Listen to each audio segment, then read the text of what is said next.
This week on the Cable 8 News, your community news program. The Bridgewater school system is evaluated by MEEP. We'll tell you what that is and where they rated the Bridgewater schools. The children of Bridgewater were off and running in the Burnell School Road Race. The Bridgewater Academy Lions held their annual auction on Cable 8 TV. Roach Brothers has an overwhelming response to their Halloween festival. The children of Bridgewater parade through town in the true spirit of Halloween. Don't change that channel for the weather anymore, because today we're going to introduce the new Cable 8 Farmer's Almanac Weather Report. We provide it all. Please stay tuned for those stories and more here on your community news program, the Cable 8 News.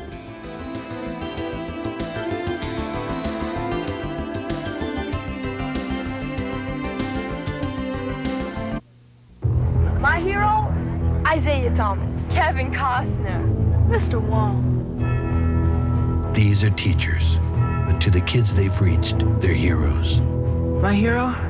Mrs. Wooten. If I don't get through to that child, who knows, maybe no one else will. Teachers have the power to wake up young minds, to be heroes, to make a difference. Reach for that power. Teach. Find out how by calling 1-800-45-TEACH. Be a teacher. Be a hero. In a life-threatening emergency, you should know what to do. Say a loved one exhibits unusual symptoms. The first thing to do is... Clear! No. The first thing to do... Oh! Tourniquet! No! The first thing you do is pick up the phone and dial your emergency number. Call 911 first. Right. How about mouth to mouth? I don't think so. To learn more about life-saving techniques, contact your Red Cross.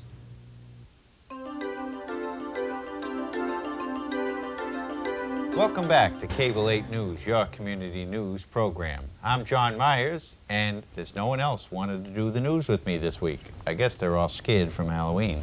Must have been the mask we had on last week. Now, our top story. This past Wednesday night, the 30th of October, the people at Roach Brothers certainly outdid themselves this year with their Halloween festival. The events were held in their parking lot, and a crowd of approximately 1,500 people turned out. This surpassed Roach Brothers' expectations, but they were still able to provide the families with a safe and enjoyable evening. Can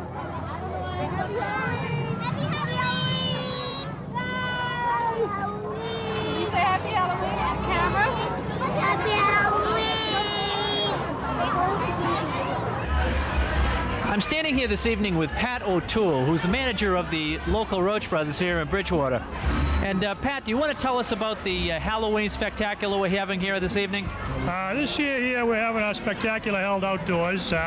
We felt we had more room, better control of the whole situation. Basically what you see here is all the employees volunteered to help put this production on. We've had a lot of donations from our local suppliers with some of the food and the prizes and the games that are being put on. We've had some support from the community. The Bridgewater Police Department came down. Bridgewater Fire Department sent an engine and a company of men down here to show the kids. We've also had Blockbuster Video has donated some coupons for video rentals for the kids. We're giving those out to the parents, one per family. Hopefully everyone gets one. Now, this is a tremendous thing that Roach Brothers did last year. I know my family attended. It was tremendous then. It's obviously excellent now. The turnout, as we've seen, has been extraordinary. You want to give us a brief tour, so to speak, of the different booths that people would see if they came in? Okay, what we have coming in, like I said, we had a spider web scene, okay, where the kids could come and pin the spider on the web. Okay, and then we go over to the other section. We have what we call our feely boxes. And in there we have some lovely creations made by our people. Stick your hands in there and see what's in there. There are 4 hands in one box. There is some slime in another box. There's a couple of eyeballs in another box. Further down we have donuts on a string. On the back side of the spider web, we have a large pumpkin that we carved out with our logo on it. We have some witches painted on brooms, and it's a picture-taking station. We got our girls out there taking pictures, and hopefully they'll all come out. We'll have them developed. They'll all be available next week in the store for the parents to come in and claim them. Okay, we got a DJ over here. 2 of my employees run a DJ service. They've donated, they come down to do their thing here with their DJs and their sound effects. And then starting from there all the way up the sidewall are all our donations. We have Oreo cookies, we have Hostess cupcakes, we have peanut brittle, we have apples, we have pears, we have tonic. Okay, and then we get back on the back side. Okay, we have our little food station. Everybody gets a hot dog, some tonic, some chips, some ice cream, some cookies. And then they go out in the back, and unfortunately it's raining. We got tables and chairs there. Some sit there and eat them, others stand and eat them. It's only for the hardy, right? It's only for the hardy. And then after that, the hayride is located on the back. Anybody that wants to brave the brave souls can hop on board and go for a haunted hayride in the back of the building.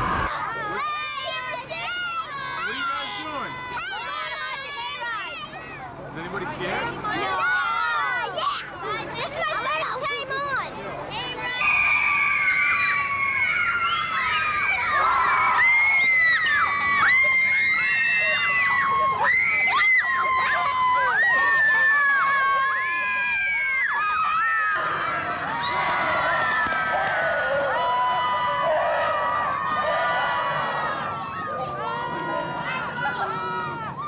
Well, that's incredible. I know that the town of Bridgewater most certainly appreciates this type of a community type of a program. People enjoy it. Obviously, with a turnout like this, it's definitely something that's utilized by a lot of people. Well, it's, you know, Roach Brothers has always tried to do things for the community. And one of the biggest thing you can do for the community is support anything that has to do with the children of the community. That's basically our philosophy. We try to help, anybody and everybody when we can. This is one way that my employees, our employees, really enjoy this time of day, this time of year. They really get into it, and it kind of sets the mood really now going into the holidays. You have a great Halloween party. The camaraderie, the people enjoy it. And they talk about it, and it gets them in the festive mood leading into the holiday season. Well, this is one way to promote community spirit, which it has, and Roach Brothers has certainly become a center of that. What do you think of the idea? What do you think of this kind of a community situation that Roach Brothers is putting on? Roach Brothers is excellent. They're excellent with the community. They've got involved with other stuff with us. This is something that they put on last year, and they called us, asking us if we want to be involved. And as you can tell by the turnout, it's pretty successful. It's an excellent program. And what about this guy that you're with over here? This is McGruff, the crime dog. He would talk, but we can't let him talk. Kids are very receptive with him. I think maybe only out of all these, 1 or 2 maybe have been afraid of him. Other than that, the kids love him.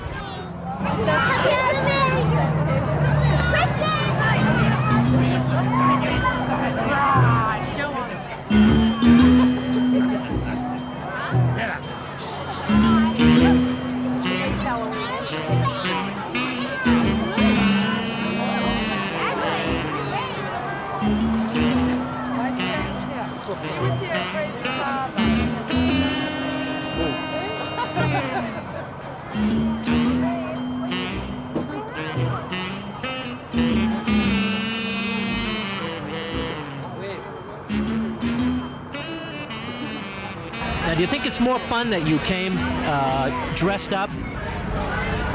No, not in this weather. I mean, it was cold, damp, and wet. So now that I think about it, I wish I had worn my regular clothes. Now, you can show it how much fun it is when you take a look at that. This is pure enjoyment. Are you having a good time? Yeah. It's a small pumpkin. We didn't let them grow long enough. We picked them early. Nice. Hey, You're not sociable. We really want to thank Roach Brothers for this opportunity to do this for the kids. It makes it nice and safe for all the kids in the neighborhood. We really appreciate it.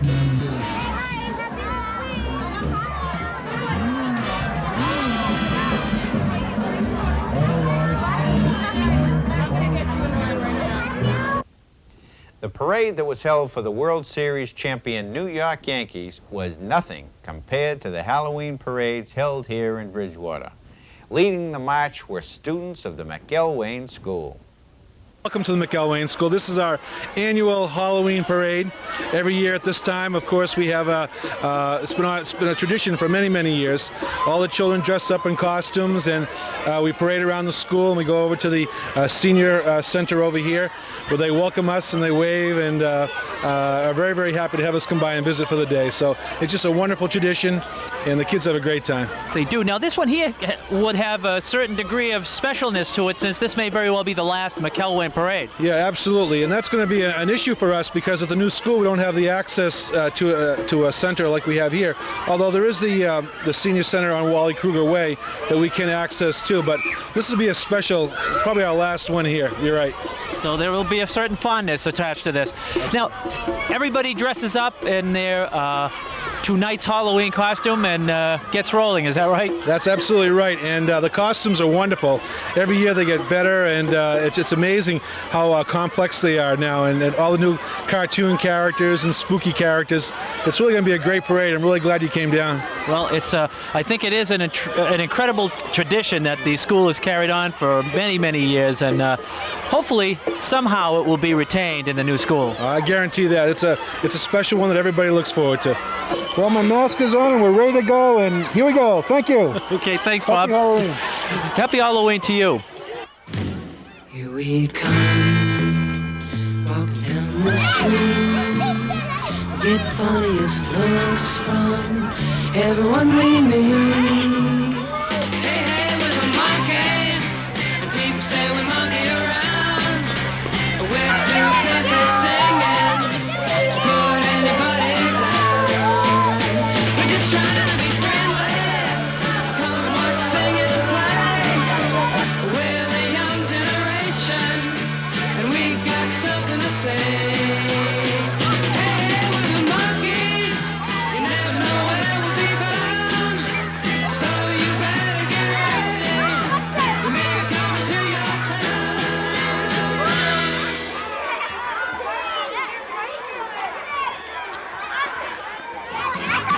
Well, obviously, as has been the past tradition in so many years, the McElwain School is taking and doing what they do best, and that's put on things like parades and many other different traditions. Hopefully, since this is the last year, that things will not change dramatically. From the McElwain School on Halloween Eve, this is Nick Palmieri for Cable 8.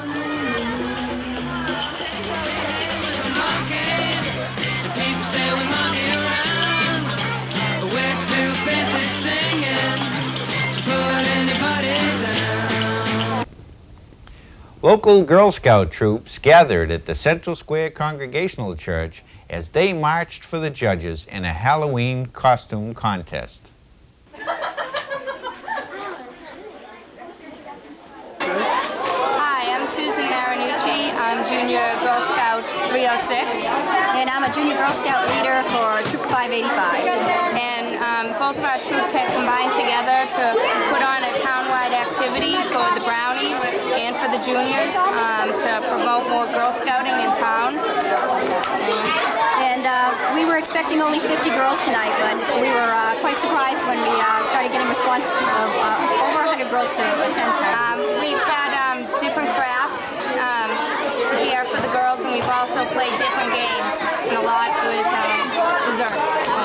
Yep, the Williams School Parents Association lent us some of their Halloween games. A lot of the girls, I'm sure, had seen it from this past Saturday. Also, McDonald's supplied the punch for us, and Dunkin' Donuts was kind enough to donate some donuts for us. We'd like to say thanks to the church as well for letting us use it. When the games were over, it was time for the costume contest. First up, the fairies.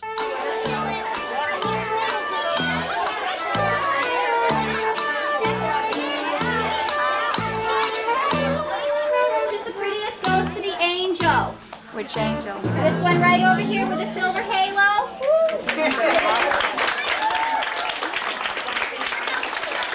The next category we'll judge is the funniest, so that includes like all the clowns, the pumpkins.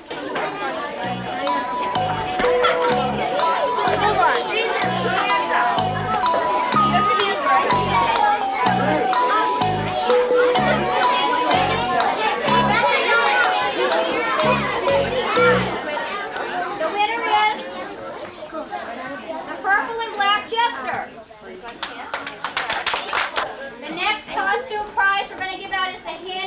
Do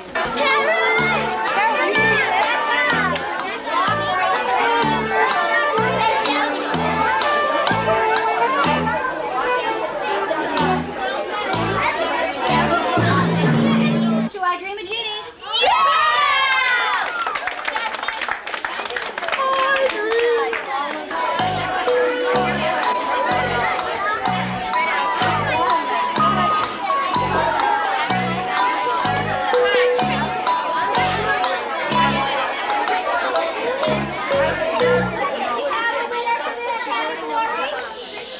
And it will be the Purple Wizard.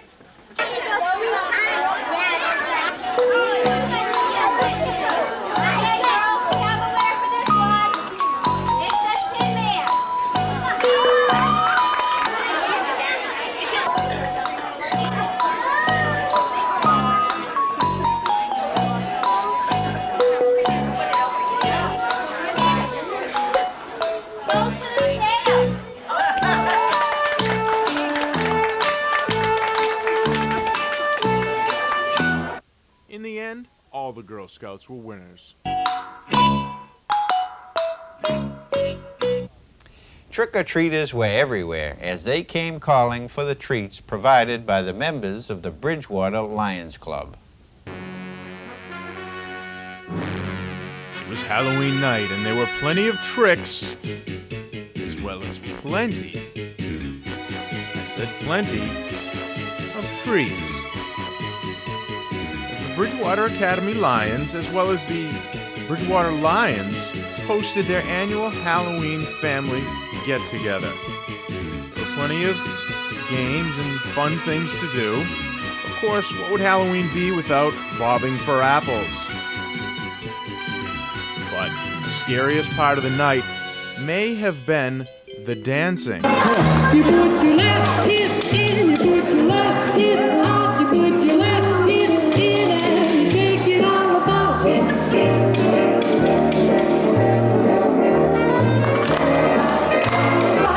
You do the horsey horsey and you turn yourself around.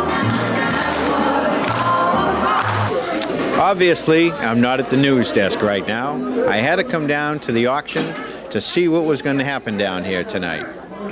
John Myers for Cable 8 News with Vale Syme, who's the chairperson of the auction that was supposed to come off tonight on Sunday night. Big technical difficulties involving CVI and the production to go off tonight. Unfortunately, we had to cancel. The auction will go on in Vale. I know it's a disappointment that it couldn't go off tonight. We understand that.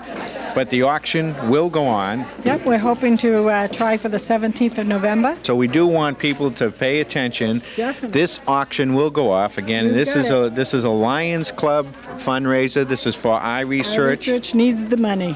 And the money is to help prevent blindness, so that, as you can see around here tonight, there's a lot of people. I know that you want to thank the people that did show up tonight for helping out. Oh, every one of them. And the problem is you start with one, I don't even know where to begin. But So, and even the sponsors that helped us, gee, I really thank every one of them. It's wonderful. Fitness and physical education are two very important subjects in a young child's life. And they're also two very important subjects to the people that put together the Burnell School Road Race. A lot of thanks goes to Sam Baumgarten. Hi, I'm Sam Baumgarten, and we're here at Burnell School on Sunday afternoon, October 27th, for the 17th annual running of the Burnell School Road Race. As usual, we will have two races, one for girls and one for boys. And we have, at this time, about 200 boys and girls signed up for the race, which is about normal for us. We usually get about 200. Our highest number was 225 at our 15th anniversary race. But we have such a beautiful day, perhaps we'll go over 200. Sam Baumgartner takes pride in getting the kids fit, and he hopes to be able to continue to do that. On the table inside, if you haven't seen it, there are sign-up forms for the Spring Youth Track Club. If you're interested in that, pick up some forms. If you need some information, please feel free to call me. There are also a lot of other papers there about family fitness that you might enjoy reading. And unfortunately, I need to be slightly political today because I am a physical educator and I believe strongly in my profession. And this race is an outgrowth of physical education programs. And right now, the Board of Education in the state of Massachusetts is considering doing away with the mandates for physical education. What that means is physical education will still be a state law, but it won't be, there won't be a time requirement. Each district will be able to set its own requirement. And you know what that means. When each district can do it at once, a lot of physical education programs are going to go. With that said, it was time to start the race. Runners set, go. Have a nice run. Take it easy getting out. Nice and easy getting out. Good job. Right. Go for it. Setting a new school Burnell Road race record was Kristen Whittington with a time of 6:21.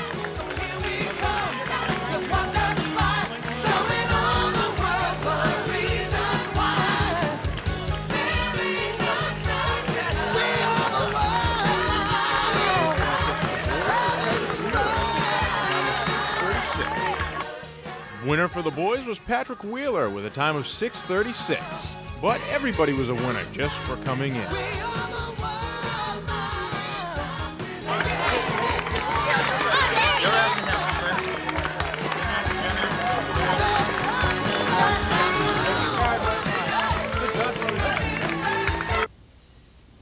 The Bridgewater School Committee read the results from the MEEP findings. What is that? Well, MEEP is the Massachusetts Education Evaluation Process. They provide schools with the ability to get a read on how well their curriculum compares to the state standards. The test is not 100% accurate. However, Bridgewater did receive an average to above average grading. There is no passing standard on the MEEPS test, but yet we interpreted that there is a passing standard. So there's a lot of uncertainties that I think the new testing system will address, and we'll take a look at that. It would be alarming to think that somewhere between 30 and 50% of the youngsters, not in our system, but in the state, are not going to pass that 10th grade high-stakes test.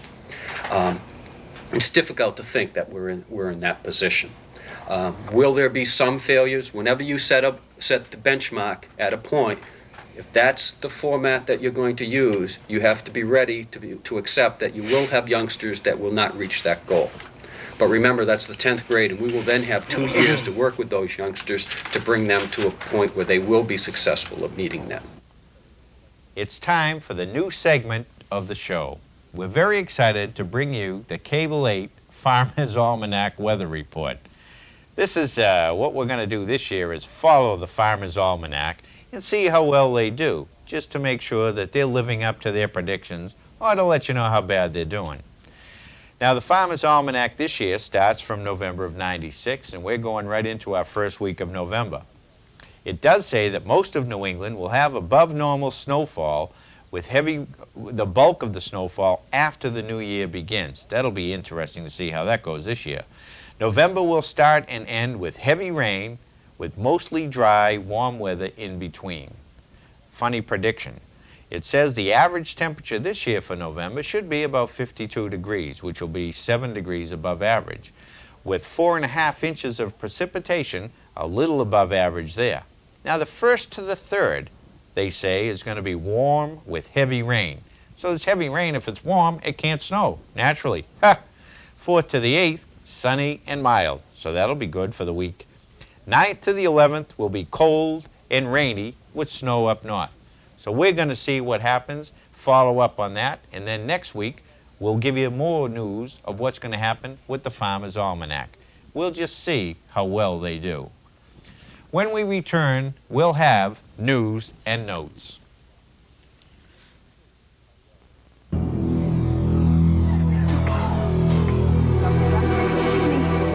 Doctor.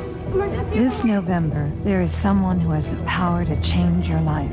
Someone who will have a major impact on healthcare and poverty, education and unemployment. Someone who can make a difference. You.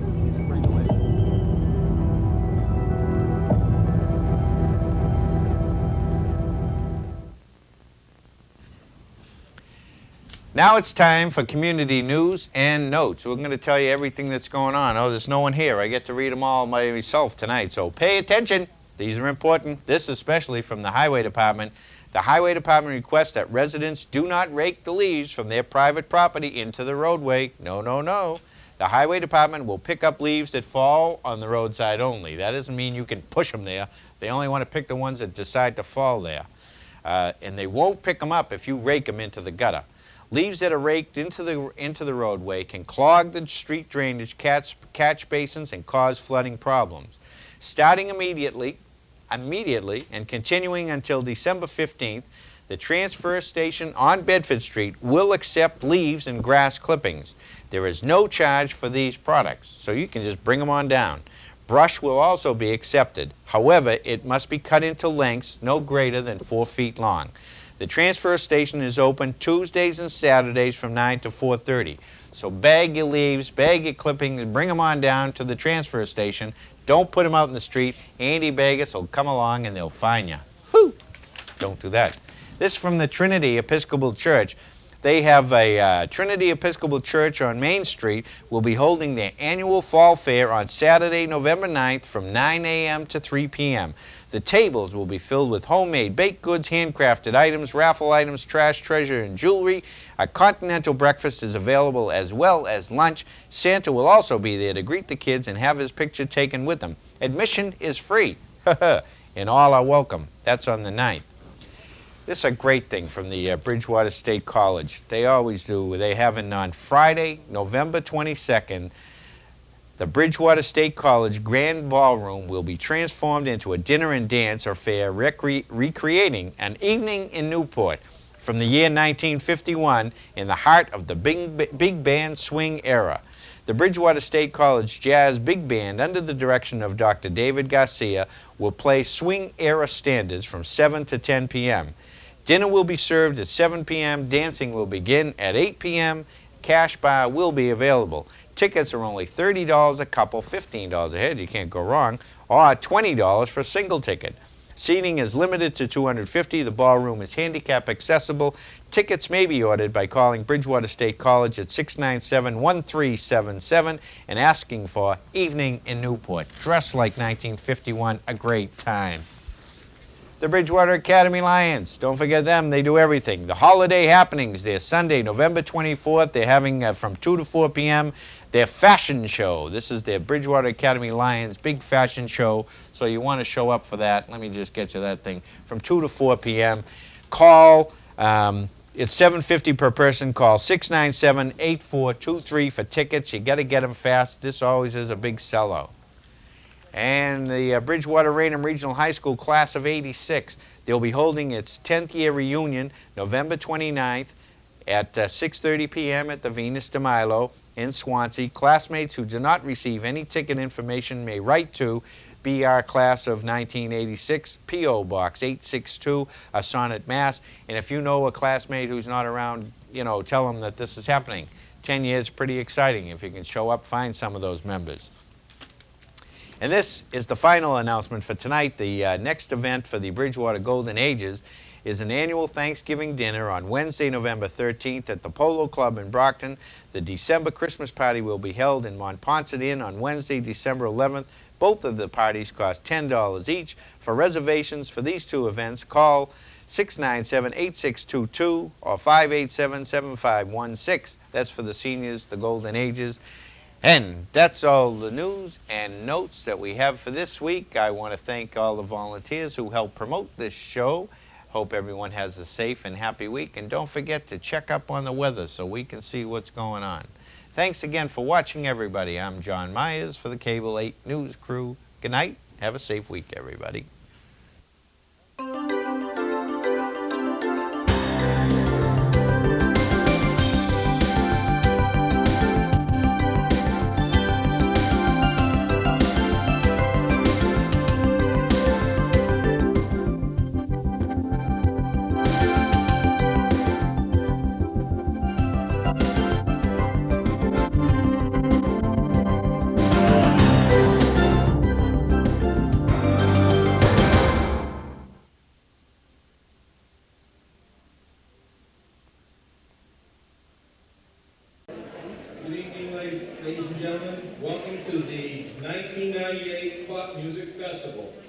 It's my pleasure this evening to introduce the Bridgewater Ring Hand Jazz Ensemble under the directions of Gary Hyman, who will be directing the concert chorus, and Paul Peterson, who will be directing the jazz ensemble.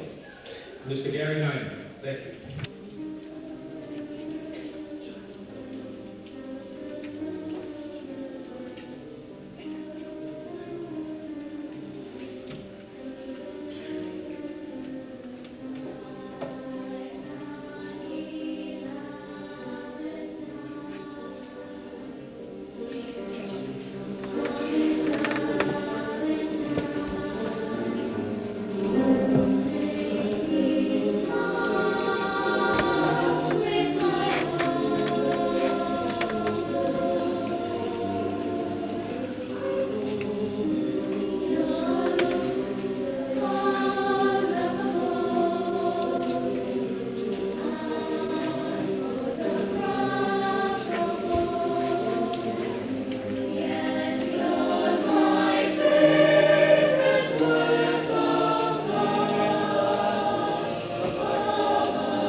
Ladies and gentlemen, it gives me extreme pleasure to introduce to you tonight Randolph High School Big Band under the direction of Lisa Panizal.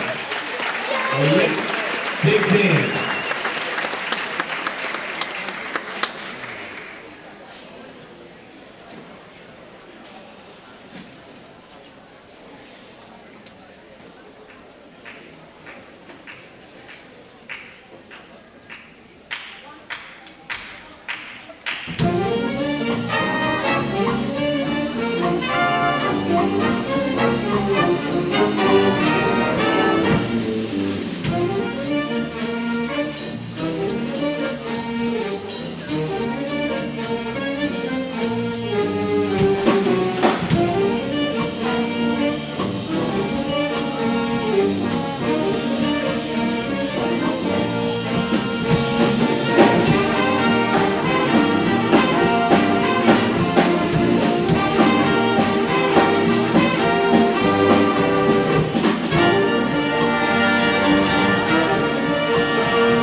saying that it's the hope that many of the band players that have already performed this evening will one day play for Bridgewater State College.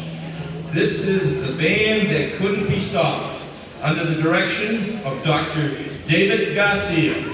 The band that couldn't be stopped. Thank you.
On behalf of the Bridgewater Lions and the Academy Lions and Lionism in general, we thank you all for being here this evening, and we hope to do it again next year at the same time.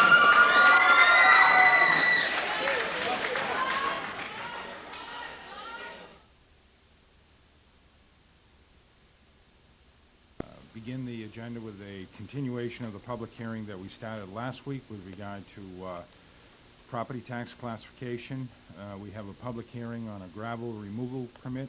We have a few items requiring board action, and that will conclude our meeting this evening. We do have a couple of other meetings that are going on in town that we'd like to attend, one being a meeting of the advisory board, which is reviewing the articles for the fall November town meeting coming up, and so our meeting this evening will be relatively brief, hopefully, if we get started. Not with you speaking. So, first item on the agenda is the continuation of the public hearing that began last week that we recessed, and that was the hearing where we had the Board of Assessors in that is required to establish property tax classification in Bridgewater, and specifically with regard to whether or not we should adopt the recommendation of the Board of Assessors, which is to tax all property in Bridgewater at the same rate, which we had mentioned last week has been the standard and the custom in our community for many, many years. The theory being that, at least one of the theories being that in order to attract more commercial growth in Bridgewater, we need to have a competitive tax rate. That is one that does not treat commercial property differently than residential property. And as we all know, for many, many years, the town of Bridgewater has had a commercial tax base which is less than communities around us. That is, the total amount of taxes we take in from our commercial sector is less, and so that in order to be able to compete to improve that, which in the long run will provide stabilization of the tax rate for residential properties as well, we need to stay competitive. So it has been the position of this board in years past to adopt the recommendation of the Board of Assessors, which has been for many, many years to adopt a single tax classification for the town of Bridgewater. And that was also the recommendation of the Board of Assessors last week when we began this hearing. So for the purpose of any action we take this evening, we are kind of formally reopening the hearing that we recessed last week. And I'd be happy to hear any comments that the other members of the board may have, and then we can vote on whether or not to adopt the recommendation of the Board of Assessors. So anyone have any comments on that specific issue? Seeing none, Chair will entertain a motion to adopt the recommendation of the Board of Assessors. So moved. Second. Motion's been made by Mr. Chairman, seconded by Mr. Nyan. Any further questions or discussion? Seeing none. All those in favor? Aye. Opposed? It's unanimous. Chair will entertain a motion to close the hearing that was recessed last week. So moved. Motion's made and seconded. Any further questions? Seeing none. All those in favor? Aye. Opposed? It's unanimous. That deals solely with the issue of adopting a single tax classification. Last week, however, we also had many questions of the Board of Assessors, some of which were within their purview that they could answer, and some of which we needed to do additional research on, which in fact we did do during the course of this week. And many will recall who either watched or were here last week that under the numbers that were presented to us last week by the Board of Assessors, based on the maximum levy that this town could raise, that is the amount of money that we could tax, that we could raise through the real estate tax, the Board of Assessors told us that the tax rate could be set at $15.94. At that time, we talked about how that would represent an increase of $1.10 over the current tax rate, of $14.84, which we all agreed at the time was a substantial increase, and one of which that we were hoping we could have some impact on, as we did last year when we froze the tax rate at $14.84. Some of the research that we did this year, just so we had numbers that were more specific in terms of what we were looking at, we found, for example, that in the $1.10 increase, that actually 51 cents of that would be for projects that have been approved outside of the limits of Proposition 2.5. That is, the bond exemptions that have been approved by the voters of Bridgewater. And in the fiscal year we're in now, we will actually make a payment of $441,000 for the new school, which represents about 44 cents on the tax rate. And in addition to that, we will make a payment of approximately $77,000 for the addition to the public library, which represents approximately 7 cents on the tax rate. So those two projects alone, which have been approved by the voters, represent 51 cents on the tax rate. The rest of the increase which could occur, which amounts to 59 cents, would be those costs that are controllable, if you will. That is, either a town meeting can decide to spend less, or depending on the financial position of the town, this board could make recommendations to try to impact that 59 cents. We also looked at how much the town really needed to raise. The Board of Assessors told us last week that under their formula that we could raise roughly $16.3 million. It was actually $16,319,000. We found, for example, that we only need to raise a little over $16 million, about $16,066,000. So that's a savings in and of itself of about $253,000. And we also took a look at our overall financial position in the town. That is, how much we have on our stabilization account, our so-called savings account, if you will, how much we have on our capital projects fund. That is the money that we received for prison construction that we have set aside only for capital purposes, and specifically those plans that the Capital Planning Committee are working on at this time that Selectman Chipman is the chairman of. And also our free cash position. That is, each year around this time of the year, the Department of Revenue tells us what our free cash position is. That is, how much additional funds we have available after the books have been balanced for the preceding fiscal year. And coincidentally, we had some estimates that we thought would be available, and we were notified today that we have approximately $1.1 million in free cash. So when we took a look at all of those, and one other thing I would want to point out, by the way, that this town, the town has done an outstanding job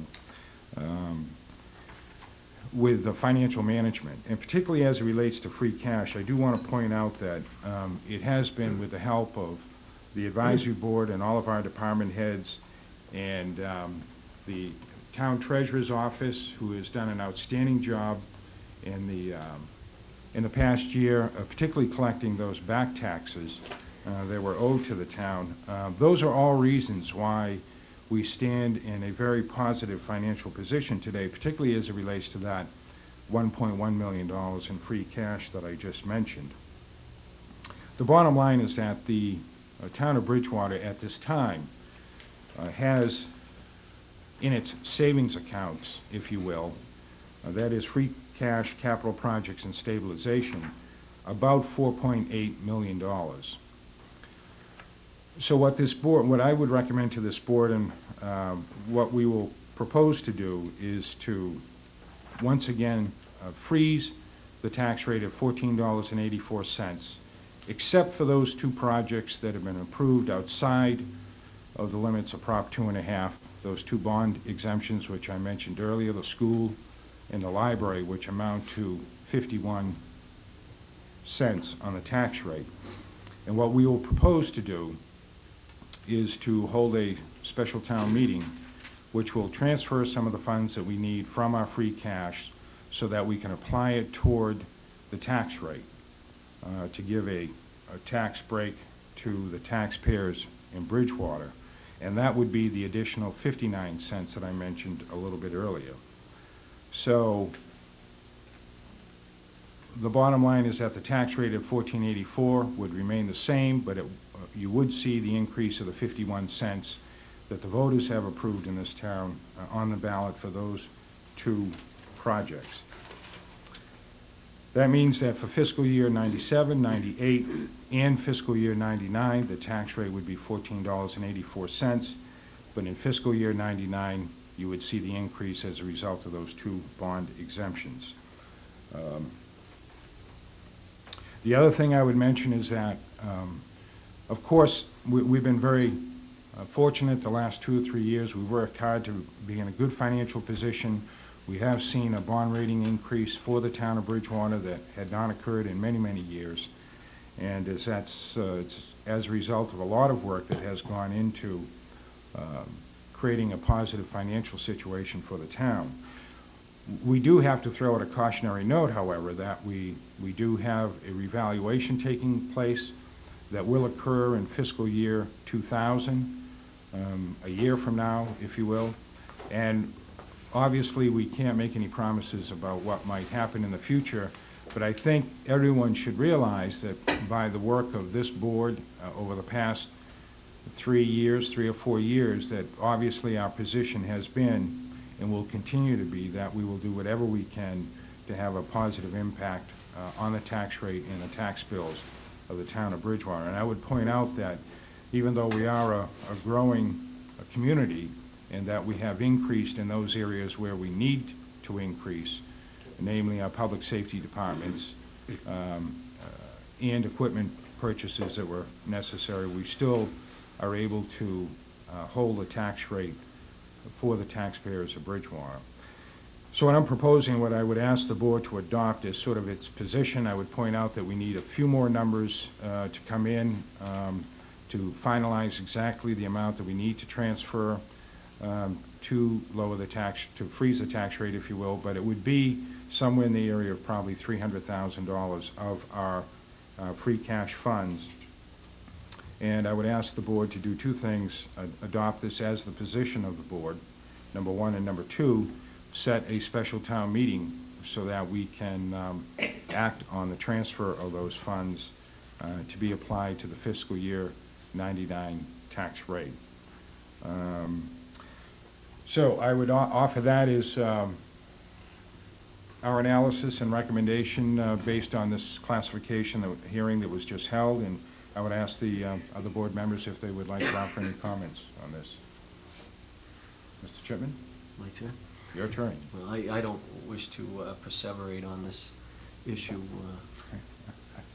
but I just do want to say that the last couple of years I've worked pretty heavily with the budget and just acknowledge that one, the advisory board have taken a very conservative approach over the last couple of years and passed the budgets without the cherry sheet and been able to come in under the numbers on the cherry sheet. And number two, that also trickles down to the cooperation from the different departments and the varied people who are involved in the budget process. So it's been a team effort throughout, and certainly what you've presented tonight is something that we should all be very proud to be able to present to the taxpayers and hold the line again on the taxes. And as you said, move forward on the bonds, which were which were voted at special elections. So I will make the motion when ready. Jim, do you have any comments? Actually, just like to basically reiterate what Jerry just said. We certainly need to thank our department heads on top of the advisory board. People have really drawn a line in the sand as far as they will go as far as spending cash in their departments without reducing, but actually expanding the town services. And I think it's a credit to all of our department heads, naturally the advisory board, and this board, Treasurer Collector's Office. And I'd just like to thank everyone to allow, once again, us to be able to freeze the tax rate other than the bond and indebtedness. Thank you. Thanks, Jim. I would also finally like to point out that it's also, there are a lot of people that are involved in this, but certainly the people in our office who work on this issue, the other members of this board. This is, at this point in time, other decisions could be made. Decisions could be made not to use the funds in this way, or at least not to make the recommendation that the funds be used in this way. But this board has taken the position that we are in good financial times, that we do have the funds available, and that we should give some of those funds back to the taxpayers. And we can do that by impacting the tax rate at this time of the year. I want to be perfectly clear that in the past fiscal year, the tax rate was $14.84. In the current fiscal year, the Board of Selectmen will take action that will keep that at $14.84. However, there will be an additional 51 cents that will be added as a result of those two bond projects. So if all of these numbers finalize, and this does, I want to point out that this has to ultimately be approved by the Department of Revenue, that the tax rate will be in the area of $15.35. But that increase will only be as a result of the two bond exemptions that have been approved on the ballot by the voters of Bridgewater. And so Chair will entertain a motion from Mr. Chipman, seconded by Mr. Nyan, to adopt this as the position of the board with regard to the fiscal year 99 tax rate. Are there any further questions? No. Seeing none, all those in favor? Aye. Opposed? It's unanimous. And secondly, in order to implement this, we need to call a special town meeting for the purpose of transferring some of these funds so that it can be applied in the way that we just voted. And we do need to provide at least a 14-day period, and we need to get the article drafted, so we're probably looking at, well, we should be looking at doing something as quickly as possible. We want to point out that we're also, this is also a timely matter. We don't want to delay this at all, and we have not delayed it. In fact, this issue just came before our board last Monday evening, and we prepared all of this within the last several days with the help of a lot of people, and we want to keep the issue moving. So when can we schedule that special town meeting? 24th. Are we on Tuesdays by then? 24th? Yes, 24th. 24th. We're on the 24th. That's the Tuesday before things. That's a Tuesday, right? That's a Tuesday. Right. Okay. That'd be 3 weeks. Will that give us sufficient time to draw up one article and when 24th, and today is is only the 2nd, so that gives us plenty of time to post the article. Yeah, we'd have to have the warrant posted by say the 10th, 9th or 10th, 24th. And I just want to ask Mr. Dorr, the treasurer, is in the room. Is that a manageable time frame, Doug? Is that a manageable time frame? Well, each week that is delayed delays us. If you do it, if you have that, would you say the 24th? Right.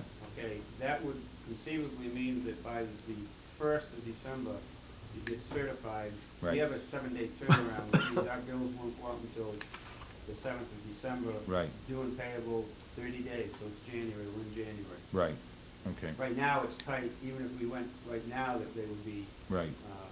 Due and payable in December. If this pushes it out, if it's apparent, it'll be January again. Right. Okay. But yeah, that's doable. Okay. Chair, then we'll entertain a motion to call that special town meeting for November 24th at 7 p.m. in this office. We might as well do it as the first item on the agenda. So moved. Motion's made and seconded. Any further questions? Seeing none, all those in favor? Aye. Opposed? It's unanimous.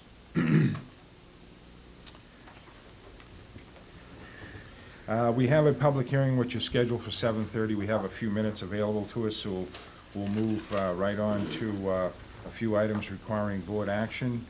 And the first item on the agenda is a response from the Department of Telecommunications and Energy in Boston. And this was in response to the letter that we sent them just a short time ago In fact, it was our letter of October 20th. As you may recall, we sent in a letter seeking 2 waivers so that we could begin the process of issuing a second cable operator's license in the town of Bridgewater, and they have responded to our 2 requests. And I think I'll just briefly highlight what those are. Number 1, we asked for a waiver on the requirement of where our notice would have to be publicized in order to begin the process of soliciting other proposals from other cable operators. And in that instance, they have granted our request. We mentioned to them in the request that we would be advertising in local newspapers in order to solicit proposals, and they did approve that. Second request is there is a 60-day time requirement. We asked them to eliminate the time requirement so we could expedite that even further. They did say that they would not approve a 60-day waiver, however, they did approve a 30-day waiver. So that will send us, give us some additional time that we can cut off the amount of time that it will take to begin this process. I spoke the other day to Chairman of the Cable Competition Committee, Herb Lemon, about this, and he was quite pleased that we got this back in such a timely fashion. The bottom line is that we will now, and we have asked Town Council to construct an advertisement that we could place in a timely fashion, and that will begin the process of seeking competitors to provide cable TV service in the town of Bridgewater. And we're very pleased that this has happened in such a timely fashion. And we will continue to move this issue forward as quickly as we can. We know that there is interest out there, at least in one other company, coming to Bridgewater, and we're going to try to move that along as quickly as we can so that we finally, hopefully, will end up with some competition in the cable TV business. So there will be a lot more of this coming up in the future, and we certainly will bring that to your attention when that does happen, but the process is continuing to move forward. I don't know if anyone wants to make any comments about that. Well said, Mr. Chairman. Thank you. We also have a couple of other appointments that still need to be made on our agenda. One is someone has expressed interest in being appointed to the Bridgewater Cultural Council, and we also need to appoint the trustees for the Senior Center for the current fiscal year. And I would first point to a letter from Dr. Dorothy Oppenheim, who has expressed interest in being appointed to the Bridgewater Cultural Council. Do you have that? So moved. I guess we don't need to read it. Motion's made to appoint Dr. Dorothy M. Oppenheim to the Bridgewater Cultural Council, and seconded by Mr. Nyan. Any further questions or discussion? Seeing none, all those in favor? Aye. Opposed? It's unanimous. We also have appointments for the trustees for the Senior Center. The current trustees are Willard Banks, Betty Stewart, and M. Vale Syme. We also received a letter of interest from Peter Kondrotis, who indicates to us that he would be happy to serve in that position as well. The trustees for the Senior Center is comprised of 3 members, and my understanding is the 3 members who currently serve are interested in reappointment, as is Mr. Kondrotis. So the chair will entertain a motion to make appointments to that committee as well. So moved for Willard Banks, Betty Stewart, and M. Vale Syme. Motion is made to reappoint Willard Banks, Betty Stewart, and M. Vale Syme as trustees for the Senior Center. Is there a second? Second. Second's made. Is there any further questions or discussion? Seeing none, all those in favor? Aye. Opposed? It's unanimous. We have a couple of announcements. First one from the Bridgewater Police Department regarding grant application. Dated November 2nd, 1998, to Roger Provost, Chairman, Board of Selectmen. Dear Mr. Provost, please be advised that we have applied for the Massachusetts Violence Prevention Task Force grant. There is approximately $90,000 available for the entire state for fiscal year 1999. This department is eligible to apply for $2,500 this year. This is Part A of the grant. We would use this money for training and for publications to be passed out to increase awareness about violence prevention. There are no matching funds needed for this grant. I would like to thank our officers for their continued support, working diligently to keep us informed of these grants and opportunities, and for the time and effort put into the applications. Thank you, George Gurley, Acting Chief of Police. And we also obviously want to thank the Acting Chief Gurley and the members of the department for their continuing interest in pursuing those grants. And a second letter we have is with respect to a peer-to-peer technical assistance program grant. Dated October 27th, 1998, and it says, Dear Mr. Chipman, on behalf of Governor Paul Salucci, I am very pleased to award the town of Bridgewater an $850 grant from the Peer-to-Peer Technical Assistance Program. This grant is awarded to enable 2 peer consultants from another community to assist the town of Bridgewater in the development of an exceptional opportunity project through the Massachusetts Office of Business Development, along with a corresponding tax increment financing plan. The grant may be used to compensate the peer consultants as follows, and it lists 3 options. A standard Commonwealth of Massachusetts contract is enclosed for your review and signature, along with additional information on peer-to-peer program procedures. Mr. William Ryle will serve as DHCD's representative for this grant. There's a telephone number enclosed. At the conclusion of this project, we'll ask the town of Bridgewater to send us a final report on the project and evaluation of the peer consultant's work. I'm looking forward to working together to address your community's needs. Sincerely, Jane Wallace Gumble, Director.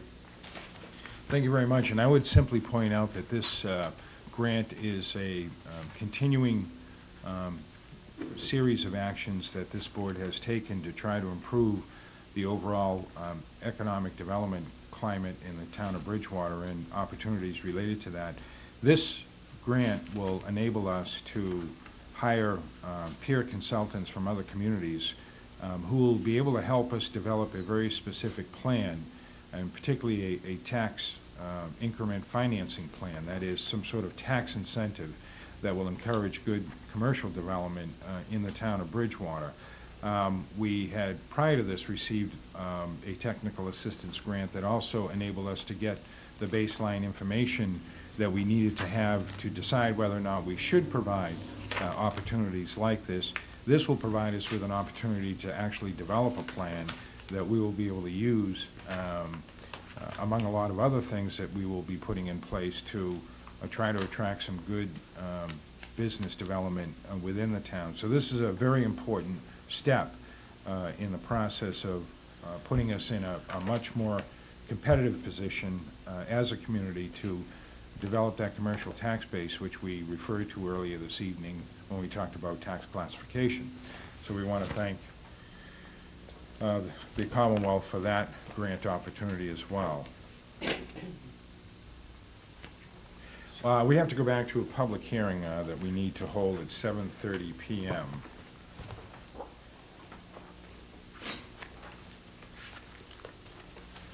This is a public hearing held for the purpose of reviewing an application for gravel removal special permit, gravel removal special permit renewal for Richard Wyman, Wyman Realty Trust of 1703 Plymouth Street, Rear.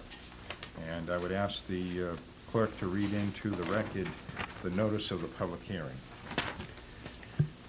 We have a notice of public hearing. The Board of Selectmen will hold a public hearing on Monday, November 2nd, 1998 at 7:30 p.m. in the office of the Selectmen, Town Hall, Bridgewater, Mass. An application by Richard Wyman, Wyman Realty Trust, 10 High Pond Drive, Bridgewater, Mass. 02324, for renewal of a special permit to remove approximately 150,000 cubic yards of gravel from property located at number 1703 Plymouth Street, Rear.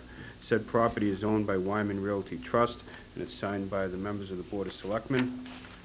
Also attached is an abutters list.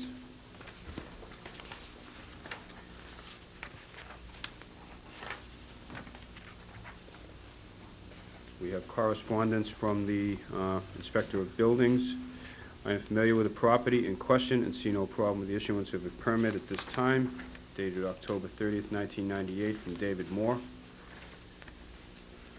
And from Andy Bagus, I find no adverse effects to the Highway Department for the gravel removal application. However, if the operation results in damage to Plymouth Street, it may be necessary to impose restrictions or conditions at that time. And that appears to be. Yep, and I would point out as further information for the purpose of this special permit renewal that this was last approved by this board on November 4th, 1997, and with 4 conditions, and those conditions are the approximate amount of gravel fill removal shall be 150,000 cubic yards. The special permit shall be for 1 year, renewable annually with a hearing pursuant to the general bylaws of the town. Days of removal shall be Monday through Friday only, with no work to be performed on holidays, and the hours of the operation for the gravel fill removal shall be 8 a.m. to 4 p.m. And because this is simply a renewal of that permit, those same conditions would apply. I would also point out that with respect to the abutters list, that is attached here for the purpose of this hearing and becomes a document, a record of the hearing. There are 15 abutters who have been notified of the hearing.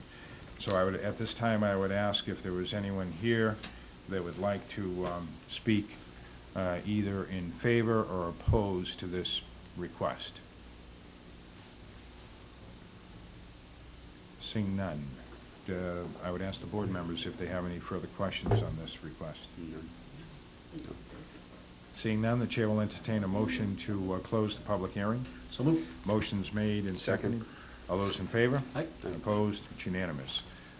Chair will entertain a motion to renew for a period of 1 year with the same conditions as currently exist. So moved. Motion's made and seconded. Second. Any further questions? Seeing none, all those in favor? Aye. Opposed? It's unanimous. Going back to items requiring board action.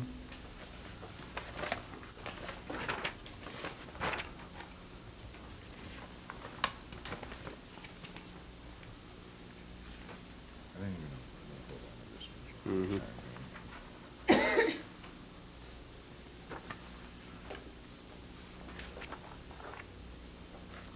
know. Let's see, we have correspondence from the MBTA regarding an Operation Lifesaver program, and I would point out that this correspondence is directed to Mr. Jeffrey Nangle, Chairman of the Board of Selectmen. So that make you Mr. Nangle Provost? Yeah.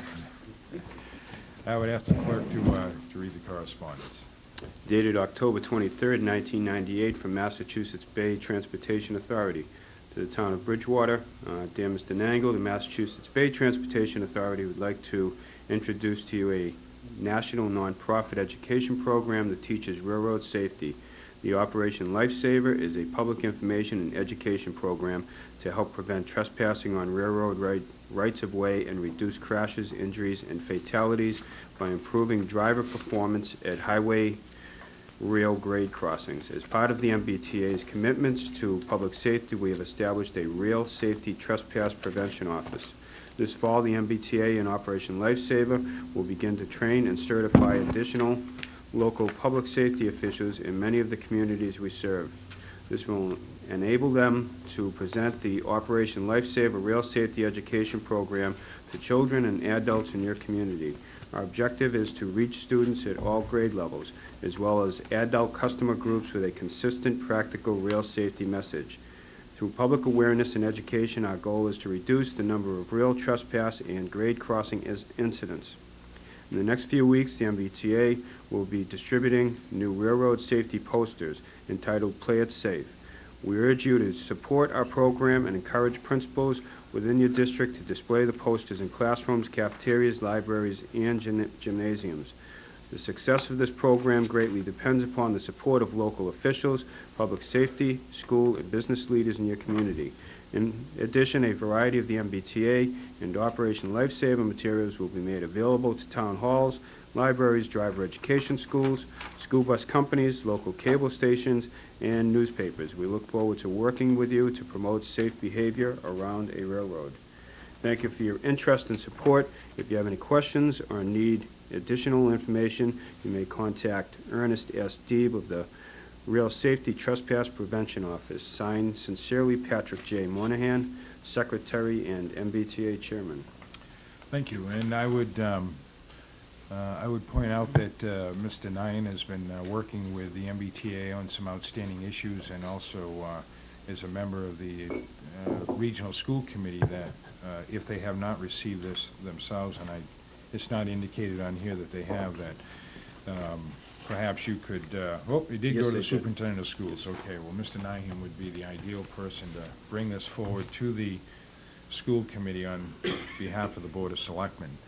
And next item on the agenda is just to bring us up to date on the change of our meeting dates. As you will recall, I asked the members of the board if we could change our meeting date to Tuesday evenings, which we agreed to do last week. We had already set a schedule, so we need to make a couple of changes. The changes would include these. Our meetings on Tuesday would begin on November 17th, and we would have meetings on Tuesday the 17th of November, Tuesday November 24th. And then we would meet again on Tuesday December 8th and Tuesday December 15th. The only one that would be in question is December 1st. Is that? I notice we have a note here about Monday, November 30th. Would be Tuesday, December 1st. Okay. So then it'll be Tuesday, November 17th, 24th, Tuesday, December 1st, December 8th, and December 15th. So motion's made and seconded. Second. All those in favor? Aye. Opposed? It's unanimous. We also have a informational notice from the First Baptist Church. We, the members of the First Baptist Church in Bridgewater, Mass., invite you to join us as we celebrate the installation of our pastor, the Reverend Michael H. Richards, Sunday, November 8th, 1998, at 3 p.m., reception to follow, and then there are appropriate directions. And I think on behalf of the board, I think we should write a letter to Reverend Michael Richards, welcoming him to the First Baptist Church in the town of Bridgewater. So moved. Second. Motion's made and seconded. All those in favor? Aye. Opposed? It's unanimous.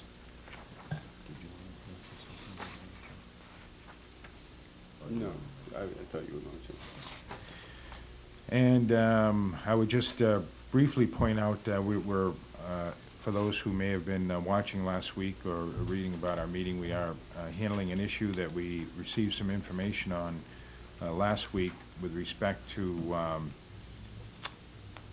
Enos Landscaping up on Bedford Street, but in particular one issue that came up that a resident asked us to respond to was to inspect the property with regard to the type of and the amount of firewood that was being stored at the site. So we did, among a lot of other things we've done during the course of this week, we did have an inspection done, and the deputy chief has written to us to let us know that on October 30th, excuse me, 1998, an inspection was conducted at the property known as Enos Landscaping, specifically for the storage of firewood. Two types of firewood are stored, one log length and two piles of split wood used for resale. The wood in its present state does not constitute a fire safety issue.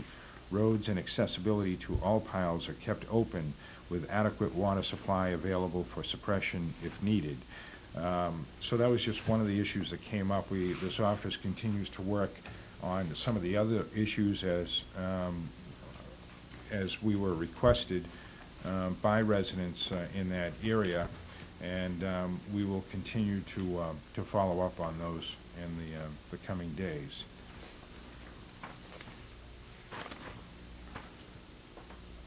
believe those conclude all of the items under all of the issues under items requiring board action. And I think, you didn't want to make any comments tonight, right? No, we're not going to make any comments. I think, is that right? I was just going to give an email address. Oh, okay. We are going to, in lieu of these other meetings that we would like to attend this evening with other boards in the town of Bridgewater, we have concluded the agenda items that we needed to do this evening. So we're going to suspend comments and reports for this evening until next week, but Mr. Nine would like to make one brief message about an email address. Yes, I've set up an email address for people that would like to send any correspondence. I know there have been some emails sent over to the library regarding certain issues, and if someone would like to contact me directly, it's capital J, small a, small s, capital N, small I, the number 1, and then at AOL.com, and I certainly will respond. Thank you. Thank you, and that concludes our meeting for this evening.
And welcome to Boston University's Nickerson Field, where we are in store for a fine football game. Bridgewater Raynham High School taking on the Brockton Boxers. And of course, these two teams hooked up in 1996. Bridgewater Raynham came out on the short end of that one, 32-20. I'm Bob Sondheim calling the play-by-play. Joining me today, Brian Reiser and Lou Jennings, and also Peter Simbor has done some of the ball games with us. And Brian, should be quite a ball game. Two very evenly matched up teams, two outstanding offensive teams as well. A lot of firepower on the field, of course. Battle of the running backs. You got Doug Bissett for BR, one of the best running backs in the state, on his way to Boston College. And you got Lindsey Farabee from Brockton, who after missing the first 4 games of the year with a broken jaw, has just been outstanding for Brockton. And he's really turned it around because Brockton has won 5 ball games after slipping to a 1-3 start. But you mentioned Doug Bissett, what an outstanding ball player, and yes, he will join it. The Heights Eagles, 3 times All-Scholastic, 1,645 yards, as well as 24 touchdowns this year.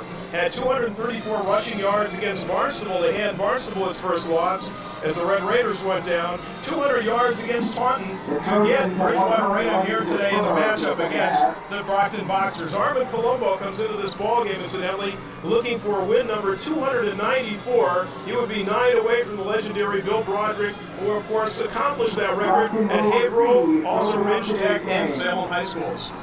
And one of the things that we've been talking about for a while between Brockton and Bridgewater Raynham is the growing rivalry that exists between the two towns. You got the big city, you got the two towns, Bridgewater and Raynham, and they really look forward to this. I did some stories with them in the news, and they're looking for a little bit of revenge. Now, the thing is, with Bridgewater and Raynham, they play a weaker schedule, and a lot of people are saying that that might be the flaw in their game, that they just don't play the competition that Brockton does. But I've watched them, and I think that this is going to be a 3-point game, one way or the other. Brockton, of course, dressed in the traveling white, the home uniform red, clad Trojans of Bridgewater Raynham High School. And it's interesting because I go back a number of years when Bridgewater Raynham played Xaverian at a very exciting last-minute football game. against the Hawks over at Foxborough Stadium. I did that ball game, my first Super Bowl, and back we come to Boston University. Strangely enough, of course, as everybody knows by now, Boston University, no more football, but happy to have games like the Super Bowl here, and we expect a very good one. We've already had the playing of the national anthem, the coin toss, and as you see, Brockton will be receiving. Down below, going left to right, and kicking off will be Jesse Mead, number 45 for Bridgewater Raynham. Our referee for today's ball game, Basil Cronin, who's also the head basketball coach over at Sharon High School. He'll be the gentleman in the white cap. The thing to look for today, playing on AstroTurf, of course, neither team does during the year, which favors speed. You wonder which team does that favor. I don't know. Brockton's got a lot of team speed, especially on defense, but BR has a lot of speed, and Bissett is going to excel on this. Well, he will excel. Don't forget Lindsey Farabee, of course, a great outside threat, has the great speed, number 27. Right now, all set to go. And from the 40-yard line, it will be Meade kicking off. Gets a nice kickoff, end over end, comes down to about the 10-yard line, trying to get outside. The 15, now to the 20, and finally knocked out of bounds at the 22-yard line. There's a flag down. We'll check the flag. That's Robert Whitaker, number 80. Check the marker. First down and 10 for Brockton from the 21-yard line. We're going to mark it at the 21-yard line. We'll wait for the official to determine the penalty. Steve Woodruff on the tackle, number 25. One thing to watch out for Brockton, the last several games they've been coming on strong at the start. Matt Pileski's starting to do a better job at throwing the ball, getting it to his receivers. At the beginning of the year, they had a tough time. They had to rely on him a lot because Farabee was out. Whereas Matt Pileski has had an assortment of injuries we'll go into in just a moment. He goes back to pass. First down, heavy rush, steps away from that, rolls out, throws a short, wobbly pass out of bounds. Doug Bissett, the only man in the area, the pass incomplete, will bring up a 2nd and 10. Surprising that the Boxers would come out throwing, I think. I thought they'd want to establish a little ground game and, you know, maybe try to get the line of scrimmage going because Brockton needs to try to dominate the line. Doug Bissett, you just mentioned, too. He plays defense. People may not be aware of that. A lot of good ones go both ways in high school. Matt Pileski, of course, had mononucleosis, an enlarged spleen, broken ribs. Sounds like war injuries. Well, it's been a war for Brockton this year. They'll work out of the eye. Lindsey Farabee, the deep man. And he's got the ball, and he's got nothing. Big tackle, number 77, Jeff Moyer, from the big front 5, makes the tackle for the Trojans for a loss. Another thing to look out for is BR has just dominated this year. They have not really even had a close game. They have just blown everybody away. And if they don't get off to an early lead, which they're accustomed to, it'll be interesting to see how they react. Well, you talk about exactly what you're saying. 374 points posted by Bridgewater Raynham. 6 times they've gone over 40 points, including a 54-6 shellacking of Falmouth. They've only given up 100 points. Right now, the defense winning out against the Boxers in the first 2 plays. 3rd down will split the backfield. Man in motion is Renard Wilson going up top. Back to pass in a passing situation. Heavy rush. Gets away for the moment and finally tripped up again by Moyer. His 2nd great defensive play in 2. Great job by the Trojans there. They're pumped up and you can see it. And we talked about that at the beginning. You know, these guys don't want to walk around talking about revenge, but it's on their minds. It has to be. No question about it. Losing a very tough game. You and I talked off camera before this started. Brian, about how nobody really played with Brockton 2 years ago. However, the Trojans certainly gave them quite a battle. Pileski will be in his end zone, kicking from about his 1-yard line or so. It should be excellent field position right here. Not much of a rush and a low kick, bouncing around, back to the 40, 45 or so, finally picked up there by number 24, Jason Rollins, who brings it back for about 5 yards. Excellent field position inside Brockton real estate, down at the 38-yard line for a Trojan, 1st and 10. Jason Spry made a nice tackle, and it's a good thing because he had a little bit of daylight if he got by Spry. The quarterback will be Ken Lomba, number 14.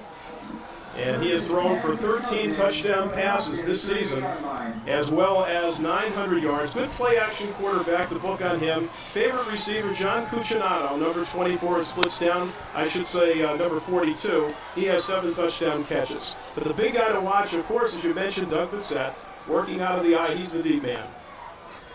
Long count, the handoff goes right to Bissett, who plunges ahead, still on his feet, takes about 4 or 5 Brockton boxers to bring him down after a pickup of about 5. Well, that's one thing you'll notice about Bissett this year. A few years ago when he came on the scene, he relied on speed and agility. Now, this kid put on a ton of weight over the summer on a workout program. He's dragging guys with him. And you saw the evidence right there of the strength of number 3, Bissett, as he drags boxers along. Pickup of 5, we'll call it 2nd and 5, and the ball resting on the 33-yard line of the boxers as BR tries to get on top early. They'll split the backfield this time. The 2nd down for Lamba. Looks over the defense. Still has the ball. Nice fake that time, but Brockton not fooled on the play. Millard, number 45, in on the tackle from his linebacker position.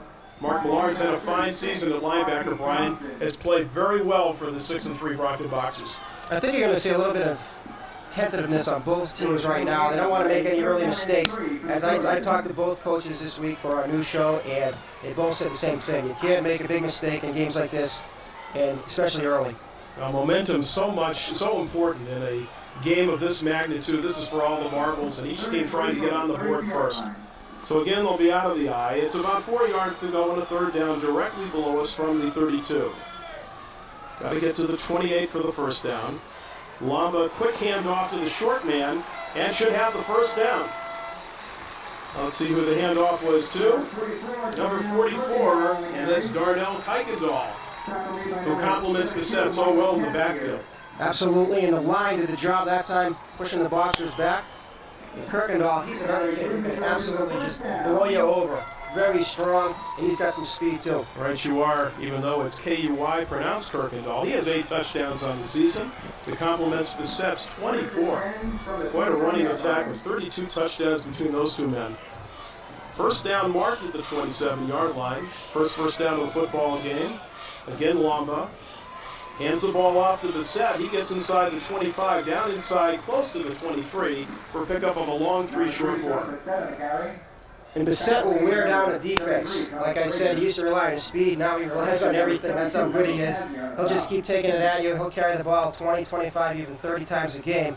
And that's what Dan Buren wants to do for the Trojans, who right now I think are looking pretty confident out there. Well, they're certainly running the ball against the defense. The Brockton Boxers have had trouble this year against the rush.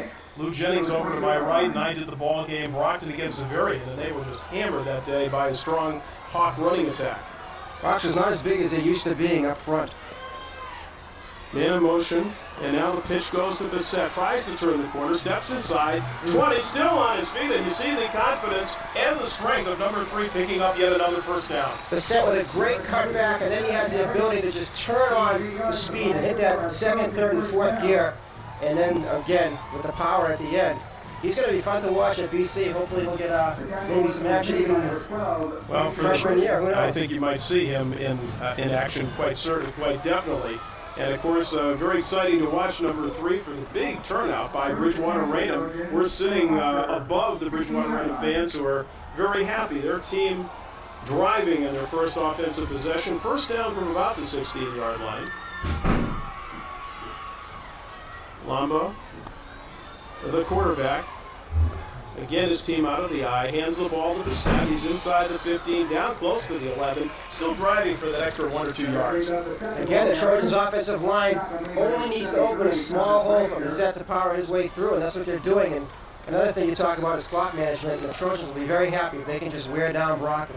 And that has happened before in the earlier games, and of course Brockton has turned that around to its advantage later in the season, wearing down opponents, especially Leominster in a game against the undefeated Leominster team at Leominster. They just wore them down completely early on. Gain of 5, 2nd down at 5 from about the 11, just outside. And it's been all on the ground for the Trojans, picking up 2 1st downs, and here with 2nd and 5. Bissett, the deep man, gets it again. Why not? And he'll have maybe a gain of 1 as a shoe flips off one of the tacklers. Thomas Frazier with a nice tackle there. Wasn't letting Bissett get away that time. Well, I tell you, Frazier's been a sure tackler, good size, one of the bigger guys in the Brockton defensive front set. Pickup of 1, closer down to the 11, close to the 10. 3rd down and 4 situation as the Brockton defense tries to stiffen here against a high-powered Trojan offense looking to get into the end zone. You compare this team to the '96 Super Bowl team from the Boxers. That line averaged about 275. This line maybe 220, 225. Big difference. It is a big difference. You can't get 50 pounds away that easily. These teams usually bigger year by year. 3rd down and 4. We'll pitch a Bissett this time. Steps inside. He's going to be short of the first down. Gets it down inside the 10 to about the 7.5. Decision time. And it should be short by about half a yard, maybe a whole yard. Decision time, I think you have to go right here. I think they'll go for it. First of all, if you don't get it, boxers pinned deep in their own zone. Correct. And that's what you want to do. You want to control field position. And the Trojans, I mean, they know what they can do, but they do have a very good field goal kicker as well. I think they'll call a timeout right here. That is going to be the signal. And timeout, our first of the ball game. Called by the head coach, Buron. I believe that says 3:56. Kind of tough to see the clock from here. It is very tough, and the sun directly on the board. Yep, you're exactly right. I put the binoculars on. 3:58 is the call. Timeout, a good timeout. This is a key juncture in a fast-moving first quarter of action. Both teams with one chance on offense. Bridgewater Raynham trying to stuff it into the end zone on a 4th down and short situation. Talk about the crowd. Bridgewater Raynham, I heard, sold a couple of thousand tickets before today. And Brockton sold about 700, they told us. And you wonder how many people showed up today. Beautiful day for football. You couldn't ask for better weather. It really is, and we've had almost like a late Indian summer, especially yesterday. God, you felt like taking out the old golf clubs and going out to play around. But we have a timeout on the field right now, just under 4 minutes to go. And both teams talk it over. I think you have to go with your money man Bissett right here. Obviously, Brockton might be keen on him. They might give it to Kirkendall right here. Yeah, so just to cross everybody up. Let's wait and see. Kirkendall has had one carry in the ball game. Otherwise, it's been the Bissett show, as you might expect. You know, interestingly enough, talking about postseason play, Brockton 9-4 with 3 straight wins in the Super Bowl. 91 against St. John's, 13-7. In 92, they upended Xaverian in a close game, 18-17. And then, of course, beating Bridgewater Raynham in 96, 32-20. Here's a shot. They're going for it. Yep. Let's split the backfield. Kirkendall, number 44 up top, and down below us is number 3, Bissett. Wamba looks it over. Needs 1 yard on a 4th down effort. Handoff goes to Bissett. He's inside the 5. He's in the touch for a touchdown. Doug Bissett doing it again. He just ran right through everybody there. And when he sees the end zone, he gets into the end zone.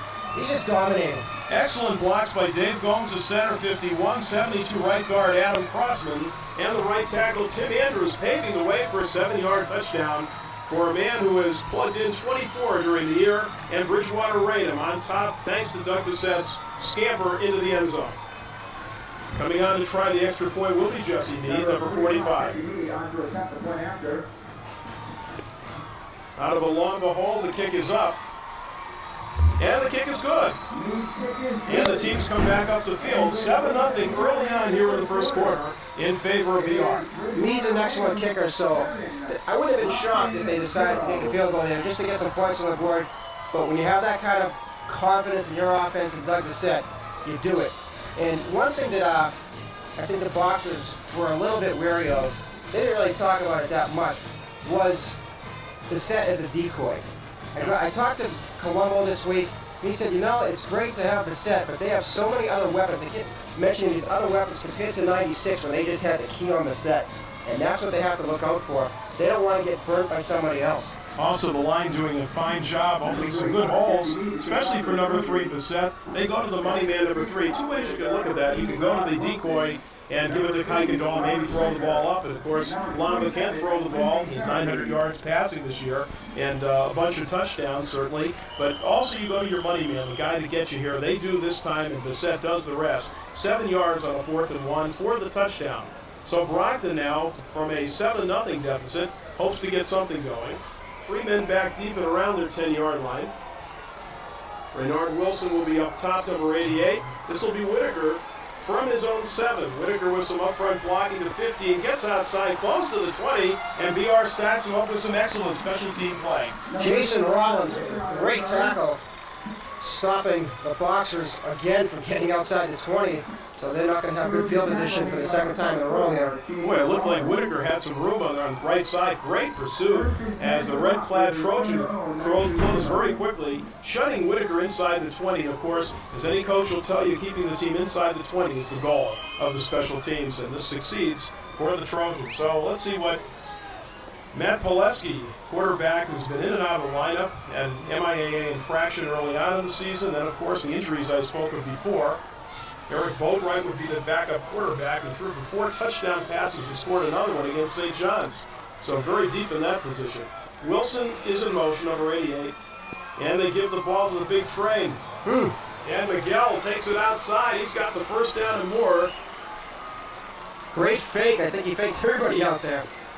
I didn't see where the ball was at the first moment there. Miguel Cummings it is. He's wearing a different number today. Usually wears number 32. That's not what you need when you're this far up. That's for sure. And number 36, all of a sudden I look, I say, that looks like Cummings. It's definitely his style. I call him the big train for obvious reasons. He gets it going, very tough to bring him down. Brings it out to the 35, pick up a 16, 1st and 10 for the Boxers. They're first in the ball game. Also gets him some better field position. So nice carry by the ever-tough Miguel Cummings. The work out of the eye, Cummings the up man, Farabee the deep man with Renard Wilson in motion up top. Give it to Farabee, the speedster, and he plunges ahead for a couple before being stopped by Bissett and company after a pickup of maybe 2 or 3. The Trojans' defensive line, not huge, they're big, but they're very strong and they're quick. They close up the holes. I watch them all year long. Someone you'll think has got an alley, the next thing you know, someone jumps in and stops it, just like that. And you saw that right there. A very quick reacting team. And they've had a fine football tradition, both of these schools, with excellent programs, especially in the 90s, and even the 80s for that matter. Tremendous winning percentages for both coaches. Hey, you talked about Brockton. BR's been to the Super Bowl 5 times. This is their 6th try. They've yet to win one, though. I know, winless in the postseason. The fake handoff to Farabee. Tries to get outside. He's got to get in trouble, but he reverses his field. A block in the back. There's going to be a flag. This one will come back. And Farabee is tackled after a game, but cancel the game because this one will come back with an illegal block in the back.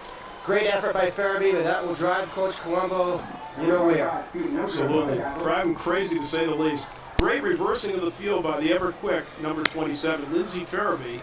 And we talked about his fractured jaw. He fractured the jaw in a scrimmage against Bridgewater Raynham. Was quoted in the paper saying he has no hard feelings, and I think he's that kind of a player. But at the same time, you know it has to be on his mind where he broke his jaw. Yeah, I've spoken with him, and it's actually Doug Bissett that kind of was responsible for it. But he knows it was nothing personal law. It just happened. Yep. And he's just looking forward to winning this game. Referee Cronin signaling the illegal block in the back. That was very clear on the cutback. He couldn't miss it. Brings the ball back inside the 30 to the 28-yard line. The down remains the same as the second down. And second down at about 17 yards to go as Brockton has to bring the ball out to their own 45. So let's see if Matt Pileski puts it up. The likely receivers, of course, and Jason Spry. Senior split out down here, number 42. And, of course, big Renard Wilson, number 88. Comes down here to Wilson, the pass overthrown. It may have been deflected. Time to tell from up here, but it looked like Matt, it just sailed on Matt, though. Very interesting when you do a lot of these ball games. Of course, you're so much closer to the field. Now you get in one of these big stadiums and you're way up top. You feel like you're really way out. Well, it's not like Marciano's all that small. Oh, that's true. They're pretty high up there at Marciano. But a little bit of a different angle, I think. Certainly in this. This is spread This farther is so back wide in the open, field. everything. Yep. Looking at the traffic coming down. 3rd and 17. After the incomplete forward pass, this time Wilson and Spry both flanked out to the right-hand side. Boxers in the eye. Late handoff to Farabee. They'll keep it on the ground. Not much there, maybe a gain of 1. That surprises me. That's very conservative from Coach Colombo, but he still figures it's early. I don't want to force my players into making that dreadful mistake. So let's try to see if we can get Raynham off guard, and they didn't do it there. And of course, Armin Colombo expecting the defense to think pass. And that time, Tim Lawton, number 10, with a tackle of Farabee, brings up 4th down. And again, the second punt of the afternoon for Pileski. And he lines up at his 15-yard line with twin coverage back inside the 45 for the Trojans. Not much of a rush again. And a flat kick returnable right here to the 40 to 50 and into Brockton territory at the 48-yard line. And that was 42 John Cucinato with the return of about 6-7 yards. And again, excellent field position for the Trojans, ahead 7-0. And I'll tell you, the Boxers cannot afford to keep letting this happen. They got to do something to get the ball the other end of the field because Bridgewater Raynham will capitalize. 1 minute, 1 second to go here, first quarter. And of course, we're going to hear from 6th grader Peter Simbor, who's been with us for the broadcast. Has done a very nice job. But right now, a first down and 10 for the Trojans, with Kirkendall up front and, of course, Bissett, author of the only touchdown of the game. This one to Kirkendall, 45, close to the 40-yard line, pick up about 7, and that'll put gray hairs in Armin Colombo's head to give up so many yards on the first down effort. And there's that power again from Kirkendall. Like I said, it's no rest for the weary when you've got Kirkendall and Bissett back there. If Bissett wasn't there, this kid would be one of the best runners, I think, in the state. But, you know, he's been a great blocker, he's been a great team player, and he'll have his chance next year. I believe he's only a junior. Yep, and he will have his chance. This, of course, Bissett's last ball game. He desperately loved to win a game and come out on top of the Super Bowl laurel. That has eluded him. 3-time all-scholastic football player and just outstanding at his position. Second down, we'll call it close to a long 2 here. First pass of the game. Throwing down here, incomplete. Looking for Cucinato, number 42, pass over throw. They've hooked up for a lot of big plays this year and trying to get the big bomb right before the first quarter expires. Mwamba, great touch. Will do that a lot. He can loft the ball up and let his receivers run under it.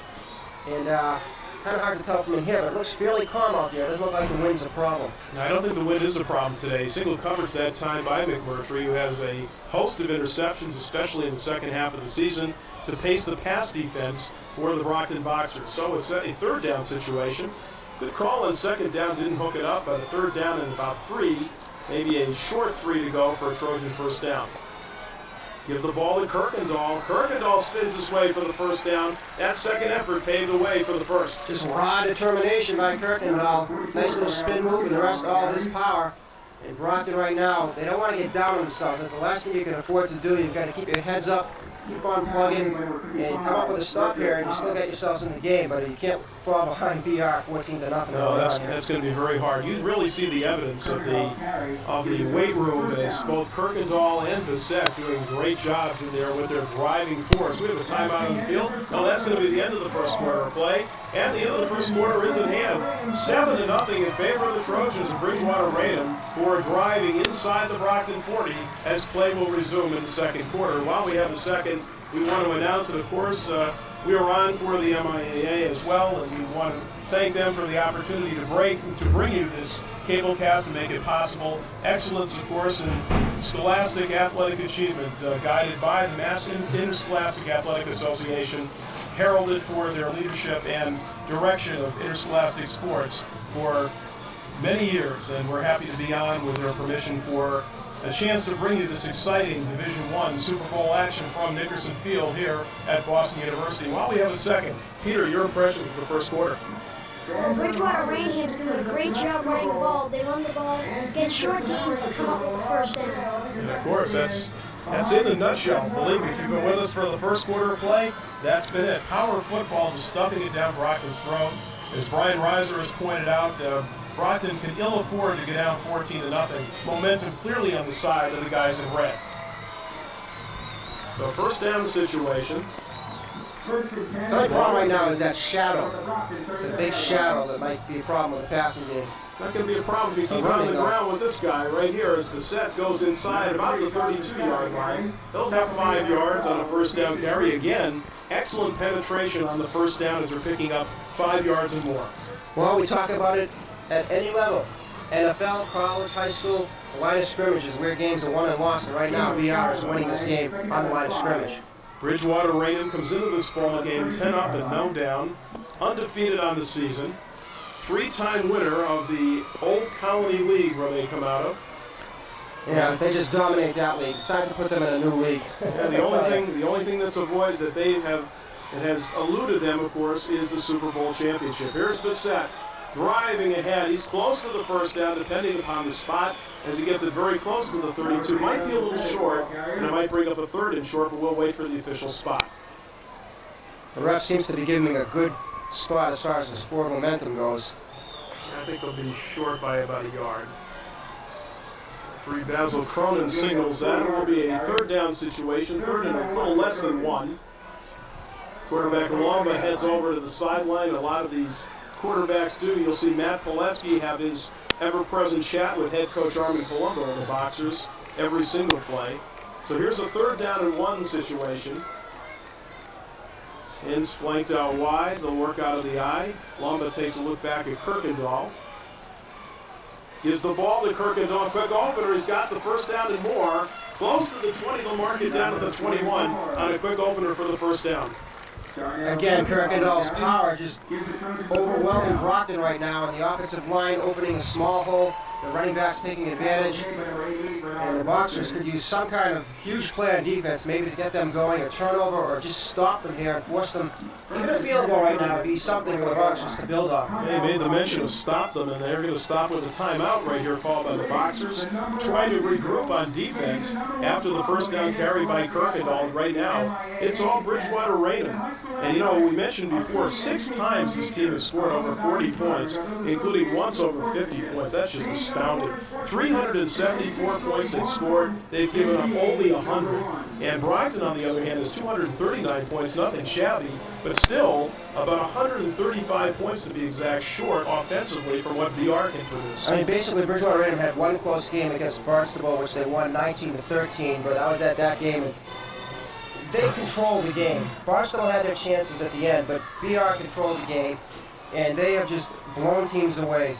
I mean, check out some of these scores. 41-0 over Quincy, 42-14 over Malden Catholic, 46-6 over Plymouth South, 54-16 over Falmouth, and on Thanksgiving, 35-7 over Silver Lake, who usually give them a hard time. It's just an incredible scoring machine. They've always been great offensively, no question about it. In fact, they were heavy favorites in that game that I mentioned, the very first Super Bowl that I did over at then Sullivan Stadium, where Iafrate scored a head-over-heels touchdown in the last second to upend the favored Bridgewater team that day. So here we go back to the action from the 21, or just outside, first down and 10. Handoff, we have a new number now in the ball game. No, that's Bissett. Now, one thing that's interesting right here is they continue to run up the middle, which shows how confident they are, because usually they'll sweep Doug Bissett out wide, especially in AstroTurf where you think he could use his speed. They've yet to do that, which is surprising me. I stand corrected, of course, that was Bissett. Short gain on the play, maybe a yard, called 2nd and 9 as the Brockton defense stacks up number 3 for his shortest gain of the day so far. A gain of 1 yard on the play. 2nd down and 9 from the 2nd down 9 situation from the 20-yard line. Into the ball game in the backfield is Justin Betancourt, number 48. He's the front man in the eye as Lamba fakes it to him, gives to Bissett's got some room outside, turns it 20, 15, 10, 5, and he's going to be knocked out of bounds inside the 5 at about the 4. Good for the first down, and boy, you saw the speed to go along with the power for Doug Bissett. Well, maybe I know what I'm talking about. There it is. Bissett runs wide. He was going to cut inside, but at the last second he turns on that extra speed that he has to the outside, and then he just takes it head first. He is a warrior. I know a lot of running backs have to be, but this kid is a warrior. He'll get beat on and get back up dizzy and just keep going. Now the good ones do that. 17 yards for Doug Bissett and a first down, 1st and goal inside the 5 at the 4-yard line. So again, Bridgewater Raynham up by a touchdown, an extra point, looking for more. And they're well on the march. Now we have a flag. Could it be too much time or an illegal substitution? We'll wait and see, as Basil Cronin, our referee, will tell us. When BR has gotten inside the 10-yard line, they, of course, want to give it to the running backs, but let's have some play action, too, with Lamba. They've done that a lot this year. The infraction is going to be marked off against the Brockton Boxers, half the distance to the goal, which is about 2 yards down to the 2-yard line, is signaled by referee Cronin. So it's going to be 1st and goal from the 2-yard line as we'll start the clock here in the 2nd quarter. And Bridgewater Raynham very much in control of this early action. Bissett, the deep man, Betancourt, the front man out of the eye. Lamba with the signal. Give it to Bissett. Bissett is twisting. I think he's short as he tried to twist his way across the plane of the goal line. This will be a 2nd down coming up. Just short, and of course the Boxers know all about goal line stands because they had to do that against the Bedford to hold on for the win when they stopped them 4 times in a row. The Bedford had the chance to tie up the game. Of course, the Boxers held on to make it here to the Super Bowl. And we'll throw out a trivia question when we have an opportunity. A lot of things we want to try and get on the air. And this game's just flying by already in the 2nd quarter of play. 2nd shot on offense for Bridgewater Raynham in that time. Gain of 1. Second and goal from the 1. Bissett once more. Bissett's got a touchdown. His second. Bridgewater Raynham up 13-0. How do you stop that? The line doing a great job with the push, and then Bissett just finding his way into the end zone like he has already done 24 times this year. Well, he has 26 touchdowns now on the season. 2 more today to put the Bridgewater Raynham Trojans up 13-0. Following a nice block that time by Jeff Moyer, big 77, and Brian Berry, the left guard, 54. A nice hole opened up for number 3, Bissett, for the touchdown, bringing on Jesse Meade, number 45, from a lamba hole. He'll try to make it 14-0. The snap, the kick, it's up, and the kick is good. And Bridgewater Raynham very much in control of this football game so far. Still in the second quarter play. It's 14-0, Brian. Well, what you have to look for now out of Brockton is plenty of time left to get a touchdown before this half ends, and you're right back in the game. You can't panic. You got to keep your head up. And by watching Brockton as well as you have and I have, I'm sure that they can do that. No, they certainly can. They have the weapons to do it. Outstanding receivers in Spry and Renard Wilson. Matt Pileski, who not only can throw but can scramble.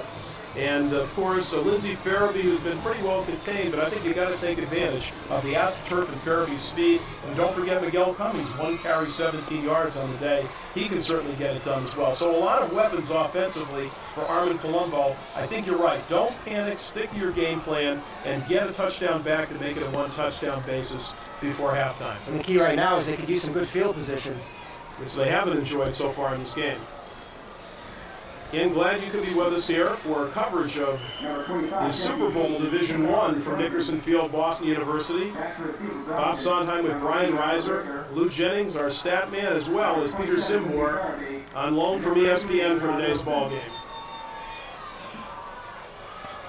So again, Jesse Meade from the 40 to kick it off. And looking back into the sun will be Whitaker. No, check it, Farabee. Farabee up top, he's going nowhere, as he's met at just about at the 20-yard line by another good special teams effort, keyed by Tim Lawton, number 10. Bridgewater Raynham is as pumped as all these fans. This crowd just keeps getting bigger and bigger here. And BR here at the home side has a huge turnout. I mean, everybody over there, I live in Raynham now, everybody's been talking about this. They just, you don't know what it's like to want to beat Brockton. That's the thing with these little towns and all the other teams. Everybody wants to beat Brockton. Well, that's a good segue. We hadn't planned, but my trivia question is, can you tell me the last time a team did beat Brockton in the Super Bowl? Don't mention it, Brian. This is for the viewers at home. I'm trying to remember myself here. When did it happen? What was the score? And who beat them? Most interesting ball game. We'll get back to that later on. See if you know at home. Here's Pileski. Steps up. Throws a wobbly pass downfield into single coverage, and Bissett really set up shot with excellent position on the intended receiver, but breaks it up for the incomplete forward pass. There's Doug Bissett showing what a terrific athlete he is. Of course, maybe not the greatest hands in the world there, but... Well, he had some company. The intended receiver was Jason Spry, number 42. The seniors had a fine year receiving, and the other mate, of course, is Renard Wilson, number 88. And they're both excellent receivers for the Brockton Boxers. 9 touchdown passes caught between Spry and Renard Wilson from Pileski, and of course I mentioned Eric Boatwright this season. I wish I had made a note of this, but I believe that BR fell behind Brockton a couple of touchdowns 2 years ago, and they managed to come back and make it close. See if we have a repeat here. Anything can happen. Out of the eye in a second down and 10 situation. Fake to Cummings, give it to Farabee. And Farabee is jarred after about a 2 to 3 yard gain. BR just not giving an inch on that line, closing all the holes before they have a chance to get anywhere. And of course, Farabee, he just needs a little crack and he can get going, but nothing is there for the Boxers. And I'll tell you, the Boxers have to try and get it done on the ground as well, otherwise they'll be keying on Pileski and he'll be running for his life. Gain of 2, it'll be 3rd down and 8 yards to go. Boxers operating from just outside their 22 at about the 23. Renard Wilson will be in tight, and Spry, both men split down below Spry and Wilson on a 3rd down passing situation. Pileski has Spry. Spry is forced out of bounds. And he's going to be short of the 1st down by about a yard. Nice short tackle as Spry gets the sideline catch, but is wrestled out of bounds, short of the 1st down. Well, all good defenses go by the philosophy of bend but don't break. right now, BR is not even bending very much. Well, there's no question right here. Armin Colombo has to kick the ball away, and to do that will be Matt Pileski, of course, son of athletic director Tom Pileski for the Brockton Boxers. They can ill afford a turnover right here, already down 14-0 in this football game. Matt needs to get a good punt off here, and the Boxers need to get down the field. If BR starts again up at the 50-yard line, oh, they fake it. They do fake it, and it's going to be short of the first down. Oh, they tried the chicanery right there, and BR was ready for it. Armin Colombo taking a big gamble right there. You give BR now the ball on the 30-yard line, they have a chance to put this game away right now. Well, always easy to criticize when it doesn't work. No gain on that last play as Armin Colombo, the 39-year head mender for the Brockton Boxers, tries to keep the ball on his side, but unfortunately it's going to go over short of the first down. Now, no gain on the fourth down play. Right, as fans, we're always talking about a coach, oh, he should have done that, he's a genius if he didn't get it right or not, blah, blah, blah, blah, blah. The fact is the players have to execute it, and that's what they'll tell you. We didn't do it. Kirkendall back in the ball game. He's the front man out of the eye, which they run a lot. Give it to Bissett. Bissett goes right side. Not much there. Nice defensive play that time by Aaron Montero, number 35. After a short gain by Bissett, one of the few times today that Brockton has been able to handle the BR offense on a first down situation. I think only the second time today in the first half of play they've been able to keep them under 5 yards on a first down effort. Right now, I think you can look for the Trojans to be a bit conservative, maybe chew up the rest of the clock, which I believe now is at 5:59. They'll send Cucinato, 42, and Rollins, number 24, up top. Second down, and about 8.5 to go. Give it to Bissett, goes left side, follows a block, and he goes ahead for about 2, maybe 3 yards. Ball squirts loose, but Bissett was down. And following a Tim Andrews block that time, the offensive lineman, number 57, co-captain, the co-captains, Bissett and Andrews, co-captains of the Trojan team. And the Trojans just continue to try to wear down Brockton, which you can think of, I mean, what a shock that is. That's not normally the way it is. It's usually Brockton, the team wearing down their opponents. Most often that's the case. 5:20 in the clock counting here on a swiftly played ball game, already approaching halftime, 14-0 if you're just joining us in favor of the Trojans, who face a third down and we'll call it 7 to go from about the Brockton 27-yard line. Let's see if Lamba looks for Cucinato. No, we'll give it to Kirkendall. Kirkendall's short. Gets inside the 25, down to the 23, has to get to the 20 for the first, so a fourth down situation. When you're up 14-0, you have a lot more advantage on your side on fourth down. But they could kick a field goal. Meade, I've seen him boot some long ones this year, and on AstroTurf, why not let him do it? But you know what? What do I know? I think they're going for it. Well, a win there is, if you take a look over there, is blowing in the face of Meade. Plus, it would be a long kick of darn near 40 yards. So I think pretty good call right here by Coach Buron to try to give his team an advantage. But before we do, we'll have a timeout on the field called by the Trojans, and another good timeout call on a fourth down when they called their other timeout earlier in the ball game. And a reminder once again, we want to thank first of all you fans for joining us this year for exciting high school action. We certainly had enough of that. Excellent season, of course, for the Brockton Boxers and even the Bridgewater Raynham, undefeated Bridgewater Raynham Trojans, both teams getting here today for this rematch of 2 years ago. And I want to congratulate both teams, their coaches, cheerleaders, and everybody affiliated with the program, especially the players, for outstanding seasons that both sides have enjoyed coming into this ball game. Well, something we've talked about on our new show, both of these teams really wanted to play each other all year long. They're looking, as soon as they saw that pairing at the beginning of the year, they realized, okay, we can get that rematch. And the rivalry that is beginning to build between these two schools is just terrific. And not just in football. You got basketball they're starting to play, baseball, and that's what you look for, these local teams. You can play one another, good competition. But as far as good competition goes, the other thing you have to have is a little bit of hatred has to grow between everybody to really get a rivalry going. And that could start to happen now, especially if BR wins this one and shows that they can beat Brockton. That's right. Both teams will certainly come out pumped next year either way, as long as it's a good ball game today, and so far we've had a dandy. Lamba now with a fourth down situation, 4th and 3. They'll pitch it to Bissett. Wants the pass, throws the ball wobbly downfield, and Farabee intercepts. And he'll just knee it down, and he finally knees it down. He was wandering around in the end zone like a lost warrior, but finally knees it down, and they'll bring it out to the 20. Not a good pass by Bissett. And Bissett getting up slowly. Now there's a bit of a gamble by Dan Bjorn trying to put this thing away. It would give the Boxers a little bit of life here. They've got their chance now, 4:12 left, but they've got to go 80 yards. But they have life. Yes, they do have life, and not the best pass. Bissett definitely gave it away. He wanted to throw that ball. Excellent coverage that time by McMurtry, the outstanding secondary man for Brockton, who I mentioned before, has a host of interceptions. That time, another one actually could have knocked the ball down just as easily. Wanted to make sure of the catch, and then kind of wandered around in the end zone, only to knee it down before there was any chance of a safety or a fumble. But that was a definite option. If Doug saw some daylight, I think he was going to tuck it and run with it, but he saw his receiver and saw some guys coming at him, so he decided to let it go. And I think that wind that you were just talking about may have gotten underneath that one a little bit. So Miguel Cummings and company Farabee in the backfield to go up top. Short pass this time goes to the tight end. That's number 87, Michael Robinson, the junior. You kind of expect him to be one of the real go-to guys next year because both Spry and also Renard Wilson will have graduated after this ball game today. And every year you talk about the great boxers that graduate and you say, oh, what are they going to have next year? And then new kids just manage to come up. It's just unbelievable. The good programs have a way of replenishing themselves. Of course, we remember Peter Harris, 192 yards against Bridgewater Raynham when both of these teams hooked up 2 years ago, and boy, was he a good one.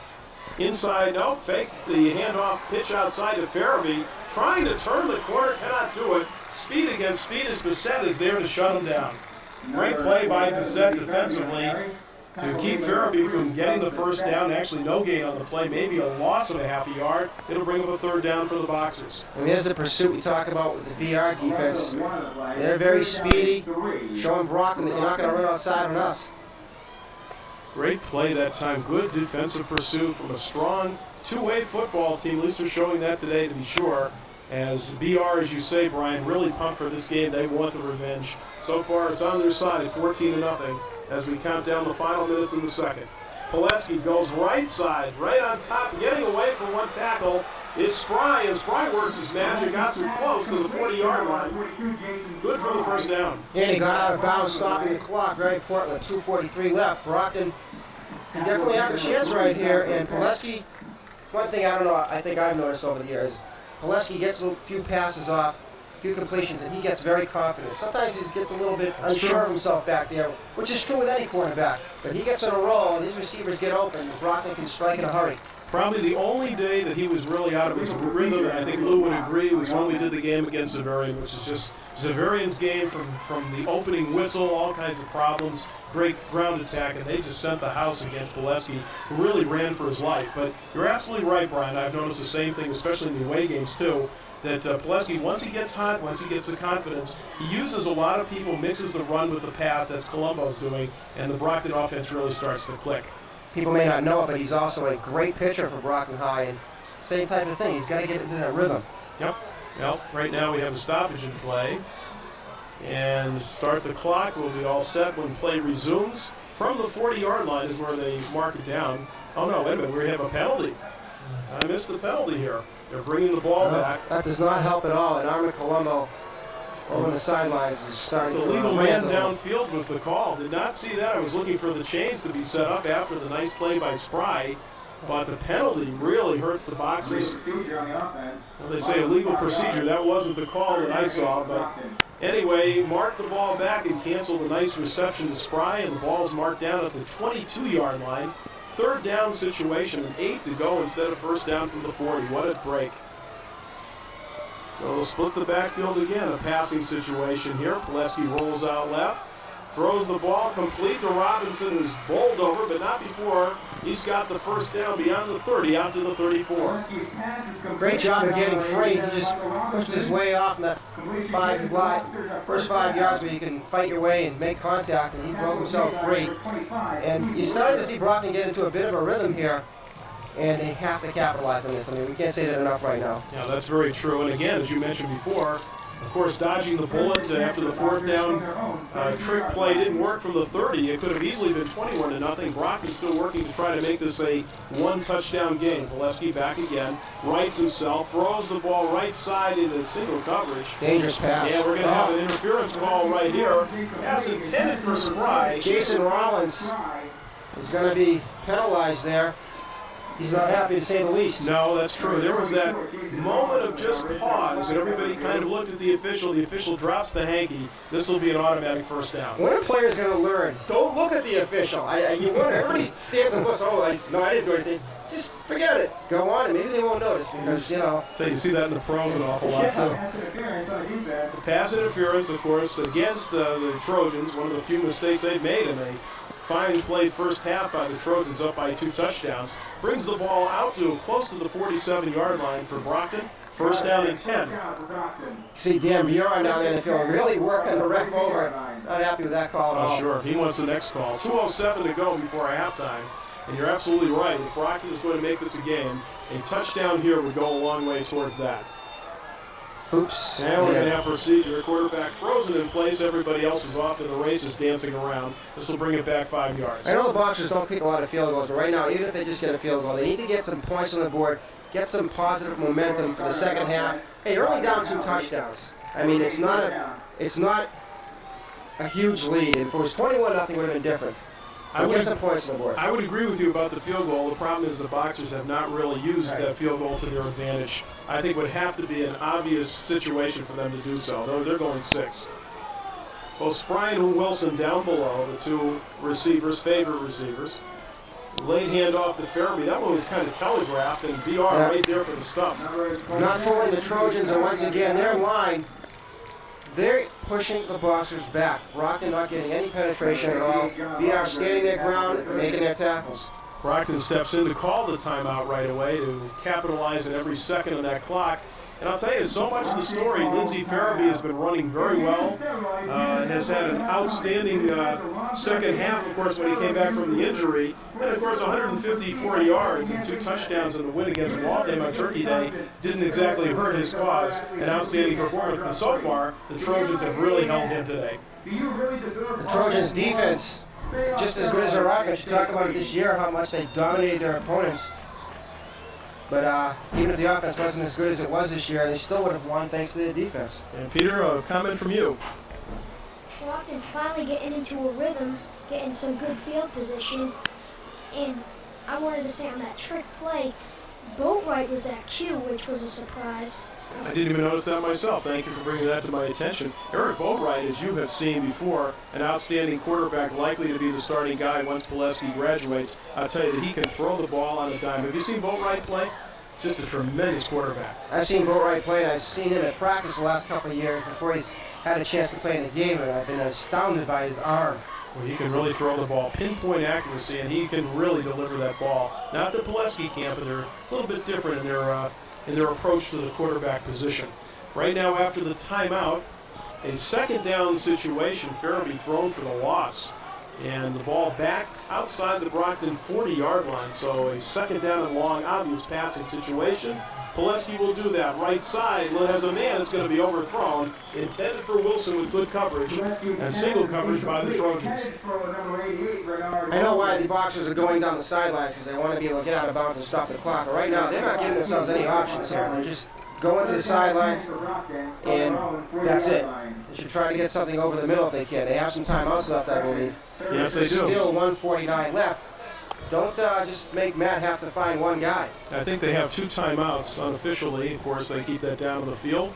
And you're absolutely right. They can stop the clock right now. They have to get yardage, and they have to get a first down. You're looking at a third down and long situation. This is really the play because if it turns into fourth down, you can't afford the gamble. So Brockton really have to cash in right here. Still plenty of time on the clock for BR to come back with some offense.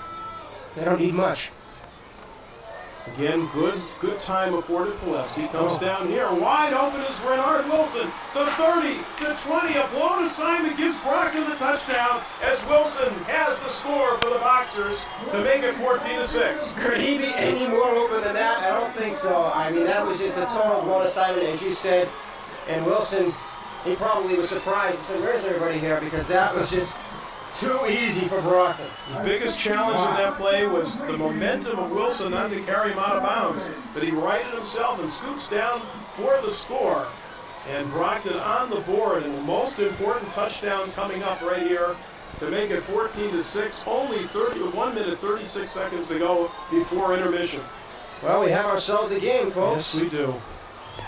That makes it a little more interesting here before halftime. Brockton will set up. They'll go for the 1. And Eric Boatwright will be trying the extra point out of a Pileski hole. Straight on kick by Boatwright, and the kick is up. It is no good. So the kick no good to keep the score at 14-6, still on a 1-score basis, but Brockton fails its extra point after the touchdown pass to Renard Wilson to get him on the board. That's what Brockton needed, though. Now, it will be interesting to see how the Trojans respond. Like I said, they've been in a lot of close games, but they're in control and they're confident. They've just been moving the ball at will so far. Brockton has not been able to stop them, and we have 1:36 left. Let's see if Coach Buron elects to take any gambles or what. I mean, of course, when you have a setback there, you just hand him the ball and he can break it for you in a second. He can break it very easily and has done so in the past, as you yourself know. But I'll tell you something, there's a, you talk about the lost art of bunting in baseball, lost art of the straight-on kicker in football. You saw Farabee that time, not Farabee, Boatwright, with the straight-on kick. A Lou the Toe Groza kind of approach as Lou Jennings smiles off to my right. He knows what I'm saying. That dates me a little bit, huh? You would also think on the AstroTurf, this is how a kicker would want to kick. It's much easier on the AstroTurf. Well, Brockton will call the timeout here. Interesting timeout with 1:36 to go. But Brockton back in the football game, as Brian Reiser has mentioned. Very happy to be on it again. A reminder once again, our thanks to the Mass Interscholastic Athletic Association, the MIAA, that governs and presents a great deal of interscholastic sports action coming your way. This being one of those outstanding events, and we thank the MIAA very much for allowing us the opportunity to bring you this action for your viewership at home. And to them, we thank them very much. And you talked about how quickly the game was going by. Well, it's slowed down now the last few minutes, taking longer than the whole first half did.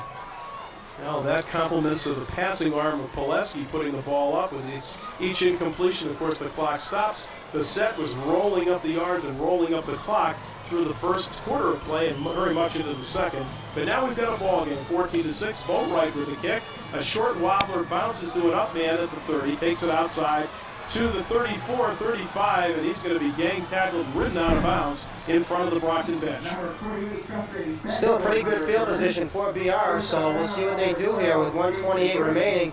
I don't think they'll take any big chances, but they'll try to get something free for Doug.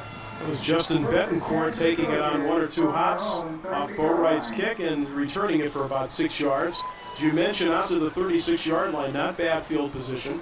Lumba has had his meeting with Coach Buron on the sidelines, and first down situation is still plenty of time to go, so I don't think he'd want to cash it in right here. Certainly not going to knee it down, as Brockton now back into the football game. And now we have a stoppage. Do we have too much time? We'll wait for referee Cronin. We have a timeout in the field. Timeout call. Boy, we're starting to mount up the timeouts and stretch things out. Well, Bob, you said how quickly it was flying by, and you just, I guess those hot dogs are still undercooked. Got to give more time to get ready. The bands are getting ready to get out here. Now they've been standing up for the last 10 minutes. I'm expecting the bands to go through. Luckily, it's fairly warm out for December 5th It's anyway. a beautiful day for football. As we mentioned, now you take a look at the flagpole. It's absolutely dead on the stick. Incredible day for football, blue skies, and a great crowd on hand. As you mentioned before, BR brought the house, and several Brockton fans on the other side as well. And this big matchup from 2 years ago. Yeah, this place is packed. Every time I look down here, there's more people. And not the happiest of times, but our trivia question once again. The last time Brockton lost the Super Bowl game, to whom, what was the score, and even what was the year of that loss? See if you can come up with that answer. We'll have that for you. There's no money in the jackpot. It's just for goodwill that we're having this contest. So after the timeout exchange, first down just down below us at the 36-yard line. Rollins in motion, the pitch to Bissett, and Bissett brings it outside. Bissett's got room, the 50, the 40, one man to stop him, and this gets enough to knock him out of bounds was Renard Wilson. Otherwise, Bissett was gone for 6. And it's a flag down. Flag in the field. Back. Yes, it is going to come back. And boy, there's a break for the Brockton Boxers on the yellow hanky on the field. When you talk about the little things in football, and how many of us were very thankful to the refs for giving the Patriots that game against Buffalo. But the thing that I always like to point out, I don't want to see the refs involved in the game. I don't want to notice the refs. And when they start getting involved in big plays, of course, the team will notice, because that's a big play right there. I don't know That's if a huge difference right there. The holding's going to be the call from the point of the foul and marks it inside the 30 at the 28. You mentioned the Buffalo Patriots game. I didn't know if you heard sleigh bells over Foxborough, but I think Santa Claus came early that day. But an exciting game nonetheless. They'll have their hands full certainly at Sunday down at Three Rivers. That's another matter. Right here we have a first down situation after the mark-off. A first down and 20. Fake the Bissett. Lumba delivers the ball then, and a great catch by Kirkendall. Was he in bounds? Out of bounds. They called him Out of bounds, the call incomplete. Great effort by number 44. Some good athletic talent, but he's out of bounds. I'm surprised right there that they go into the year, because you give Bissett one, why not give it to him again and see what he can do? I don't think that's a bad idea right now. Plus, it's a lot safer. You can't afford a mistake right here to give Brockton a chance to get even closer in this football game. Second down situation, 2nd and 20. And as many times as he carries the ball, he does not cough it up at all.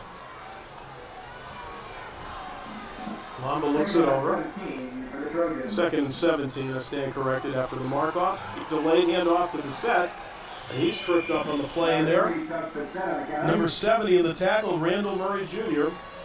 Good trip up, fighting off the block, and he got just enough of Bissett's leg to upend number 3 after a short gain. You can just see the slight change in both teams right now. Brockton is very confident out there. And BR right now, even on the sidelines, they were all pumped up before. They've calmed down now. They know They're a they're little in more the game. wary. Yeah, they're a little more wary of things. There's a little more respect floating out on that field towards the guys in white all of a sudden. But you can't play, to lose, to protect the lead. And that's very important, as the second half will tell us. I don't think BR will do that. They're going to keep trying to score. And there goes Bissett. And off to Bissett again. Mark Millard there. He bounces off 1 or 2 tackles. Finally, 2 more Brockton tacklers bring Bissett down after a short gain. Colombo wants the timeout, and Brockton will stop the clock with a quick timeout now. 23 seconds showing on the clock. It'll be a fourth down situation. Good timeout by the veteran coach of the Brockton Boxers. And he put everything he had into that timeout, too. Yes, He was jumping up and down. Yeah. He was definitely doing the bum Phillips on the sideline. No doubt about that. Still showing the stuff. So it'll be 4th down situation. And really, believe it or not, the first punting opportunity, Ken Lombo will be the punter if they decide to do that, which you can pretty much expect. Number 14 does the kicking as well, as does, of course, Pileski. Both quarterbacks kicking for their respective squads. And we will be entertained at halftime by the outstanding Brockton High Band, and they have an outstanding band. We'll see if Brockton brings the house here and really goes for the block. Why not? I think a good idea. We'll send Farabee deep. No, it's not Farabee. Yeah, it's Whitaker. They'll just have Whitaker back there. I don't think you have anybody else back there. They'll just come after this punt. I would. Why not? And Lamba really is not that far back as far as his formation. Now he takes a couple steps back. The punter gets it away quickly. Nice end over end kick. And Whitaker takes it at the 29, the 35, out to the 40. Turns the corner. He's at the 50, the 40, 30. And Whitaker is going to be dragged down inside the 10 at the 7. Wow. Great play, but I'm going to tell you something. There's no flag down. I think Brockton might have gotten away with an illegal block. So you talk about the refs being able to, control a game. Right there, they're letting them play. And one of the few times at any level of football there isn't a block in the back. Great run back by Whitaker around. He's down with 9 seconds to go. I want to point this out. He's at the 8-yard line. Now if you're talking field goal, might not be a bad time, or perhaps one more try before you try. You're talking about explosiveness. Both of these teams, they can just strike in a hurry, and that's why you know, BR looked like they were in control, and Brockton showing what they can do. They'll probably go to the end zone once and then settle for the field goal. The key is you got to go to the end zone. You really do. Timeout called right here, signaled by the Trojans. Trojans called the timeout. That works to Brockton's advantage as well, so they can talk over not only one play, but two plays in the final 9 seconds here in the second quarter. What a run by Whitaker on the punt return. Great blocking, great speed, and like I said, maybe getting away with one there. Well, the other interesting thing is they brought a lot of guys for the block, however, kept a few back for the blocks. The blocking for Whitaker, and Whitaker took advantage of that, was able to turn the corner, stepped inside, was nearly gone for the touchdown. And that really brought the crowd on the other side, the Brockton supporters, to their feet. Now BR needs to make a stand here. Again, you're talking about momentum going into the second half. And this can kind of stop Brockton's momentum. If BR comes up with a huge play here, Brockton don't put any points on the board. That helps out the Trojans' cause. I'm looking for big number 88, Renard Wilson. Very powerful, very strong, but a Ben Coates type of receiver when he needs to be in the end zone. And Pileski will probably get out of the pocket, get rid of the ball as quickly as he can to maintain some time on the clock. I've seen the Boxers do some tricky things over the years, and maybe they're going to pull something out of their hat right here. Well, they also have a double reverse kind of situation inside, too. I think you'll look for the pass. Here comes Pileski, gets a nice block, gets away for one man. A pass comes incomplete. Looking for Big Robinson, the tight end, who has 2 catches here in the first half. Incomplete at the 2. So now it's decision time with 2 seconds to go. Remember this, they tried the extra point a few moments ago after their only touchdown. That was missed. So will they go for 6 or will they go for the 3? The ball on the 8, one more play, first half. 2 seconds remaining. Also consider, let's see what they're doing here. They're going for the field goal. And if I would be I would be awake here to a fake. Don't put anything by. Coach Colombo has seen a lot over the years. Bo Wright will try one from 26 yards. The kick is short. It's not going to get there. It looked like it may have been partially blocked. Or did Bo Wright just miss it? In any event, the try for 3 is no good. And that will do it here on the end of the first half of play on the missed field goal. Nice run by Whitaker, goes for naught because of the clock running down. Bo Wright misses the try for 3, brings us down to a 14-6 ending here in the first half of play. We'll be back with more action after we take this brief pause.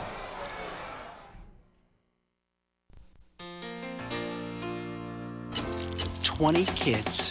For 1 hour a week, you leave your concrete world of flip phones and faxes and talk to 20 kids about how business works. They will question everything. But those 20 kids will talk to 20 more. So by Saturday, what you said on Thursday could be halfway around their world. You get to make a difference. Could just make the rest of your week pretty dull. That's the new JA, teaching kids how business works.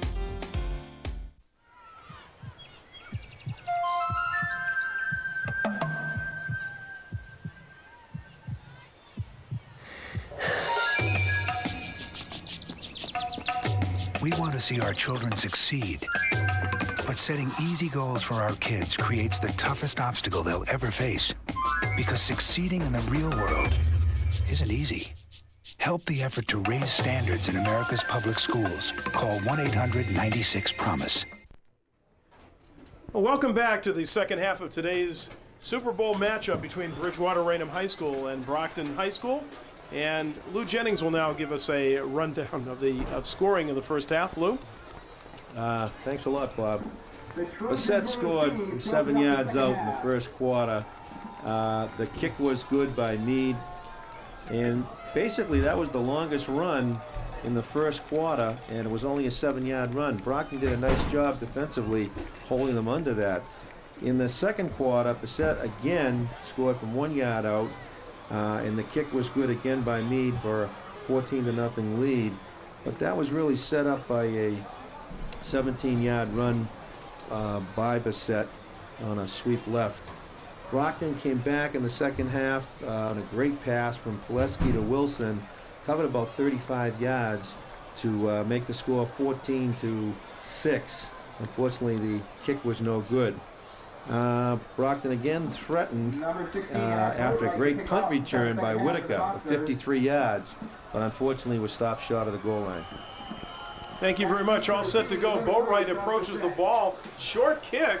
This one's going to head out of bounds, and a good thing maybe for BR that it did, because they had one man covering and Brockton was looking for the recovery. Little chicanery right off the bat here in the second half of play. 5-yard mark off, illegal procedure, of course, will force Eric Boatwright to kick the ball from the 35 instead of the 40 as Brockton goes left to right as we begin quarter number 3 in front of a big crowd here for this Division I Super Bowl matchup. When you have a 14-6 game, needless to say, the next score by whoever could determine what kind of game we're going to have here. Brockton scores, we're going down to the wire. BR scores, they have an opportunity once again to run away from Brockton. Now 3 men deep, John Cucinato along with Doug Bissett. The middle man is Kirkendall. They'll move 5 yards farther up the field, and Kirkendall, the deep man, is actually at his 20-yard line, showing no respect for Boatwright's ability to kick. Boatwright a short kick, and Kirkendall guesses right, except it's going to be number 42 on the play as Cucinato tries to turn the corner, brings it back close to his 40-yard line, and once again the Trojans start with excellent field position. And that's hurt the Boxers, the kicking game and field position. And right now, again, BR starting in very good shape on the 40. And no doubt they'll come out giving it to Mr. Bissett. Well, interestingly enough, I've seen Boatwright kick a lot better. Seems to be having a lot of trouble today. And Lamba, as is the case for both quarterbacks over on the sideline, the last man into the huddle. He'll bring the play in on a 1st down and 10 as we begin quarter number 3 from the 40-yard line, 1st and 10 for the Trojans. And again, once again, working out of the eye. Bissett, the deep man. Kirkendall up front, hits Bissett right side. Goes ahead to the 44-yard line, a pickup of about 4 on the play. It'll bring up a 2nd and 6.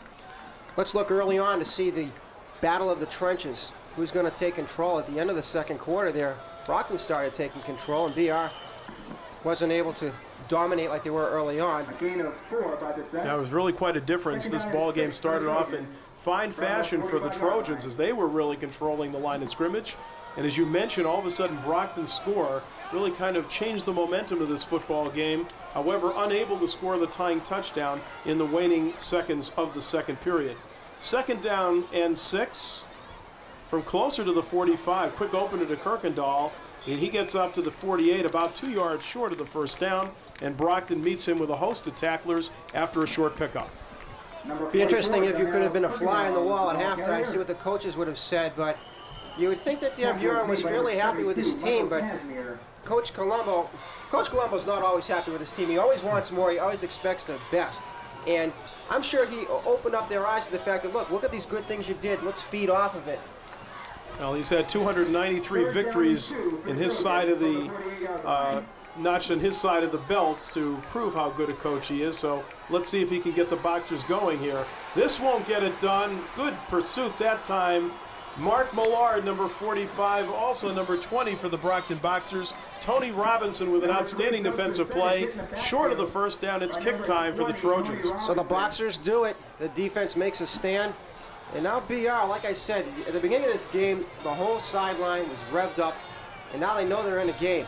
Farabee and Whitaker go back deep inside their own 20-yard line, anticipating a punt coming up from quarterback Ken Lamba, number 14. He will do that, lined up inside his 40. He'll kick from just about that spot. So big defensive stand by the Brockton Boxers, trailing this ball game 14-6 here in the 3rd quarter. It's a fake. They go to Bissett. Bissett's got the 1st down and more. The 40 down to the Brockton 35 where he's stacked up there. They snap the ball to the short man, each side trying a 4th down fake, and this one works for Coach Buren. Now that's a confident team right there, and they made it look easy with Bissett. That's all you can say about it. That is confidence in your team to execute on a crucial play. Down to the 35-yard line. The 1st down and more, and a great run that time by Bissett, who got the snap from center as the short man on the fake and fooled Brockton and picks up the 1st down directly below us.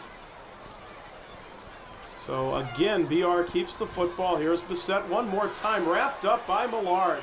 Millard having a fine defensive football game, the linebacker for the Boxers. No gain, 2nd and 10. Millard did a great job there on Bissett. And that's how you have to take down a great runner like him. Wrap your arms right around his waist. None of this going after the top of his body, because he'll just plow you right over. Right you are. Millard, a very short tackler, had an outstanding season this year for the Brockton Boxers. So much counted on him as one of the big linebackers for this Boxer defense. So no gain on that call to Bissett, brings up a 2nd and 10. Let's see what BR calls right here. Alamba had his conference on the sideline. Man in motion. Rollins, here's the pitch to Bissett, tries to turn the corner, gets around, and finally forced out of bounds inside the 30, down to about the 29, about 4 yards short of the first down. There's that speed again. He just kind of glides, Bob. He doesn't look like he's moving that fast, but meanwhile, he's getting right by everybody. You can ask Tony Robinson, number 20. He glided right around the big guy, number 20, en route to a good gain of 6 yards. It's going to be a 3rd down and 4 situation in obvious 2-down territory for the Trojans. One thing we haven't talked about a lot is the artificial surface. And that is very, very different for these guys to play all year long on grass and then play on this. And some of them are responding to it well, others maybe not so well. So big 3rd down situation upcoming. Boxers trying to mount a stand. Here's Bissett. He's got the 1st down as he takes the ball inside the 25. Enough for the 1st down by a yard. Nice job on the right side of the line there by BR. Creating the hole, and Bissett doing the rest once again. Again, good blocks by Adam Crossman, the right guard, 72. Right tackle Tim Andrews, en route to the 1st down, picked up by the big guy, Doug Bissett, 3 times All-Scholastic, 1,654 yards on the season, 24 touchdowns, 2 more today to give him 26 on the year. And possibly counting. From the 24, inside man is Kirkendall, nothing doing there. As Brockton's front line equal to the occasion, Mike Casimir, number 72, a big guy with the tackle. No gain on the play. It'll be a 2nd down situation in 10. I think we can start looking for some passes here. They haven't put the ball up much, but Lamba can get the job done. And BR, right now, they can put this thing in very good standing for them. And they're doing what I'm sure Coach Bjorn wants. They're already working the clock down. Keep Brockton's offense off the field, and they can't hurt you. Yeah, but right now Coach Bjorn wants to do more than just run the clock down. That helps, but getting that extra pad touchdown in a tight football game is just what you want. So a 2nd down and 10 situation after the Casimir play. Here's the handoff to Bissett. Not much there as Brockton stacks it up. And leading the charge, number 85, Damian Bello, number 85 for Brockton. Maybe a gain of 2. It'll be a 3rd down, and we'll call it 8 situation for a Trojan 1st down. At the beginning of the game, we were talking about the shadow. Now, I was just down in the field at halftime, and it's tough to see. With that stripe going down the middle of sunshine, it is going to be hard for them to throw. It's kind of blinding, so they might be staying away from that. And of course, if you haven't been here at Nickerson Field, what causes that shadow, or actually 2 shadows, you have 2 dormitories off to the left. Must be really nice when BU played football or even soccer. You can stay right in your dorm room and just watch the action. Get freebies. Yep, 3rd down situation. Brockton steps in to call the timeout. That timeout called by Aaron Montero, number 35, as he hastily steps in. Brockton calls the timeout. They'll have 4 more stoppages in this football game. And one thing, we didn't mention, Brian, both of these teams have one common opponent despite the fact that they play in 2 separate leagues. Of course, Brockton coming out of the Big 3 and Bridgewater Raynham coming out of the Old Colony. They both played Barnstable. I was there to cover the opening game of the year, and Brockton had trouble with the running attack, certainly in that ball game, losing by a score of 14-12 in their opener, while Bridgewater Raynham won 19-13 against Barnstable, knocking them from the ranks of the undefeated. Yeah, and I was at that game against Barnstable. Like I said, BR controlled the game, but at the end, Barnstable had the ball with a chance to tie it or go ahead. So it was a good game, and Brockton's been playing Barnstable every year lately. The thing that people talk about, if you want to take it to the next level, is the competition that you play. BR can't do anything about the teams that they play. Sometimes they have better teams. Silver Lake, usually a good team. They had a really tough year this year. But Taunton has come on a little bit compared to the way they've been in the past. They have very few out-of-league games to BR, but Brockton, they just put their schedule up against anybody. and none is tougher than that. Of course, interestingly enough, Brockton only played 9 football games. They had the opening in the middle of the season. Nobody wants to play them. Yeah, it's very difficult, too. I'm sure Armin Colombo would have liked to have win number 10, or at least game number 10, coming away with a 6-3 slate this year. And, of course, they started very slowly, as I mentioned, losing their opener against Barnstable. They were 1-3 after a heartbreaking loss to Fitchburg, but have reeled off 5 straight. Here's a 3rd down and 8 situation after the Boxer timeout from the 24-yard line of the Boxers. Back to pass, Lumba. Looks, throws end zone, has a man right there as it's going to be knocked down, and that ball just floated too long before Renard Wilson could make the fine defensive effort. Now Lamba had his man, he waited a little bit too long to get that off. He had to wait for the ball, and the Boxers do a good job once again coming up with a stop when they need to, and I think they're going to kick a field goal now because Meade can do it, and they need points. And Meade will try one from just about this will be about a 50-yarder. A 50-yard effort, I believe. Would they fake this one, too? He can do it. I've seen him boot him. No, 40 yards, excuse me, 40 yards with the 10. It. This will be a 40-yard attempt, 30 plus the 10 of the end zone. Added 10 more than he didn't need. 40-yard, here's the kick. The kick is up. Strong kick. The kick is no good. Well, boy, those refs wait for the very last second, and don't they? And they looked at each other, too, to make sure of the call. Well, better you make sure the way refereeing is being criticized these days. But the kick is no good, and the teams will remain at 14-6. Plenty of leg just off to the side a little bit. The whole crowd, nobody could tell as well as we could. We were just sitting there waiting for the referees. So Brockton take a deep breath, and they've got a chance to maybe tie it up if they get the 2-point conversion. We'll see what happens here. Bridgewater Raynham, nice drive. Now Brockton needs to respond. Interestingly enough, Brockton survives on 2 different 4th down situations on fake kicks. One, they failed and dodged a bullet from their own 30 this time. After the Bissett pickup, they avoid any scoring by BR. Handoff up the middle and a quick opener, but not much there. Maybe a couple, well, actually about 3 or 4 yards as Lindsey Farabee tries the quick hit directly up the middle. Good for 3, we'll call it 2nd and 7. Actually, maybe closer to 2nd and 6. I believe John Hartford was in on that tackle, stood Farabee up. Well, good quick acceleration by number 27, who has really not been able to get off the ball that quickly because of the good team defensive speed of the Trojans, really ganging up and shutting down and holding Lindsey Farabee at will at bay this afternoon. They'll split the backfield behind quarterback Pileski, who is going to be sacked, and a great defensive play right here. Number 48, Justin Betancourt, spins down the senior quarterback for a big loss. That's the kind of play you need on defense. Get the Trojans a little bit of life right now. They're down on the sidelines, and the team themselves, that could get them ready to get going. And the Boxers, meanwhile, they just can't seem to move the direction they want most of this game, except for a few big plays. From 2nd and 6, now it turns to 3rd and 12 after the nice defensive effort by Betancourt, dumping quarterback Pileski, and the ball all the way back to the Brockton 21. They have to get out to the 33-yard line for the 1st down, so 12 yards on one big play right here. Out of the eye once again. Back to passes Pileski, trying to get away from the Betancourt rush. Throws, and this one is it complete or incomplete? Incomplete, out of bounds. Renard Wilson will bring up a 4th down situation. And where Wilson went out, had that ball been complete, it would have been very close to the 1st down. But nonetheless, it is 4th and 12. Boxers throwing all their passes to the sidelines, and most of them are sailing wide. They might want to rethink that philosophy, but I'm sure that part of Coach Colombo's philosophy is it's a little safer. Number 11, Matthew Pileski. Rollins 24, Cucinato 42, back inside their own 35-yard, or back inside the Brockton 48-yard line or so. This one will take a bounce right near Renard Wilson. This one will be let go by Cucinato and down right about midfield. Very short kick. The Brockton kicking game very much lacking this afternoon. And once again, BR with excellent field position. And you can't keep giving them field position like this. They're going to power it in eventually.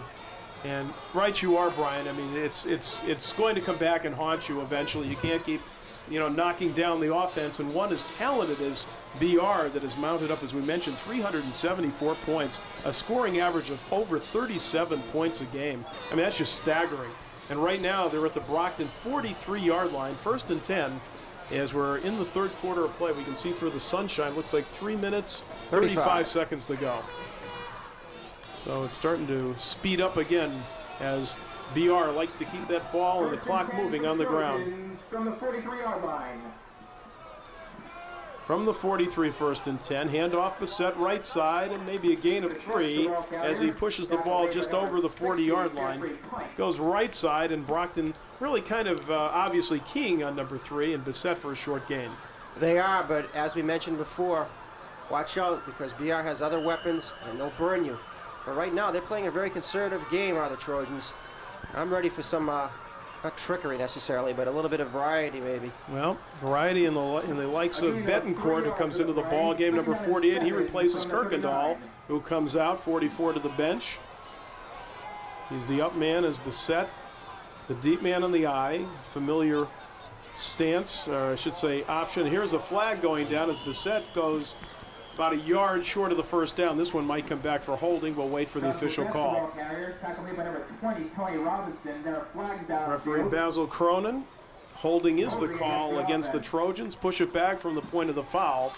So that negates the Bissett second down carry and will be 2nd and long. Officials talk it over at about the 38-yard line or so. They'll push this ball back on holding called against the Trojans.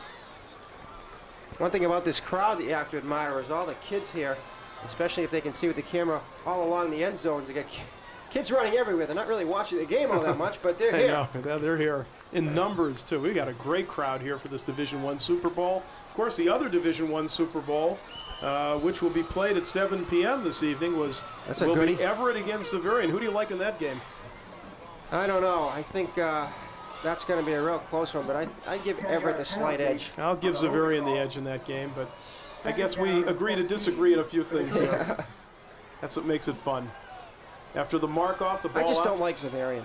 Oh, well. That's all. They speak well of you. 2nd down from the Brockton 49. Here's Kirkendall on the screen pass. That'll get maybe about 2 yards, maybe 3 at best to the 46-47. Brockton stays home nicely on that play. Lou Jennings and I were talking off camera at halftime. That wouldn't be a bad play to run, maybe to Bissett, number 3. But it goes to Kirkendall, gain of about 2. They'll mark it at the 47. Brings them a 3rd down, 3rd and 13 for the Trojans. Another thing not thought about by a lot of folks when they're watching this game, you got a lot of kids out here, the seniors playing their very last high school game, and they start looking up at that clock, they realize that, and somebody wants to be the hero, make that big play. Go out with a bang. We haven't heard much of John Cucinato, number 42, one of the favorite receivers. Back to pass goes Lamba. Heavy rush by Millard. The pass off the hands of Cucinato, number 42. However, would have been short of the first down from the point of reception. That looked like he was trying to deflect it to somebody else. It was a very odd-looking attempt to catch that ball. So the Trojans' offense started to slow down a bit. You often wonder, is it the offense, is it the defense? But right now, Brockton's starting to get a little bit more penetration and slowing down the Trojans. 1:35 to go, 3rd quarter of play.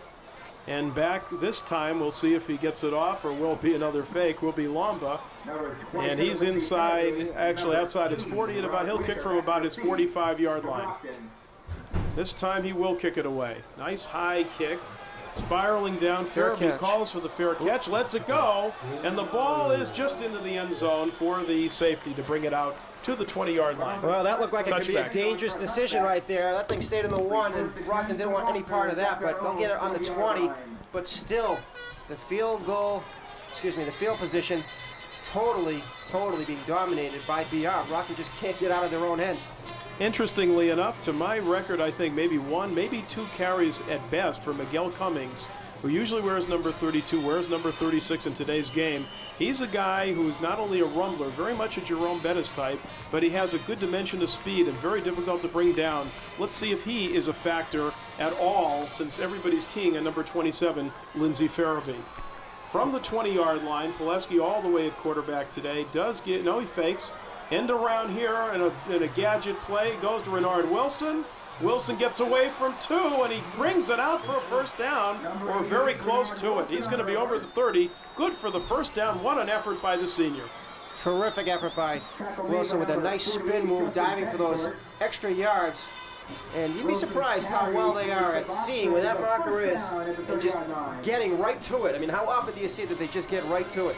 What a great performer he's been. Renard Wilson, two-way football player, does everything for Armand Colombo's squad. Highly touted, of course, in a lot of Scholastic sports magazines at the start of the year. As Lindsay Farabee said, too, at least our team is starting to play the way we expected to play all year long.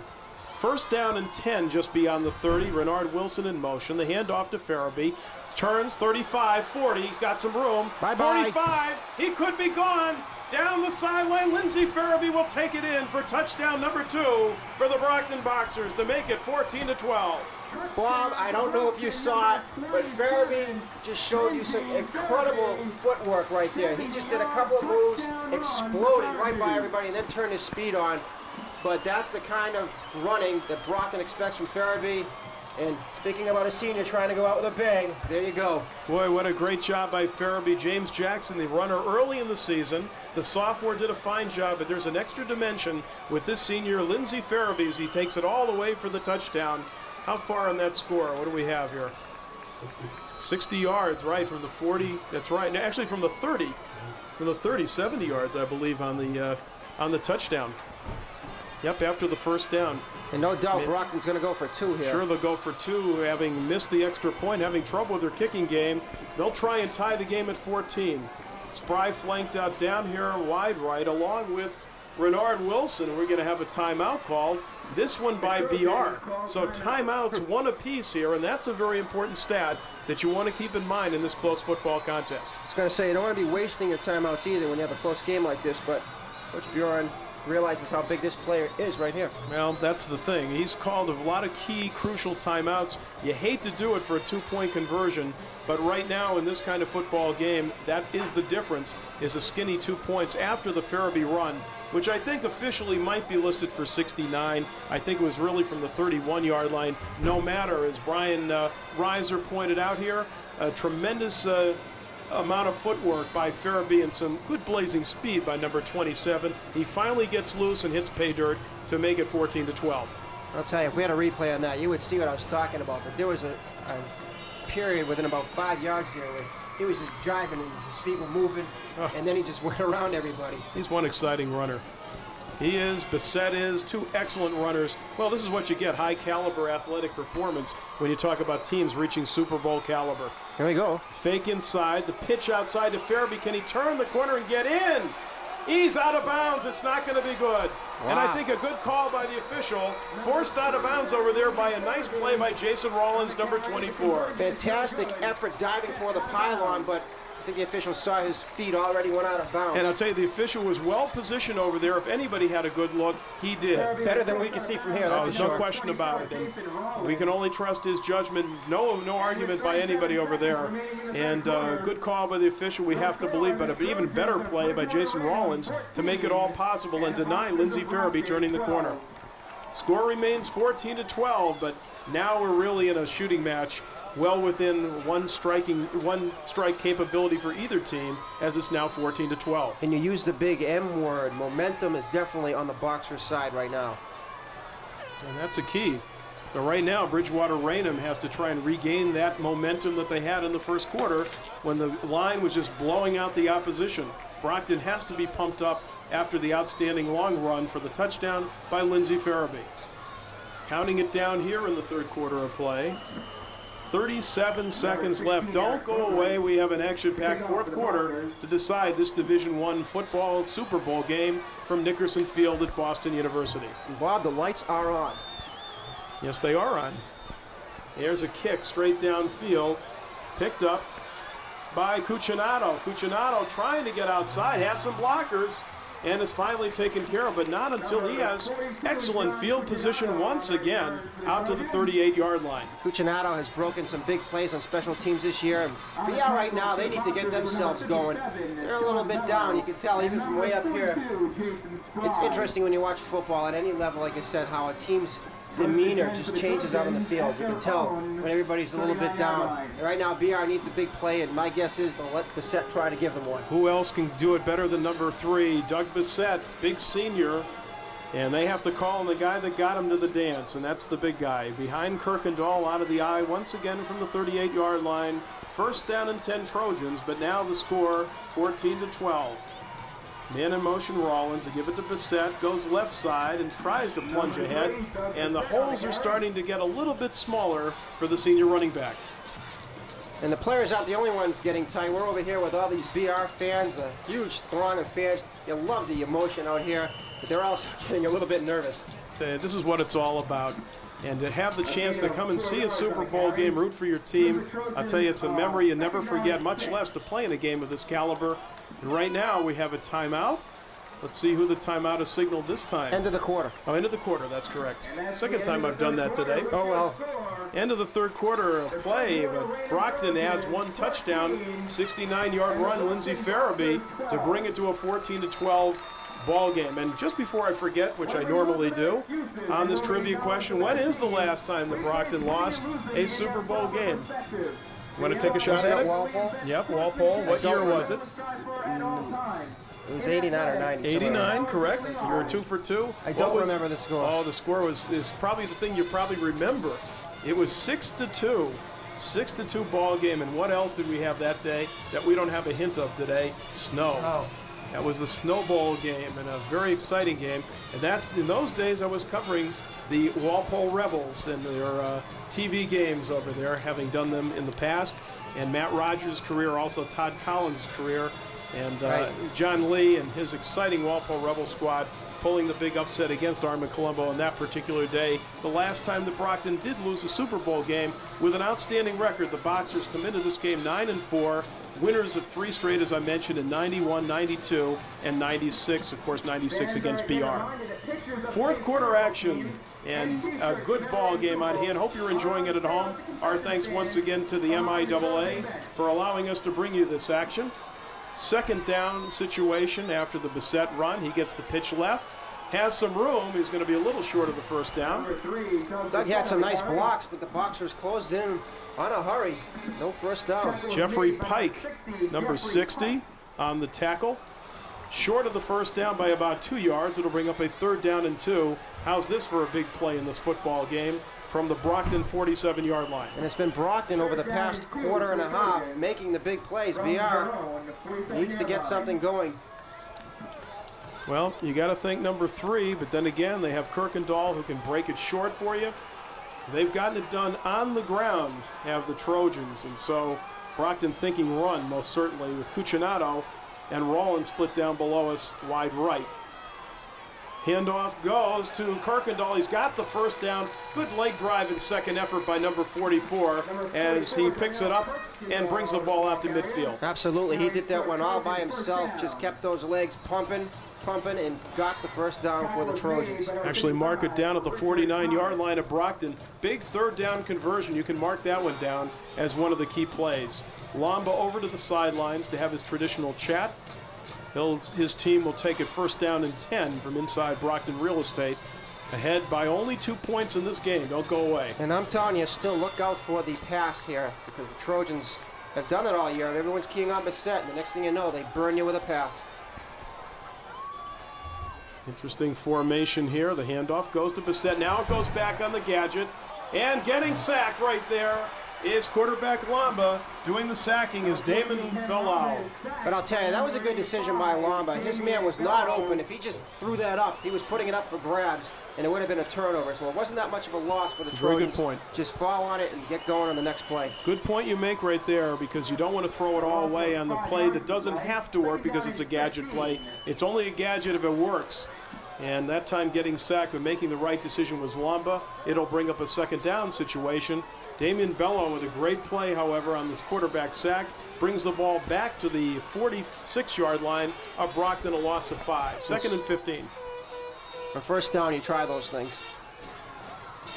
Now they'll go back to, who else? Bissett. Bissett with a big gain this time, close to the first down, and he was one tackler away from saying goodbye. And that's why you can afford to try those things, because you just go back to Bissett. He powers his way up just about 1.5 yards short of a first down. Good gain of 14 that time by the big senior. As he, you mentioned it, powers his way. Very good verb, because that's exactly what he does do. Lamba comes in with the play and a big third down situation. His team working on the clock with a 2-point lead and hoping to maintain that football. Brockton looking into the sun. And timeout is going to be called by Lomb as he burns the second one. 3 TOs to go for the Trojans. They'll talk it over in a big key third down situation. What Coach Buron is figuring right now is this is my drive to score and give us the cushion that we need. So if I need to call a timeout, I'm going to call a timeout. Well, there are key junctures in a football game, this certainly being one of them. Only 8 minutes and 10 seconds left to go in this football game.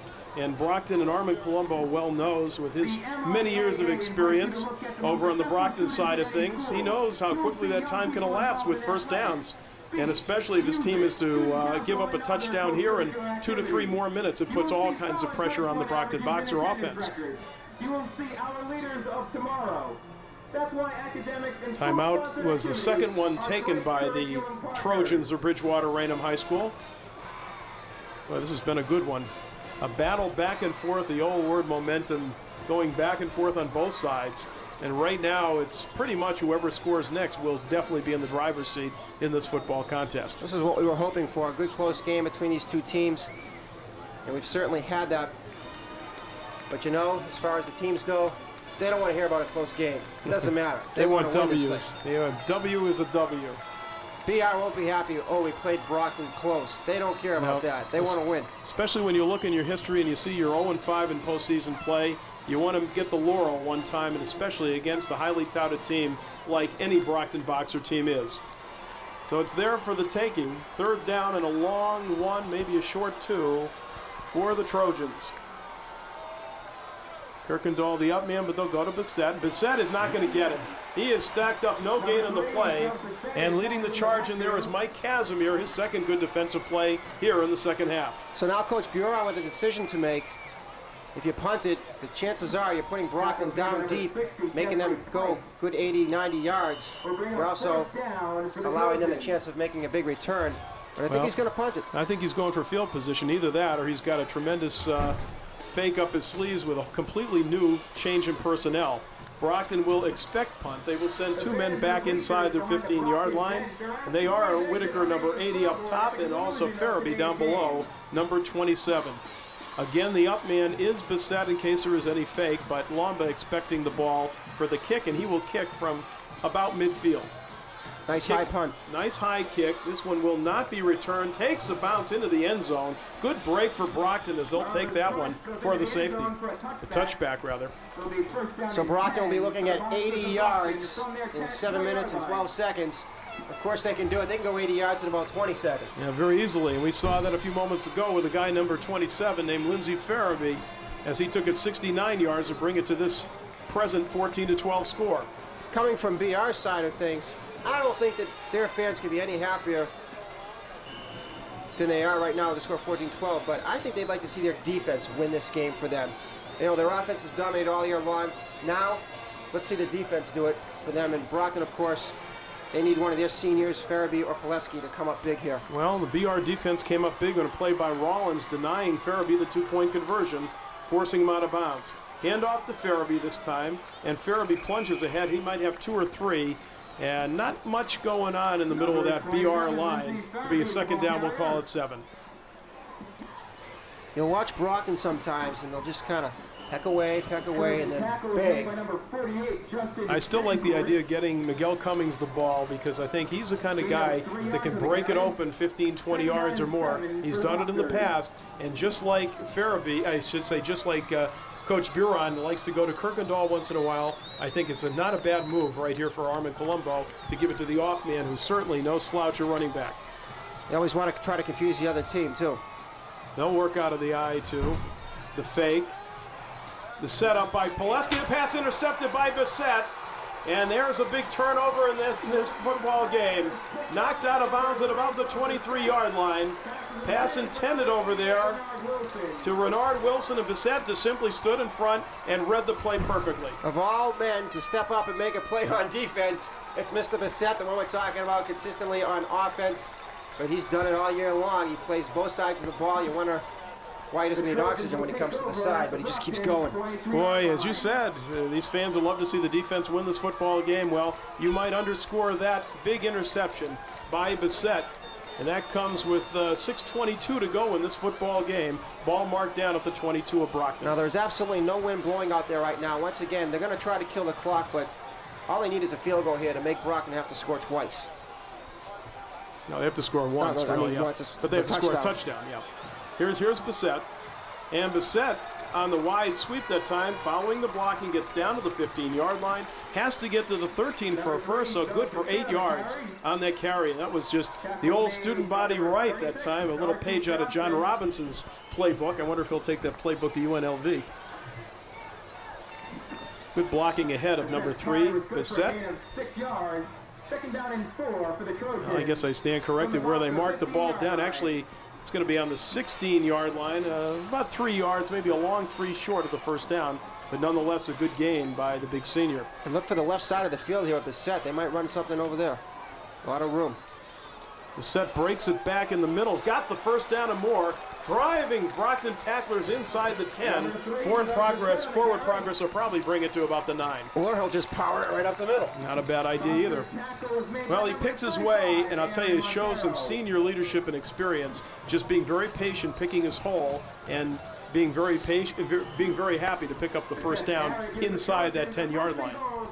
They will mark it at the 9-yard line after the forward progress is marked down. And the big senior, fresh off the interception a few moments ago on defense, now leading his team down the field on 2 nice carries, good for a first down and goal. This is always one of the toughest places to score from, on the 9-yard line. Now, this is, of course, a big play for Brockton in here, too, defensively. Here's Bissett. Good blocking left side. He's got 5 yards. Inside the 5, down to the 4. Good blocking that time. Jeff Moyer, left side, 77. Brian Berry, 54. Some excellent upfield blocking by that front forward line for the Trojans. We're under 5 minutes left now, so BR, you joke about it, but they wouldn't mind taking a couple of more downs and killing the clock. But right now, I'm sure they want to get in the end zone any way they can. Well, they'll take it, of course, with Meade as the extra point guy. A touchdown extra point would put it on a 2-score basis. That you can't forget. That's what I meant to say before. Okay. I knew I was thinking about something. And that's exactly what Bissett has in mind, and he's close and in for the touchdown. I don't see the signal yet. Well, from my standpoint, it looked like a touchdown, but I don't think they marked it. He's going to be down short, inside, probably down at the 1-foot line. Could be the 1-inch line. Boy, I thought he broke the plane that time with my goggles on it, but it's going to be at the 1-yard line. Referee Cronin places it down there. So 2-down territory right here, you'd have to believe, for the Trojans to try to go for what could be the knockout punch here in this Division I Super Bowl game. And look at the fans and the team sensing it right now. Lomba will call signals on a 3rd down, but they're going to call a timeout first. That's their 3rd stoppage here in the second half. Oh, this is what it's all about. Fans going crazy with 3:39 left. BR with their chance to win their first ever Super Bowl. And they want to give it, no doubt, to Bissett. Wouldn't it be something if they fake everybody out of this place? There's probably about 4,000 or 5,000 people here. They might fake everybody out. Did you say Flutie? Flutie? No. with the fake. That's the only guy who comes to mind when you think of faking people out. But I think you're going to see number 3 without a doubt. Everybody knows who's getting this ball. A timeout on the field. 3:39 to go here before the conclusion of this exciting Super Bowl contest. And I know Brian and I want to thank all of you fans on both sides for rooting for Bridgewater, Raynham, and Brockton for joining us and being there all year long. We hope you have enjoyed the action. And also we want to thank the MIAA on behalf of all of us for making this television broadcast possible, and their thanks and guidance as far as interscholastic sports, second to none, and we thank them for that.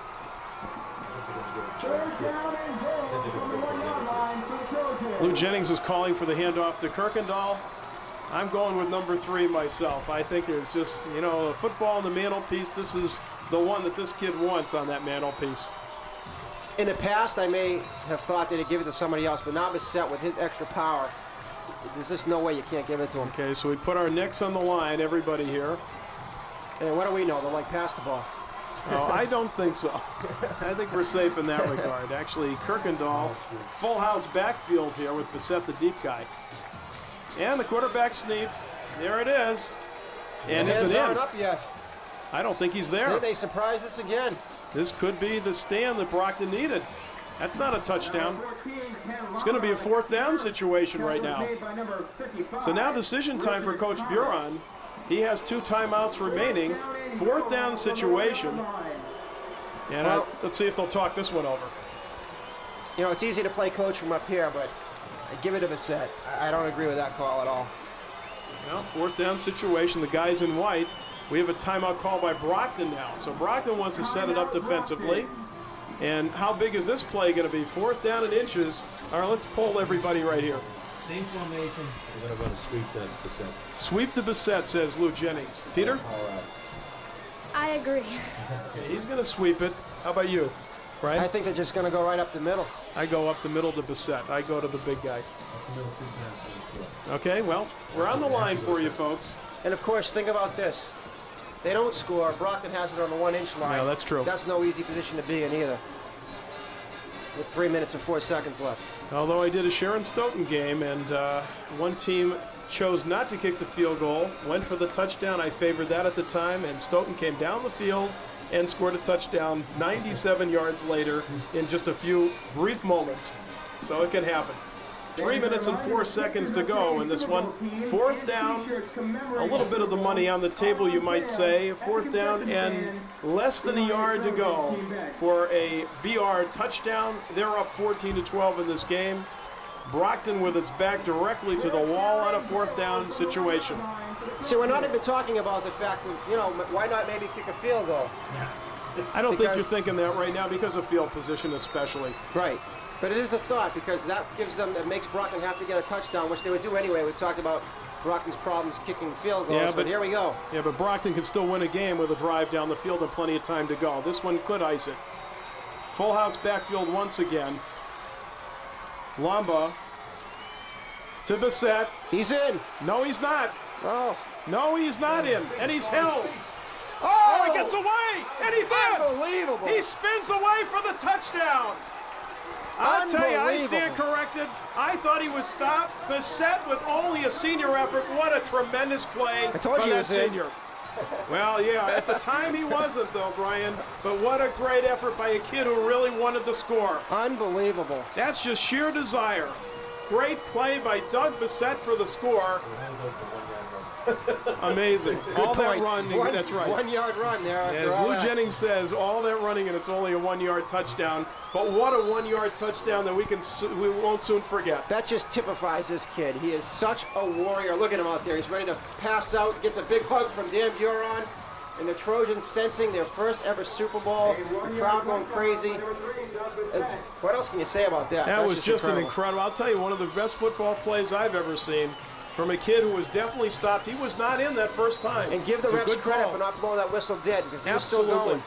What a great effort by a kid who's done it all for his team and now hoping to put the exclamation point on the first Super Bowl victory ever for Bridgewater Raynham High School. Of course, you got a big play right here. You got a 20-12 game now.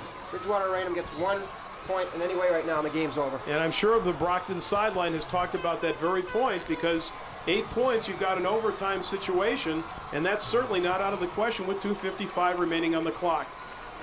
So Meade will be called upon, number 45, to try the extra point. Jesse Meade, he of the strong foot. Number 45. And this will be, of course, 20 yards total with the 10 of the end zone. For the extra point, the kick is up, and the kick is good, but we have a flag. Let's check the marker on the field, thrown by Basil Cronin, the referee. I think it's on Brockton. It is on Brockton, so the point will stand to make the score 21-12, and the yardage will be assessed on the kickoff. So the kick by Meade is good after a very memorable run.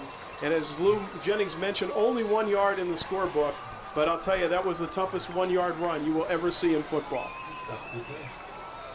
Unbelievable desire.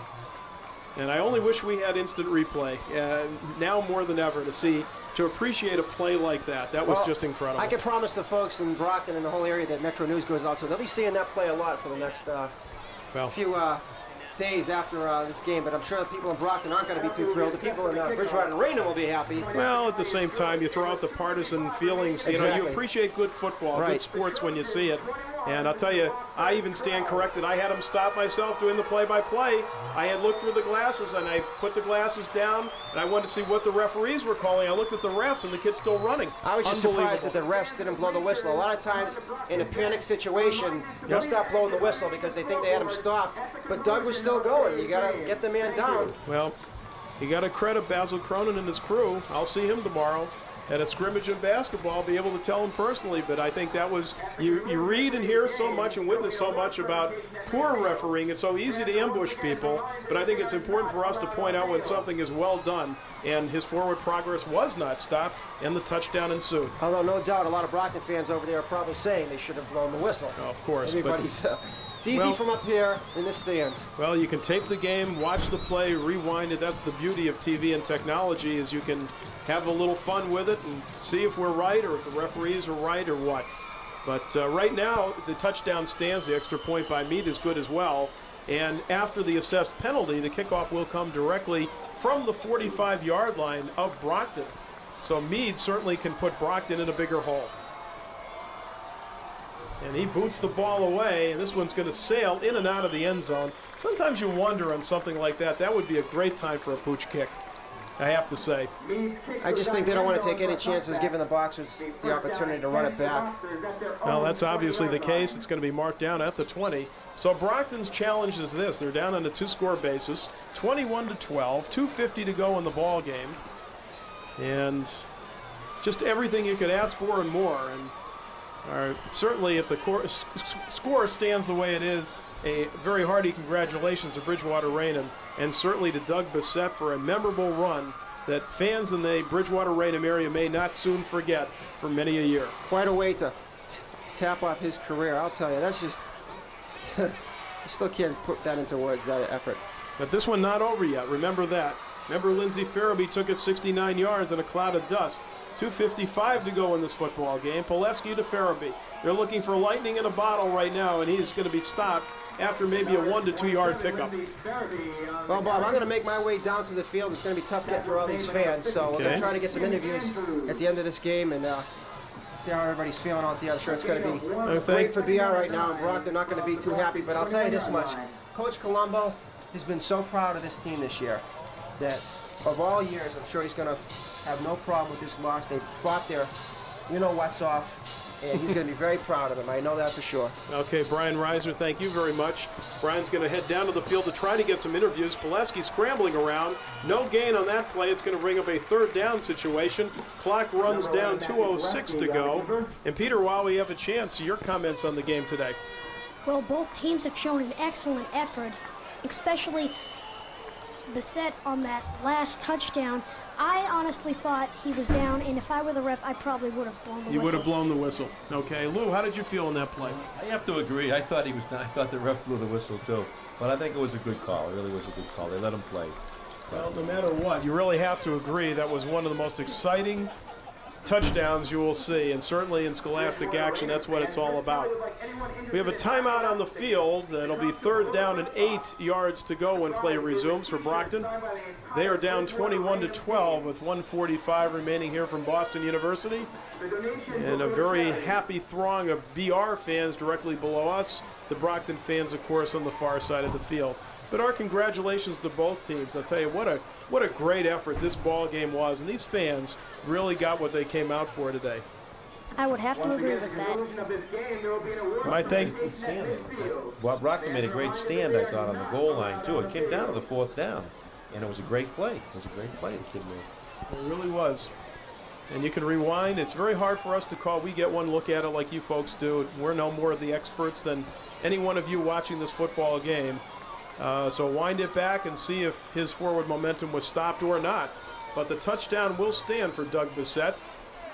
And the three-time All-Scholastic runner for BR and his Trojan team just 145 away from their first championship ever after 5 setbacks, and that's the bottom line of that. Third down, Pileski gets sacked back at the 10-yard line. No place to go for Pileski that time. And leading the way, Justin Betancourt, number 48, with the sack. That's going to bring up a 4th down situation. And there is no tomorrow for Armin Colombo and the Boxers. They have to go for it from the 10-yard line. What a nice play by Betancourt, who's had a nice game actually on both sides of the football. Usually the up man on the eye on offense, and also does a fine job defensively. We've called his name on a couple occasions. No bigger play for number 48, Justin Betancourt, than that one right there on the sack of senior quarterback Matt Pileski. We've seen Pileski sacked a number of times today. Actually, a few times, but I'll tell you, Matt Pileski up against a very stiff defense. And Peter, I must point out, a defense has let up only an average of 10 points a game. Marker on 2 men in motion, I believe, was the call. No, delay of game is going to be on the offense, as signaled by referee Basil Cronin and his crew today, doing the Super Bowl game. Remains 4th down. Now it's 4th down from the 5-yard line. So how big a hole is Brockton in? They have to get the ball out to the 30-yard line. 25 yards to pick up in one play. Otherwise, you can just close the book on this 1998 Super Bowl contest. Pileski will split the backfield and put it up. Heavy rush. He's going to be sacked right at the goal line. And doing the sacking this time is Tim Lawton, number 10. And that, as they say, is that. Because taking over on downs will be the Bridgewater Raynham Trojans en route to their first victory with 52 seconds to go in the Super Bowl contest. Bridgewater Raynham has a great football team, and also I've seen they have very great fans. Very good fans as well. Interesting to see what Bridgewater Raynham does now on the 1-yard line. Will they just take a knee with 52 seconds to play of it, or will they try to get another score? Or will they try to get another touchdown? I think I'd take the knee and not, remember what Brian Reiser was talking about as far as rivalries? Well, the rivalries can come back and haunt you another day. I think I'd take the knee, but we'll see what happens. Certainly this outcome, whether you take the knee or not, is certainly not in doubt on a 2-score basis right now. And I think they will take the knee, and to Don Buren's credit, a very good call. Some very classy move by the coach of Bridgewater Raynham as he does down the football. Very nice move. And to a deserving head coach and the BR fans and their team, the Trojans, and all the people involved with the football program, our congratulations to them. But also on the other side, my involvement and my enjoyment of covering Brockton football for this year, the downs and the ups. And it's been a wonderful year for Brockton football nonetheless, fighting back from injuries and a few tough ball games, probably none closer than the Fitchburg game, decided with 5 seconds to go by a field goal. That's how it's been, but this team is stuck together, and they've come back, and just to get to the Super Bowl is quite an effort for them. The last play in the ball game, 1998, the knee down, that'll do it. Bridgewater Raynham wins their first title ever, and the happy band of Trojans dousing the head coach. Congratulations to Don Buren. Congratulations to Doug Bissett and the rest of his Trojans, Ken Lomba and the whole crew, as Bridgewater Raynham defeats Brockton by a score of 21-12 here in the Division I Super Bowl game. They basically beat us up front. They beat us up front. We really could not do the things that we wanted to do, and basically it was a ball game that was won up front. I think we did everything we could. But they were the superior team today, and there's no question whatsoever that BC is getting a great back. Coach, you might have been asked this. Should there have been a whistle on the goal line? Absolutely should have been a whistle. Yeah. No question about it, but you're asking me that. The ball, the man is being driven backwards, the man's got a hold of him. 99 out of 100 times the whistle's blown. 99 out of 100 times. But that had no effect in the game. That had no effect. We still had 99 yards to go, and whether we could have done it or not, I don't know. And they were ahead of us at the time, so that really didn't have a bearing on the game. If we didn't win, you can't take away the season we had. Going 10-0, the regular season, 3 straight championships. Head coach right now for 3 straight championships. All we could do was add to a great season, so that was the emphasis. But yeah, I'll be honest with you. Last Thursday after the Silver Lake game, I was ready to play on Friday. It was a long stretch and it was eating at me all week, but I knew our kids were ready to play, and got to give Brockton credit. They played a great game. Looked early on there, we might be able to, go up 21-0. They held us, and then they come back with a score. And I mean, it was a great ball game. Almost similar like the game 2 years ago with you guys and them. They had the early lead. Yeah, they took the lead, and we come back. Yeah, honestly, I think 2 years ago though it was never as much in question as this year. I mean, we made a run at them, but not like they were making a run at us. It was only so. But I was very proud of the kids. The big thing was I think we controlled the ball there in the second half. Ate a lot of time, even though we didn't score in the third quarter. And then the last run and play, that just shows you why he's I think the best player in the state. He got stopped. He didn't give up. Thank God the ref didn't blow the whistle, and he kept going, and he got in. But I think he proved that probably is his best run of his career right there. It's the one he'll remember. I know that. Did you think that the ref was going to blow the whistle, and you just kept on powering like you always do? I thought for sure the whistle was coming, so I figured if I kept moving, maybe delay the whistle or something. So I just kept my legs going and fought hard, and was able to get free. We've talked about it all year. How proud are you of these guys to beat Brockton and go undefeated? These guys are the best. There's a great bunch of kids. They all worked hard. We all had a common goal to win this, and we just came out and did it. On behalf of everybody here, we want to congratulate the Bridgewater Raynham team once again, and the Boxers as well. A fine football game, and on behalf of everybody here, our thanks to the MIAA for making this possible. And thank you, too, for joining us. We'll be back with more football next year. Hard to believe. It's been an exciting, but albeit it seems like a very short year. We hope you enjoyed it. And on behalf of the entire crew, goodbye, everybody, from Boston University. The final score, once again, BR 21 and Brockton 12. Good afternoon.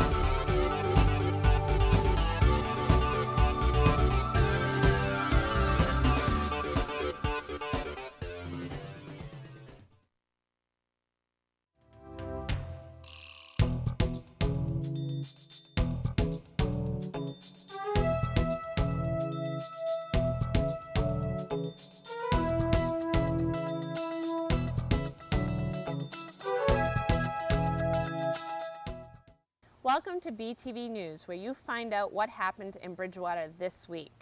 Some Halloween fun, and the Bridgewater Raynham School Committee is looking at 14 sites for a possible new high school.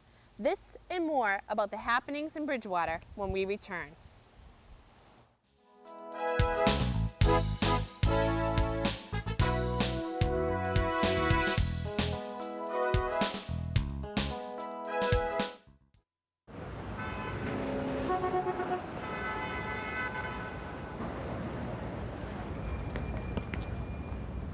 Hey! Hey! Excuse me.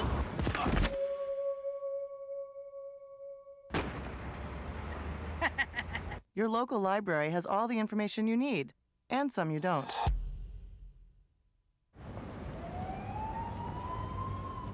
Every day we throw away tons of trash that could easily be recycled. Every week in Massachusetts, we throw out almost 1 million newspapers. We use more than 9,000 plastic bottles every minute. But only about 25% of them are recycled. Some people think recycling takes too much time or it's too hard. This is going to be our world soon. Help us take care of it. Recycle. It's one place where a little effort can make a big difference.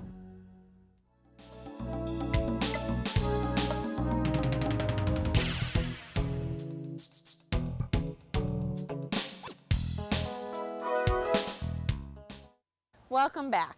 I'm Nancy Wyman. Bridgewater was filled with fun Halloween activities this week. The Senior Center had their annual Halloween party, and there was storytelling and treats for all. Some of the seniors decided to dress up in costume, and others just watched in amusement. The afternoon consisted of friends gathering and enjoying a leisurely conversation.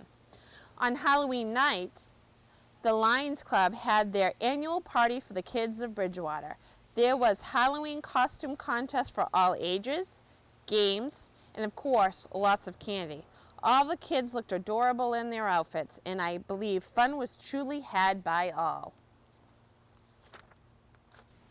I had the pleasure of meeting Patrick McDonough, the winner of the first annual Halloween contest sponsored by BTV this past week. I asked him how he came up with all of his wonderful ideas. For how long have you been doing this? 6 years. 6 years? Yep. And how old are you, Patrick? 12. 12.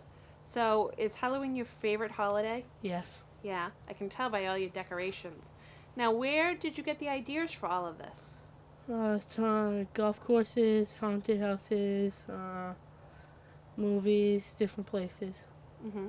Do you like scary movies? Yeah. Yeah.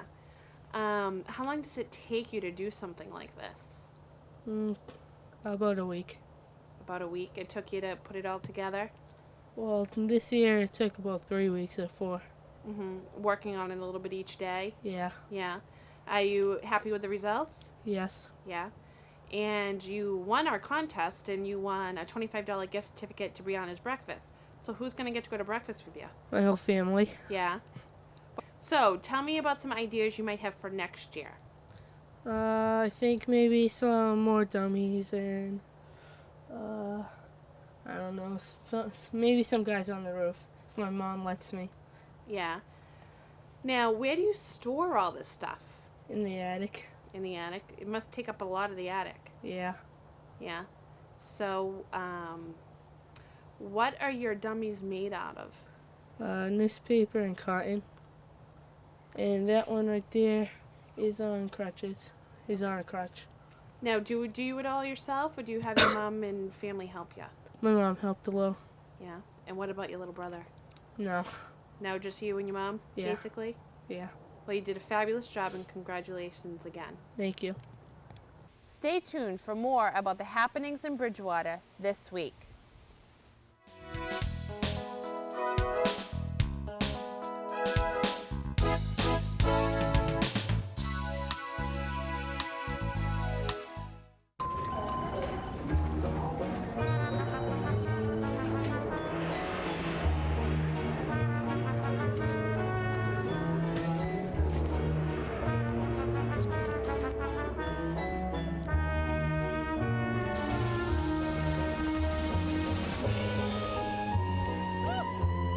Stork on 3.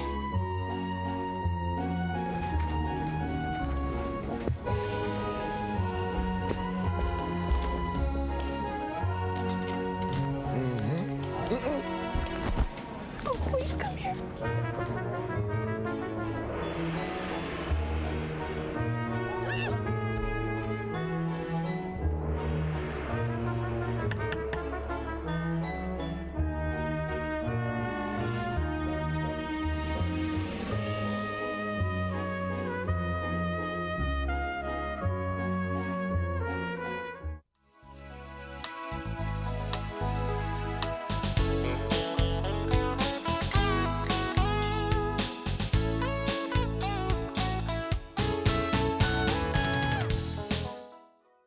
Welcome back.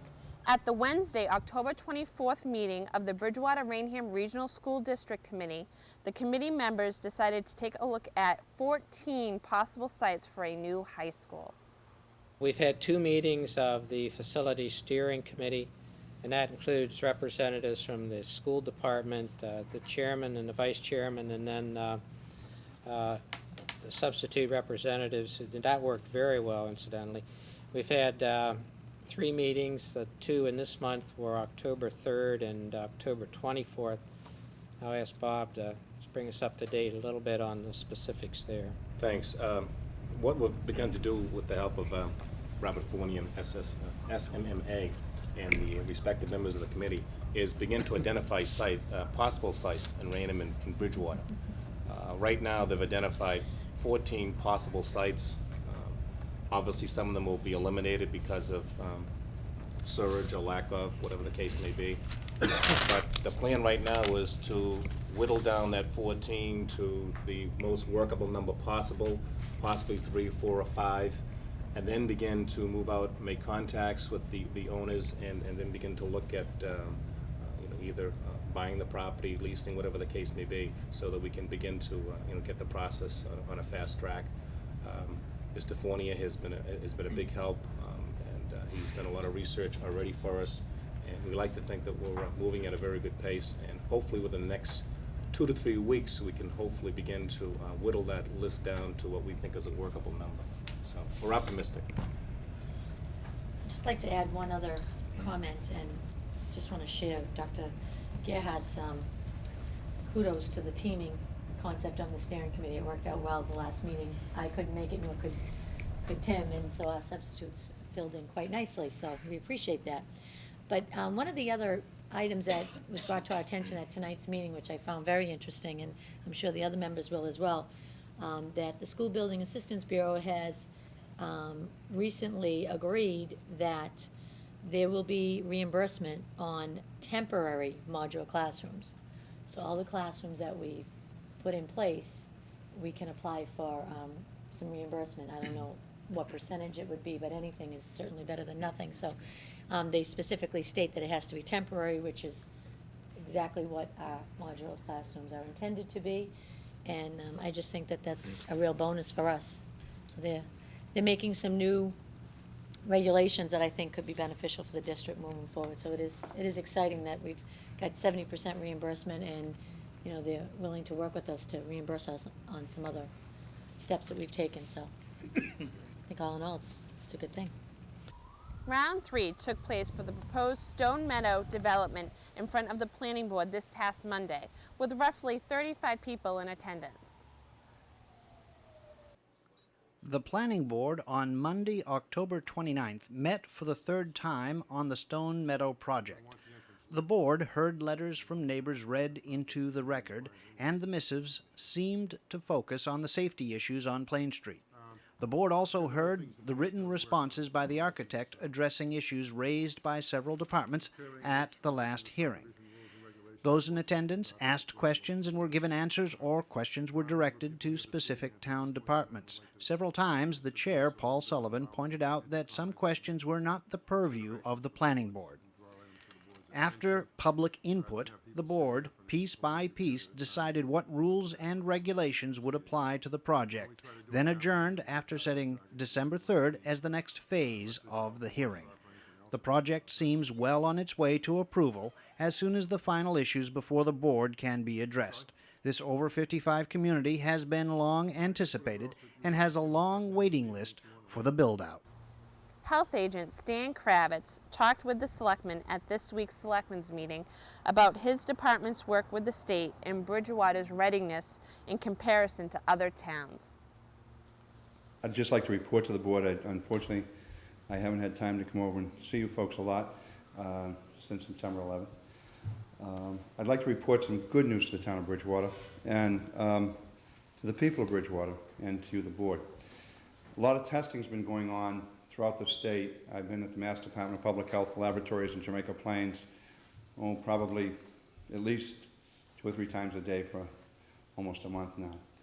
And there's not one case of anthrax in the Commonwealth of Massachusetts at this point. Not one spore of anthrax has been found in the state of Massachusetts.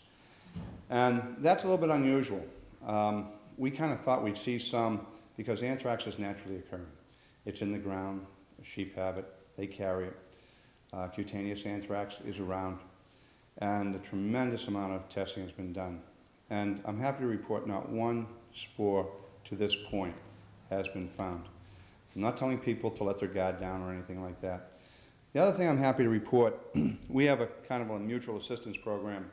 When the state gets busy, we kind of come in and help out a little bit, and when we get busy, they come down and help us out a little bit. And this is one of the first times since I've been a health agent in town, we've had the opportunity to go in and help the state with collecting some of their samples and bringing them to the lab and getting the work out to the people in the various towns. And I asked to be on the agenda this evening, and for 2 main reasons. One, to show my pride in the town of Bridgewater. Herb Lemon with the EOC, the folks, the gentleman that you've appointed to the EOC director, has brought our town together, working together with the fire, Chief Walsh, Chief Gurley with the police department, highway department, absolutely everybody. water, sewer, the department head meetings, everybody is, this is the one town, and I've worked probably now in 27 towns since I've been doing this. And it's nice to come home. The town's handled this very well. I want to assure the people in the town of Bridgewater that you've got some great people working here. They look for the problems, they take the time and talk to the public, they keep them assured. I met with the schools are doing a terrific job. I met with the superintendent of the schools and his lead people to see what their fears were, and their people are on board probably better than anybody, and I want to tell you, our children are getting great direction from the teachers in our schools. They're doing a fantastic job. I've met with our seniors and the folks down at the senior center, and they're doing a great job. These seniors have been through World War II, Korea, Vietnam. They're a pretty tough group of people, and they can handle this real well. They've done a great job, and you know, they're meeting with their grandchildren. They're discussing how the history was, and it's bringing families closer together. So some good things are coming out of this. I met with our fire department. I see them talking to people on the street. I see police officers talking to people. And they've all got a handle on what's happening. Maybe because I spend more time here than I do in any other place, but I got to tell you, I think it's probably the most informed public I've seen. And because of that, we're not testing a bunch of things that don't need to be tested. And so people are reacting very, very well. Nobody can tell what's in store for the future. We're in very difficult times. But one of the things that is unusual about this event, as opposed to any other time in history, is it's CNN. And probably now for the better part of, it was pointed out to me by somebody in your office, Mr. Chairman, that 24 hours a day, 7 days a week, for the last 45 days, people have been listening to anthrax. Well, unfortunately in this country, we've lost 3 people to anthrax. And that's for a whole year. Last year we lost like 67,000 people due to pneumonia and flu-related diseases. So the numbers are small, the outrage is tremendous. People in Bridgewater have a sense of concern, and they're looking out and they're being careful, but they're dealing with it realistically. And that being said, a very important time is coming up in the year, and that's the flu season. And where these diseases mimic each other, they start off as flu-like symptoms. I'd really encourage people to call our office at the health department, get on the list for the flu shots. We're starting to receive the vaccines. We're going to start our first clinic somewhere around November 17th. And especially the seniors and the people who have got health problems.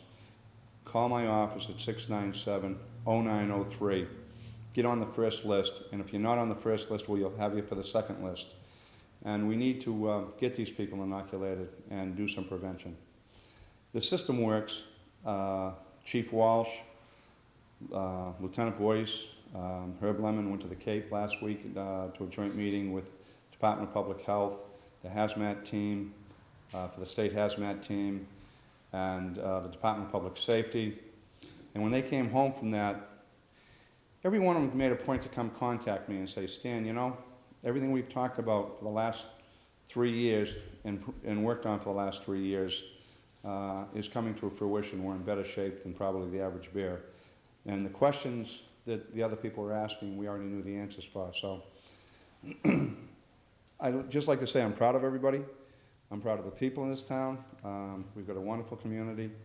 What we're going to get hit with, nobody knows, but no matter what we get hit with, I think we have enough talent in this town and enough level-headed people to handle it properly, and I just want to thank everybody for that.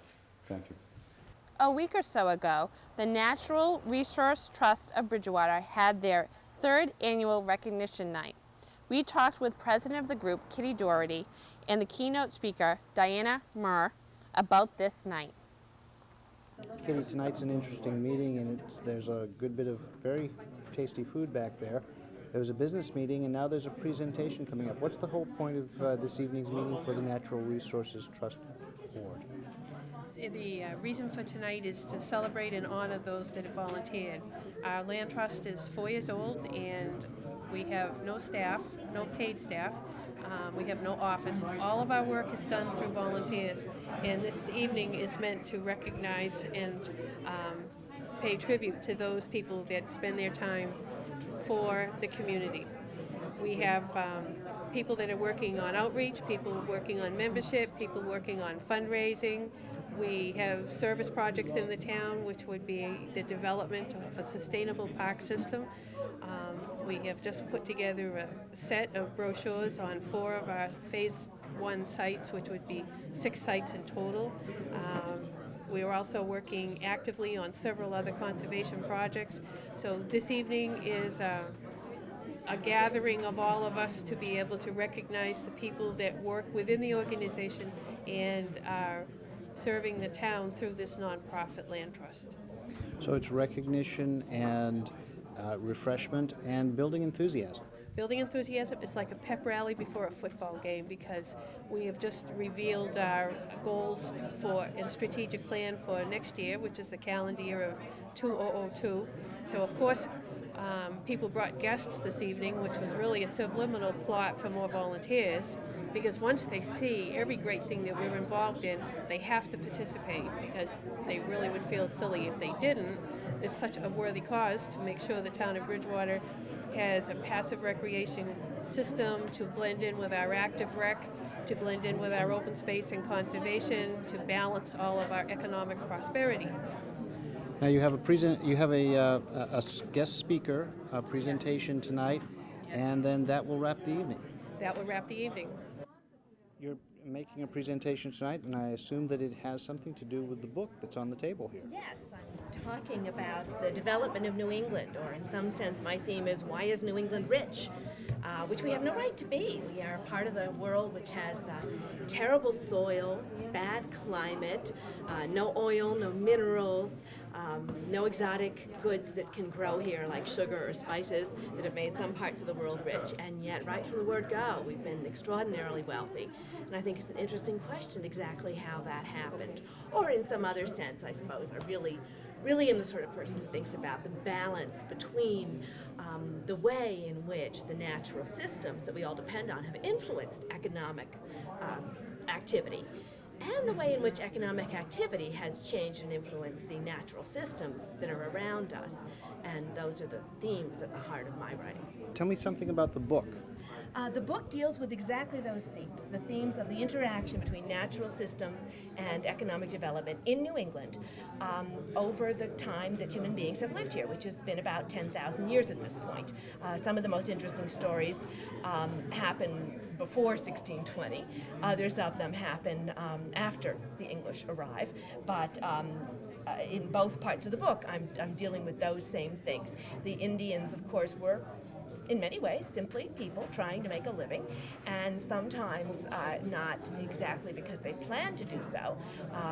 Rarely do we really sit down and think what all the distant consequences of any of our actions will be. Certainly the Indians were like us that way, but because of the way they made a living and the choices they made, they often had very dramatic impacts on the forests and the animals and the oceans around them.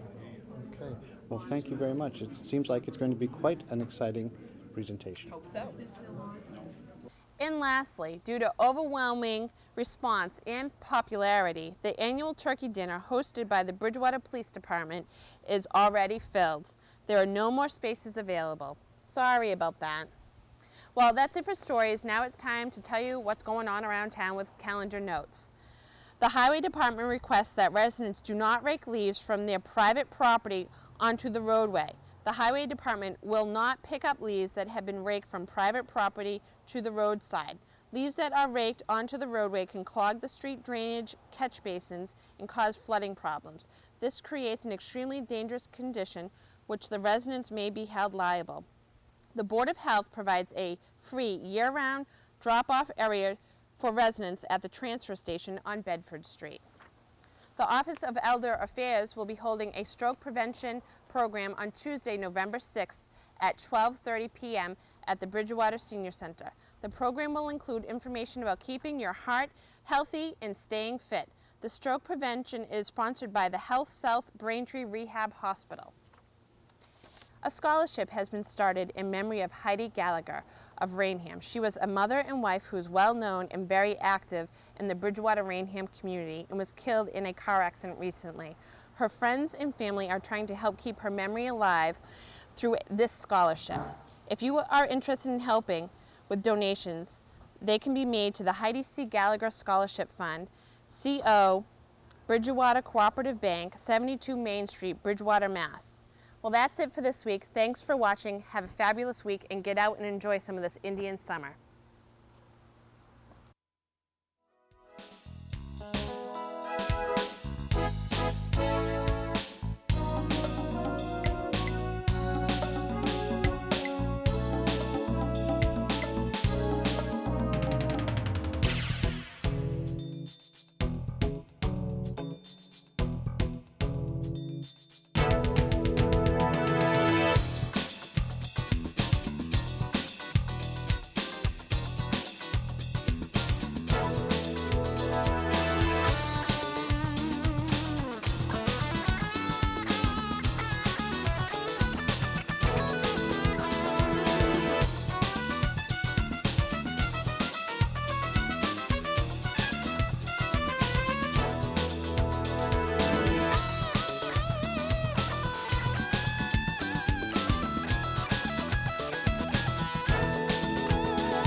Coming up on our next edition of the program, we break down the warrant for what could be Bridgewater's final town meeting. Candidates for state representative squared off in a debate at the BTV studios. And locally, people are doing their part to help the environment and those in need. These stories and more are just ahead. Bridgewater This Week starts now.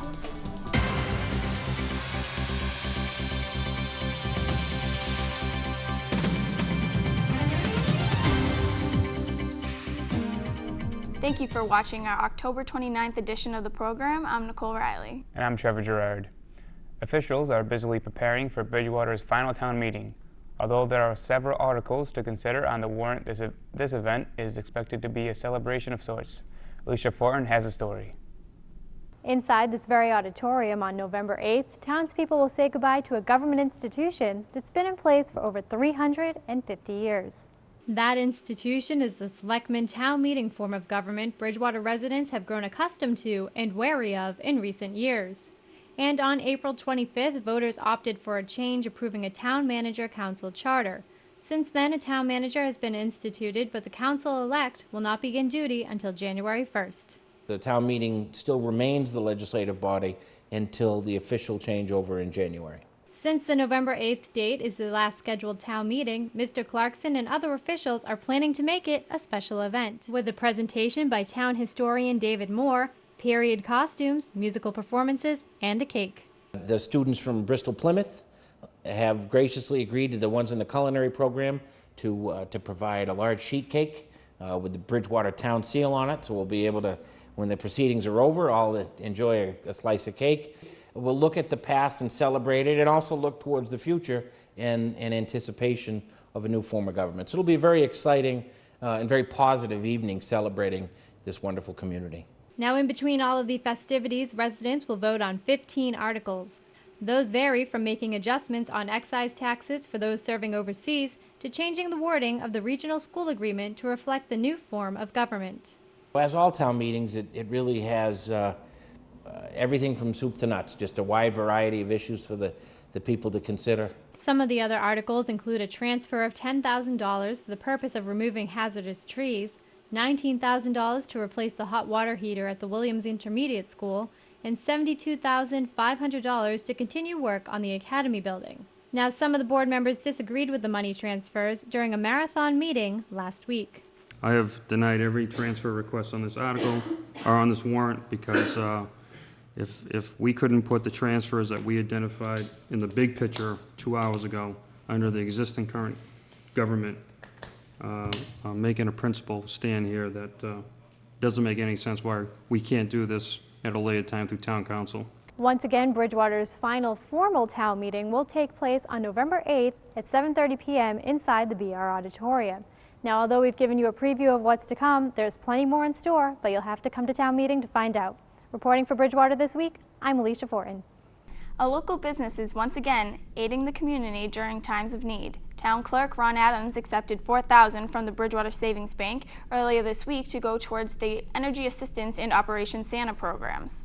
It's been year in, year out, the Bridgewater Savings Bank has again come to the aid of the many needy families throughout the wintertime, and also to assist us in the Operation Santa program. And one of the programs that we have here is a nonprofit organization, and that's the Bridgewater Cares Family Program. This program assists families that are in serious need and on an emergency basis that may have had a traumatic physical problem in their family that, unforeseen, and these funds will assist them along the way in their emergency needs.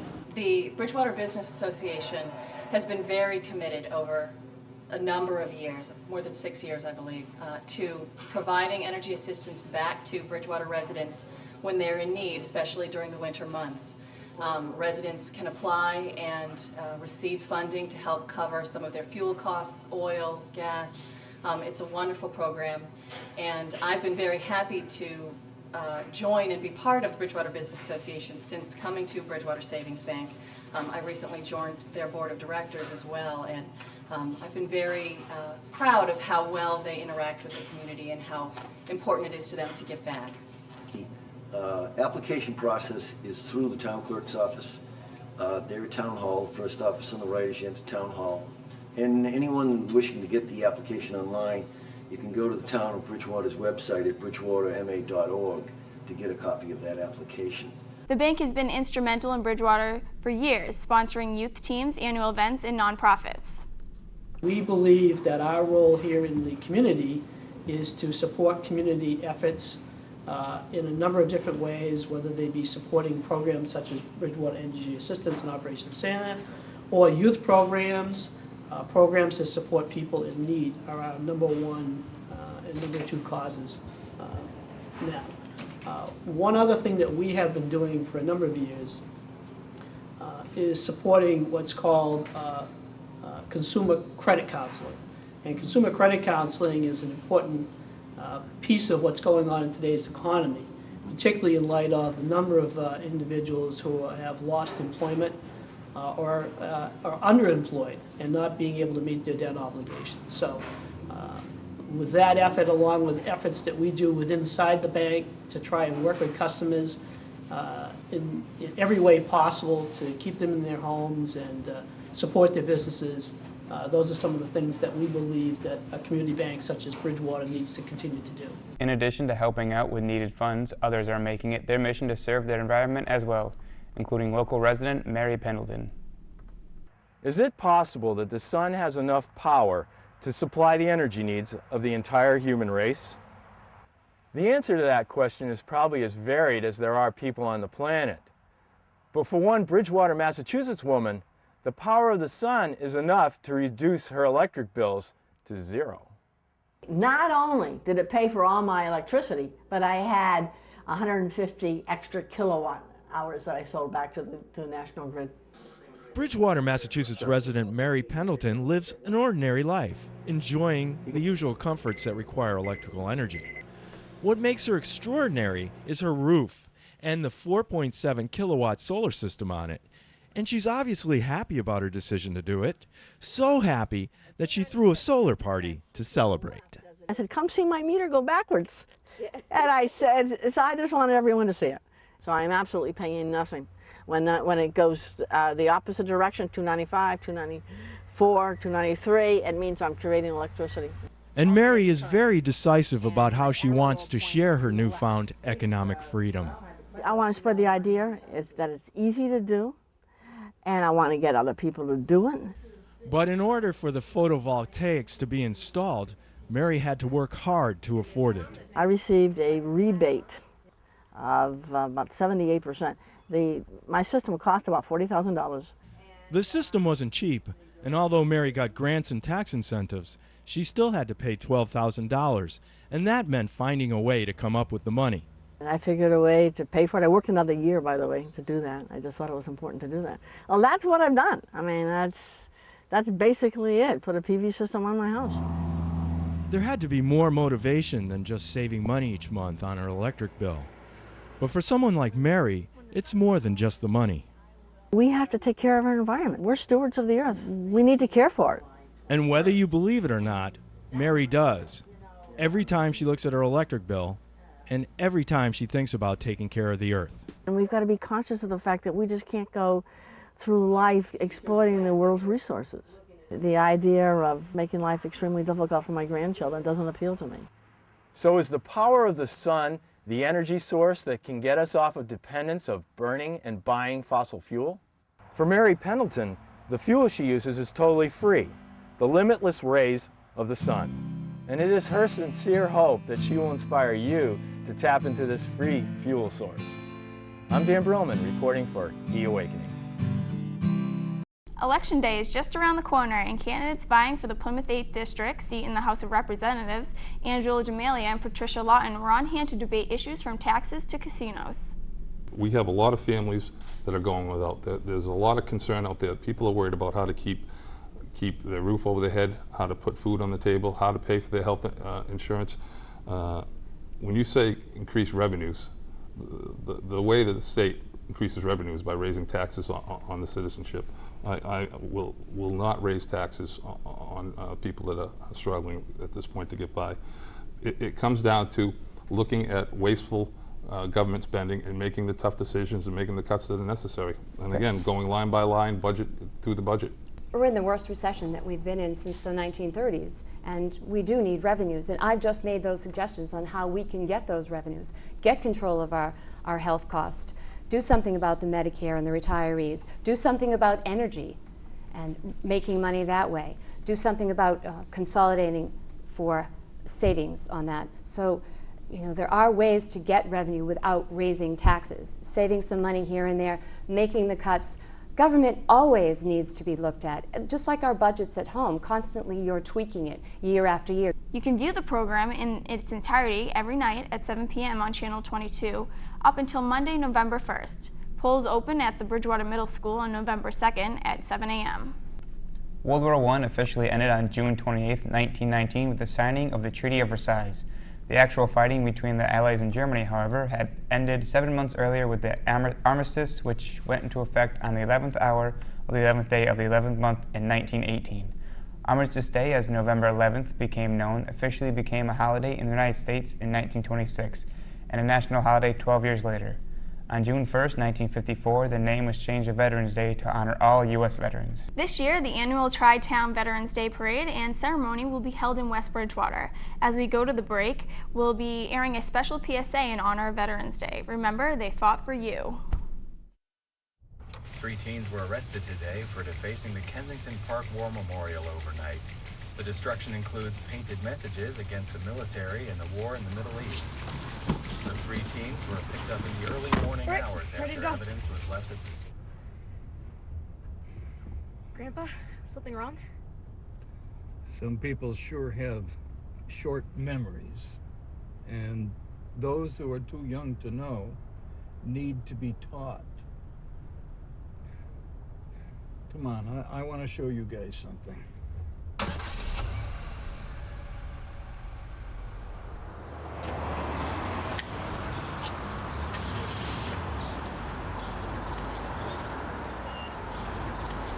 Yesterday, December 7th, 1941,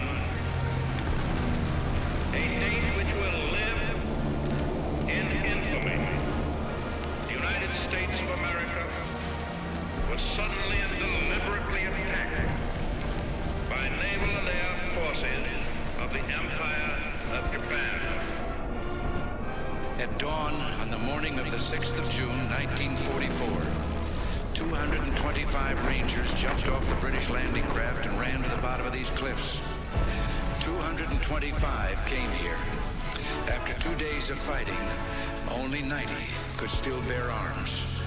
These are the boys of Puente Hope. These are the men who took the cliffs. These are the champions who helped free a continent. These are the heroes who helped end a war. You are men who in your, quote, lives fought for life and left the vivid air signed with your honor.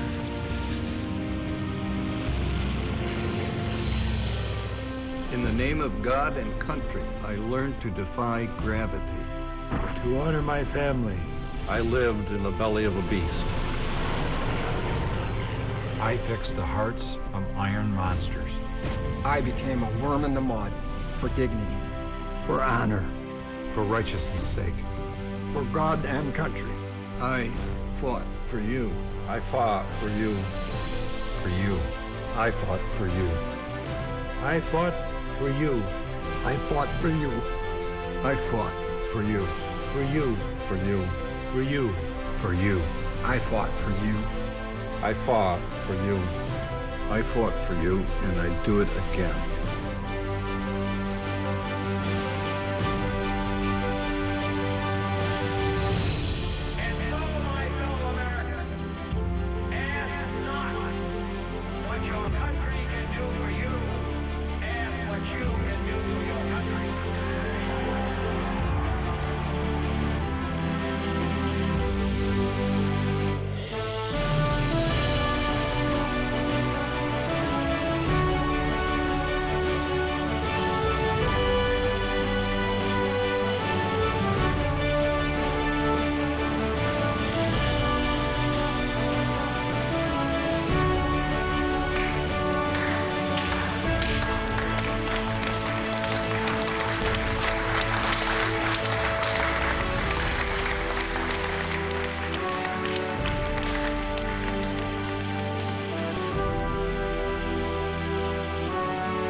During these tough economic times, residents are doing everything to help the community with funds.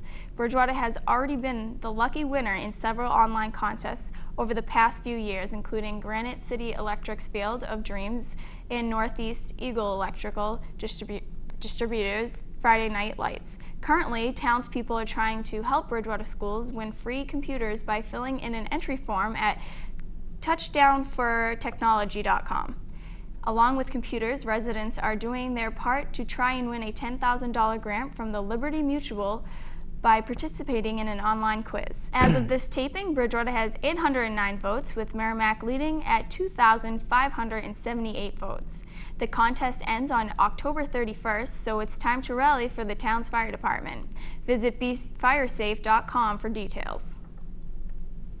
And speaking of safety, the Board of Health is still recommending that residents take the necessary safety precautions against mosquitoes. The board lifted the order of the closure of parks and ceasing of town activities after 6:30 p.m. They'd like to thank townspeople for their cooperation. Governor Deval Patrick is proclaiming that November 2010 is Family Literacy Month, an opportunity to engage parents to be supportive of children's education outside the classroom and involve community partners in supporting and celebrating lifelong learning. In honor of that proclamation, the Children's Room at Bridgewater Public Library will host 2 family story times, one on Monday, November 15th at 6:30 p.m. and repeated on Saturday, November 20th at 11 a.m. No registration is required, and each session will last 30 minutes. Last week, BTW correspondent David Ciccarella brought our viewers into Wizard World's New England Comic-Con, including an interview with Tara from TNA Wrestling. On this edition, David talked with one of the men behind Marvel Comics.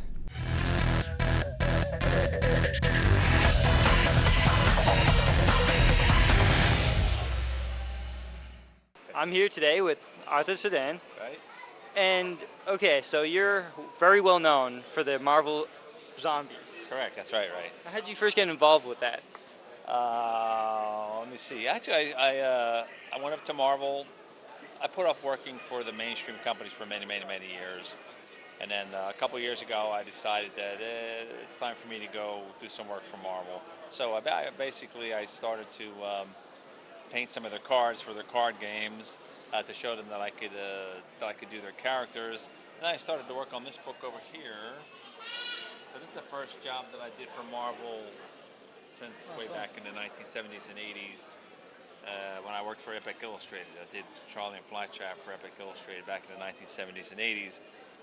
And then a couple years ago, started working on this Hellstorm series. And it's kind of a spooky thing, you know, ghosts and devils and spooks. So based on this, the artist liaison up there, who's Chris Allo, great guy, really good, an amazing editor, basically. So he basically saw that I would be good for Marvel Zombies. So he pitched me for the series. And then John Barber, the editor, wanted me for the series as well. I think Kirkman wanted me for the series, and so they all got together and then chose me to work on Marvel Zombies, and that's how I got started with it. Oh, excellent. And so now you're just the cover artist, but still, I believe that the covers are the ones that capture people to go see, you know, the actual issue. Right. So was it your idea to parody all these famous covers? No, actually, the idea to do the parodies actually came from within Marvel, actually. Yeah. Who's the guy who thought it up over there? I'm not sure, but it came from inside Marvel, yeah. Do you have a favorite zombie that you, a Marvel or DC character that you like to draw as a zombie? I like them all. So each one has been more fun than the one before. So I'd say the Spider-Man wedding picture that I did, say that one. This one right here. That's one of my favorites. Awesome. But I like them all, really, to tell you the truth. Cool. And how did you? This is tough, but you draw very beautiful women. Right. And so do you like to draw the women more than the zombies? Let's see. Let me think about that. I love to draw the beautiful women. Yes, I love to paint the beautiful women. I don't like drawing them so much, but painting them is a lot of fun. Painting them, okay. And I like doing them both equally. It's I like to juxtapose them against. It's the Beauty and the Beast thing. So I like to juxtapose something really ugly against something very pretty. Interesting. Very interesting. See, I had a question and just escaped me. What else? Oh yeah. What else can we besides zombies? Marvel Zombies. What else? Where else can we find you in the comic book industry? Okay, well, I have a trade paperback that's a story that I wrote and illustrated, did all the interiors too. It's called Charlie and Flytrap. That just came out 2 weeks ago. So the book itself is about 200 pages long. It's one story that's about 150 pages long. And those are my own creator-owned characters, and that came out through Radical Publishing. And it's in hardcover. It's gold embossed. So they did a really amazing job on the book. The book looks amazing. Can you tell us a little bit about the story, or? Well, it's kind of an anti-hero thing. It's basically they're the ultimate odd couple of comicdom, placed in a film noir setting between two feuding organized crime families. So that's what it's about. Oh, excellent, excellent. And now, do you think this Marvel Zombies will ever die, quote unquote? Because I mean, it seems very popular now. What are they up to now? Marvel Zombies 3, is it? No, we're up Marvel Zombies 6. Yeah. So, but it's actually the 7th or 8th miniseries. So, but number-wise, some of them they get numbers. So, but series-wise, Marvel Zombies series, we're up to series number 6 now. So they're very. What should I say, tight-lipped about what the next series is going to be. Okay. Because Marvel Zombies has always been about surprises, and so they like to surprise people when it comes out. So we're going to see what it's going to be. And finally, I see some pictures of Bruce Campbell as Ash. Right. Did you ever meet him? And if so, what did he think of your art? I've not met him yet. And we're at these shows, but generally when I'm at these shows, I'm so busy that I don't get a chance to go walk around the place. When it closes, I go home and I go to sleep. Right. So no, I haven't met him yet, but look forward to meeting him someday. I like that Evil Dead 2 movie that he did was one of my favorite Oh, yeah. That's favorite great. horror That's movies. great. That's a great movie. Yeah. So I'm a big Bruce fan. So when you got to draw Army of Darkness versus Marvel Zombies, you must have been thrilled. That was fun. Yeah, that was a real good concept for mixing two series together. I think. Yeah, the Spooks and the Spooks was a good thing. What I'd really love to do is I'd love to work on Marvel Zombies versus DC Zombies. Ooh. That's what I like to write that one. Wow, now that would be awesome. Yeah. Well, now I noticed one picture. Now I could be wrong about this. Right, sure. You didn't have any zombie Joker. Did you ever draw a zombie Joker? And if so, You know, I have for the, I do sketches for the fans at the shows, and so whatever they want is whatever they request is what I draw. So I've had a couple fans who had come up in the past and did request a zombie Joker. So I've done a couple. and how does he differ from the other zombies? Because Joker's a very unique character. How does he? I don't think he does differ. Okay. No, he's the same. Yeah. All right. Okay. Well, your art is. If he goes to Happy Mountain and starts to decompose, he's going to be like the other ones as well. Okay. Yeah. All right. But when I do the zombies, when I work on them, I try to make everyone different. Okay. So each one has its own personality. Like for Wolverine, whenever I painted Wolverine zombie, his thing was I would like to have one eye hanging out, and he has a taste for eyeballs, so I always like to draw him running around with a mouthful of eyeballs. Cyclops would run around. He was always like the headless horseman running around with his head carrying around in his hand. So I like to break them up so that they're all different. So because when you start to strip the features off of the characters, all skulls look pretty much the same. So you got to do, you have to take some time, I think, to figure out how you want to design each separate zombie so that they don't all look the same. One more quick question for you. Sure. What are your inspirations in artwork? Like, who did you look up to when you started to learn how to draw, especially draw these such beautiful characters? Well, my inspirations in artwork are basically all the artists who have gone before me, who have great skill and great talent. For myself, I kind of feel like I'm competing with the dead, basically, especially the illustrators from the great era of illustration, which is about 1918 to about the mid-1960s was the great era of illustration. A lot of great illustrators in there. We had Norman Rockwell, you had the Wyeths, you had Maxwell Parrish, but I kind of look at those. Those are the guys who I try to both emulate and learn from, and then compete with. I try to master their skills, add them to my own, so that I could do my own thing, basically. And you do your own thing, but it's beautiful that you still have that sort of old style, like you said, beautiful art. I think, yeah, for me, they're the best teachers. The best teachers of all are the great illustrators who have gone before, and I'll say I feel like my own personal and insatiable hunger is the hunger to learn the skills of some of the other great illustrators.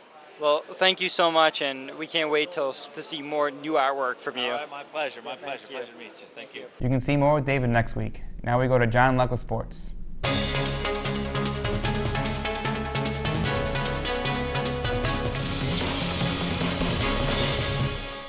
BR Trojans and Bavarian Hawks have quite the rivalry, and it started last year when the Trojans took the then top team in the state to double overtime, and this one would be just as good.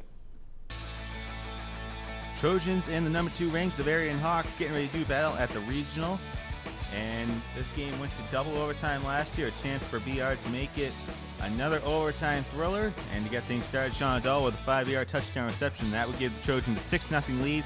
Mike Jacoin's PAT would be no good. Now, Joe Colton is a name that we're going to be seeing a lot during this highlight. Colton takes in from 5 yards out, gives Bavarian the 7-6 lead early in the second quarter, and Bavarian wasn't done. Colton over the back of his offensive line, and that would barely be good for another Bavarian touchdown. That would give the Hawks a 13-6 lead. Later on the drive on the 2-point conversion, we see Ryan Farrell. Farrell taking the 2 points, tries to take in the end zone, blocked out by Ryan Newton. Newton is going to be another name we save for the Trojans. Now in the fourth, Billy Zolga to Brett Stewart. Again, one of the biggest wide receiver names for the Trojans this season gets knocked out at the 6-yard line in double coverage. Now we move on. A couple plays later, Billy Zolga fakes the handoff to Nick Schlatt. So good of a fake that the cameraman gets thrown off.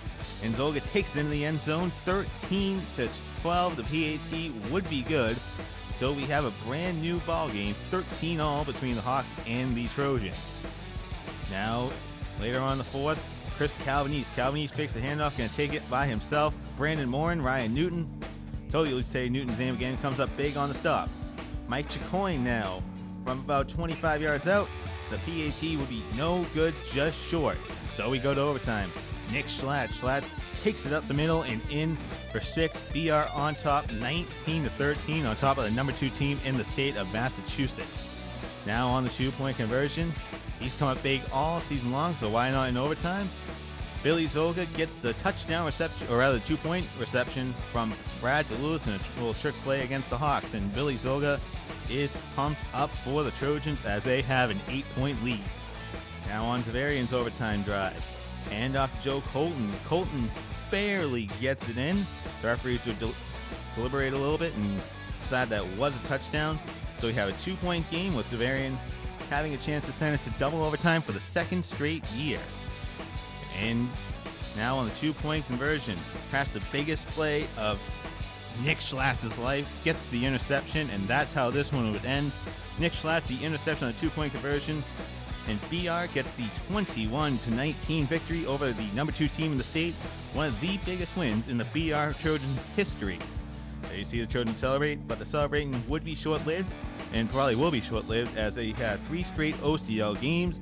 And here you see the final. Yes, believe it, the BR Trojans taking out the number 2 team in the state, 21-19. Trojans opened up conference play on the 29th against Dartmouth. Next week it could be a league championship game between the Trojans and Barnesville Red Raiders. Let's look at BR football. Now for everything else BR, let's send it to Nick Sylvia. Thank you, John. Here are some recent sports updates at Bridgewater Regional High School. The Trojans cross-country team completed their regular season October 26th, with the boys losing to Taunton 42-19 and the girls winning. Congratulations to the Lady Trojans tri-champs of the O'Connor League. Both teams will compete in the OCL meet on October 29th. That's at Borderland State Park in Easton. The BR golf team participated in the O'Connor League golf meet on October 21st. Cody Nussbaum, Jim Kenny, and Chris Owen finished in the top 10. Were selected for the OCL All-Star team. The Trojan soccer team won hard-fought battle against Taunton October 26th, winning 1-0. The Lady Trojans had an easier time with Taunton Tigers, defeating them by the score of 6-1. The Lady Trojan field hockey team also defeated Taunton on the 26th by the score of 4-0. The Ladies Trojans also secured a spot in the tournament on October 25th, where they also beat Pembroke 4-0. Now on to the football. Boys freshman football. BR beat Xaverian Hawks on Friday afternoon. Charlie Driscoll threw a pass to one of our guys to get a touchdown. This was the biggest win in my 14 years I have been coaching for BR Trojans. In the final score of that game was 20 BR, 6 Xaverian. And the record is 6-1, heading to the OCL play this Saturday at Dartmouth High School at 10 a.m.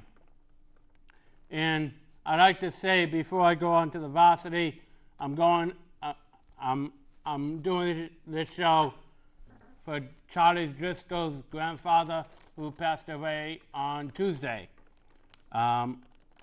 Boys varsity football team now. BR beat Xaverian Hawks on Friday night in an overtime win. This was the first time a BR winning beat Xaverian ever, because Xaverian always beat in 4 years in a row. The final score was that 21-19 win, and the record is now 5-2, going to the OCL play tomorrow night when they host Dartmouth at BR 7 p.m. I'd like to say hi, Charlie Driscoll. Have a nice day, everyone. Thank you, Nick. The BSU Bears were on a 3-game losing streak early this season, but ever since then, the Bears have been running roughshod over their opponents, and this would not change as the Bears took on Fitchburg State and Bridgewater State got the 28-13 win. Ben Desmarais ran the ball 14 times for 123 yards and 2 touchdowns.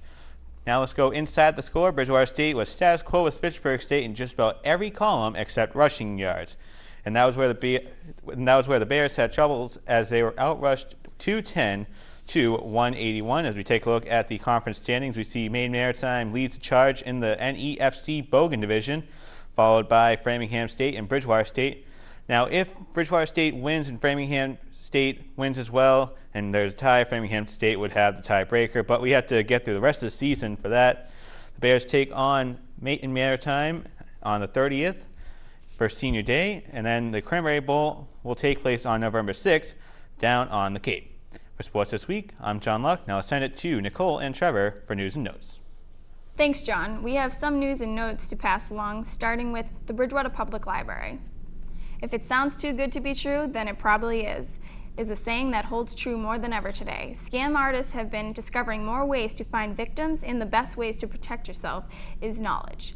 The Bridgewater Public Library will be offering a program on preventing scams and fraud at home, at work, and on the internet on Tuesday, November 9th at 6:30 p.m. A representative from the Better Business Bureau will have tips on how to improve your consumer skills and alert you to some of the most common scams. This program is free and will be held in the library's Floor Chi Little Room on the lower level located at 15th South Street. For more information, contact Mary O'Connell at 508-697-3331. The Community VNA will be holding its first support group meeting designed for caregivers of individuals with Alzheimer's or related dementias on November 2nd from 1:30 to 2:30 p.m. at 10 Emery Street in Attleboro, Mass. These support group meetings will be held on the first Tuesday of each month and are free and open to the public. For more information about this group and others offered at the Community VNA, call 508-222-0118 or visit communityvna.com. Veterans of foreign wars Post 2125 may be small but likes to do big things. On October 10th, Post 2125 finalized to adopt not one, but 2 military units. The 189th Engineers of the Massachusetts National Guard, located in Bridgewater, and the 325th Transportation Company of the United States Army Reserves from Brockton will be adopted by Post 2125. For more information about how to help these adopted units, please go to the Post 2125 website at vfw2125.org. A New York City bus trip is being hosted by the St. Thomas Catholic Family Life Chapter 278 on Saturday, November 6th. The cost of the trip is $45 per person, and all profits will go to the Bridgewater Police Family Fund. The bus will leave from St. Thomas Aquinas Church parking lot in Bridgewater at 7 a.m. and will arrive back at 11 p.m. For more information, you can contact Joan Gamble at 508-697-3425 or Karen Sullivan at 508-697-1527.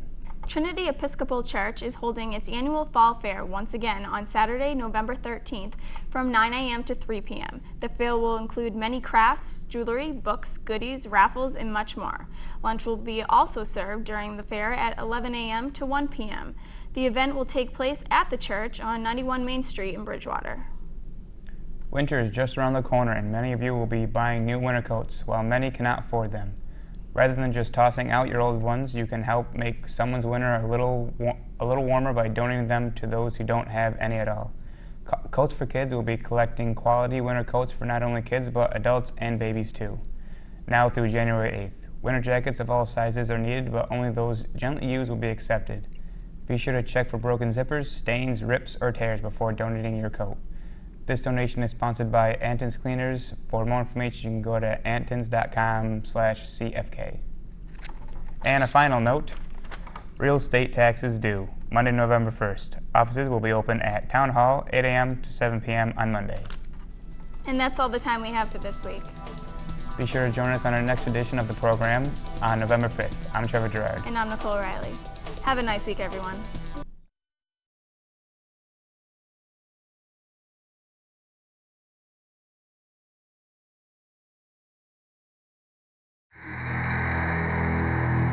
Check out some gruesome monsters, participate in a haunted show, or brush up on your witchcraft. All this and more is just a short trip away in Salem, Massachusetts. Don't pick up that remote. Your next staycation starts right now.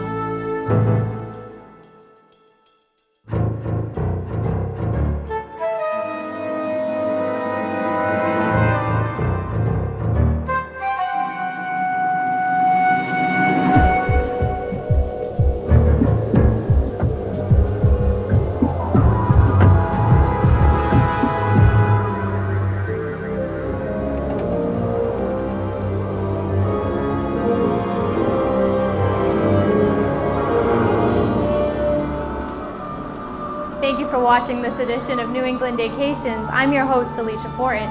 Today we're going back in time to 1692.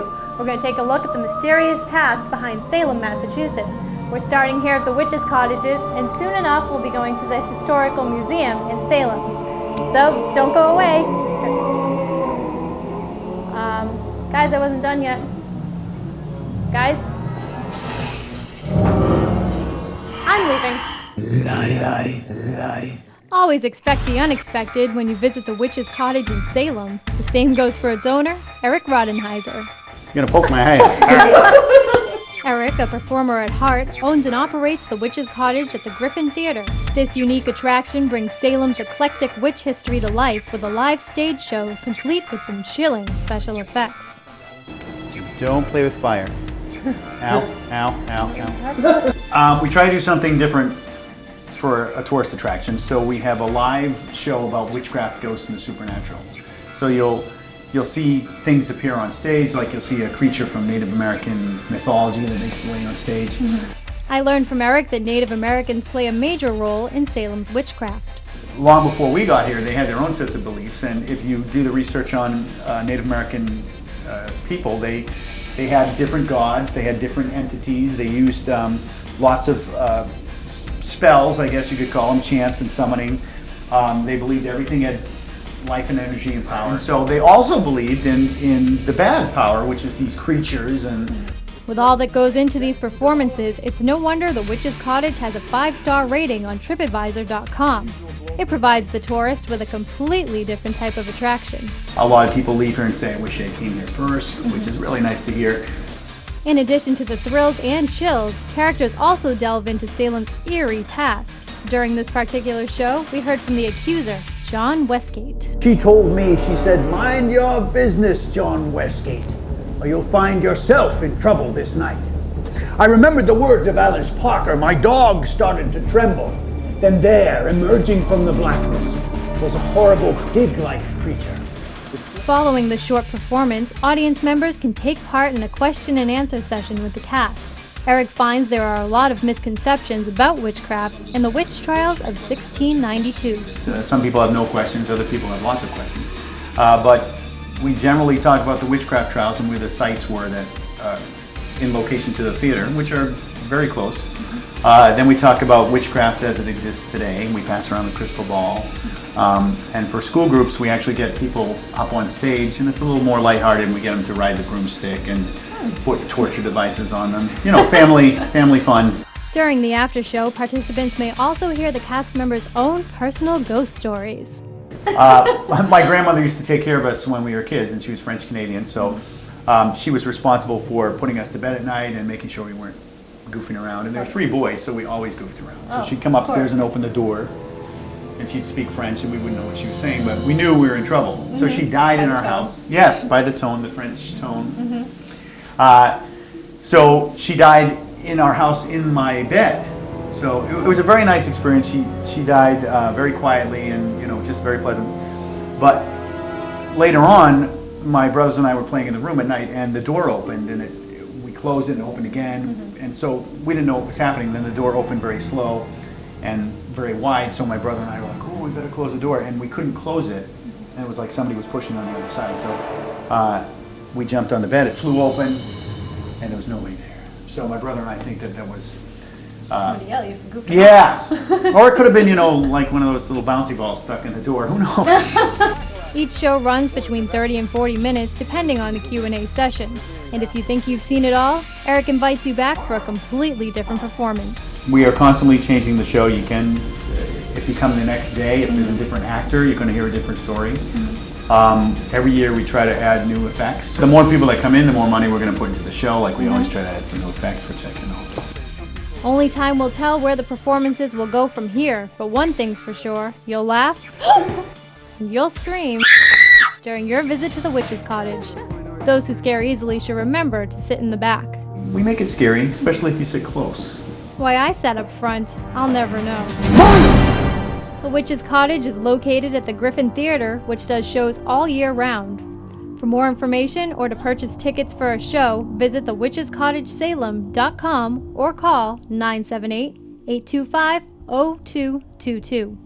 Yeah, just come. Just come. Now, in between visiting the Witch Cottage and the Salem Witch Museum, you can stop by here at the Witch Trial Memorial. And overlooking this site is the old Burying Point Cemetery where the remains of Judge Hawthorne lie, and he oversaw the trials of 1692 and actually oversaw the sentencings of these 19 men and women. Bridget Bishop, Sarah Good, these are just two of the 19 names engraved into these stones, names that will never be forgotten thanks to these tributes. Next, we move on to one of the scarier places in Salem, Count Orlok's Nightmare Gallery. With life-size monsters that look almost human, it's another TripAdvisor.com favorite. People have said this is by far the best attraction that they've been to in Salem.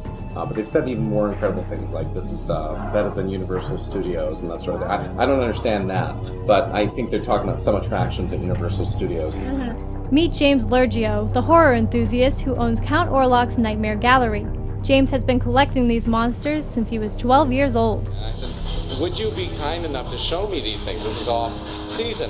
And he said, sure. And he invited me over, and I got to see this amazing collection in his house of heads on shelves, you know, and that's pretty much what they break down to.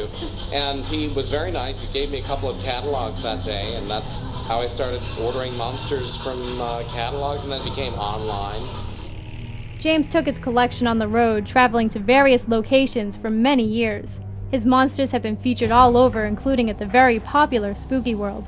Eventually, he decided to take root in Salem. Tired of lugging all the monsters around. I mean, they're heavy props as well as the monsters and like coffins and things, and I just didn't want to do it anymore. So it's easier if they're all stationary and don't have to move. There are now over 50 monsters inside the museum. Each one was created by professional artists depicting realistic sculptures of well-known horror icons. You can see the detail and the accuracy in the sculptures. Most of the time, these figures will stay in place. So if you visit the museum, that means you won't have to worry about anything jumping out or chasing you. But if you're into that kind of thing, make sure you stop by Count Orlok's in October. In October, things do change. Things change, monsters start to move, and it becomes a very, very scary place. Like Eric Rodenheiser, James also had a scare of his own before moving to the gallery, including this figure from Poltergeist 2. The doorway was right there, and he was actually in the doorway in the office. And I was on the phone, and all of a sudden he lurched forward, like that. Now, there was no reason for him to do that. He just happened to do that, and I was on the phone with my mom, and I said, Mom, what? Reverend Cain just moved. So he went in the house. No. Get out. Get out of the house right now. And so I did. James hasn't seen Reverend Cain move since the incident, but if he does, he's being real sneaky about it. You can find out more about Salem's only monster museum at nightmaregallery.com or by calling 978-740-0500. This is a very unique attraction. Come on into our lobby, and if you like the lobby, then you'll love the rest. We certainly did, and a big thank you goes out to James for showing us around his museum. The visit was unplanned on our part, but a view from the outside had our team wanting more. Once again, thank you, James, for your kind reception. Coming up, test your knowledge of the Salem witch trials at one of the most popular attractions in Salem. Don't go away. Your vacation will be right back. We've already learned there is a compelling history behind the city of Salem, but there's more to Salem than witchcraft. Similar to our last vacation at Battleship Cove, Salem has a strong maritime history with a port that sent ships all over the world. However, the witch trials of 1692 was one of the most recognized periods, which makes Salem the center for all things witchcraft related. Salem also offers its visitors many different types of attractions, including this one behind me, the Salem Witch Village. Along with being a tourist gift shop, it also offers visitors a unique tour that goes as far back as the Dark Ages. Whether you go into these attractions or simply walk around, Salem offers many treats to its visitors. One of the most popular is the Salem Witch Museum, where you can find out all there is to know about the witch trials of 1692. I think it has been made popular, if I can use that word, by The Crucible. That was written by Arthur Miller in, I think, 1952 it was first produced. And I think before that people knew that there had been Salem witch trials, but after The Crucible I think there was a huge influx of visitors here. Allison DeMario has spent the last 24 years as the Director of Education for the museum. A past English teacher, she found her calling when looking for a new job. I answered the ad and they said Salem Witch Museum, and I thought, oh wow, that's going to be really interesting. And so I came over, got the job. At that point there was not a Department of Education or any sort of program like that. So gradually we have developed one, and I've been here, as you said, 24 years. As Director of Education, it's Allison's job to know quite a bit about the history of the witch trials. You can learn all about that during a half-hour visual presentation inside the museum. We have stage sets and a soundtrack and lighting, so you get an overview. May it please the court, we find the defendant, Rebecca Nurse, not guilty.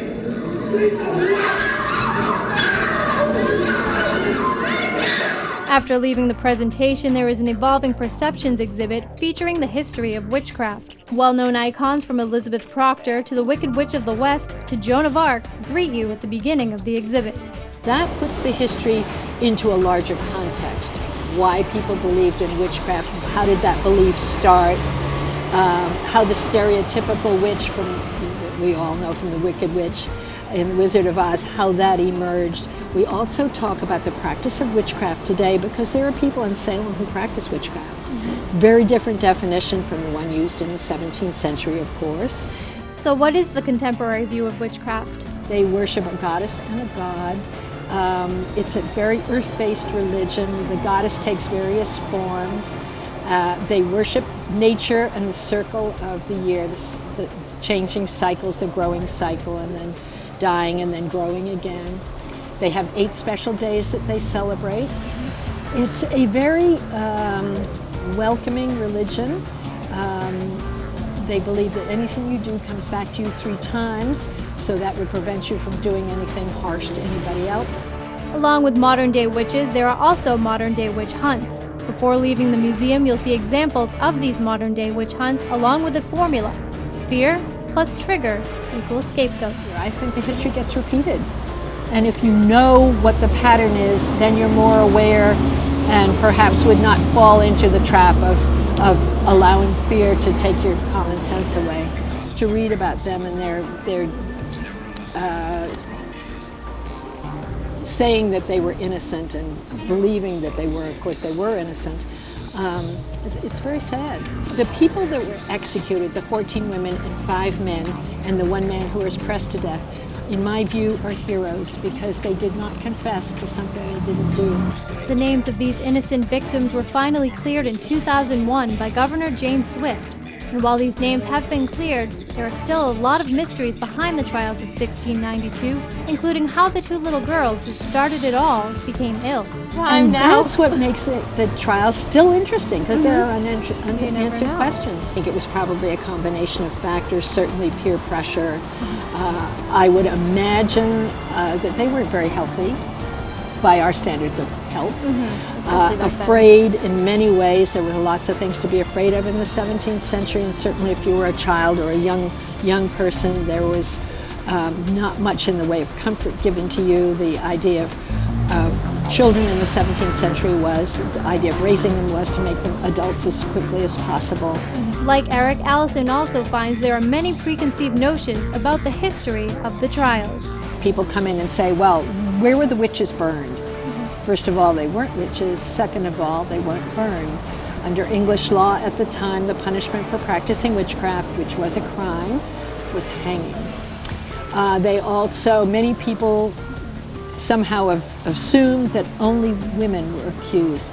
Certainly, historically, more women than men were accused of witchcraft over the years, Middle Ages up into the 17th century, but there were men accused. As you know, 5 men hanged, 1 man pressed to death.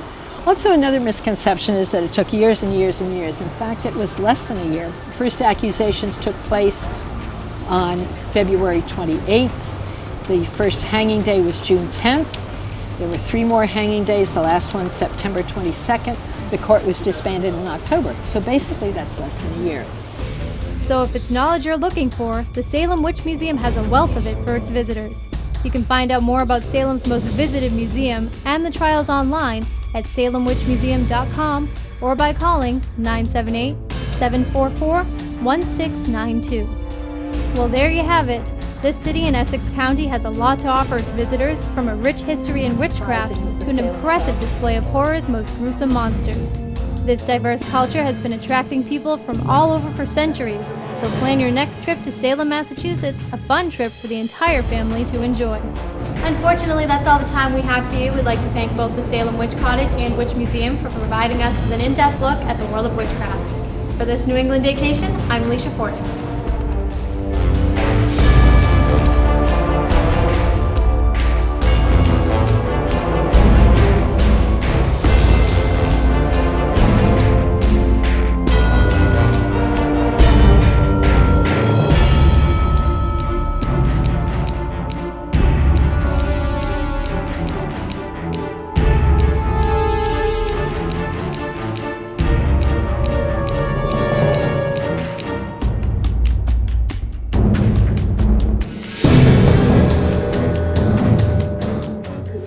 Okay, thanks. Drive safe. Good night.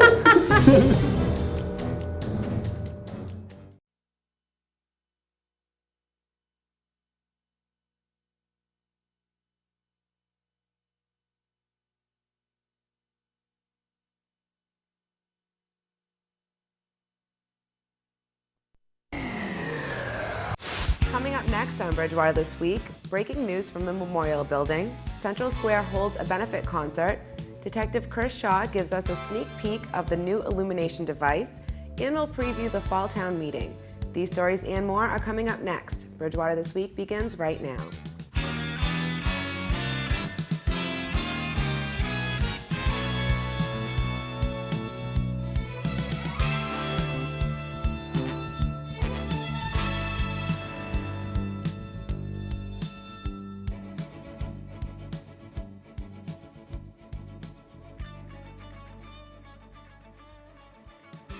Thank you for watching Bridgewater This Week, a news program dedicated to keeping the residents of Bridgewater informed about events in town. I'm Jess Fama, here with Alicia Fortin. We begin this week with Katie Moore, who has a report on an important proposal made during Tuesday's Selectmen's meeting. Thanks, Jess. I'm here outside the McElwain School, a property that has been unoccupied for some time, its future in the town unclear. In order to figure out how best to utilize the property for town benefit, the Board of Selectmen formed the McElwain Committee in June. Recently, at the November 1st board meeting, Selectman Mark Oliari, a McElwain Committee member, informed the board that two possible plans for the property have been investigated. The first, Plan A, involves the consolidation of Bridgewater town offices at the school. I come before you tonight looking for a consensus of support from the selectmen to basically move forward. The committee has been meeting and we have basically come up with two avenues, or two plans as we call them, that we would like to investigate further and move forward. Would be under like a Plan A and a Plan B.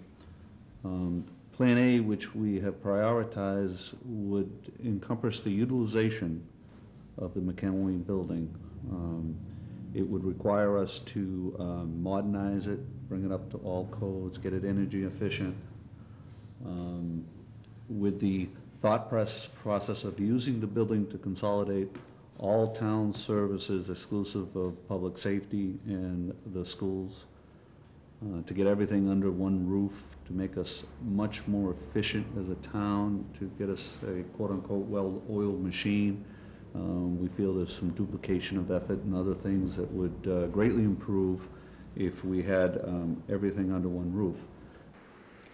It also involves the possible leasing of the Town Hall, the Memorial Building, and the Academy buildings to Bridgewater State College. These buildings would become unoccupied if the town offices were consolidated. We would envision emptying 3 buildings in town, and 3 significant historical buildings, and that being the building that we are in, the Academy building across the street, and the town hall that is adjacent to the fire station. What we would propose, and we're looking for support tonight, is to approach Bridgewater State College formally, see if there is any interest from the college, and I will stress this, in renting the 3 buildings from the town of Bridgewater.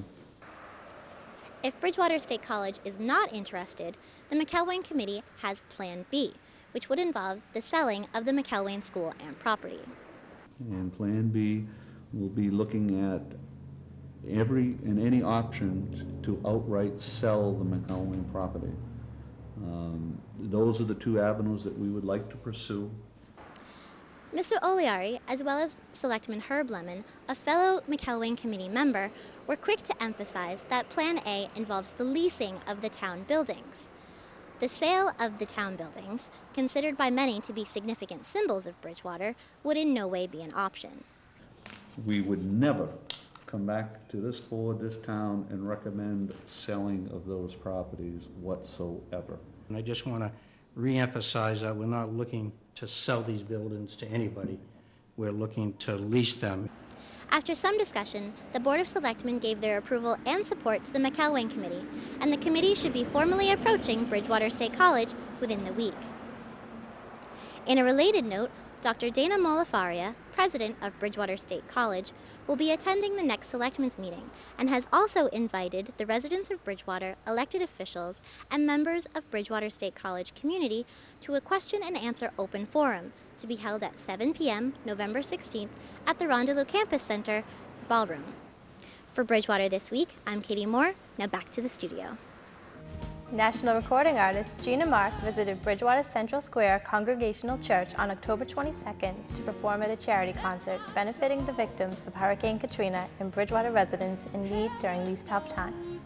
The concert also featured performances by Jamie Lucier, Elliot Jacobs, and Kurt and Jen Walker. The evening proved to be a success, raising just over $1,000. BTV's Paul Holmes covered the concert, which will air here on BTV9. Stay tuned to Bridgewater This Week for dates and times of showings. The Fall Town meeting is now a week away, and town officials are preparing for what could be a busy evening. There are 15 articles on the warrant for the meeting that takes place on November 14th at 7:30 p.m. Article 1 will be drawing the attention of voters, as it will see whether the town will vote to amend the zoning bylaws that no longer allow the purchase of family dwellings that are not owner-occupied. The goal of the article is to prevent 2 or more students from living in a residence that is not occupied by their parents or guardians. Article 4 will seek to establish a community preservation committee consisting of 9 members that would represent the Conservation Commission Planning Board and several other town departments. The committee would study the needs, possibilities, and resources of the town regarding community preservation. Article 5 will ask voters to transfer the sum of $170,000 from the prison mitigation account for the purpose of reconstructing and adding signal lights to the intersection at High and Main Streets. There will also be several laundry articles on the agenda. Fans attending the BR football game this past Saturday got a little surprised as the region experienced its first snowfall of the season. Visibilities were down to a quarter mile at times, and believe it or not, the snow did accumulate on the field during halftime. The first snowflakes of the season will be remembered in the record books. In fact, after Saturday's storm, October 2005 will go down in history as both the rainiest and snowiest October in history at Boston's Logan Airport. The previous record for Boston was 0.4 inches, set on October 14, 1913. Meanwhile, the record for the earliest measurable snow in Boston still stands at 0.2 inches, set on October 10, 1979. Elsewhere, in the vicinity of Boston, Saturday snowfalls at the Great Blue Hill in Milton was a record, but only for the date. The 1.5 inches of snow on October 29, 2005, as recorded at the 635-foot elevation of the Blue Hill Observatory, was a record for the date, and the 8th highest daily snowfall for October. At the Great Blue Hill, on average, an inch or more of snow occurs in October, only once a decade. In 121 years, 15 had measurable snowfall, 36 with a trace or more. Yet measurable snow has fallen 4 of the last 6 years. The all-time October record there still stands at 6.8 inches, occurring October 10, 1979, with Saturday snow, the most there since that October storm. The cold weather was followed by a much warmer Sunday and Monday where temperatures soared into the 60s. And according to the Farmer's Almanac, this roller coaster weather may be with us through the winter season. As for the game itself, Nick Sylvia will have the scoop coming up on sports.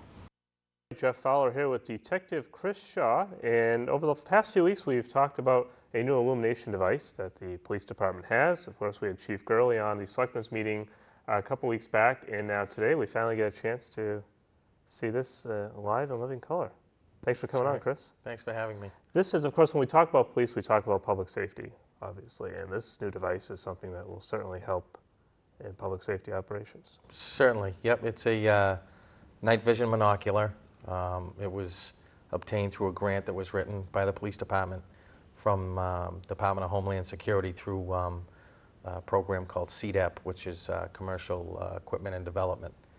Its maker is ITT Technologies out of Roanoke, Virginia, and we were able to get the grant and obtain this piece of equipment and begin to put it into action.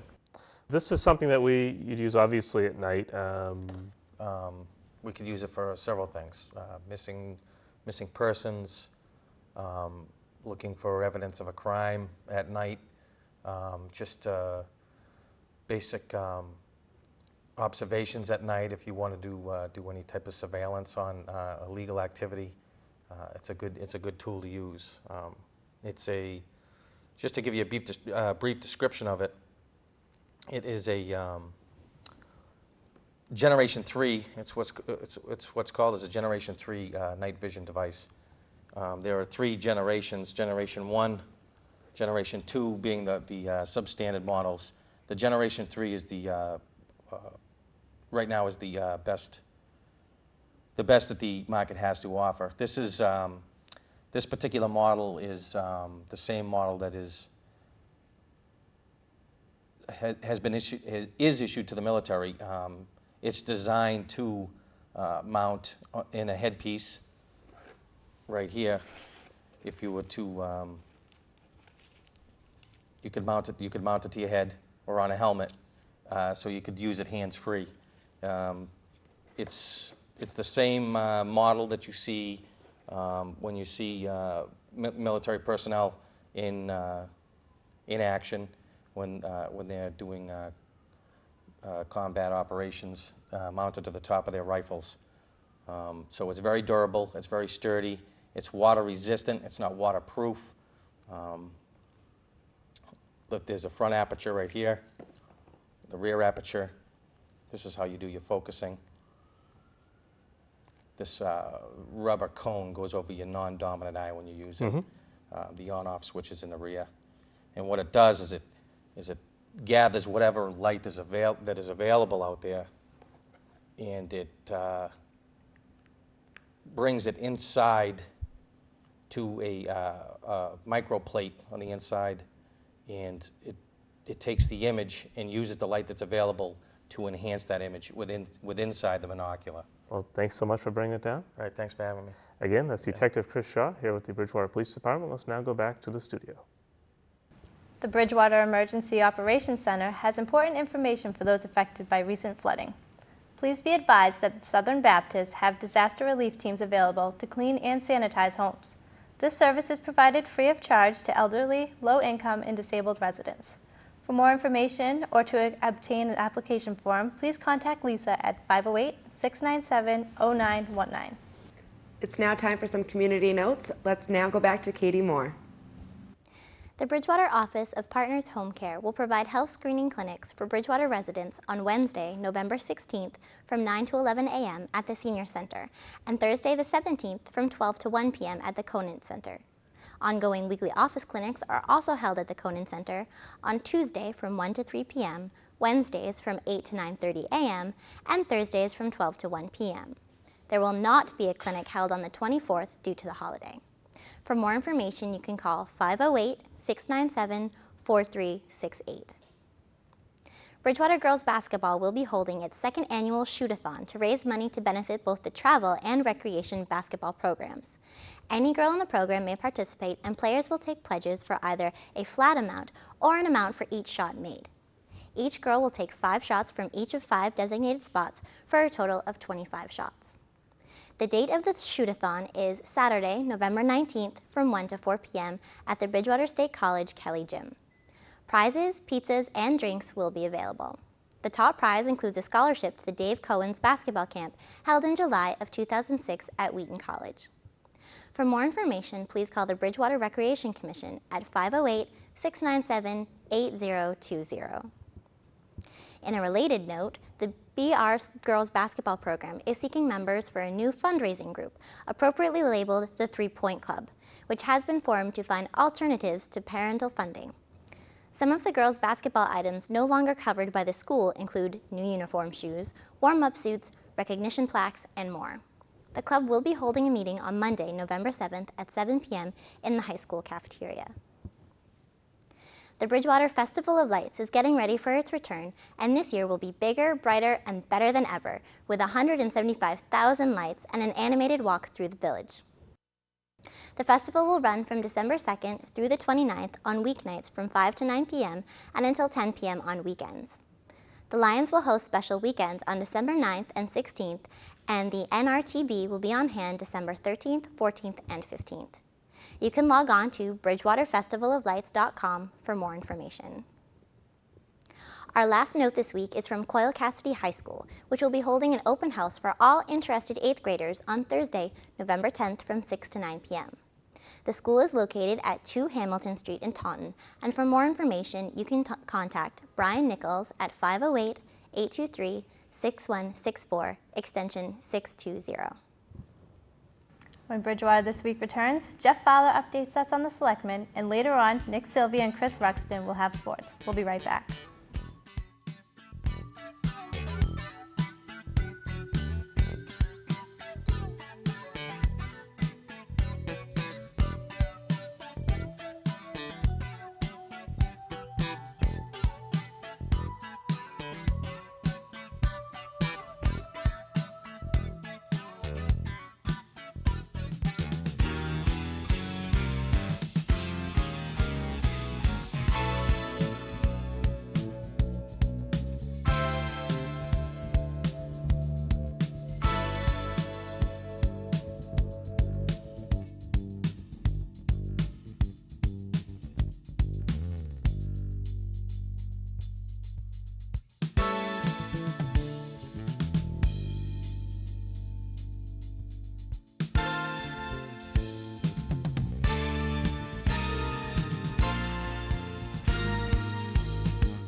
Only you can prevent wildfires. Our opponents today, Katie is 9 months pregnant, and Jenny's about 8.5. Balance could be an issue here, but both women are strong competitors. Moving their feet quickly on top of the lawn, trying to dislodge their opponent with quick maneuvers. Western Red Cedar is very explosive. Recent studies show babies who are breastfed are less likely to develop ear infections, respiratory illnesses, and diarrhea. Babies were born to be breastfed.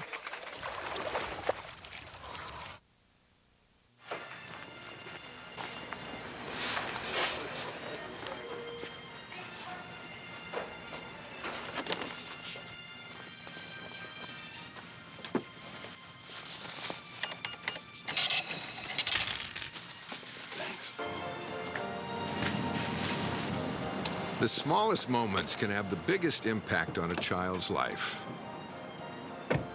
It takes a man to be a dad. Welcome back to the program. Jeff Fowler is up now with a report on the Selectmen. Here's Jeff. We begin our report on the November 1st Selectmen's meeting with a proclamation of Eagle Scout for Mr. Timothy Michael Murphy. Timothy Michael Murphy. Whereas, in recognition of your attainment of the most coveted award in scouting, Eagle Scout, and to commend you for your dedication in achieving this award, which is the culmination of 12 years of scouting.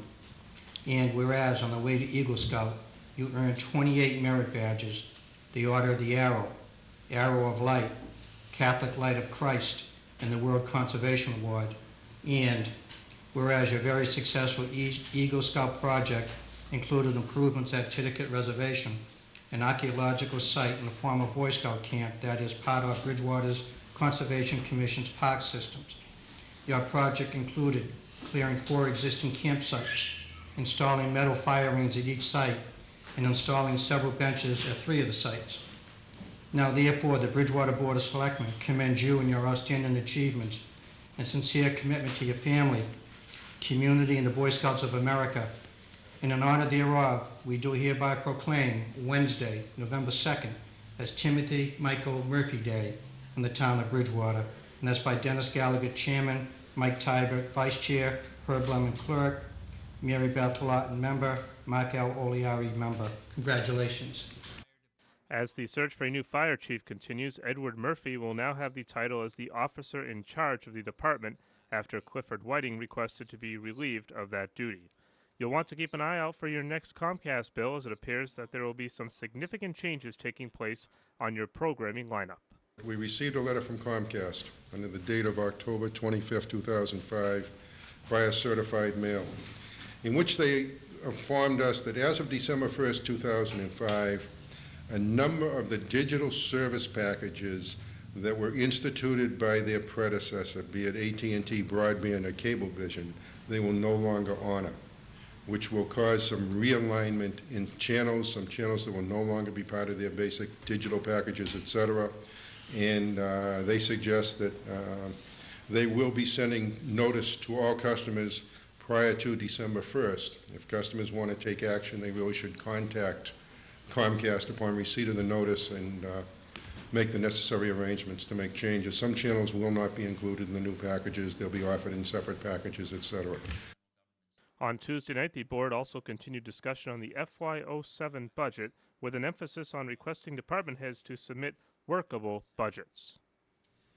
I'm not going to put any strings on the budgets this year, in the sense of, I don't think it makes sense to ask them to submit a budget that's level funded. I don't think it makes sense for them to submit a budget that's 3% less than what they have. I don't think it makes sense to ask them to submit a budget of 3% increase. I think, and I've said this since June 13th, that the general government's budget is fractured, and it does need some help as we limp through fiscal 07. Some of that help will take place on on November 14th with some of the transfers and appropriations that we have. I do think that when that is done, hopefully they'll be able to get through the rest of the fiscal year. But I'm not going to bank on that. We know our snow and ice account will go into a deficit. It always does. We know that there will be some relief coming from the State House to help us with our oil and gas bill, I believe. So I would like them to submit a budget that they feel is necessary for them to run their departments efficiently. With respect to general government, I would ask that they submit a budget, not that they don't, but that is realistic and what they need to get the job done. I don't want them to sense that because of X amount of dollars may not be available, that they should have an inflated budget come in. I think they should come in with a budget that's based on, there's probably going to be not that many dollars available, and it should be a budget by which they can get the job done. If it has to be a lean, mean fighting machine, then that's what the budget is that they should bring in. To me, if you tell someone to hand you a level-funded budget, you're basically micromanaging. That might be a situation that's all that's available, but that is not what you're asking them to do. What you're asking them to do is to come to you and tell you what they feel they realistically need in funds to do whatever job that particular department is supposed to be doing. If you take a budget and just level fund it, what concerns me is you don't tear it apart and look and see if things that were budgeted last year need to be budgeted this year in the different accounts. To really, you can end up just doing the same thing from year to year to year to year to year and become a little bit wasteful, if you will. And I'm not suggesting we are wasteful, you really need to look at it and start from ground zero in my mind. One of the key principles in forming a budget is giving the department head the latitude to know what it is that makes that department run effectively. And that starts with knowing what's mandated by law. And I believe that we're at the point right now in Bridgewater where we need to build these foundation budgets for each one of our departments. We've cut them so much up to this point. I'm very concerned about how they're just managing to hold on at this point, and I know morale is absolutely at an all-time low.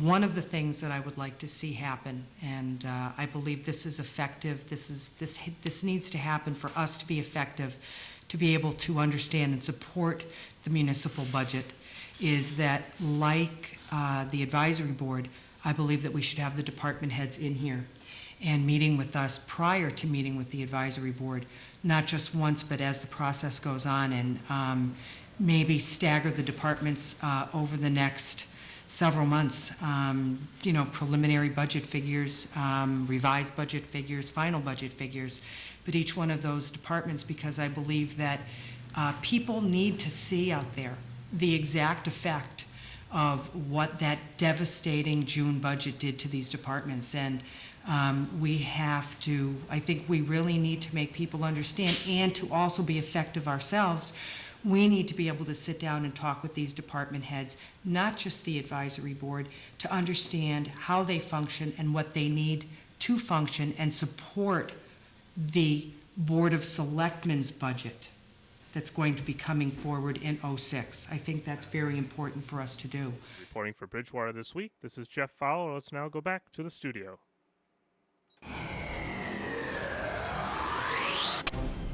The latest swashbuckling, sword-fighting film to hit the silver screen is The Legend of Zorro. It stars Antonio Banderas as the mask-fighting superhero and Catherine Zeta-Jones as his wife.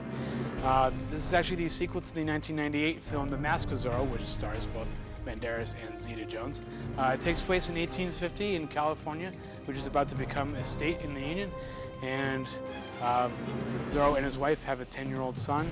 And Zorro's kind of in this quandary: should he take care of his family, or should he become stay Zorro, or can he do both? Well, obviously he does both, and there's a lot of action and sword fighting and explosions and a wild and crazy train ride at the end to end it all. And then California finally becomes the state, and the world is saved once again by Zorro. So good film, rated PG, but pretty good for the whole family to see. So you should go catch that. And stay tuned for future episodes of Bridgewater This Week, where we'll be reviewing the Chronicles of Narnia, Harry Potter, and some DVD releases for the holidays. So thanks for watching, and go back to the studio. Linda Dumas is up next with the Animal Spot. Here's Linda. Recently, Animal Spot has looked into the conditions under which chickens are confined, fed, and handled in order to produce eggs for the egg industry. Agribusiness, the raising of animals to produce food for consumers, has often become factory farming, with a lack of, or sometimes a complete absence of, humane treatment for the animals involved. The billions of animals affected also include turkeys, cattle, sheep, pigs, and fish, since 20% of fish consumed are raised in captivity now. This month, some animal welfare groups are suggesting alternate food choices for Thanksgiving dinner. Here's what Corey Feldman has to say. For many of us, our cats and dogs become a part of our families. We know that they have emotions, unique personalities, and are intelligent animals. Well, these here farm animals are no different. They're breathing, living beings. Turkeys are friendly, intelligent animals, and they feel joy as much as they do pain and suffering. They love life, and they fear death. They would much rather lie on your lap or eat out of your hand than be eaten on your plate. So this November, think about the turkeys for a change, and start a new tradition by saving one instead of eating one. If you love animals called pets, why do you eat animals called dinner? For more information, call Farm Sanctuary for vegetarian recipes and to find out how to save a life. Our thanks to Corey Feldman and FarmSanctuary.org for their information and footage used in this segment of Animal Spot. That's it for Animal Spot. I'm Linda Dumas. Thanks, Linda. Football fans have had a tough week after BR dropped its first game of the season to Marshfield. and BSC's NCAA playoff fate was officially dashed by a Fitchburg State victory. Nick Sylvia begins his report now with a look at the OCL showdown and some of the other Trojans teams making headlines. The BR Trojans opened the 2005 OCL season with a tough loss to Marshfield to 7-0 on a snowy and muddy Pulaski field. This was a defensive battle between the OCL powers, and the only scoring came when Bill Jennings capped a Rams drive in the third quarter with 1-yard touchdown run on the 4th and goal. The win puts Marshfield on the inside track for a playoff spot. However, the Rams still need to beat Taunton and Barnstable to punch the playoff ticket.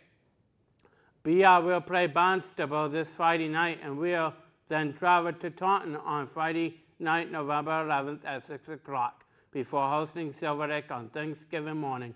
Game time is at 10 a.m. On a side note, the JV football team won at Marshfield by a score of 7-6. Their record is now 4-3. It's playoff time for the Trojans field hockey team, which will be looking to send its head coach Joan Kasabian off in style. BR will go into the playoffs after beating Taunton 8-0.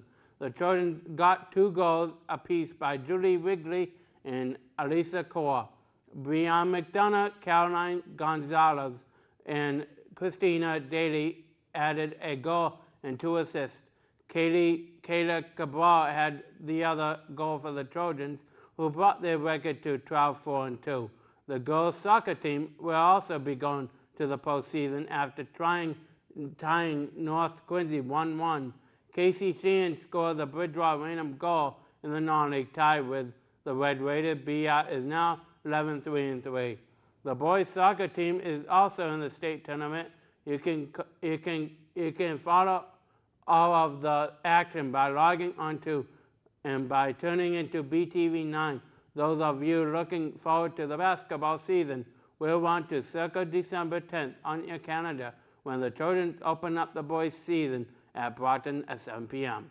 For now, this is Nick Sylvia. Have a great week. Thanks, Nick. Well, BSC was able to bring home another victory in a late fourth quarter comeback against divisional matchup Worcester State Lancers 24-20.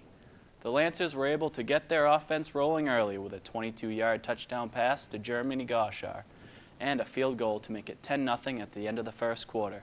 The Bears were able to get on the board before halftime with a 40-yard boot from Joe Ferguson, making it 10-3.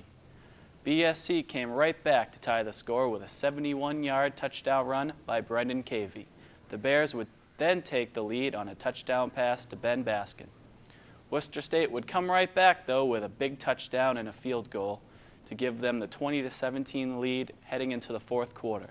With less than 2 minutes to go, BSC marched down the field on a 7-play, 81-yard drive. During that series, Adam Camobreco hooked up with Ben Baskin on a 55-yard completion to bring them to the Lancers' 14-yard line.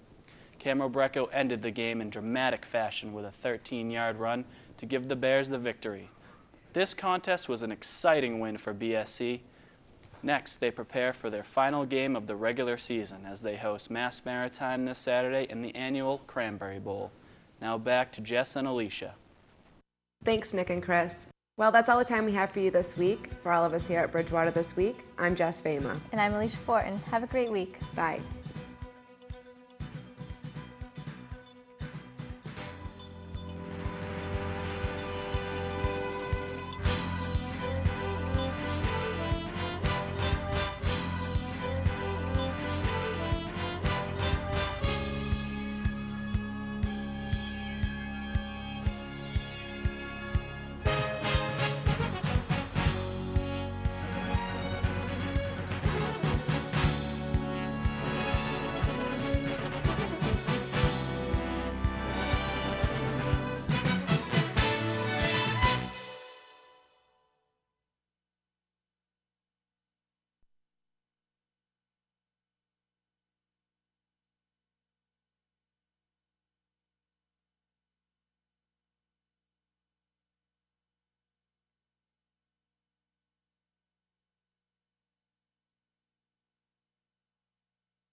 gentlemen, your 2011 Bridgewater State University Bears. The head coach for the Bears in his seventh season is Chuck Danoon. Coach Danoon is assisted by associate head coach Joe Veria, Rennie Moyen, Pat Callahan, Dave Harrison, and Neil Hitchin. The referee for today's game is Mr. Jay Souza.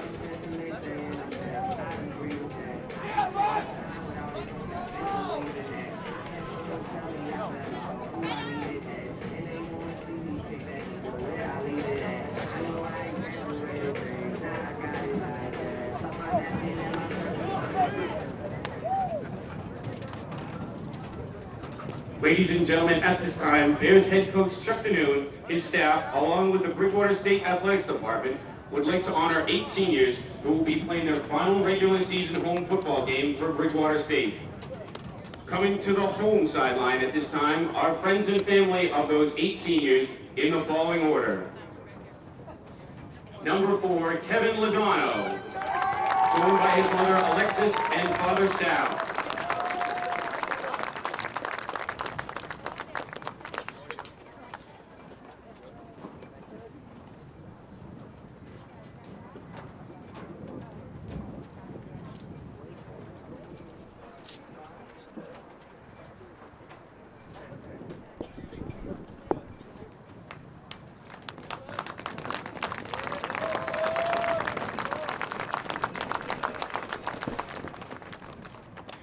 Number 19, Mike Pettis. Mike is joined by his mother Joyce, father Bob, and sister Lauren.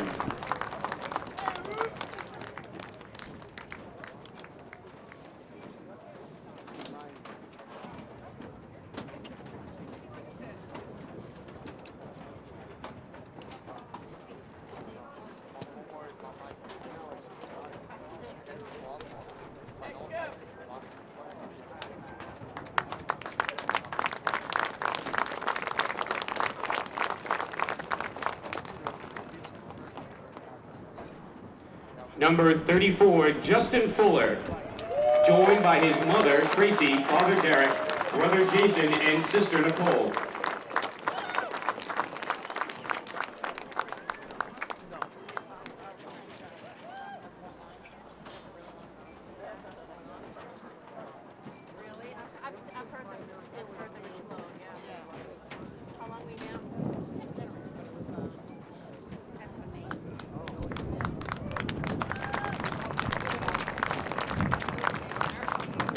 Number 53, Mark Kovac. Mark is joined by his mother Donna and cousin David.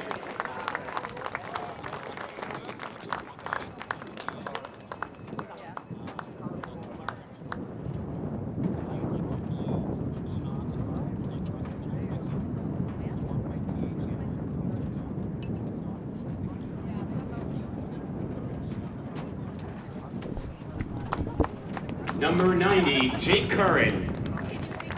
Jake is joined by his mother Molly, father Craig, and grandfather Kieran.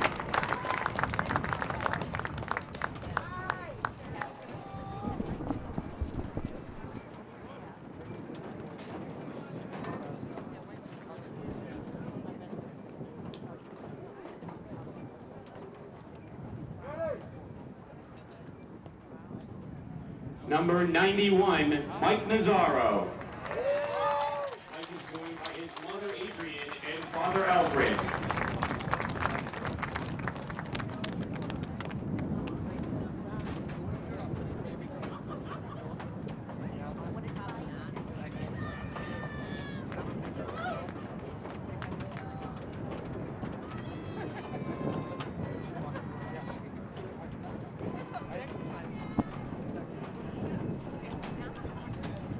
Number 96, Matt McFadden.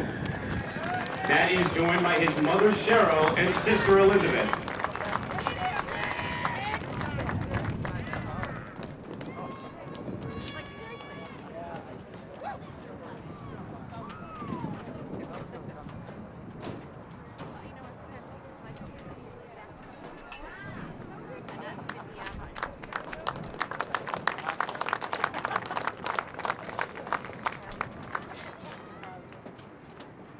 Please extend a warm thank you to these fine student athletes for their years of commitment to Bridgewater State football.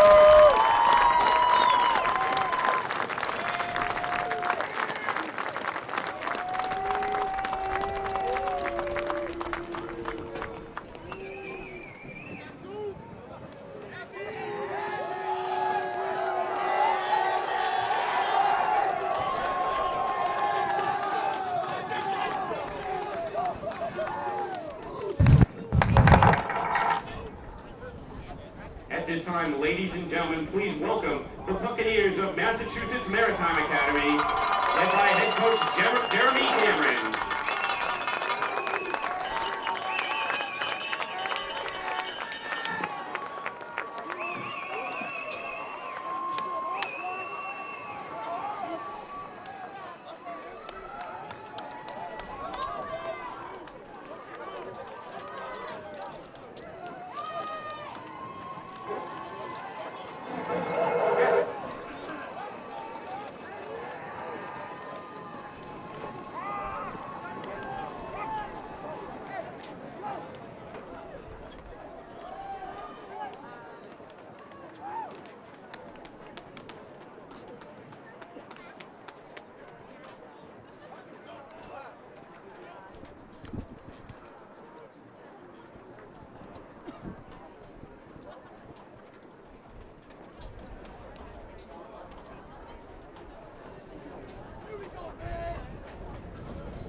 Hey there, and welcome to BSU Swenson Field here on the campus of Bridgewater State University. I'm Chuck Scott alongside Mike Eamon here for the 33rd annual Cranberry Bowl, and we couldn't have a better early November day for this game here, Mike.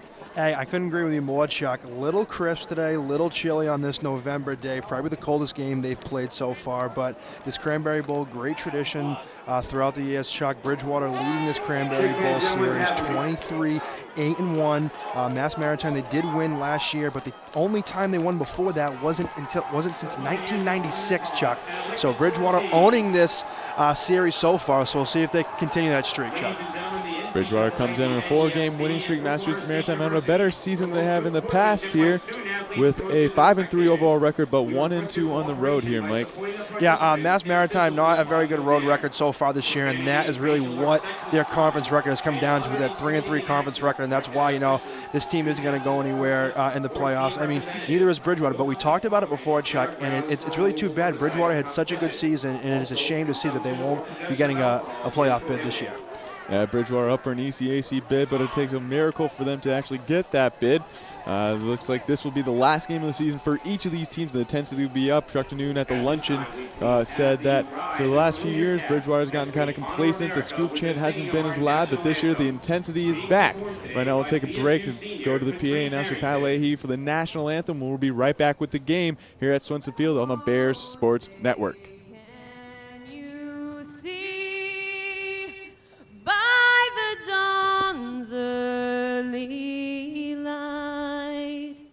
What so proudly we hailed at the twilight's last gleaming, whose broad stripes and bright stars through the perilous fight o'er the ramparts we watched were so gallantly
just about ready for some football here. And Mike Eamon, what do you see coming into this game are the keys for each team? Quickly. Now, we talked about it before, Chuck. Both of these teams really evenly matched today, and I think their game plan is really even as well. They want to put pressure on the quarterback today, as well as, blitz a lot like Bridgewater did it in that Fitchburg State game with 5 sacks that game. We'll see if they can keep that intensity up. Also, Bridgewater looks to get Justin Fuller working again, as last game Justin Fuller had 143 rushing yards with 3 touchdowns. First time he's been a big factor in a while, and we'll see if Blaze Branch will get some carries as well. But Mass Maritime, watch out for that guy, Walter Butler today. He is going to be all over the field, but watch out for both these teams to be doing just about the same thing, Chuck, on offense and defense today. And thanks, Mike. Bridgewater will be kicking off to start the game. Kicking off for Bridgewater will be number 79, Matt Goodwin, freshman out of Marlborough, Connecticut. And back to receive for Mass Maritime is Stephen Gustafson and Barry Riopel. As Bridgewater kicks it off, good kick there by Goodwin. That'll go into the back of the end zone. Be a touchback, and Massachusetts Maritime will take over from their own 20-yard line. Massachusetts Maritime coming out on offense. Their QB is Mike Stanton, number 15, sophomore. Big guy, 6'5", 220. Running back is Matt White, number 8. Flanker is number 28, Chris Robbery. Jonathan Eamon and Keith Caruso at the wide receiver positions. Tight ends, Armand Pimentel. At the O-line position, Christopher Flynn, John Bachman, Brian Norberg, Jared Rourke, and Lenny Simmons, a big left tackle senior, as Stanton brings out his offense, and they're ready to go here. We'll see if this Bridgewater's defense can stop them early.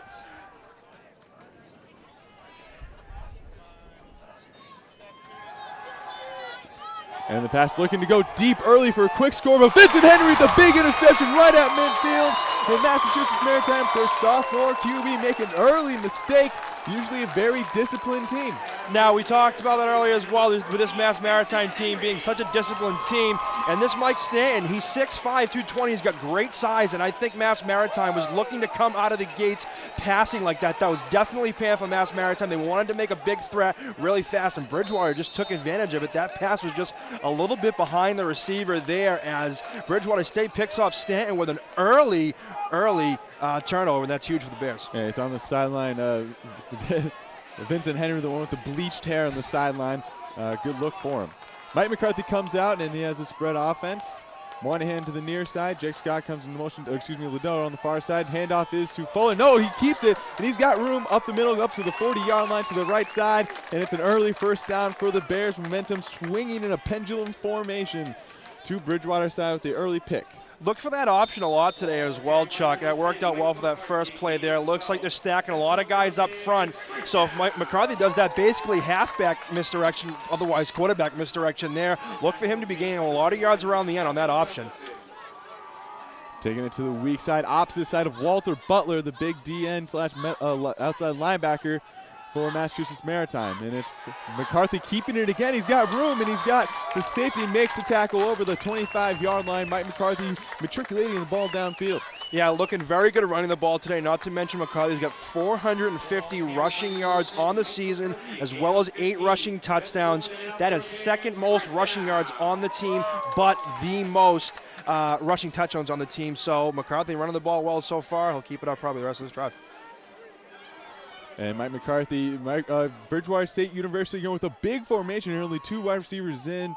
As the give is no, Mike McCarthy takes it again, but right there to make the tackle is Mike Boyes, the inside linebacker.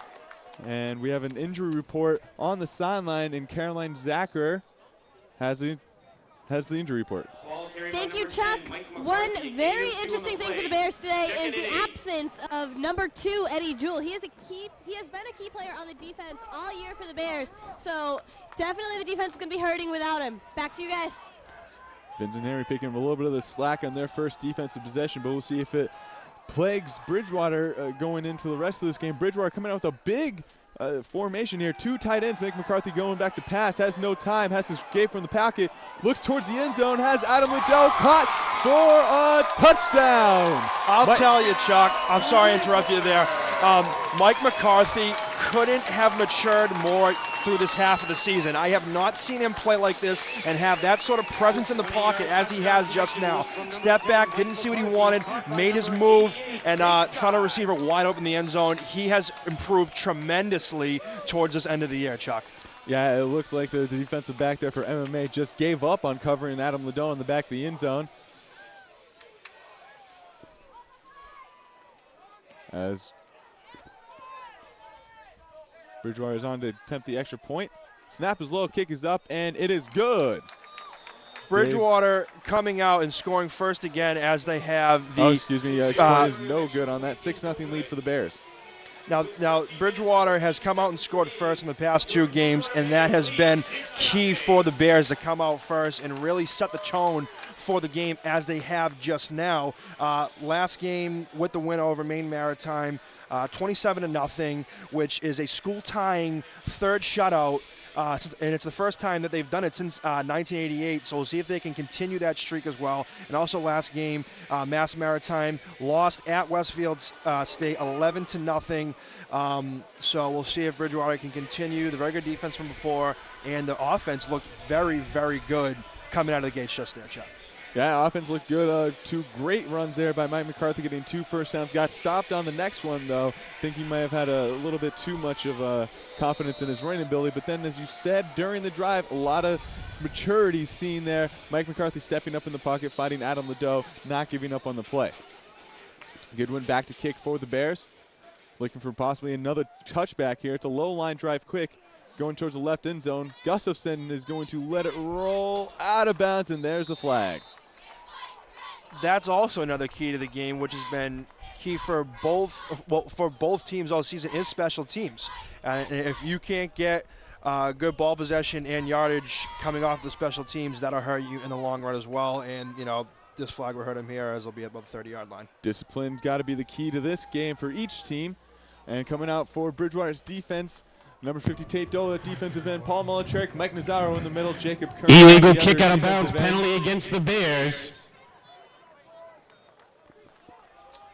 Dylan Huber-Parker, Justin Cruz, Alex Montero, the linebackers, Vincent Henry, Kevin Lodano, Ryan Connolly in for the injured Eddie Jewell, and Brian Smith at the other cornerback for the Bears. Mike Stanton in the shotgun, Mike White in the backfield with him.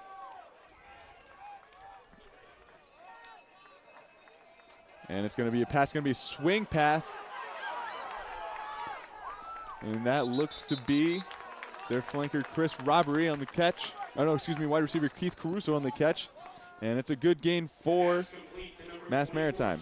Look for Mike Stanton to be passing the ball a lot today. We said that he's a very big quarterback. He has great size for a quarterback at 6'5", 220. He's also a sophomore.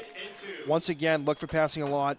1,156 passing yards in the season and 8 passing touchdowns. So he is a passing quarterback, passing team, and also the 2 running backs they have in this team, White, 628 rushing yards in the season, as well as Rappel, 339 rushing yards in the season. So a very mixed offensive. Stan again back in the shotgun. Running back goes in motion. A little jump there from Jake Kern, and the flag's on the field. Massachusetts Maritime looks like they got the first down anyways, but you got to think they're going to take the 5 yards instead of 3. Definitely going to take the 5 there, Chuck, to move up the field right around the 50-yard line. Going to have to stay disciplined and stay on side there, as you don't want too many flags early in this game. I mean, you get that 7-0 lead very early. You don't want to hurt it. Let's see if they can get the ball back.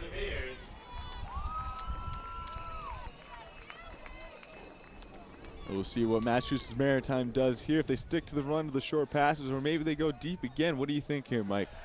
I wouldn't be surprised to see Stanton go deep again. I mean, they did it the first play of the game, but also they don't want the ball picked off again as he threw that one a little bit behind him. But both these running backs get pretty good rushing yards so far in the season. But Rappel, like I said, he has 339 yards. He's more of a fullback type. White, more of that, you know, running all over the field. Stanton in the shotgun again. White in motion. And it's going to be a swing pass to Caruso again on the side. And he's got room to run, a 5-yard gain there for the Buccaneers of Massachusetts Maritime Academy. And it's just short of the 40-yard line into Bridgewater territory. Second swing pass in a row there, Chuck. Look for them to be doing that a lot today. A lot of the other passes, you know, over the middle, because, you know, this quarterback can do that. When you have that size in a quarterback, you can see over everybody else, and that's such a huge factor, you know, for a quarterback of this stature. And you got to think Massachusetts Maritime with the wind at their back, right? Excuse me, going into the wind. That's got to be probably the reason for the interception and the reason for the swing pass. And it's ended up to the middle. Mike White trips over his own lineman and gets about over to the 40-yard line. No, right at the 40-yard line. They'll bring up a 3rd and 4, gain of about a yard. A very mixed offense also here for MMA. They passed a lot, but also last game, Matt White had a 6 career 100 rushing yard game with 126 yards in the ground on 23 carries. So they also do run the ball a lot. A very mixed offense, just like the Bears offense. Staying in the shotgun, Twins to the far side of the field, Eamon to the near side of the field. And the handoff straight to White. And he finds a hole. He's got a first down, and he gets tackled just over the 30-yard line. Looks like Hubert Parker makes a touchdown-saving tackle, and Massachusetts Maritime moving the ball on Bridgewater. Yeah, speaking about Dylan Hubert Parker, last week was on the defensive honor roll with 4 solo tackles and also a return interception for 32 yards. So look for Hubert Parker to be a big factor for the Bears today. And Stanton hands it up the middle on a draw play, and it'll be good, a gain of about 6 yards, bring up the 2nd and 4 just shy of the 20-yard line. Also, this Bears defense has played very well all season. As you can see, they had, the 3 shutouts in a row. And, you got to give a lot of the credit, to these guys on the line because they have been, clogging that up a lot this season. You haven't seen a lot of runs really up the middle, mostly a lot of, runs along the side, but also give up to the credit of the safeties, corners, and everybody on this Bears defense. That left side of the Massachusetts line, a big one, 285 and 245 respectively, and Lenny Simmons and Jared Rourke. Staying in the shotgun, and draw pass to White, and he's met in the backfield by a gang of Bridgewater State Bears, and it'll be dropped for a loss, bringing up a 3rd and about 7. Got a flag on the play over here. It's kind of thrown over towards the back. Might be personal foul. I'm not exactly sure. We'll see what the call is.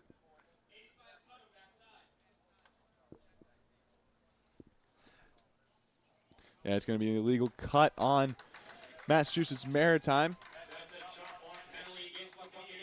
That'll cost him another 15 yards.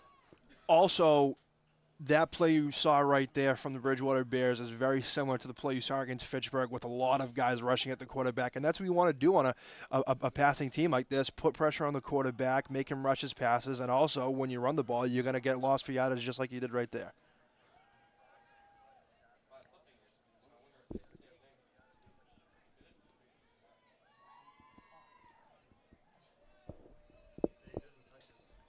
Coach Newton declines a penalty because he got the big loss for a tackle on there. He wants to put Massachusetts Maritime in a 3rd down situation here. Would have been set repeat 2nd down. So he denies it. Big 3rd down and about 8 here for Massachusetts Maritime. Need to pick up a big 1st down. Do have a good field goal kicker in Jake Bickley, though. And Stanton gets it looking to pass, looking to the right side. And he has White out of the backfield, and he is wrapped up immediately for no gain, and that'll bring up a 4th down.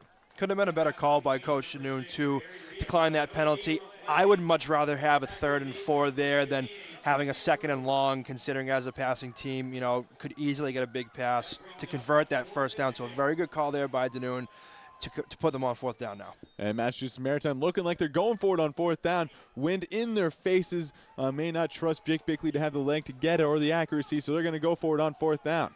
Brian Rioppo on the last reception for no gain. Matt White comes up in the formation. Standing again, back to pass.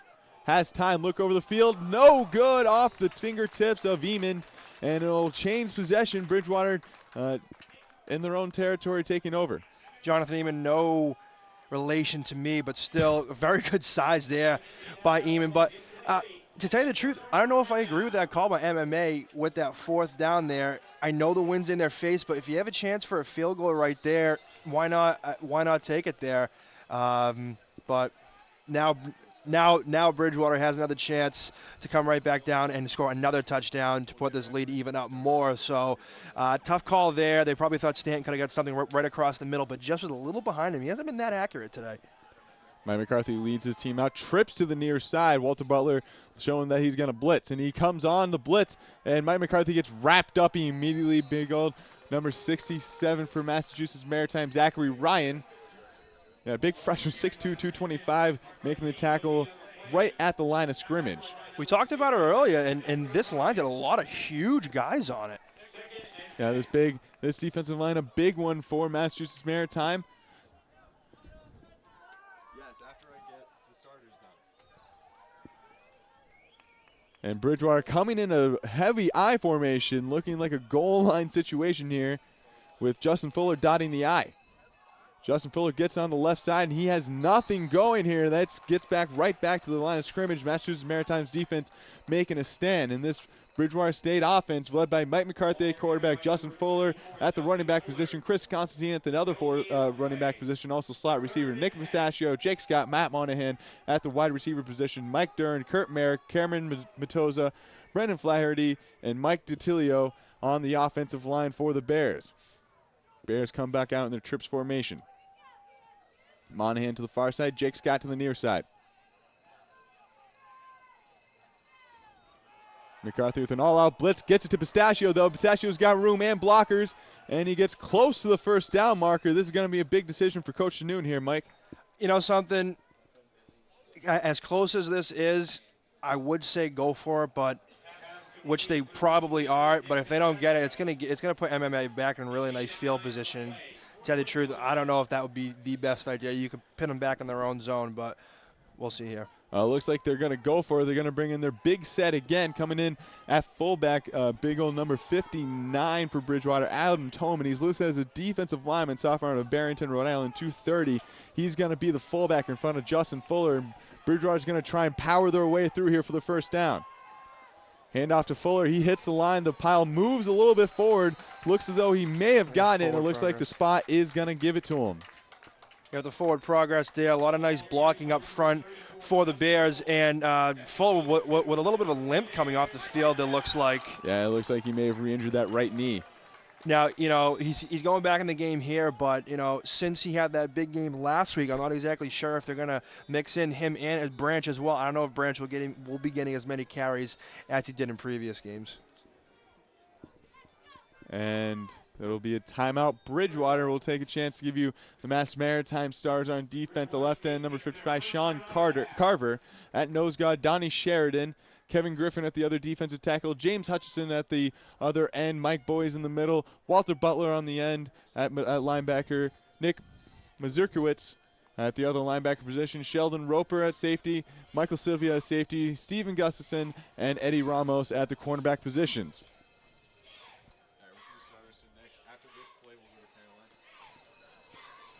Bridgewater with the first down here. New set of downs. Burned a timeout, though, early. Had a little bit of confusion after that fourth down conversion. We'll see if that burns him at the latter stages of this first half. Mike McCarthy back in the shotgun, though. Two tight ends in for Bridgewater. Haven't seen this at all this year.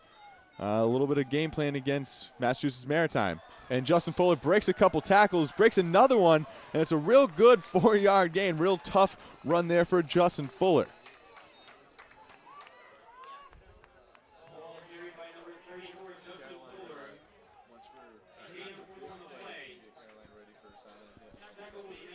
Real nice run there by Fuller as he just kept going. A lot of Mass Maritime players on him, making a couple of nice moves there. Who knows, knee doesn't look that bad on that play.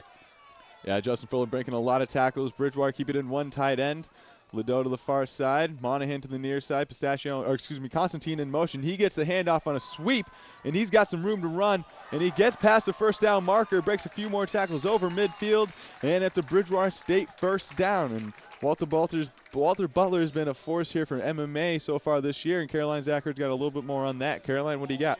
Thank you, Chuck. Like you just said, Walter Butler is the real star of this defense. He was named NEFC Defensive Player of the Week 2 in the last 3 weeks. He led the NCAA Division III last week in forced fumbles, and he ranked 3rd in tackles for loss of yards. And this past week, he also had the incredible honor of being featured in the Sports Illustrated Players in the Crowd feature. So, I mean, that's really, really cool. Back to you guys. And Bridgewater on that play, good 5-yard run here, bring up a 2nd and 5 here. As Bridgewater looking like they're going to bring in another big set here, bringing in number 36 and number 47. Ben Desmarais, we saw him when Justin Fuller had the injury. And number 47, Matt Lockwood the freshman out of Seekonk, Massachusetts. Two big running backs in there.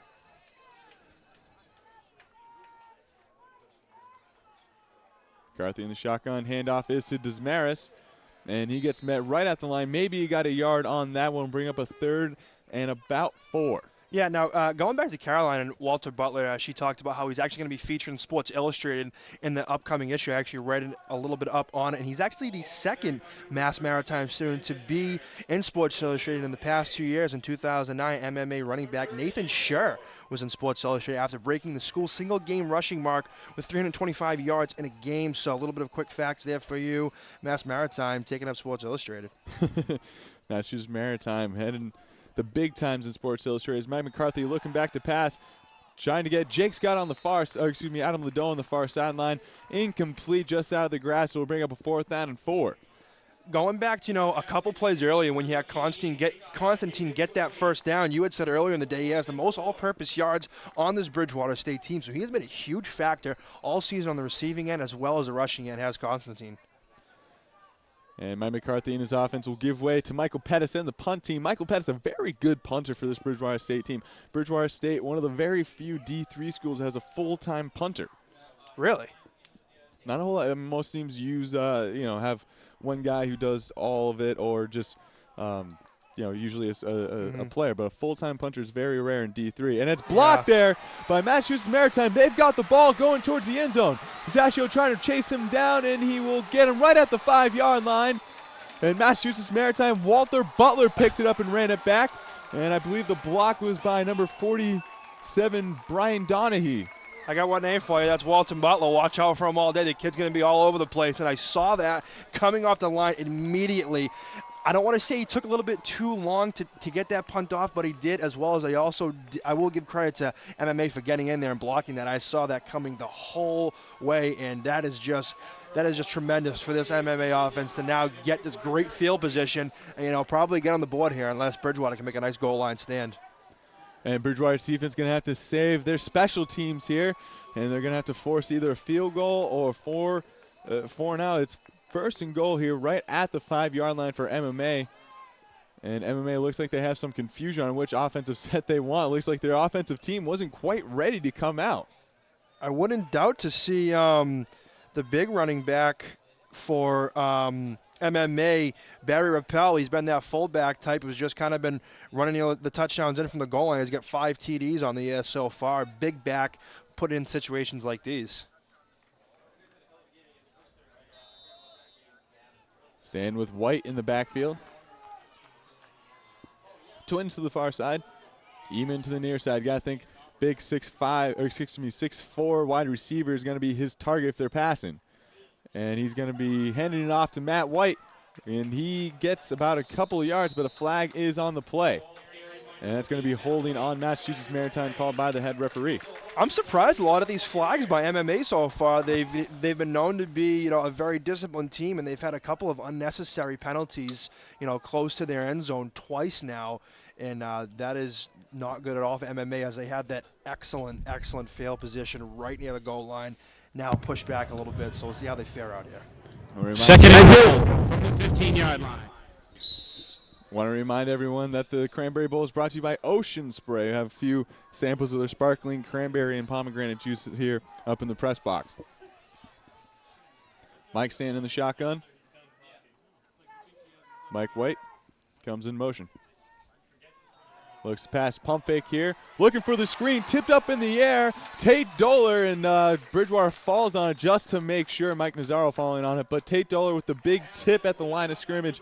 And almost a near pick there. Almost tipped it to himself. Tate Doler again. He's been huge coming through the line these past couple of games, as he's been putting pressure on the quarterback game in and game out. And that is what you need out of out of someone that's going to rush the quarterback, to put pressure on him, put his hands in his face, and to knock that down, which was a tremendous play there by Doler. Stanton 2nd and 15 here. Oh, 2nd and goal, 15 yards to go. Mike White again in the back. Ropel now in the backfield. Mike Stanton looking for someone over the middle. Caught, and a dive in for the touchdown. On the catch was number 85, Jonathan Wright, the backer flanker for Chris Robbery, a freshman. And Massachusetts Maritime shoot themselves in the foot, bandage it up, and head towards the end zone anyways. That looked like some miscommunication there on the Bridgewater secondary as he, came in slant over the middle, and, and the Bridgewater defenders went opposite ways, basically going away from the receiver there, which left him wide open. Last-second tackle didn't do it as he hopped it over the end zone. Jake Bickley with a chance to give his team the lead by 1 point, and he does. It's a 7-6 lead for Massachusetts Maritime in the 33rd ever Cranberry Bowl presented by Ocean Spray. That was a very strong extra point. I actually saw how far it went back behind the field goal. This kid's got a pretty good boot. Yeah, Jake Bickley, the senior kicker out of Wilbraham, Mass. He's been here all 4 years. He's been their kicker basically since a freshman, and he's been one of the most consistent kickers here in the NEFC. So Bridgewater will bring out their kick return team with Chris Constantine and Nick Pistachio back to return. Jake Bickley will kick off for the Buccaneers. And on that drive, you saw the Bridgewater State's defense is really shutting down the run. Matt White not getting a whole lot of room, Ropel not getting a whole lot of room, but Stanton, when he's on target, seems to be getting that passing game going. That's been the story all year, it seems like, as well, for the Bears, as the run defense has been superb throughout the year, but a lot of the times you see a lot of, either miscommunication or just not good play in the secondary, as a lot of, quarterbacks have taken advantage of this Bears secondary throughout the year, and you see that in Stanton, and that's going to be dangerous with a good quarterback that MMA has. And Jake Bickley kicks it, and Constantine takes it about the 20. He's going to go sideways and create some room. He's got a hole. He's carrying someone just shy, gets tackled at just shy of the 40-yard line. That's where Bridgewater will take over. And also throughout the year, you see McCarthy and Gelsomino switching throughout the year. But ever since that game that McCarthy had against Fitchburg, it seems like that hasn't been the case, as they haven't really been switching in and out as much as they had, previous games to that one. As I don't see why, because McCarthy has been playing very good in the option, giving it up, and also, passing it to all the different weapons that the Bears have on offense. McCarthy has solidified himself as the starting quarterback for Bridgewater. And McCarthy will keep it up the middle. On an option, he gets met right at the line and is stopped just shy of the 40-yard line. Looks like it may be now a yard loss for Mike McCarthy, leading rusher of the Bears. And will bring up a 2nd and 11. It seems like whenever this Bear, either McCarthy or Fuller comes over to the side, this MMA defense is very quick to, everyone really fall to that side of the field and really, pick up the back there, as very smart backs and safeties for this MMA team. So watch out for them roaming, coming and finding that back or receiver along the end. Jake's got to the near side of the field. Mike McCarthy fakes it off to Justin Fuller, looking to the other side. Has Pistachio with a leaping catch just shy of the 45-yard line. And it's a good 5-yard gain for Bridgewater, bringing up a 3rd and 6. Pistachio been a pretty big target so far today. Been thrown to about 3 times already. But also a name we've been hearing a lot lately is Jake Scott throughout these past couple of games, who's been a great target and probably Bridgewater State's best receiver so far this year. So don't be surprised for McCarthy looking for Scott as a target. Scott out of UMass Amherst, a transfer this year, along with J.D. Jewell, who's on the sideline this year out of Monmouth. 3rd down and 6 here for Mike McCarthy and his Bears. Spread formation, looking back to pass. Gives it off. Oh, can't quite handle it. Is the backup running back, Corey Sweeney, to Chris Constantine. He can't quite handle it, and it'll bring up a 4th down for the Bears. Bears down 7-6, have to punt it away. The past 3 plays, MMA has been bringing a blitz around that end just about every play. You got a guy basically the linebacker coming straight up blitzing, and then you have either cornerback or the safety blitzing off that end, and they've been putting pressure on McCarthy that whole drive just there, and they'll probably keep that going, as that was a nice defensive stand there for MMA. Michael Pettis back to punt, and Gustafson back to return. Mike Pettis gets this one off. It won't be blocked by MMA, and a good bounce for Bridgewater as long as they corral it before the end zone. And it is corralled just shy. It looked like his feet might have been on the goal line, so we're going to have to take a look here. And it looks like they're going to give Bridgewater the spot inside the 1-yard line. Great punt there from Michael Pettis. Great coverage by the coverage team. Excellent punt there by Pettis. Maybe could have picked that up just a second late. Kind of, wait a little bit too long to pick that ball up there. There was definitely a chance that could have been a touchback. Yep. But I mean, still a nice play, and they pinned him as much as you can pin anybody back here from MMA. I just gotta say it's good awareness from the Bridgewater player to know that you can stand on the goal line, but as long as the ball is out of the end zone, it's still a down ball, not a touchback. Stanton in the shotgun in his own end zone, and he is back to pass. He's looking deep down the right side, and no good. Massachusetts Maritime wants a flag, but it looks like it was incidental contact with Brian Smith and Jonathan right there. Looked like their feet got caught up. Good non-call. Yeah, that was a very good non-call there, as it did look like, a Bears defender was not grabbing onto his shirt, but kind of like corralling him as he was going down there. But like you said, it was contact because they were falling. So good no call there by the refs. As you saw, MMA wanted the flag, didn't get it. Well, it makes sense when you see both receiver and cornerback with both of their arms outstretched. Definitely. Yeah. Mike Stanton is now 4 of 7 since the interception with the touchdown, as Riopel takes it up the middle, gets it up to the 5-yard line, just shy of the 5-yard line, bring up a 3rd down and 5. And you've seen Stanton in the shotgun ever since the beginning of the game. Hasn't really come from the set once. A lot from the shotgun, a lot of halfback draws, and as we saw, the screen passes to the side. We'll see if Stanton can get himself out of this pin back from the Bears. Coming out in the waning moments of the first quarter here. We'll see if Stanton can get his team out of danger. 3rd down and about 6. Mike Stanton standing on his own goal line. Riopel in the backfield, even to the near side. Hernandez is Riopel, and he just barely stays out of the end zone. He looked like maybe Tate Doler there had a chance to tackle him in the end zone, but he smartly goes down out of the end zone. You got to think here, MMA's got a punt, 4th down and about 6 inside their own end zone. 100% going to punt there, and that's the 2nd or 3rd time you saw that halfback draw from the side there, which hasn't been really working well for MMA so far. Bridgewater State picking up very well. They got guys breaking through that line, getting in there, getting tackles for loss of yardage. So Bridgewater very aware so far, with MMA's running game. Gelsomino warming up on the sideline here. We'll see if he comes in for maybe Mike McCarthy to get something going for the Bridgewater's offense, which has been stagnant the last 2 offensive series. Bickley gets the punt off. It's going to be a short one. Adam Liddell coming up to catch it. He'll get it at the 30-yard line and knocked out of bounds just shy of the 25-yard line, but Bridgewater having great field position to start their drive inside of MMA territory. And I'll say it again, that's why special teams is so important, because it's almost a chain reaction, Chuck.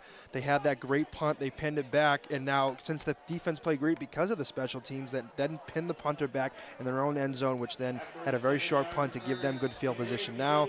So Bridgewater hopefully to take advantage of the red zone. And Bridgewater thought maybe McCarthy had solidified his starting role. Gelsomino coming in for the last 30 seconds here in the first quarter. He'll see if he can get something going here. Bridgewater at the big set, 2 wide receivers wide. Justin Fuller in the backfield.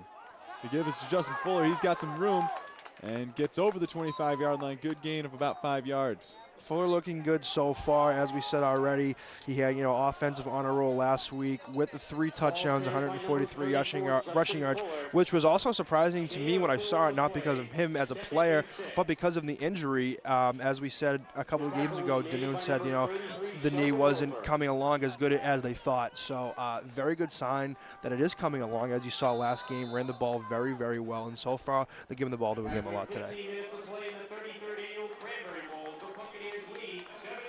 And Massachusetts Maritime taking a 7-6 lead after the first quarter. And Bridgewater and MMA, a very close game battling here. Both teams making mistakes, both teams playing solid defensively. And we'll run through some sponsors.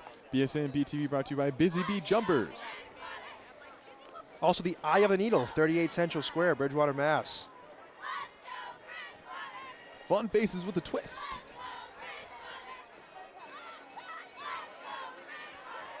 Gatorade, G is it in you?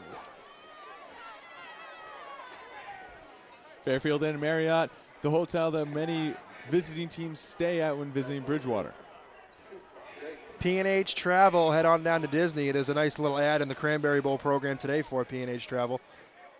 And of course, the sponsor of the Cranberry Bowl, Ocean Spray.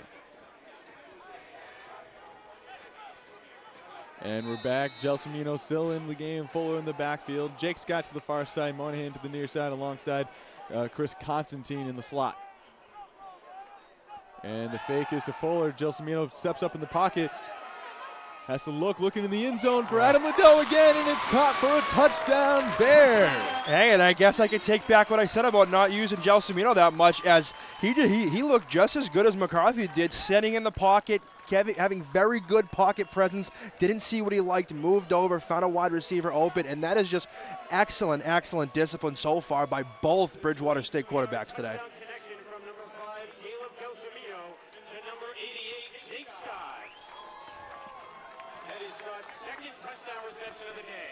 Excuse me, on the touchdown was number 88, Jake Scott. Jake Scott, there is that weapon we've been talking about all season, that wide receiver. Jared DiOrio on to attempt the extra point, missed it the first time, and this time it's through. And for more on the history of the Cranberry Bowl, we're going to send it down to our sideline reporter, Caroline Zacher. Caroline, what do you got? Thank you, Chuck. As you know, 33rd Annual Cranberry Bowl. It was started in 1979, and the original sponsor was Edaville Railroad down in Carver. But recently, Ocean Spray has taken it over, I think partially because of the name. It is the Cranberry Bowl. It's traditional since 1998 been played as the last game of the season, but it has also served as the first game of the season, and it's also been in the middle. But now they play it at the end, and I think that makes it a bit more fun. It's a very exciting way to end the year. Back to you guys. Thanks, Caroline. And yeah, these two teams really want this game here. MMA was, when they won last year, it sparked a fire under Bridgewater and really revamped this rivalry coming into this year. And I mean, I don't see why not. It wouldn't spark the rivalry. Like I said, Mass Maritime, before that win last year in this Cranberry Bowl, they hadn't won it since 1996, Chuck, which is a very long drought. I mean, winning that one right there, maybe Mass Maritime looking to start up another streak. So a very nice rivalry game here in the Cranberry Bowl. Great tradition for Bridgewater State and the Mass Maritime Academy.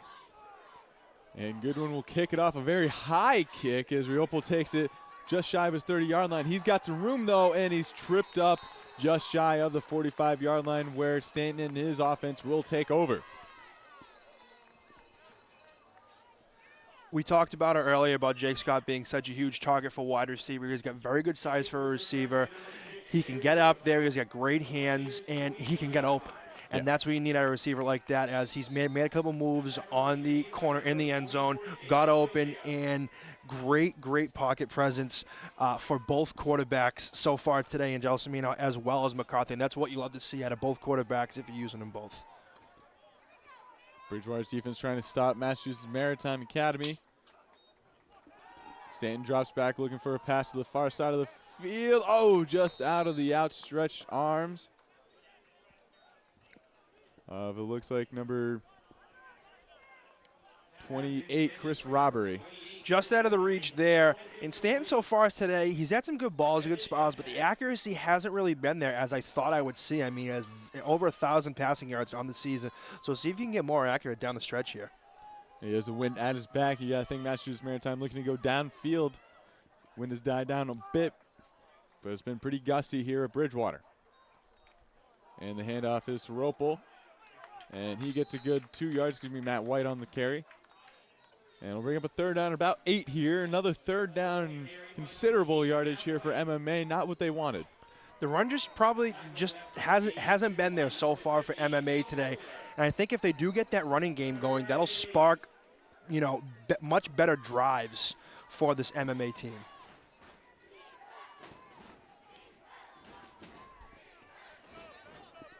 Standing on a 3rd and 8.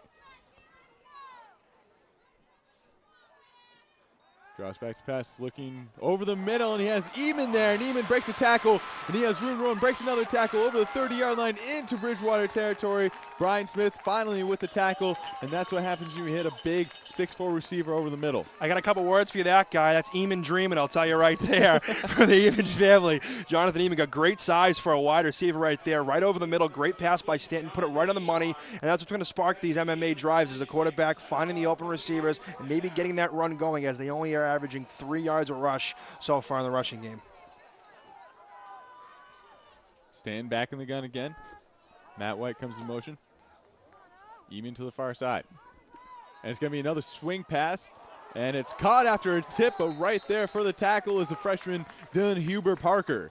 He's all over the place. The freshman out of Colorado is Dylan Hubert Parker, coming all the way from the west side of the United States, and he's been all over the place for the Bears today, and that's someone you need who can get out there, who can get in the backfield and get those tackles for lots of yards. And they'll bring up a 2nd and 12. BSU Bears up 13-7 after that big touchdown pass to Jake Scott. Jake's got 2 receptions, 2 touchdowns. Ropel in motion. Even to the far side of the field. Handoff to Ropel. He gets some room. He gets into the BSU secondary, breaks a tackle, breaks another arm tackle, and he will walk into the end zone. Touchdown, Massachusetts Maritime Buccaneers. And there it is. I called it. The running game is going to spark these drives. You can't just be passing all the time. You need the run to start kicking in, and you got Ropel there with an excellent run there. Broke a couple of tackles and waltzed right into the end zone there. Not good tackling there by the Bridgewater State Bears. You got to wrap them up better than there, close to the end zone. A lot of arm tackles on that one, and you got to think Coach Vieira can't be happy about that. Jake Bickley made the first extra point he attempted. The second one is up and through the uprights. Good. Again, another 1-point lead for the Massachusetts Maritime Buccaneers, 14-13. And Mike, that's something that we haven't seen all year from Bridgewater's defense is arm tackling. You know, and that's the first time we've seen something like that. They've been tackling better than that all year, and, you know, you don't expect to see that from the Bears. But with this score you see here, not surprising at all. Both 2 high-powered offenses with a lot of weapons on both sides, and they have just about the same team, as we said before. And also, the game plan also just about the same. They want to mix in everything. They want to mix in the run. They want to mix, you know, Bridgewater wants to mix in that option. They want to pass the ball over the middle. Bridgewater wants to use both these quarterbacks and pass the ball a lot, and that's when you see it from both of these teams, and that's why it's such a high-scoring game so far. Jake Bickley after the extra point will kick it away. Again, Pistachio and Constantine back to return for the Bears. And this seems like it's going to be a back-and-forth game. Each team has really good defenses here, but each team, their offenses have shown their muscle a little bit. Definitely, as you see, both offenses showing their muscle. Jake Scott already with 2 touchdowns. And if there was a D3 college fantasy, I'd want Jake Scott on my fantasy team. The kid gets like 2 touchdowns a game. You can't be putting up points to me every day, but we'll see if, you know, he can keep it up. Constantine will get a chance to return this one. He's trying to get to the left side of the field, cuts and has some room, but is tackled quickly at the 25-yard line. That's where it looks like Mike McCarthy and this Bridgewater offense will take over, trying to take the lead yet again on this drive. We'll see, you know, what Bridgewater goes for with this drive here. We'll see if they're going to mix it in, because they haven't been really going, a lot of runs in a row. It's been mixed, like I said before, and also we'll see if, they're going to mix these quarterbacks in this drive, or they're going to keep it McCarthy for the whole drive. Bridgewater going with the big I formation here, really a goal line look. Joseph Fuller dotting the I. And it's run to Fuller. They're trying just to power it through there. And Massachusetts Maritime, good game tackling there. Only a game of about 4 yards, brings us up right at the 30-yard line. I'm a little surprised they haven't used Blaze Branch yet today. He definitely can get you yards around the end, as you saw it while Fuller was hurt. Definitely picked up the slack and had, a very large amount of rushing yards. And Blaze Branch with his helmet off on the sideline. Doesn't look like he's going to be coming in anytime soon. Well, maybe we'll see him in the second half. Yeah, just got word ankle. Did not know injured is Blaze Branch. Blaze Branch in uniform, but he has an injured ankle. This means Justin Fuller's going to get most of the carries, but Chris Constantine on a sweep here, and he'll bring it just shy of the first down marker right up to the 35-yard line, and Bridgewater will have a 3rd and very short coming up. Definitely look for maybe giving the ball to Fuller right up the middle, but there you hear Constantine's name again, getting you those all-purpose yards that you need down the field. And, that's just a great play to have on the sideline who's going to get you those, hard-nosed yards. Mike McCarthy looking to the sideline for a call. 15 seconds left on the play clock. Got to hurry this one up. Trips to the near side. Constantine going to the far side. Spread formation. Justin Fuller still in the backfield. And Mike McCarthy will keep it, trying to get the first down. And it looks like he got the first down just barely, but it is over the first down marker, over that 35-yard line. And it's going to be close here. They might need a measurement. You know, you talk about these, great players on the Mass Maritime defense. You got, the Walter Butlers and, Mike Boyce has also been huge for MMA so far this year. And Mike Boyce also with already five tackles in this game for boys. And then you got Walter Butler right behind him with 3 tackles. So these two guys, really keeping this, MMA defense afloat. And it's been huge for them, continuously throughout the year as Bridgewater does get the first down. Yeah, Bridgewater gets the first down by an entire football length there. And the Bears driving here. Each offense has had their struggles in the passing game. They've had their success in the passing game, and they've had their struggles in the rushing game, and they've had their struggle. And there's Blaze Branch, as you see on the sideline, helmet off here. That's usually a good sign that you're not going into the game anytime soon. And Fuller gets it in that I formation up the middle. Looks like he'll gain about 2 yards, bring up a 2nd and 8.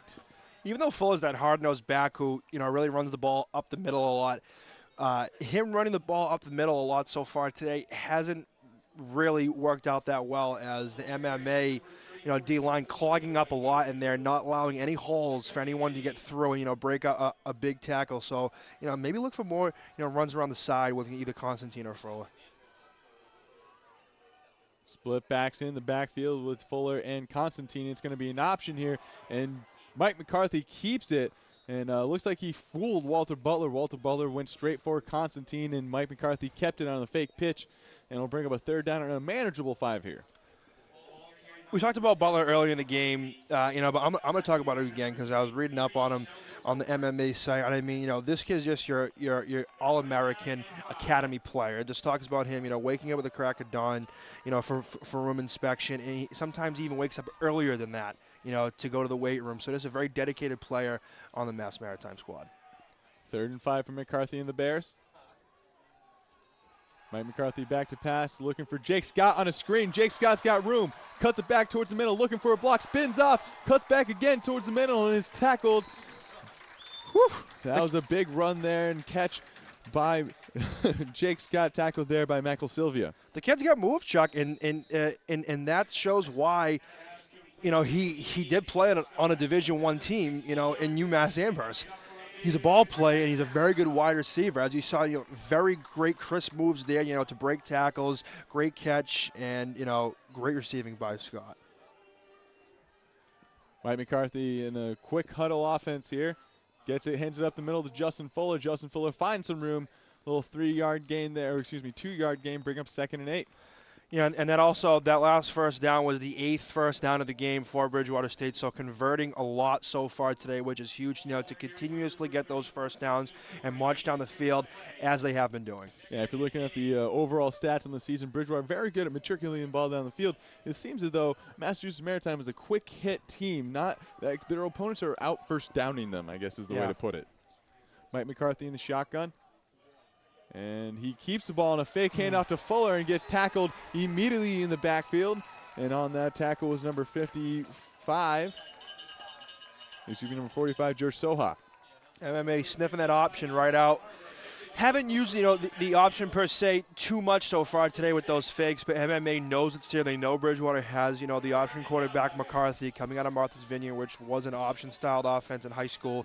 And they know that that's what they do for a majority of the game. Sitting on the tackle was number 55, left end Sean Carver.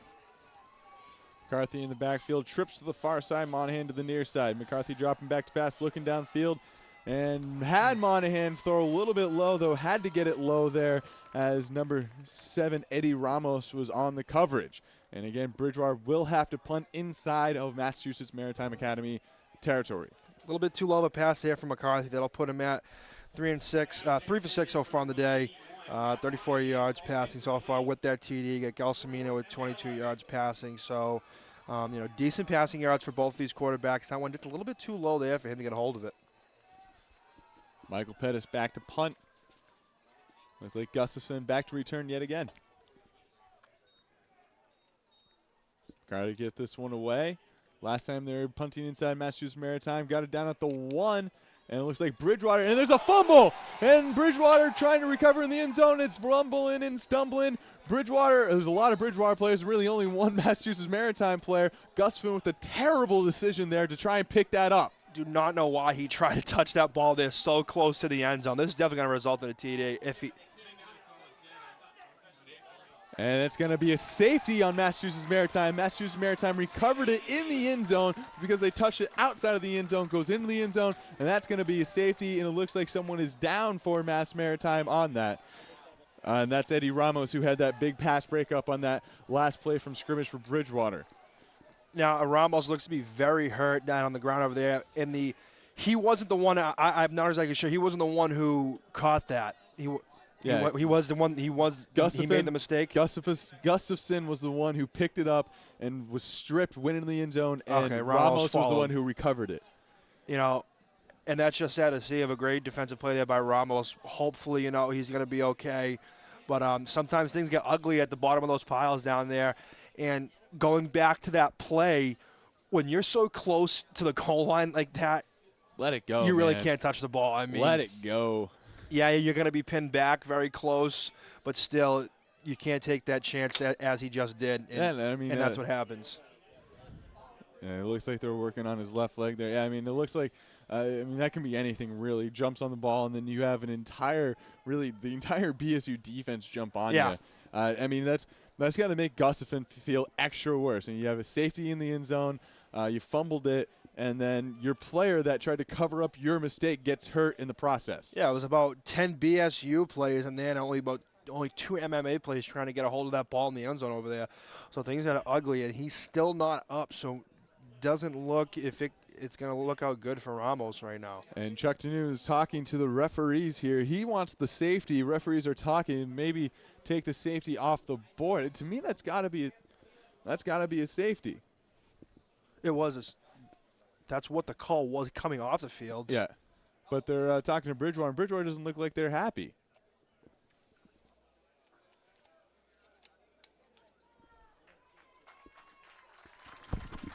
It's like Ramos will be helped off the field, limping off the field. We'll hope to see him back in the game. And again, still explaining to Chuck DeNoon.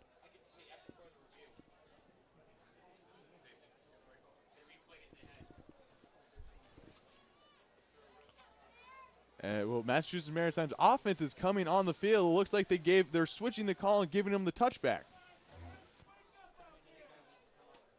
I'm really confused. I'm confused on that play. I mean, definitely looked like they hopped all over that ball. I don't see how they can overturn that call. Coach Chuck DeNoon does not look happy about it as he was talking to the referees the whole time. Yeah, and that will go MMA's way for a touchback. And again, we're up here in the press box looking around. We're all baffled on how that's not a safety. To me, that's got to be the Massachusetts Maritime player picked it up inbound out of the end zone, and it got fumbled into the end zone and recovered by Massachusetts Maritime. That has to be a safety. Huge mistake here by the referees. Makes no sense. That makes zero sense. Anyway, Mike Stanton back in the shotgun looking for a swing pass there. Gets his slot receiver, and he's knocked out of bounds right at the line of scrimmage. Bridgewater not happy about that call, taking it out on number 24, number 24, Keith Caruso. And something like that is what could come back and bite you in a close game like this. Oh, yeah. Those 2 points could have been huge, and they would have got the ball back right there. So give them the ball back here, as we don't really understand, how that call was overturned. Could come back and bite them. And a late substitution as Armand Pimento comes into the game at tight end. Staying back in the shotgun. It was a 1 yard loss. It'll be 2nd 11. And a handoff to White, and he's tackled for a 2 yard loss. And will bring up a 3rd and 13. Yeah, no sacks so far for BSU with this, this pressure-packed defense so far today. But still a lot of pressure on the quarterback, which has been key with this 6'5" quarterback and Stan who passed the ball out. So you want to get a hand in his face here. He doesn't have the advantage of looking over everyone, having time in the pocket to look and pass the ball easily. Well, it looks like they're getting a lot of penetration in the backfield on the runs there, but they're not getting a lot of penetration during the passing plays. Stanton in the shotgun, twins to the near side, even to the far side. Looking downfield for Caruso, and it is incomplete over the head of Caruso. That'll bring up a 4th down and 13. Yeah, I think here MMA will have to punt it away. Even with this close game, still not Stanton's day. So far with a lot of his passes hasn't been as accurate as I thought he would. Threw a little bit over, the receiver there, good defense by the Bears with the 2 defenders. Great defense for the Bears to come back and not allow MMA to, start a drive after that call before. Jake Bickley back to punt here. And it looks like Pistachio back to return this one. Punt is away low, end over end kick. And actually there's Adam Ledoux, and he fumbles it, goes over his head, and he'll fall in it on the 35-yard line where Bridgewater State University will take over. And keep an eye on the sideline. It looks like maybe Gelsomino coming back in. We'll keep a lookout, see if McCarthy maybe takes charge here in this offensive huddle. No, it looks like Gelsomino coming out. Gelsomino in. Well, I mean, he's coming out onto the field. Oh, I'm sorry. I might add. So, yeah, it looks like so far they've switched every other drive so far. Haven't seen it that way yet this year. And Gelsomino back in the shotgun. Big formation for Bridgewater. Pulling guard gets it. And Justin Fuller's had some run to room. And he gets to the sideline, gets over the 45-yard line. Looks like they're going to give him the first down there. He gets knocked out of bounds by Ramos, who's back in the game. That's good to see. That's what you should see more of is these runs around the end. It hasn't seemed as full as they been able to break off, up the middle. That was the first, around the end one, and it looked very good just there. Yeah, on that one, the right guard, Brendan Flaherty, coming around on the seal there. Got a good seal on the outside there. And it seems like they're running away from Walter Butler, which may be the problem in their contain. And Justin Fuller gets just over the line of scrimmage there, gets tripped up, and it'll bring up a 2nd and 9 for the Bears. And it looks like, running the ball is the Bears' key to success today, as so far they've had 21 rushing attempts compared to the only 8 passing attempts, even though 2 of those were for touchdowns. But moving up the field, it looks like running the ball is what the Bears want to do with those 21 rushing attempts compared to, like I said, the 8 passing attempts from both of these quarterbacks. And spread formation here for the Bears. Gelsomino with Fuller in the backfield.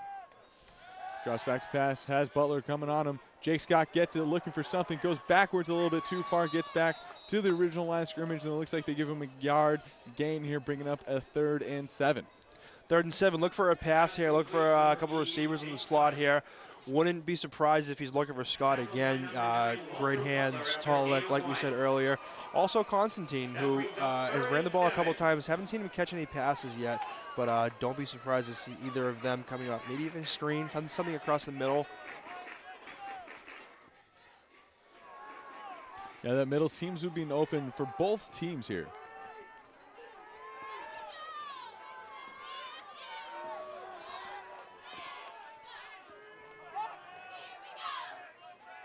Gelsomino with the option. It's going to be a pass from Ledoux here, looking downfield for Matt Monahan, and that's a duck up in the air and is picked off. And that is number 33, Sheridan Roper, the safety, and he'll try to bring it back all the way, and he gets knocked out of bounds as the Bears give it right back to the Buccaneers with 4:04 left on the clock. I said in the last broadcast that pass could have made it rain, and once again, just a little bit too high. That was almost like he was trying to throw pop-ups to someone on a baseball field. Got to get that one a little bit more down, as 2 MMA defenders just waiting for that ball to come down just now. Well, what do you think of the call? I mean, your offense is moving the ball down the field with specific things, and then you just go away from it on a big trick play here as stands back in the backfield, and we'll get back to that in a second. Twins to the near side, even to the far side. And it's going to be a fake. Oh, it's going to be a fake screen, handoff up the middle to White, and it gets about a yard. But back to that call there. What do you think about that call, going away from what's working, and again going to trying to make a big play downfield on a trick play? Trickery in a 14-13 game, I don't think he really has any place for it. I mean, yeah, you could definitely get lucky and break off a big play with a trick play like that. But in a 14-13 close game when both teams are going back and forth, scoring here and there, and your offense getting a couple of nice first downs, I don't really see why, the trick play comes into play there as you see results in a turnover. Staying in the backfield, Matt White in the backfield with him. Twins to the near side. Excuse me, is Ropel in the backside in the backfield with Stanton. And the handoff is to Ropel, and he gets right back to the line of scrimmage, maybe a yard shy of the 45-yard line. It'll bring up a 3rd and 8. rushing defense still staying, standing their ground, playing excellent, tackles for losses, clogging up that middle, and also, sniffing out plays coming to the side. So great run defense here by Bridgewater. And it seems like the Bucks here trying to run down the clock, trying to give Bridgewater as little time as possible to go down the field and take the lead in this game. 14-13 still the lead for the Buccaneers. Whirlpool still in the game. Twins to the far side, tight end in, far side wide receiver to the near side. Stan looking for something, has Tate Dole all over him, and Tate Dole throws him to the ground. No! And that might be, that's an intentional grounding. Has to be. He had, Mike Stan had number 58, or excuse me, number 59, Adam Toman. Great job by Tate Dole to put pressure on the quarterback, and that will be an intentional grounding by Stanton. And that's what you need is pressure by Doler and everybody else on that team, and it's been huge.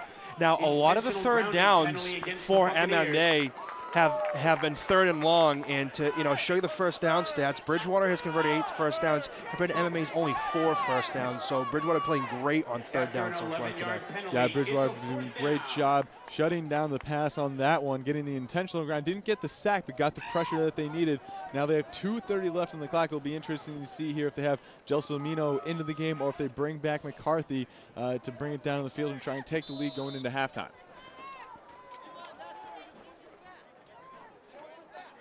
Bickley back to punt. And Ledoux back to return again. Let's hope he doesn't have the butterfingers that he had last time. Punt high, nice kick, punt. very good punt there. And again, Ledoux bobbles it a little bit, but he's got room to run now. And he's looking for something, gets wrapped up right at the 30-yard line there by Gustafson. And that's where this Bridgewater offense will take over, and we'll see who comes in for quarterback. But first, we got a hit on the sideline from Caroline Zacher. Caroline, what do you got? Thank you, Chuck. I got in on that last. Coach Renee Moyen called that last play by Gelsomino a very stupid play. Better position in that zone. MMA is starting to win the battle of the and increase front, really seal it. Back to you guys. Thanks, Caroline. And Coach Moyen absolutely correctly. A stupid play there by Gelsomino. And that's one of those ones where if you're not sure about it, you don't make that pitch. You live for another day and you don't turn the ball over, as Mike McCarthy is in the backfield for the Bears at quarterback. And it's going to be a draw play here for Mike McCarthy. He breaks a tackle, gets up about a 5 or 6 yard gain there, and we'll bring up a 2nd and 5 as the clock ticks down to about 2 minutes. Now, within these 2 minutes here, you're down by 1. A score going to the half here couldn't be any more huge, Chuck. And, and I wouldn't doubt to see, McCarthy, marching right down the field. And McCarthy in the no huddle gives it to Justin Fuller, looking for some room. He's got the first down over over the 45-yard line right at the Bear. And Bridgewater moving the chains. They'll stop the clock at 1:50, and we're going to see a no huddle here.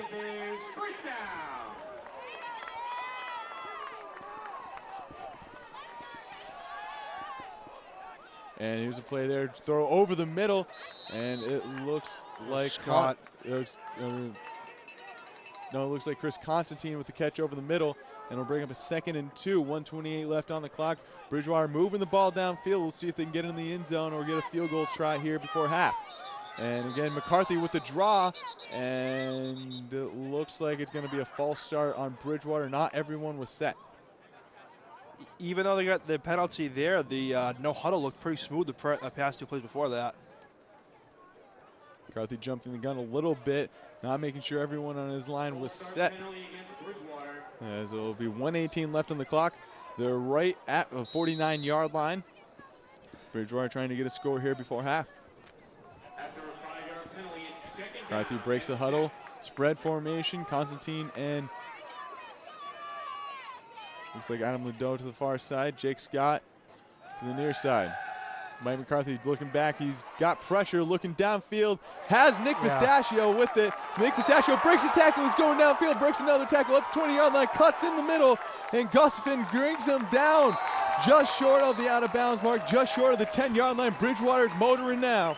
Nick Pistachio, Chuck, he's been, the unknown receivers today. He hasn't got much work all season until today. He's been a very favorite target of McCarthy there, as McCarthy showing that discipline once again, stepping up in the pocket, making that pass, and looking very, very good there. Bridgewater again with the no huddle.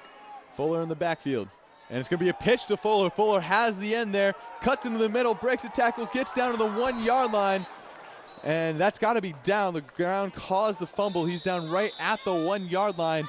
And it looks like either he got the first down or Bridgewater's going to be taking a timeout. Yep, Bridgewater takes a timeout here. 1 left, 28 seconds left, ball on the 1 yard line. That's some of the best play I've seen from this Bridgewater State offense, Chuck. When you need a score within these 2 minutes before halftime, you need to get down the field, and that's what's happening, and that's where McCarthy is taking them. He's stepping up in the pocket, he has the presence, and he's finding different targets. He's not just going to one target. He's not just looking for Scott all the time. He's not just looking for Constantine. He finds Pistachio, who's been a very favorite target of him today. 3 or 4 times attempted to Pistachio, who also did a great job running down the field, making a couple moves after the first hit. And then you got Fuller, who's been running very, very hard on this drive so far. This is the hardest we've seen him run all day. Now at the 1 yard line, we'll see if they can punch it in, Chuck.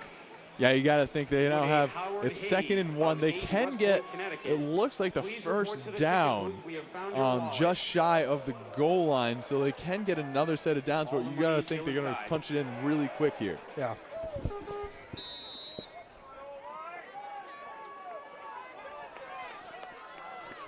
Mike McCarthy in the shotgun, Justin Fuller in the backfield with him, and it's going to be a pitch to Fuller, and he's going to get tackled behind the 5 yard line. It'll bring up a 3rd down and about 3 here, maybe 4 or 5, and Bridgewater's going to have to make something happen here. 19 seconds left on the clock. Bridgewater takes another in their last timeout, so you got to think they're going to have to throw it to the end zone here. Yeah, MMA sniffed that last play right out. You saw they had a backer roaming along the far side.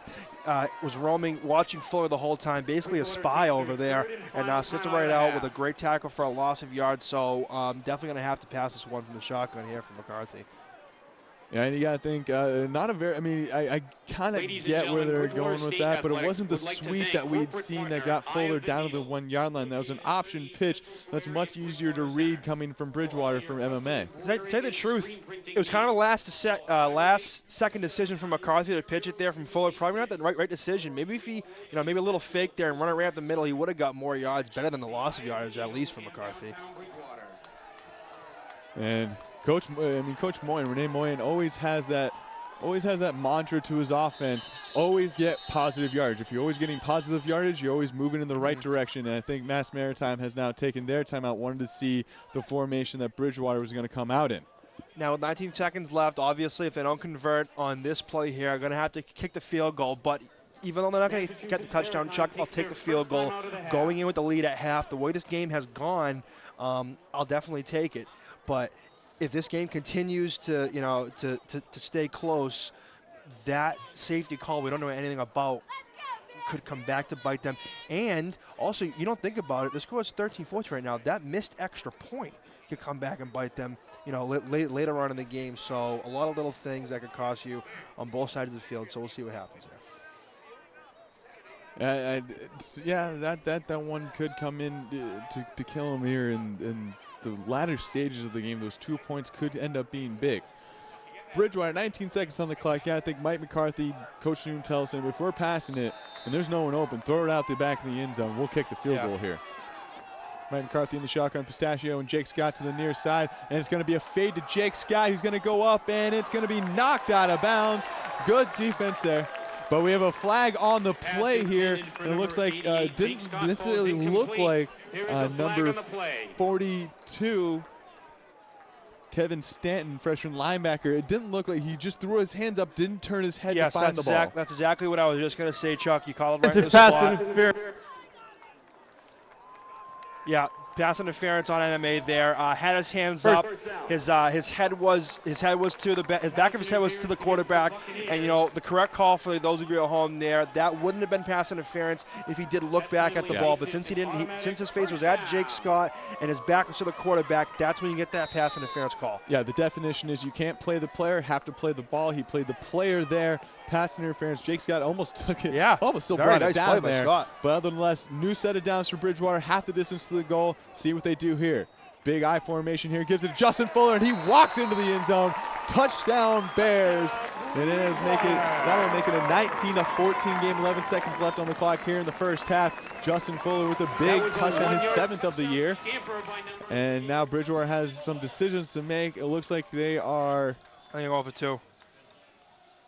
Looks like they're going to go for 2 here, maybe. I agree with it.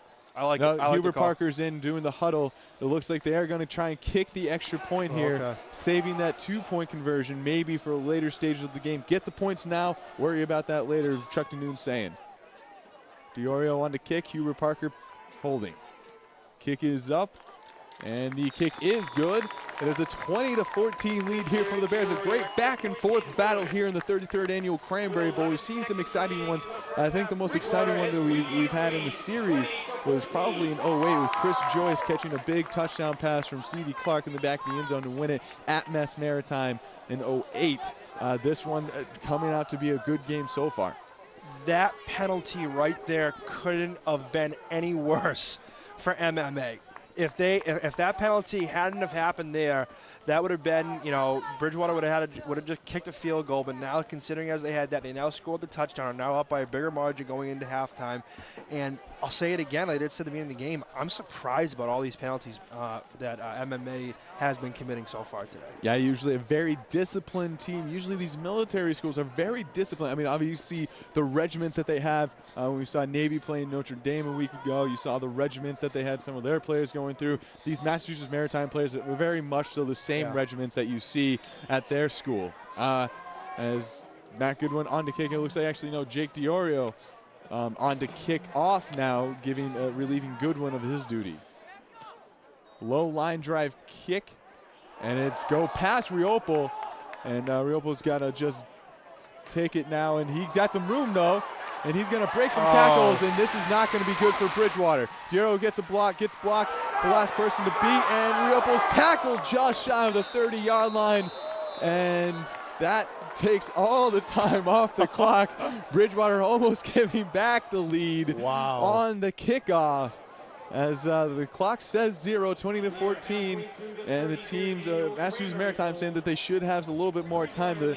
For a second there, the scoreboard shut off. So Massachusetts Maritime saying that MMA still in the field. They want that. They want those couple of seconds back on the clock. Here. One of the refs is injured on the sideline there. Looks like he got taken out on the tackle. We hope he's all right. Bridgewater is leaving the field. Massachusetts Maritime not leaving the field. They want that last play, and you can't blame them here. They definitely want that last play.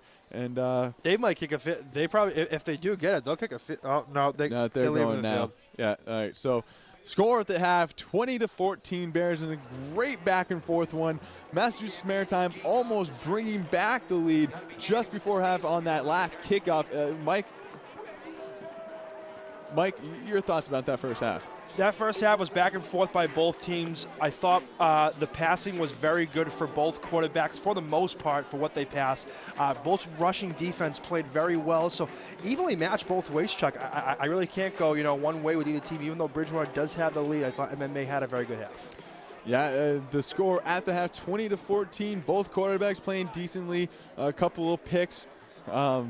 Mike Stanton showing a lot of maturity. Mike McCarthy showing a lot of maturity, but also seeing Gelsomino coming in, having success. Both teams running games, having success. Whew.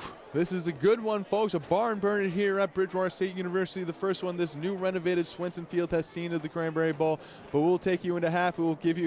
We'll hand it over to Chris Hall and Dave Missouri for the halftime show coming up here on the Bears Sports Network. And me and Mike Eman will be right back with you for the third and fourth quarters.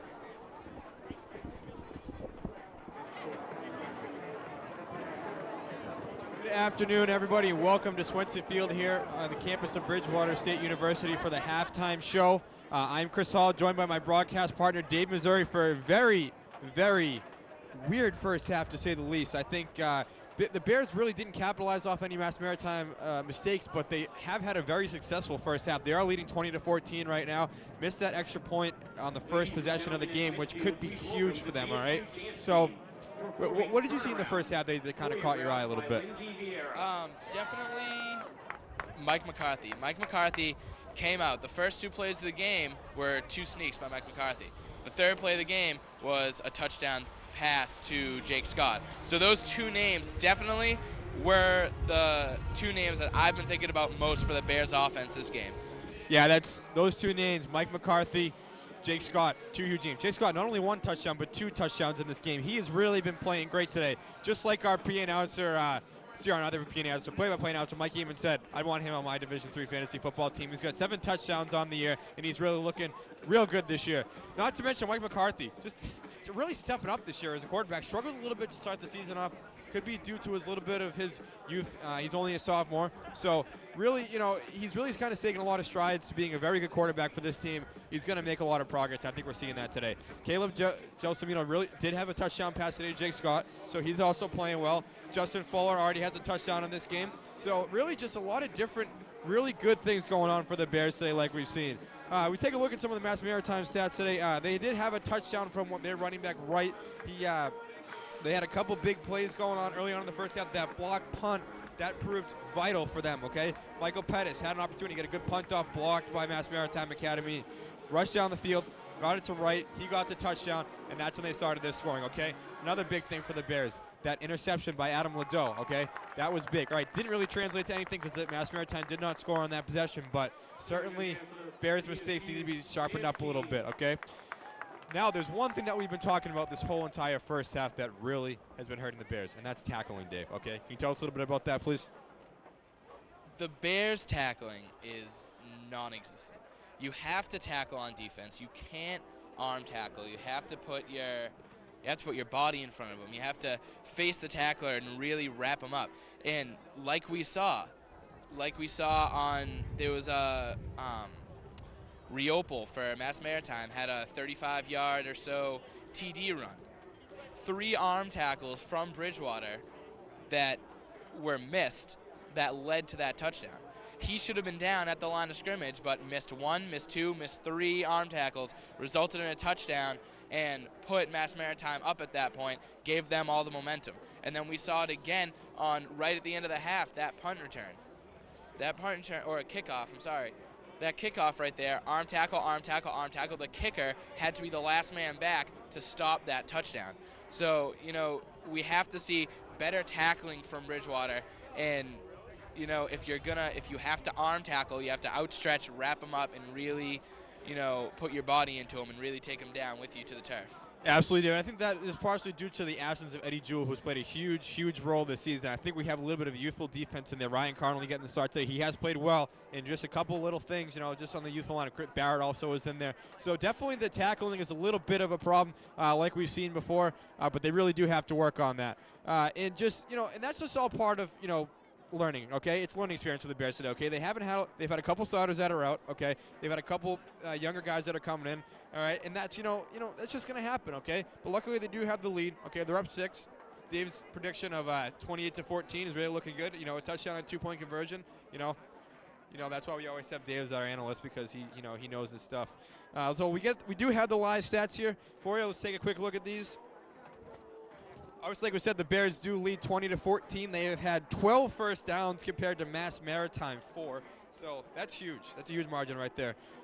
Rushing yards, the Bears have had 104 and only 36 for Mass Maritime. So we did kind of expect that, as Mass Maritime's defense has really struggled against the rush this year a little bit. So definitely want to keep an eye on that. Take a more look here. Total offense. The Mass Maritime only has 86 yards of total offense. What do you think that is, Dave? The Bears, it doesn't, considering the score, it doesn't look like this, but the Bears' defense really has been shutting the Mass Maritime offense down. And, again, it doesn't look like that, but if you see, the defensive ends, the defensive tackle, Tate Doler. Tate Doler's been an animal today. Sorry, we didn't really see that, but behind the scenes, he's getting his nose in it. He's really being a leader on defense, and that's what you have to see. That's everything that, the fans may not notice today, is that, yes, the score is close, but that low-scoring offense that Mass Maritime is producing today is because of the Bears' superior play on defense. Absolutely, Dave. Just like you said, they are playing very superior on the defensive set. Sorry, a really early interception there by Vincent Henry. That was huge for the Bears defense, get them going. But the Bears defense really just has been the key to their success this season. They've been playing great. Paul Melicharik is the nose tackle for them. He's just playing great. Junior captain, by the way, also stepping up. Like you said, Tate Dola really playing, Jacob Carmen. They're all playing very well, okay? So that's really the key to their success. And if you take a look around a little bit, too, Mass Maritime has had a punt 3 times already today, so that's definitely a big thing, not to mention they've turned the ball over twice. And speaking of turning the ball over, it was a very controversial play in the first half with that safety. We all thought it was a safety. Everyone in the booth thought it was a safety. The refs thought differently. What happened it looked like it was supposed to be a punt return. Okay, the people picked off the ball right at the 1-yard line. Okay, the Bears came and tackled them. One of their best tackles they've seen in the game, which they haven't been many of today. But nevertheless, they do have the lead, so we can't bash them too much. And the ball ends up in the end zone, and the Bears don't recover, but Mass Maritime does. Okay, that's a safety in my book. All right, and I think so. We actually really haven't gotten an official ruling about that. We will probably try to get you a ruling on that from the referees if we can get a chance to speak to them at some point. But certainly that hurt the Bears a little bit. Okay, they would have had a 22-point lead going into the half. They would have forced Mass Maritime to have a 2-point conversion somewhere in there. And right now it's only a 6-point game. And that extra point really hurt going in early in the first half. And let's take a little bit more look at the stats here. Barry Riopel has 42 yards on the rushing. Justin Fuller, 56 yards. Mike McCarthy right behind him with 40. And actually a very interesting stat. Mike McCarthy is number 2 on the team in rushing this year. Can you tell us a little bit about that, Dave? You know, one of Bridgewater's best plays is that, I'm not sure the name, but, McCarthy takes a normal 3-step drop, and then, the defense kind of goes in a pass block. Then it's a quarterback draw right up the middle. So, that's Bridgewater's main play right now. Main play, you need a first down, give it to McCarthy. You need, second down, you need a first down that's kind of long still. Give it to McCarthy. Let him see what he can. Maybe he can make something happen. Maybe he brings it to 3rd and 1 and gives you a nice 3rd down conversion. But right now, McCarthy's getting, 8 to 10 yards a rush because he has, about 3 to 5. In an offensive series, he might have 3 to 5 rushes. He might have 3 to 5 first downs. Yeah, absolutely. Mike McCarthy, really the anchor to this team. I mean, we talked about it all year. He struggled a little bit in the first half, and now he's really starting to step up and be a leader on this team. And I think we're finally seeing it, and that's what you like to see. And especially with the Bears, but they have that spread offense. They try to spread the ball, give it to a bunch of different people. They actually lost a bet to Dave today. I thought that Jake Scott was the team leader in receiving, but it's actually Chris Constantine. So just like I said, Chris Constantine's a running back and a wide receiver, and he leads the team in yards on the year. So it just shows how the Bears spread the wealth, and they had Jake Scott 2 touchdowns again today. Justin Fuller, another touchdown. So it's not just one player that's the superstar for the whole team. It's just everyone's really coming together and playing like a team. A couple more. Jake Scott, 59 yards today on the receiving front, 2 touchdowns. And Nick Pistachio right behind him with 49 yards. Chris Constantine with 1 catch for 9 yards, and Corey Sweeney with 1 catch for 5 yards. So the receiving is exactly what we expected it to be all year, just pretty average. But, like I said, Jake Scott, 2 touchdown catches. That's huge. And they finally have a reliable wide receiver that they can go to if needed. Michael Pettis, another big name today, averaging 49.5 yards per punt. That's a great number, Dave, okay? I mean, if you do take a look over at the end zone right there, the ribbons are pointing towards the Adrian Chinsley Center, which is good because you got the win with you in a punt. But, I mean, 49.5 yards, that's huge, okay? That's a big punting margin. So the Bears special teams has stepped it up a pretty considerable amount today. So that's definitely something to look forward to on that set. As we look on the Mass Maritime side, nothing really going for them on the offensive set. They do have 50 yards from their quarterback and 1 touchdown. Keith Caruso, the receiving front, 4 receptions for 10 yards. Jonathan Eamon, 1 catch for 26 yards. Our good friend Mike Eamon, no relation, but do like to talk about him. Definitely a pretty interesting Eamon dream, and that's what he said today. And Walter Butler, I mean, haven't really seen a lot of him today. He's supposed to be Mass Maritime's huge player. Doesn't even have, he does have 3 tackles.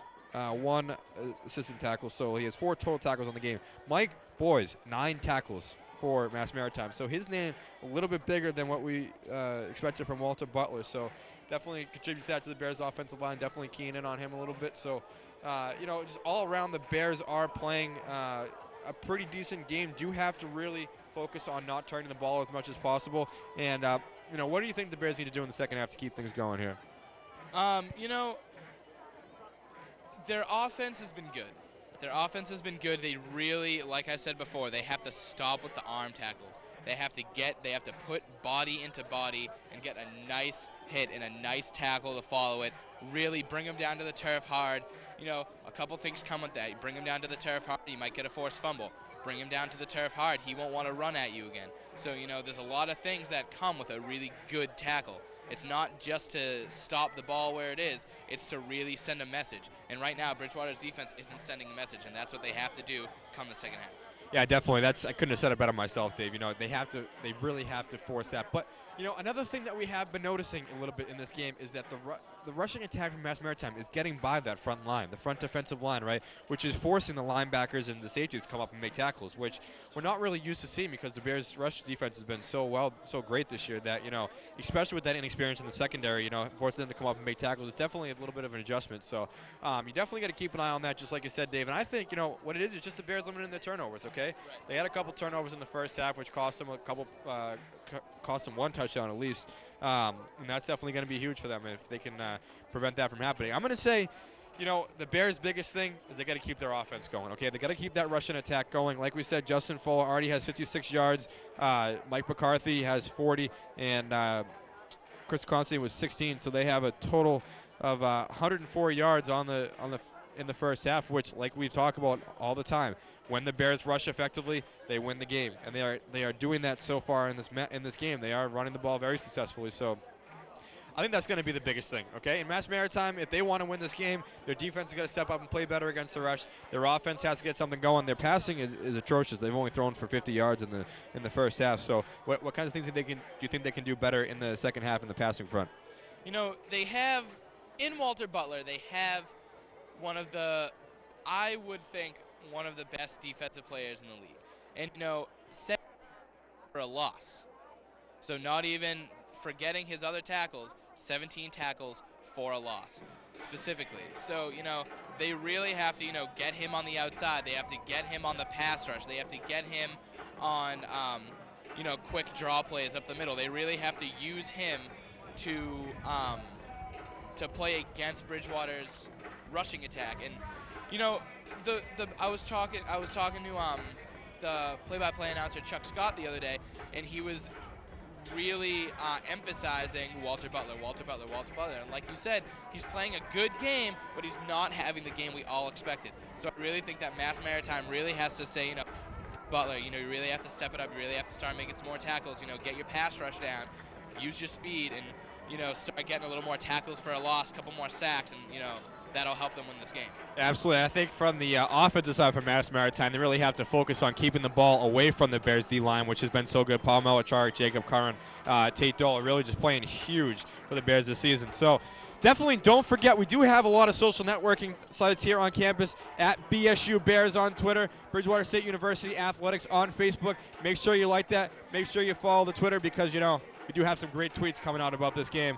A lot of shout-outs to people, a lot of fun facts, a lot of competitions, and, just can't go wrong with Twitter. It's probably the best thing that's happened to the world after Facebook. So, definitely follow along with our Twitter. And just let's do predictions for the second half. So you said 28-14. You going to stick with that? Yes, I am. All right, well, since I was wrong, and I'll be the first to admit it, I'm going to change mine because I'm already wrong. I said 28-7, and that's clearly off. I'm going to go, I think the Bears are going to score 2 touchdowns, okay, and they're going to get an extra point. So I think they're gonna win 35-21. 35-21. That's my 34-21.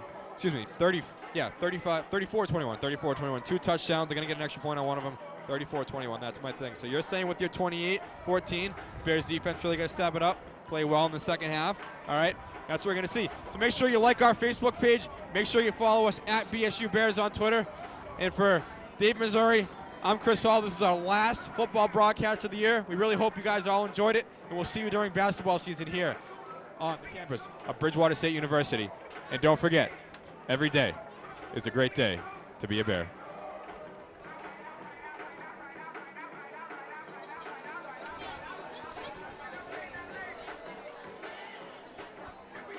Thanks, Chris. And Mike Eamon and I are up here in the box looking at the first half stats.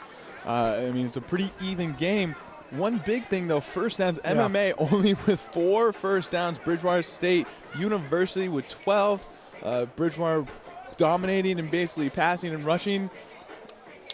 And that's one thing I'm surprised about. Like, it's very surprising to see that a team could actually have 14 points and only 4 first downs, Chuck. And, you know, BSU with those 12 first down definitely shows with, you know, the 20 points on the board. But that is such, you know, a great stat for the Bears to be able to convert on 3rd down. But I said earlier on a 3rd and 8 one time when we did realize, you know, the amount of first downs that MMA didn't have, Bridgewater's defense has been superb on 3rd down, as they have in the past couple of games, bringing a lot of blitzes, bringing a lot of guys up front. That's what they're going to continue to do. Yeah, Bridgewater dominating stat-wise. 122 yards through the air for the Bears, 104 on the ground for the Bears. On the other side, MMA, 50 passing yards, 36 rushing yards, 86 and 226 respectively for Massachusetts Maritime and Bridgewater State University. But yet it's still a one-score game. Each team's thrown a pick, no fumbles lost. And actually, I think we can give a little bit of a clarification on the confusion on the punt that went into the end zone. It was originally scored a safety, and it was reversed because the rule is once the Bridgewater player or the defending player touches the ball, it's basically a free play for Massachusetts Maritime or the team receiving. So Gustafson, it's not necessarily a bad move for him in that situation once Bridgewater's touched it to pick it up, because they can take – Massachusetts Maritime has the option to either take it to where the play finished, which was in the end zone, recovered by Massachusetts Maritime, but – you would think because he had it outside the end zone, it has to be a safety, but the Massachusetts Maritime Academy cannot turn it over in that specific instance. Or they can choose to take it where Bridgewater last touched it. The only option, I guess, then for the referees to give Massachusetts Maritime is it's either a touchback because you can't turn it over and you recovered it in your end zone, or take it at the 5-yard line where Bridgewater touched it last. And that's the thing with those plays and why it's so confusing is because it never happens, Chuck. Right. And that's why, you know, even the referees didn't know off the bat. They called it a safety. Yep. They didn't even know. They had to retalk it. And then Coach Chuck Danoon even didn't know about it because he was arguing the call because he didn't agree with it. So plays like that, you know, that don't happen a lot is what confuses a lot of different people on the field, and that's what happens, you know, in a play like that. Yeah, and the Bears will take the ball here in the second half. Kicked it away in the first half. But keys for the second half, Mike, real quick before Massachusetts Maritime kicks it off here. What are the keys here for Bridgewater and Massachusetts Maritime if either one wants to come away with this win? The keys for Bridgewater, what I really think is, you know, they got the 122 passing yards from McCarthy and Gelsomino. They got to continue this passing, and the reason for those passing yards is because of their pocket presence, Chuck. And they've been in the pocket. They've got out of the way of tackles, stepped up in the pocket, looked for the open man, they're letting their receiver get open. They're not rushing anything, and they're playing well that way. Also, they need to run the ball a little bit better this time. Fuller ran the ball very hard that last drive. Let's see if they continue that going. And Mass Maritime just needs to get yards up on both ends of the ball, passing and rushing. Jake Bickley kicks it off. Great timing there, Mike Eamon. And Chris Constantine will take the ball on the return here, looking for a hole, and he can't get away from the first tackler. Tackled at the 26-yard line, and that's where the Bears and Mike McCarthy coming out as quarterback will take over, trying to extend their 20-14 lead here early in the second half. That's another huge thing is getting the ball at half. Winning that toss and getting the ball at half, you're starting. You can set the momentum in the second half, get a quick score, and get that lead even higher than it is right now. So them having the ball right now, I think, is definitely working to their advantage.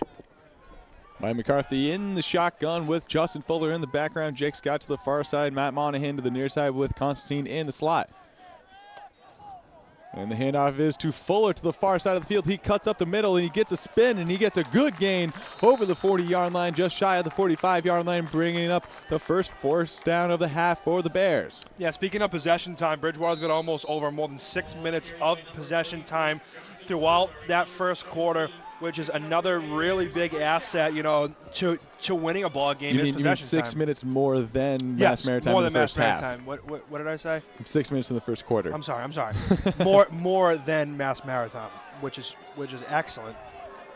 18 minutes to 11 minutes here in that first half of possession time. The give is to Justin Fuller, and he escapes a couple of defenders, and he gets a good gain there. Looks about a 7 to 6 yard gain. Will bring up a 2nd and 4. Good second effort there by the senior running back. Yeah, in that first half, Fuller with 56 rushing yards and a touchdown. Longest rush was 10 yards, and it's always good to see Justin Fuller come back. Also, not to mention his last regular season game as a Bridgewater State Bear, so he's going to be running harder than ever.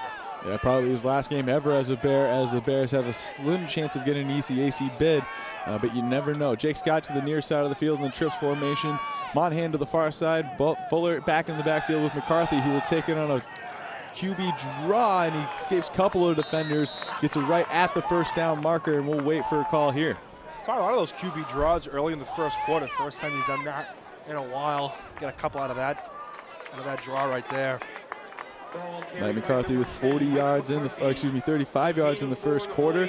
Justin Fuller with a lone rushing touchdown. Jake Scott with a couple of receiving touchdowns, both from Mike McCarthy and Gelsomino. Not to mention Nick Pistachio, the lone receiver, who we haven't heard much of all season, 49 yards receiving, and had that very long play of 40 yards. And Bridgewater coming back with that big I formation, and they give this to Justin Fuller. Justin Fuller looking for some room, and he finds his blockers, and he will get a good 5 yard gain there. Will bring up a 2nd and 5. Bridgewater moving the ball down the field pretty effectively here early in the third quarter. That's been the story today, is running the ball for Bridgewater.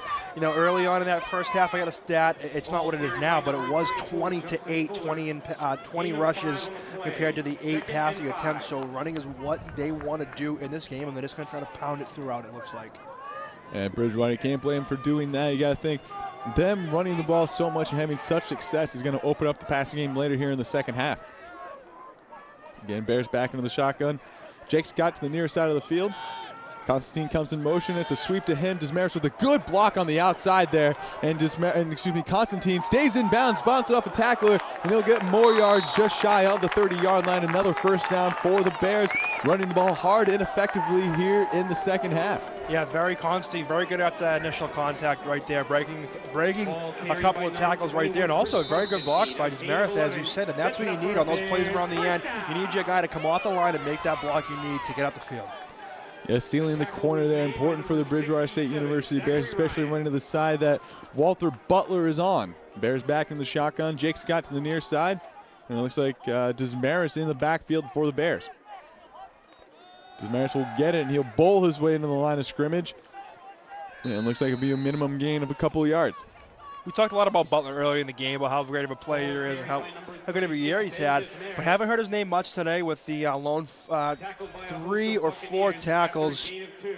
Yeah, 4 tackles from him. But the story on defense is Mike Boyes, 9 tackles for him in that first half. So we'll see if maybe Butler can make some noise as he has been all season. But Boyes right now making the noise in his MMA defense. Yeah, Butler been quiet here in the first half. We'll see if he has something else up his sleeve in the second half. And Mike McCarthy going to be running the option with Constantine. Mike McCarthy cuts up the middle. He's got room to run. He's going to try and burn people to the end zone, and he gets tackled over the 10-yard line. And that's another first down for the Bears. See, Mike McCarthy, you get a little squirmish when you see the ball out there like that, but it works well in that option play, and he finds some room. That's one of the best moves I've seen McCarthy make all year. That quick, no pitch on the option, and made that real quick move right past the defender and moved right to the field to get the Bears even closer in the red zone to get a quick score off the bat here in the third quarter. Mike McCarthy showing his confidence in his option offense now. Trips to the near side, and Michael Murphy to the far side of the field. And Mike McCarthy with an option to Fuller. Gets it to Fuller on the pitch. Fuller looks and leaps, and it's a touchdown, Bears! Makes it a 26-14 lead here on the first drive of the second half. Mike McCarthy and Justin Fuller leading the drive down the field for the Bears. But on that leap into the end zone, Justin Fuller looks to have injured that right leg. And we'll see if Caroline Zacher on the sideline can get something for us coming up soon. If Fuller's hurt here, and also Blaze Branch with the ankle, you're going to be seeing a lot of Constantine the rest of this game. But Fuller, last game as a senior, he's making it known. And what a great play there to jump over the defenders there by Fuller. That is 87 yards on the day for Fuller with 2 touchdowns for him. Great day so far for This is where the Bears are going for 2 here, and there's a pitch to Desmarais. Desmarais cuts it, and he's in for the 2-point conversion. It's a 28-14 lead for the Bears, a 2-touchdown lead here for the Bears, and they've got all the momentum right now in the second half, and Caroline Zachari's got something on for us on the sideline. Caroline, what do you got? I know it's Justin Fuller's last game, but I wonder if that last drive was his last play of the season. He was limping off the field after that touchdown. Back to you guys. Thanks, Caroline. And Justin Fuller looks like maybe it's just been a stinger on his knee. He's looking around, high-fiving his fellow offensive players there. But, I mean, even if that's his last play of the season, it's not a bad way to go out. Even though he does look to be fine, I'm pretty sure he'll get some more reps. Doesn't look like it's very tender right now, but that pitch right there looked almost like a chest pass. That was like a far pitch. Like, that was nice that he got it there. But last-second decision, and that's when the option works the best, is when your quarterback can make that last, very late second decision, and that's why your back is open. There's no one over there blocking him, and it worked out for them well there. And Diorio on the kickoff here for the Bears. Opel back to return along with Gustafson. Diorio kicks it to the right side. End over end, headed towards the sideline. Takes a Bridgewater bounce back into the inside, though. Opel and has some room now, and he gets over the 50-yard line. He's had a lot of good returns. We can hear some of the Bridgewater coaches frustrated right next to us. Yeah. And there it is on special teams. You don't want to be giving up that many yards or a nice run like that after a score. But we talked about a lot of running that before on that last drive, and they actually didn't pass the ball once on that last drive. All rushes, and worked out well as they drove right down the field, all Fuller right there. Bridgewater looking good on offense. See if their defense can make Stanton's life difficult here in the second half. Eamon to the far side of the field, standing in the backfield with White. White takes it up the middle, and he's got room to run here. And Bridgewater giving back yards on the defensive side. He gets shy of the 30-yard line, looks about the 31-yard line. It's a first down for MMA. One of the best runs I've seen from White so far today. Really hit the hole hard up the middle from White. And I said it earlier, if that run can get going, that's when you'll see this offense to start sparking up, as they're putting together a nice drive right here. MMA in the shotgun again, twins to the near side of the field, Neiman to the far side of the field. White comes up in motion. Stanton looking for pass, looking for Eamon on that far side of the field, and it's caught! And he's going to be shy of the first down, but a great catch there right at the 1-yard line. Just stuck his hands out, and the ball seemed to stick to his hands. Hey, what do you want from him? He's an Eamon. That's what he does. He does big things. I'm kidding, but seriously, he's got great size for a receiver. And he's got really good hands. You saw him over the middle, and you see him, right along the sideline there. A nice pass by Stanton to lay it right out there for him, and we'll see if they can punch it in right here. Jonathan Eamon with the big play there to put them in position. He's on the far side of the field again. Looks like Vincent Henry's one-on-one with him on an island. Let's see if Stanton throws a fade to Eamon on the far side. Stanton going to take it on a QB draw. He dives in for the touchdown. Bridgewater gives right back. Points to MMA and makes it a 28-20 lead for the Bears. MMA not quitting. Great discipline on that drive, and MMA showing a desire for that scoop. And that's what the MMA coach definitely wanted to see coming out of this half. Yes, they didn't want to see Bridgewater score quick, but they wanted this offense to do what they can do, running the ball as well as passing the ball. They came down very, very quickly for that score, and I'm sure the Bridgewater coaching staff definitely upset that the defense let them walk all over them right there and basically waltz in for that score. Very, very easy score to make it 28-21. So MMA right back in this game. If they can get a quick stop in Bridgewater and get a score, whole new ball game.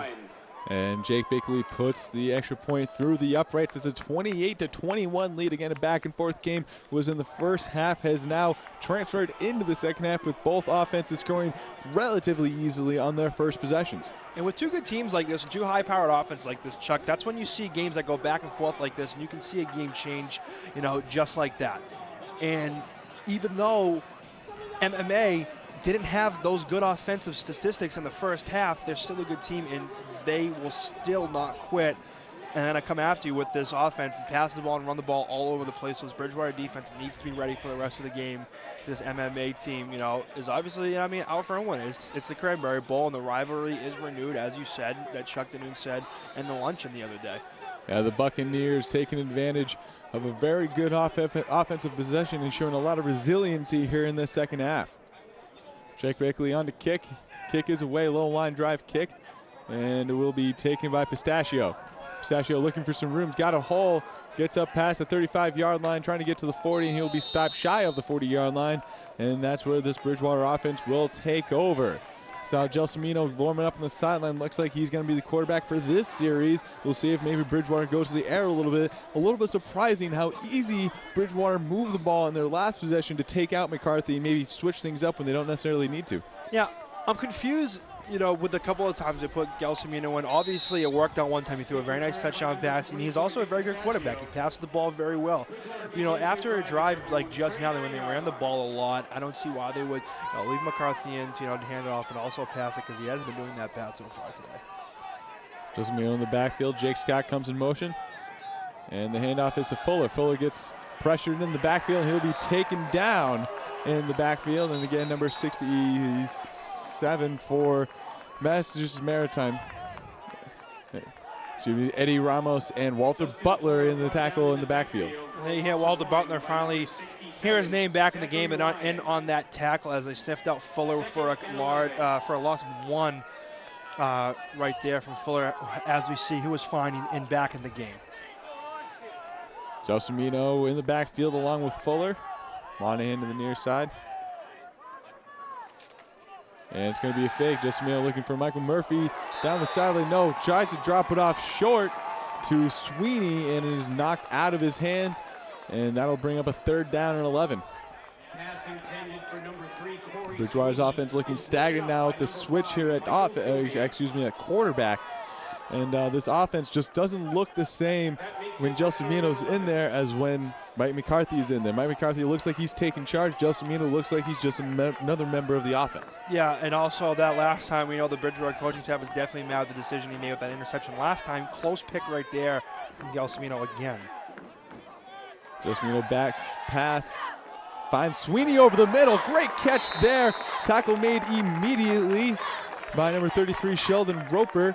And that's a 1st down for the Bears. As we just said, Gelsomino not looking like he's taking control of the offense. Great bullet pass over the middle to Sweeney. Had to be perfect, was 1st down for the Bears. And that's what Gelsomino is in there for. He's got a very good arm.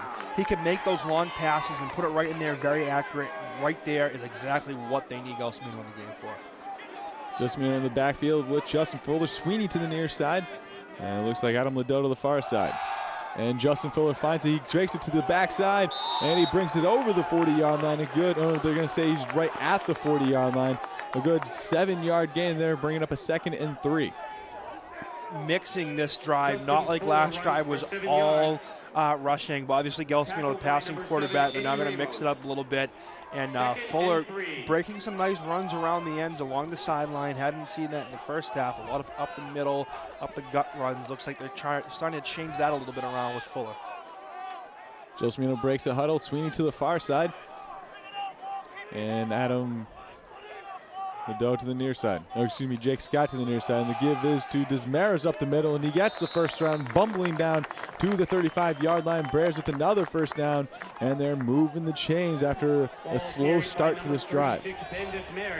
What all these 1st downs say for as Bridgewater racks on more 1st downs, it says something about this MMA defense, and they're not having a very good day whatsoever. As Bridgewater is I don't want to say having their way with them, because it would be a much higher scoring game, but when Bridgewater needs to do something, they've been getting it done every time. And that's something that says something about this defense. So if MMA wants to stay in this game, they need to start Bridgewater on drives like this. Coming up on halfway through this 3rd quarter, Gelsomino back in the shotgun, fakes it to Desmarais. He's got pressure up the middle, and he will be sacked right at the 40-yard line. And that was number 31, Mike Boyes, coming in there on the blitz. putting pressure on Gelsomino, forcing him out of the pocket, and trips him up right at the 40-yard line for a good 5-yard loss. And that's what MMA needs to do. I said it before. They had him been playing good as they played good right after I said that. But still, that's what they need to do is put pressure on the quarterback, get tackles for a loss of yardage. And boys, you see him there again. He's having a huge game, the best game at any defensive player for this MMA team is Boys. Gelsomino in the shotgun, trips to the near side. Jake Scott all the way to the sideline. Pistachio and Constantine on the near side. And Gelsomino looking for Pistachio, and it's intercepted by one of the linemen, and he brings it down to the 35-yard line. And there's a big turnover, as it looks like that was number 55, Sean Carver on the big pick, had the big sack in the first half there, has a big pickoff in here in the second half, and now Massachusetts Buccaneers looking to tie up this game. Wow, Chuck. Gelsomino, I don't want to put that on him as, you know, the guy was open, but Carver made a really nice play on the interception there. Maybe could have looked around a little bit more for a different receiver, but Gelsomino, another bad decision by him, and MMA looking to score here now. Standing in the shotgun, right to the near side of the field, even to the far side. Hand up to the middle to Ropel. Ropel gets a good chunk of 3 yards. Will bring up a 2nd and 7. That was literally exactly what Bridgewater State did not want, was a turnover right there.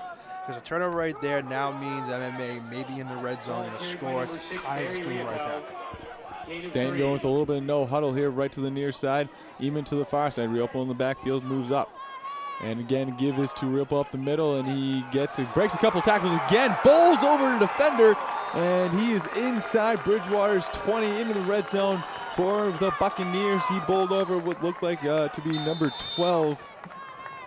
Adam Martin. Riopel's been barreling people over all day, Chuck. He's been breaking a lot of tackles in the red zone. Right before the halftime, he had a very big run for MMA as well, so watch out for him to get the ball a lot more. He's been doing a little bit better than White so far in the second half. Brian Smith on the sideline so far. Vincent Henry and Adam Martin in at cornerback for the Bears. Stand back to pass again, looking for the end zone for Wright. Gets a push off there. Caught. Touchdown! Where's the push-off, Chuck? That's what I want to know. He got separation from Martin in the end zone and made a great diving catch, got his shoulder inbounds for Buccaneers touchdown. It's a 28-27 with the extra point coming. Yeah, I'll give it up. Very nice pass by Stanton. Nice catch. Referee was right in front of it with the push-off. Didn't know how he didn't see that. It was very, very blatant, if you ask me. But I'll give it up. Very nice catch, and that's what Stanton can do. He's tall, he can see over everyone, and makes a nice pass. Jake Bickley on to attempt the extra point. Kick is up and good. It is a 28 all game here. 5:36 left in the third quarter. Bears had the momentum scoring on their first drive. Massachusetts Maritime answers right back with the score on their opening drive and a turnover and a score off of that. And it's a 28 all game. With two teams as evenly matched as this is what you have to expect. It's a great game like this. It's now tied up. I mean, I thought Bridgewater had the game in the bag when they scored off the bat at halftime. Quick turnover, quick score, bam. Scores tied 28-28 with 5:36 left in the third quarter.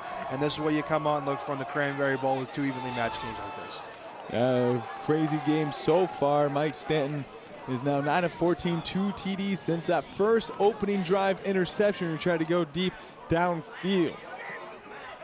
So Stanton definitely, picking up the slack now. We said it earlier in the, the first and second quarters. Didn't look like we thought he was going to look like. And now really stepping back in the pocket, looking at his options, and, making nice passes as that very beautiful pass in the corner of the end zone just there. Massachusetts Maritime resiliency showing here as a military school's kind of mantra. As the kick is off, and Constantine will get a chance to return this one. Constantine looking for a hole, gets met just shy of the 30-yard line. He'll get driven back by 3 Massachusetts Maritime defenders, and Bridgewater will take over right in front of the 30-yard line. And you got to think Mike McCarthy's going to come in for this series. Even though, the score is tied, MMA now scoring that last score has the momentum right now. MMA has the momentum on offense. They're not going to have it on defense. Defense is fired up right now, so Bridgewater's going to have to fight through that. McCarthy obviously back in the game. I wouldn't be surprised if you don't see Gelsomino again the rest of the game, Chuck. as McCarthy looks to take his offense under his wing for the rest of the game. McCarthy in the shotgun, and he'll give it to Justin Fuller, and Justin Fuller's met in the backfield there, and that'll be another loss for Bridgewater. Maybe got back to the line of scrimmage, bring up a 2nd and 10 yet again. Ball carried by number 34, Justin Fuller. No gain on the play. 2nd and 10.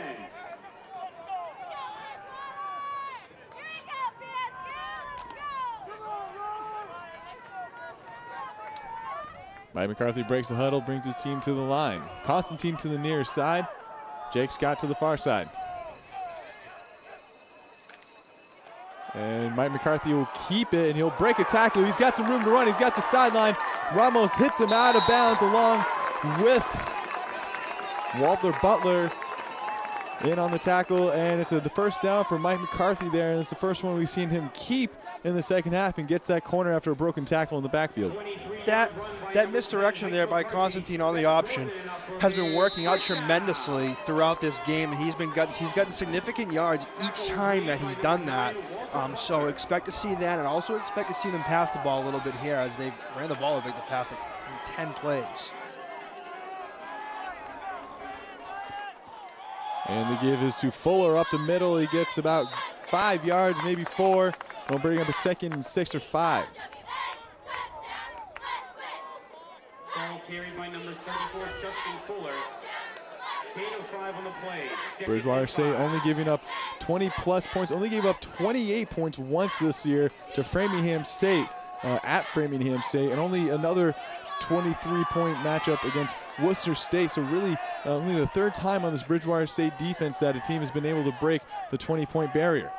Constantine comes in motion, and he gets the ball from McCarthy, and he's got room to run now. He gets to the corner, and he is tackled out of bounds by Gustafson at the 30-yard line, and bears another first down here. Bring McCarthy back in, run the ball, and you're still having success. Can't think that Coach New is going to change it now. There he is, Chris Constantine, the all-purpose guy, Chuck, who's just been doing it all for the Bears all year long. And this pounds it in. That's what these offenses right now. They're running the ball. I mean, I said look for a pass before, but I mean, it's working right now with the options with McCarthy and Constantine and Fuller, so we'll see if they continue. Be interesting to use Constantine next year. He's only a sophomore, with Justin Fuller leaving. Blaze Branch thinking he's going to take his place. Constantine might have a bigger role in the offenses. Mike McCarthy keeps the ball up the middle, gain about 2 yards, bring up a 2nd and 8 for the Bears. This third quarter moving very fast. Already only 3 minutes left here on this third quarter, so Bridgewater looking to definitely score, towards the end of this quarter, get the momentum back, as MMA did have it after that last score. And if Bridgewater does end up scoring on this drive, or if they don't, the defense just cannot play like they did last time and let the offense walk away. The way Bridgewater's been running it, they're really running down the clock, but that turnover and 2 quick scores from MMA has tied this game and made it a game, and that's really the reason why this third quarter has gone by so quickly. And we have an option here. Mike McCarthy's going to have to be forced into the middle by a great play by Walter Butler there. Well, Walter Butler there he got to the middle of the quarterback and the running back there, and he forced the quarterback to go into the middle to where the chaos is. And I mean, Butler's very versatile. We talked about how he can also be on the line, but he's so versatile. He can also drop back in the linebacker position as well. But also when he's in on that line, he can get through, like you just said, and focusing on the quarterback and the running back as well. McCarthy breaks a huddle. Desmaris in the backfield with him. Constantine and Matt Monahan that's Michael Murphy to the near side. Jake Scott and Pistachio to the other side.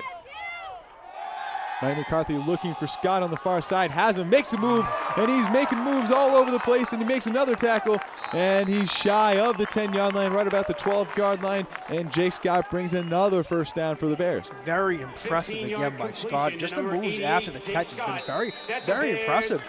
But we talked about all the running before. McCarthy on 12 carries, 84 yards. Fuller, 21 carries, 93 yards.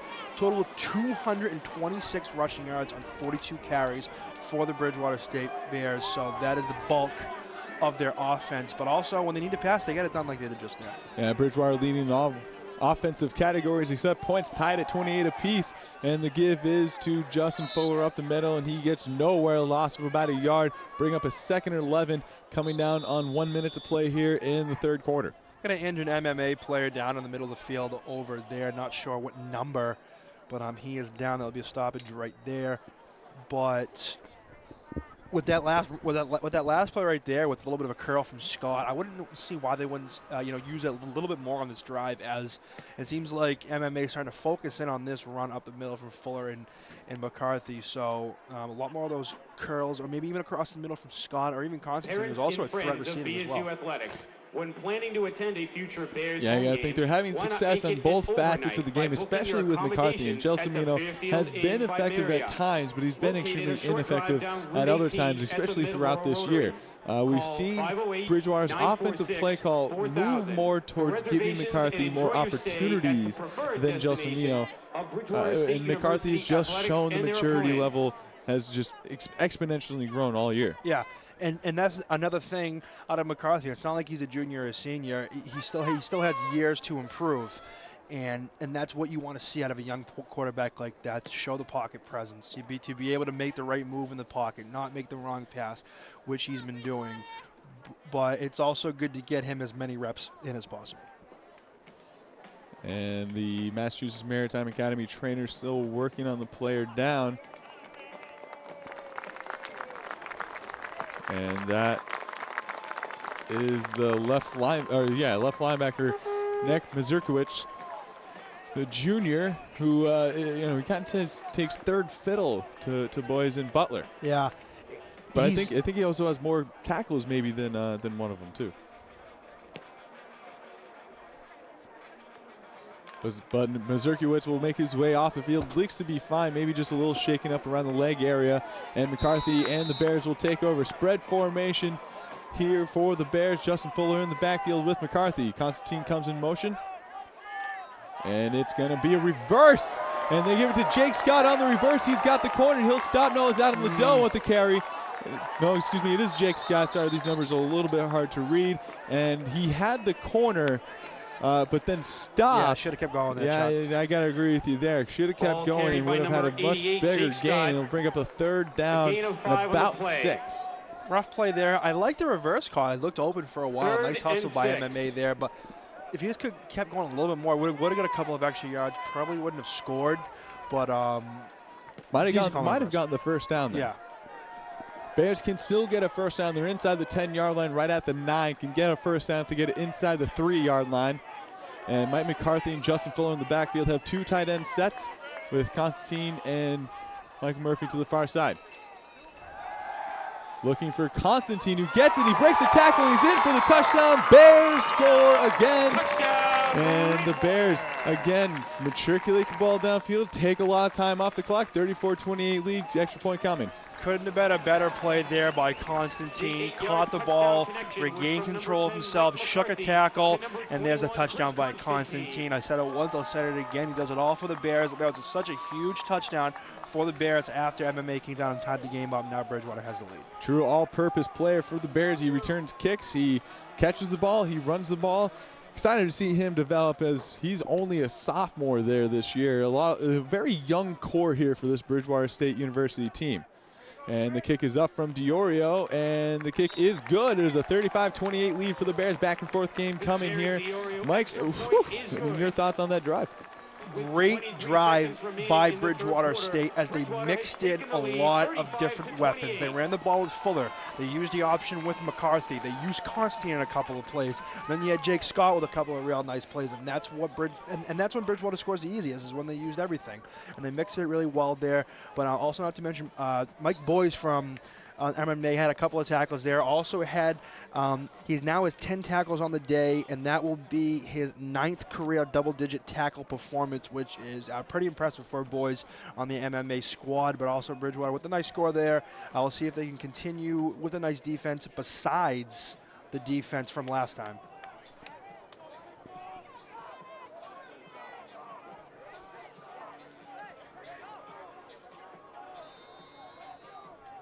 And it looks like Goodwin is back in to kick off this time. He kicked one out of bounds and got yanked from Diorio. See if he can keep this one inbounds. And there's a high kick, end over end. And Gustafson will take this one. Moves him across the tackle, gets across the 40-yard line, but he's tackled immediately by a gang of tacklers. As that's where Stanton and this Buccaneers offense will take over. Now this Buccaneers offense, 15 seconds left here in the third quarter. This Buccaneers offense doesn't need a whole lot of time to score. No, definitely not. As Stanton looks like he's trying to pick up the pace a little bit more, passing, getting in the pocket. Looks like the receivers are doing a much better job of getting open, and the running backs look like they're doing a much better job of running the ball up in the gaps. We also have an injured Bear on the play close to our near side on the 40. Can't see the number. Getting worked down there by the trainers. Coach Noon out there. That's one thing I do like about Coach Noon. Every time there's a player hurt, he's one of the first people out there to make sure that they're all right. Great coaching technique there. You know, just shows you have the back of your players and you care about your players. Oh, 100%. And on a team with 90 people on it, it's hard to do sometimes. And that is Ryan Foley, sophomore safety out of Taunton, Massachusetts, just down the road at 24. Ryan Foley, good friend of mine from Taunton, Massachusetts, did play for Coyle Cassidy Warriors, a very good player on defense there, who was actually hurt for the whole entire season. This is one of his first games back, and it's sad to see him hurt already again. Tough injuries for Mr. Ryan Yeah, Foley. it looks like his right arm he's favoring on the sideline there. Stanton in the shotgun, Eamon to the far side of the field, right to the near side of the field. And Martin still in the game for Brian Smith. Maybe we'll get a report from Caroline on that predicament on the sideline.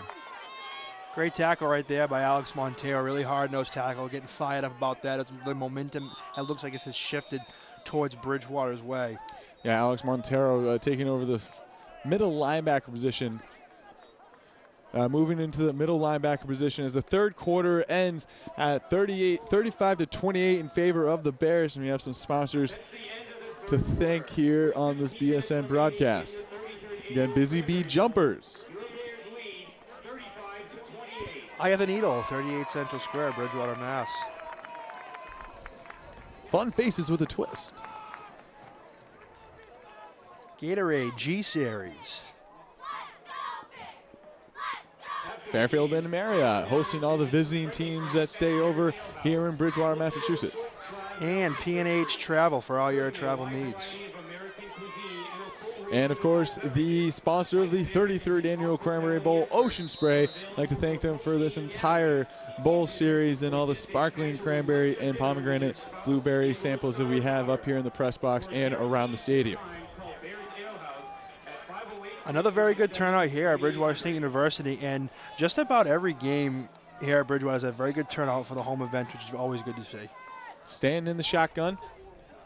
Bridgewater showing blitz, will drop back into coverage. Rush 4 over the middle, and that's Caruso with a big catch right at the 40-yard line. And Caroline Zacher has an injury report for us. Caroline. Thank you, Chuck. Ryan Foley, number 23, they're definitely taking a look at that wrist, and he is in a lot of pain. They tried to have him move it, and he was making noises. Really just does not look comfortable at all sitting there on the trainer's bench. Back to you guys. Thanks, Caroline. Yeah, Ryan Foley kind of feel for the kid at time, but only a sophomore has got time to get back and get some playing time. Matt White in motion in the backfield. Stanton gives it to White and gets tripped up by his own player. As it looked like Melichak was in the backfield. No, Justin Cruz is in the backfield and tripped over his own lineman. White not able to really break off anything so far today up the middle, nor along the sideline, but it looks like Stanton's starting to get back in the pocket and make the passes that he needs. And you saw the pass before that, right across the middle, right on the money. So Stanton starting to get back in the game now. Matt White stays in at running back. Even to the near side of the field, right to the far side of the field. Caruso in the slot. And the give is to White, trying to get to the corner. Tate Doler there for the tackle, minimizes the gain to about 2 yards, and will bring up a 3rd and 8 off of that 2nd and 10. Great defense by Doler again, Chuck. He's been all over the place for the Bears all season, playing very well against the run, and that's what the Bears need to do, because if they allow MMA to get their run going, they're going to start running into the end zone. Then once you know it, Stanton's going to drop back in the shotgun and find somebody wide open across the middle. So you need to keep that run defense continuously playing very well as they are right now. Even stays to the near side of the field, right to the far side of the field. Caruso in the near side slot, and White still in the backfield. Ropo back in the backfield with Stanton. Oh, and that looks like that's going to be a false start on Riopel. And that'll move Massachusetts Maritime into a 3rd and about 12. Yeah, on defense. Nobody with a large amount of tackles like boys for MMA with 10. You got Hubert Parker with 4, Cruz with 4, and also a sack. And, a lot of 1s and 2s along down the way for tackles for the rest of the team. So a very spread out. Everyone's really contributing to this Bears defense today. 3rd and 13 coming up, all on the 43-yard line of Bridgewater. Buccaneers trying to even up the score, 35-28 lead for the Bears. Bears have been controlling the time of possession here in the second half. Buccaneers got to think they got to score here, and there's a big swat there by Alex Montero, who was in position the entire way and read Stanton's eyes. Montero making some noise here in this third and fourth quarter at the end of the game right now. A couple of big tackles and that big bat down right there from Montero, which if he didn't make that, MMA receiver was wide open. Montero with the zone coverage underneath. MMA going for it on 4th and 13 here, just inside Bridgewater territory. And Mike Stanton will give a little pooch punt to the sideline. And Massachusetts Maritime gets a nice roll and will be down right at the 12-yard line. Flag on that play. And there is a flag on the play. We're hearing from the Bridgewater coaches it might be an illegal shift. And, yeah, we're getting a lot of points towards the MMA sideline. Excuse me, not sideline, their end of the field. And it is indeed an illegal shift. And we'll see if Bridgewater makes them re-kick it.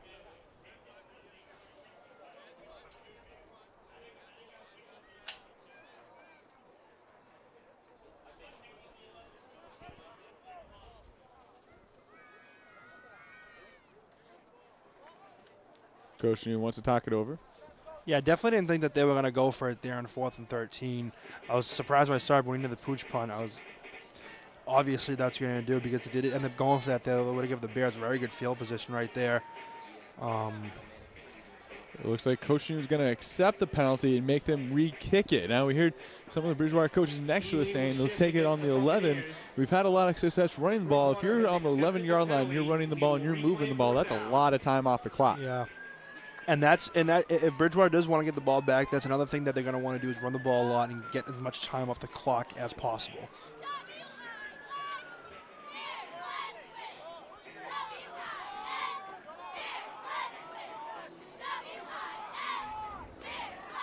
The penalties today, that's definitely not right. It says 1-1 on the team stats, but definitely more than one penalty for MMA on the day. A lot of penalties for them shooting themselves in the foot a lot during the first half and just now.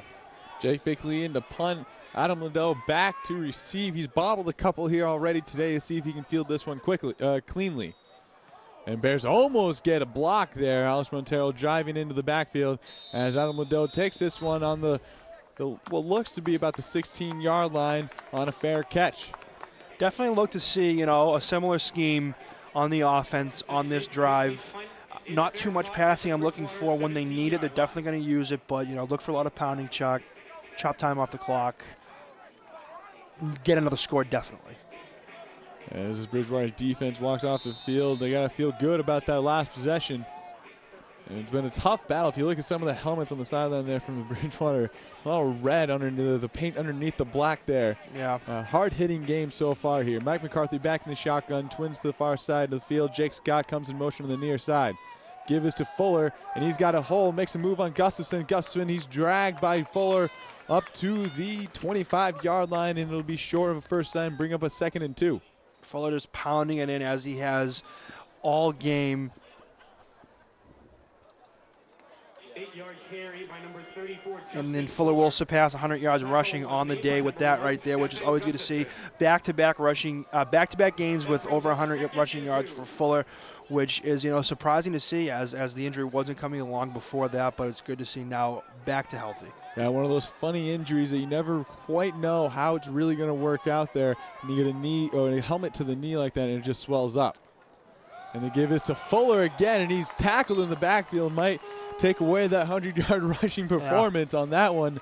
And in on that one, it looked to be Mike Boyes and Sheldon Roper. If you're MMA and you see a team running the ball like this just about all the time, why not just bring the blitz every time like they did just there? I mean, I wouldn't see why not stop Bridgewater from doing the rushes about every single play. That's a good point to bring up. See if they bring a blitz here. McCarthy in the shotgun spread formation. Fuller in the backfield. Matt McCarthy back to pass, looking over the middle, has Monahan, and he has it. He's going to play it safe and cover up that ball and bring it out just shy of the 35-yard line. And the Bears pick up a first down and keep the ball moving downfield. That's been the name of the game for Bridgewater, Chuck. It's third down conversions, and that's what Bridgewater has done, and that's the reason why they're on top today. You see the difference in first down, which is tremendous difference from Bridgewater and MMA, and then they've been able to pass the ball on third down as well as run for, a good amount of gains on third down to pick up all these first downs they have today. McCarthy in the shotgun, twins to the far side of the field. Jake Scott comes in motion on the near side. Give this to Fuller up the middle. He has some room on the outside, makes a move, trying to get away from some blockers, but Gustafson wraps him up and brings him down with some help from Boys. Right there, that last play, McCarthy, 9 for 12, 120 yards on the day, 75% completion percentage, which isn't that bad with 75% for McCarthy. Hey, that's his highest this season. Yeah, highest this season. Towards the beginning of the year, didn't pass the ball very much at all. And ever since the Fitchburg game, he's been putting it in the air and finding, the receivers that are open and making the right decisions. Bridgewater having to fight through some adversity this season, but if the score holds up the way it is, it's got to be considered a good season, especially if they bring back the Cranberry Bowl. And Mike McCarthy goes up the middle on a draw, and he's got room to run, gets a stiff arm on Gustafson and goes out of bounds. And the Bears moving the ball downfield at will so far. Just going to add even more yards to McCarthy's season rushing. As I said, second on the team in rushing. Looking at maybe even surpass to get number 1 by the end of this game. He's running the ball very well on the option, finding the holes, and after the first hit, still making yards. Yeah, I think this would Bridgewater scored here. This is their 4th possession. They've scored twice and only the 1 pick there. So their offense has been moving as the ball goes to Filler, and he bowls off and spins off a tackler, and he gets down inside the 35-yard line, a good 9-yard gain, bringing up a 2nd and 1. So you got Fuller surpassing 100 yards in that last play just there. McCarthy surpassed 100 yards rushing as well. So the rushing game has been the name of the game, but when they need it, the receivers have been there, and that's why this offense has been clicking. I think it's safe to say, and I think you might agree with me on this, when Bridgewater sticks to what's working on an offensive series, they've scored a touchdown every single time. When they've gone away from what's working, they haven't scored. Couldn't agree more, Chuck. I think the only time they scored when they've really gone away from what they were doing was Gelsomino, but it was a very similar play to Mike McCarthy's original first touchdown to Jake Scott. And here's the pitch to Justin Fuller as 2 MMA defenders take out McCarthy and completely forget about Justin Fuller, and he'll pick up the first down, goes out of bounds at the 25-yard line. Bears moving the ball really, really well. The only thing that maybe Chuck Newton may have a gripe with, twice out of bounds when we were trying to run down the clock. And also, the biggest thing with those option plays when you're going to pitch it last second to your running back is the block from your receiver. As just now was a very good block by Bridgewater State receiver to allow Fuller to get around that end, because that cornerback's looking to pick up Fuller on the end, but nice block by the wide receiver. Number 84, Matthew Green from Stoughton Masson on the far side of the field. Justin Fuller stays in at running back, and he'll get the ball, and he's making a couple of moves here. And he'll get hit for a minimum gain of about 1 yard, bring up a 2nd and 9. Clock ticks down to 8 minutes here left in the 4th quarter. 35-28 lead still for the Bears. This is exactly what the Bears wanted this drive. They wanted to pound the ball, keep it on the ground. That's what they're doing, and they're taking a lot of time off the clock here. Yeah, this Buccaneers defense looks really deflated right now on the field. They need a big turnover here. Got to hope maybe Bridgewater goes to the air a little bit as they come out in a spread formation. Bisaccio and Jake Scott to the far side. Sweeney and Monahan to the near side. Desmaris in the backfield. Sweeney comes in motion. Give is to Sweeney. He cuts up the middle, and he gets hit immediately. Another 1 yard, maybe 2 yard gain for Sweeney. And he may have had the edge there if he made a broken tackle, but good job by Walter Butler making penetration and forcing Sweeney to come back into the middle. Yeah, give the ball to Sweeney there, changing it up a little bit. Fuller's been the workhorse all game at 28 carries right now, approaching 30. That's a lot of carries for someone in one game, so he's been getting the bulk of the carries, and he's continuing to run, pound it in, take time off the clock. Be interesting to see who wins the Lee Harrington MVP trophy today. We'll try and get a sideline hit with them at the end of the game with Caroline Zacherer.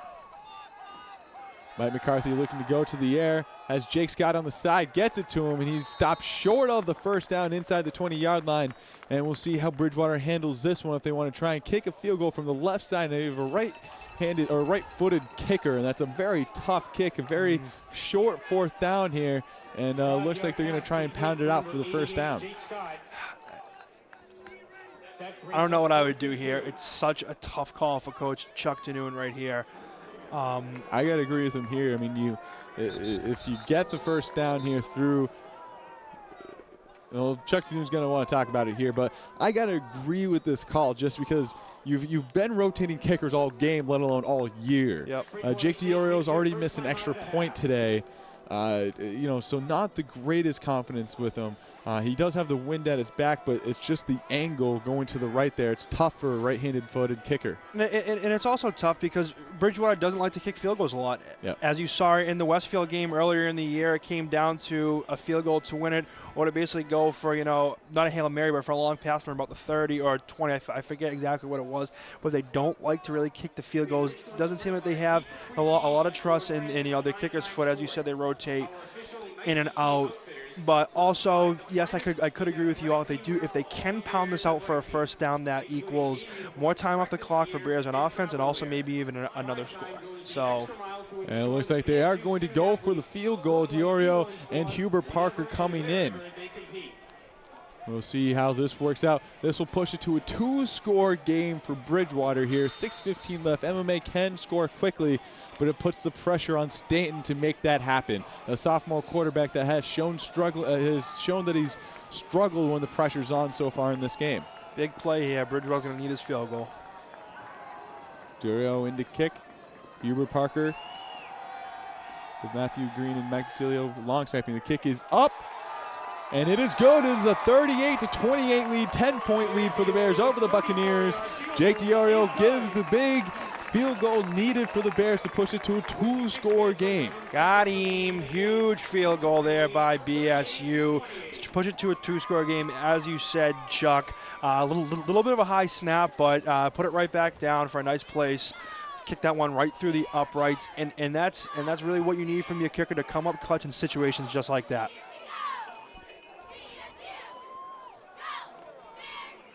And now Bridgewater's just got to play solid defense. You got to think the Buccaneers are going to have to go to the air with 6:11 left on the clock here in the fourth quarter, down by 2 scores.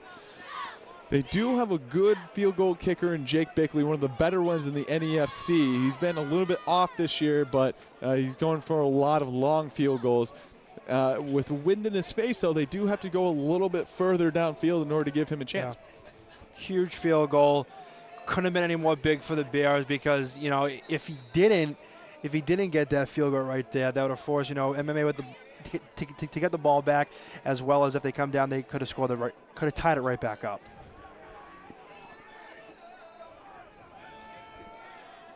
And Goodwin kicks it off. Good kick there. And he'll send Gustafson back. He takes it on his own 5-yard line. He's looking for a hole here, and he gets hit hard. Flag on the play. We'll see what it is.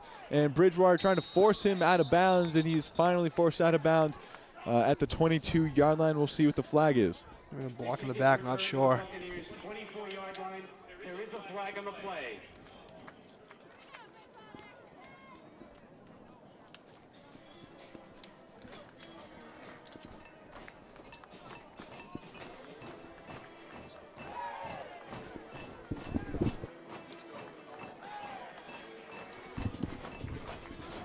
And that is indeed a block in the back, and it will push Mass Maritime inside their own 15-yard line. And at the end of the game, we will have your MVP, and after this play, we'll have Caroline Zacher on sideline explaining the MVP trophy. MVP trophy today. Don't want to just yet, talk about who could be, Bridgewater win this game, because definitely not over yet. But I mean, got to be Justin Fuller's up there. Justin Fuller, Jake Scott, maybe even Mike McCarthy. A lot of different options. Constantine is a good one. Caroline's piping in, giving us a good, a possibility there. Stan takes the ball in the shotgun. He's got pressure. Jake Kern coming after him, and he throws it to the sideline off the hands of his wide receiver. Incomplete. And we will go to Caroline Zacher for the sideline hit on the MVP trophy. Caroline. Thank you, Chuck. The MVP trophy is called the Lee F. Harrington Trophy. It is a smaller scoop that goes to the MVP of the Cranberry Bowl. And it's named after Lee Harrington, who was a former dean at Bridgewater, but he was also president of Mass Maritime. So he was affiliated with both schools, making him the perfect option to name the trophy after. Back to you guys. Thanks, Caroline, with that hit right there on the MVP trophy, which is a big feat for just about anyone in a big game like this, as in the Cranberry Bowl. And Matt White with a big run up to the 30-yard line, getting a first down for the Massachusetts Maritime Buccaneers.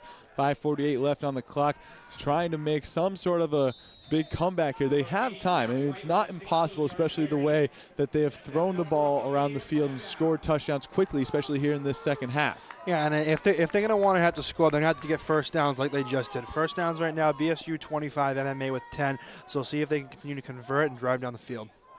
Stanton in the shotgun. White comes up in the shotgun. Stanton looking to the left side. And he had Caruso, but the throw was off the mark. Hubert Parker there with the coverage.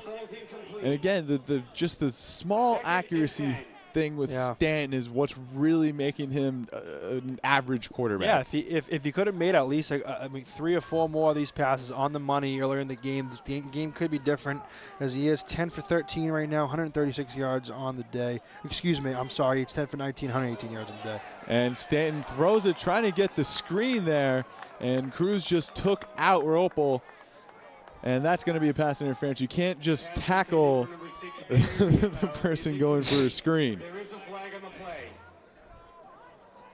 I mean, the only thing that can save maybe Cruz is that it was tipped, or if it was a play action.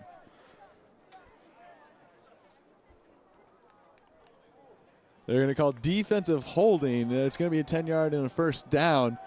A little bit of damage control there on the penalty call for Bridgewater. Yeah, rough call there by Bridgewater. They're going to move it up. They're going to move it up 10 yards there also with the stoppage of the clock with 5:18 left right now. Even though they are marching on the field somewhat, clock isn't ticking off. Don't forget, still a 2-possession game.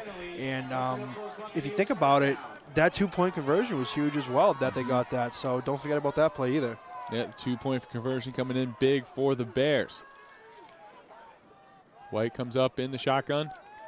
Stand back to throw. Looking over the middle has Caruso. Oh, no, excuse me. That's their Pimentel, their big tight end. Oh, no, excuse me. Their backup tight end, number 47, Brian Donahue, sophomore, 5'10", 190. And he gets close to a first down. So we got no huddle here going off. Yeah, no huddle for Mass Maritime. Clock still ticking. Didn't get the first down. 2nd and 1. We'll see if they just go for the first down and get some more yardage. Stanton back to pass again, looking over the middle. Oh, how'd you try to get it to Donahue, and it was almost picked off Montero on the coverage. Looks like a lot of these throws with Stanton, he's kind of throwing him into the ground, it looks like. Not a lot of, definitely not a lot of passes right in the chest of his receiver. They got a lot of them got to go down near the ground for his passes. I don't know. Not using his legs in his throwing motion, really. Oh, my God, on a big blow up there by Paul Melicharik, and he just blew up the center. Oh, my. That is huge by Brian Melicharik. Norberg snapped the ball, and he got driven 5-6 yards into the backfield, and Paul Melicharik able to make the tackle in the backfield on White. And now Massachusetts Maritime going to have to take a timeout here after that big blow-up. That's beast status right there, Chuck. Ball up right there, right through the middle. And that's the kind of plays you need down the stretch right here, Chuck, to stop these momentum shifts, to get the momentum back on your side late in the game, and Melicharik did it for the Bears. Melicharik, the leader, junior defensive captain, and showing his prowess. I mean, that was just, I haven't seen a snap jump that badly since I played here my freshman year, and I went up against an All-American named Goose. Mike Siriano, they called him Goose. And he used to that looked like Mike Siriano against a freshman Chuck Scott there. That Melicharik, he's been a defensive leader for this Bears throughout the year, gets the team pumped up as the team gets fired up right now, and that's someone you need as a catalyst on the defensive side. This crowd making some noise here for their Bridgewater State Bears. Some of them standing on their feet. These new stadium seats making a lot of noise here as they stomp. Bridgewater looking for a big 4th down stop, 4th down and 4 here for Massachusetts Maritime. Stand back to pass, looking over, has Eamon, gets the ball, and it's going to be a 1st down. The Buccaneers, and they'll stop the clock, move the chains, and the Buccaneers have life yet again. Big Johnny Eamon, there he is again. He's been very clutch today. He's been a very big target for Stanton throughout the game, and that was just a completely huge 1st down for Massachusetts Maritime. And the throw is to right across the middle, and he is taken down at the 35-yard line of Bridgewater, and they move the chains yet again. That's why Stanton's a good quarterback. He can make things happen fast, just like that. 4th and 4 right there, and they've already scored 2 first downs since then. And Stanton gives it to White up the middle, and he gets a good 4 yards there, bring up a 2nd and 6. Clock ticking down underneath 4 minutes. 10-point lead for the Bears.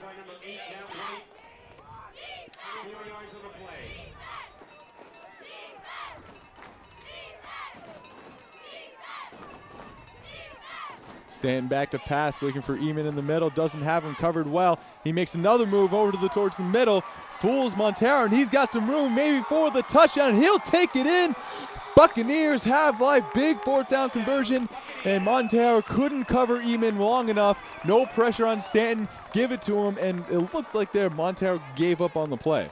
Said it once, I'll say it again. It's Eamon dreaming. Dream for Jonathan Eamon. He's been playing for the MMA out of his mind today. Huge play. Offensive line did a great job blocking for Stanton just now. Gave him enough time to sit in the pocket, find his open receiver. Eamon got open, and there he is with the huge score for MMA as they're right back in this game if they can stop Bridgewater. And Jake Bickley makes it a 3-point game, 38-35 in favor of the Bears. 3:33 left on the clock, 2 timeouts for each side. And we'll see how Bridgewater handles this. We'll also see how the Buccaneers handle this, if they trust their defense enough to stop Bridgewater, or this early, late in the 4th quarter with 3:33 left, their prowess and the quickness of their offense. Do you think they go for an onside kick here? Do you think they trust their defense enough? I really don't know if they would go for an onside kick here with 3:33. I think you got to trust your defense. You got the leaders in Butler. You got boys, the people who can make play on defense, and that's when you need your big plays to step up is in drives like these.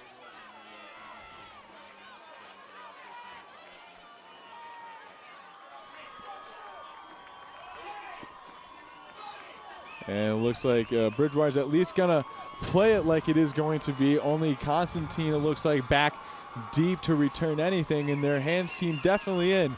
It looks like Bickley and his kickoff team, they have Walter Gustafson. They have some hands players in there, but they're lining up like they're going to kick it deep, and they do a squib kick down the middle. And that's Pistachio back, and he'll just take a knee and gets taken out at the 30-yard line. And if you're Bridgewater, you're going to want a flag there. They're not going to get it, though. It's a close one there. Pistachio just taking a knee and then getting tackled there right at the 30-yard line. That's where Bridgewater will take over. 3:28 on the clock.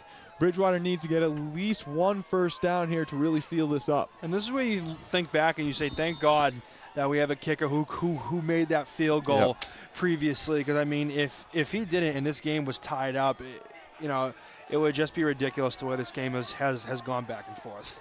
I remember 3-point lead. Jake Bickley, the kicker for the Buccaneers.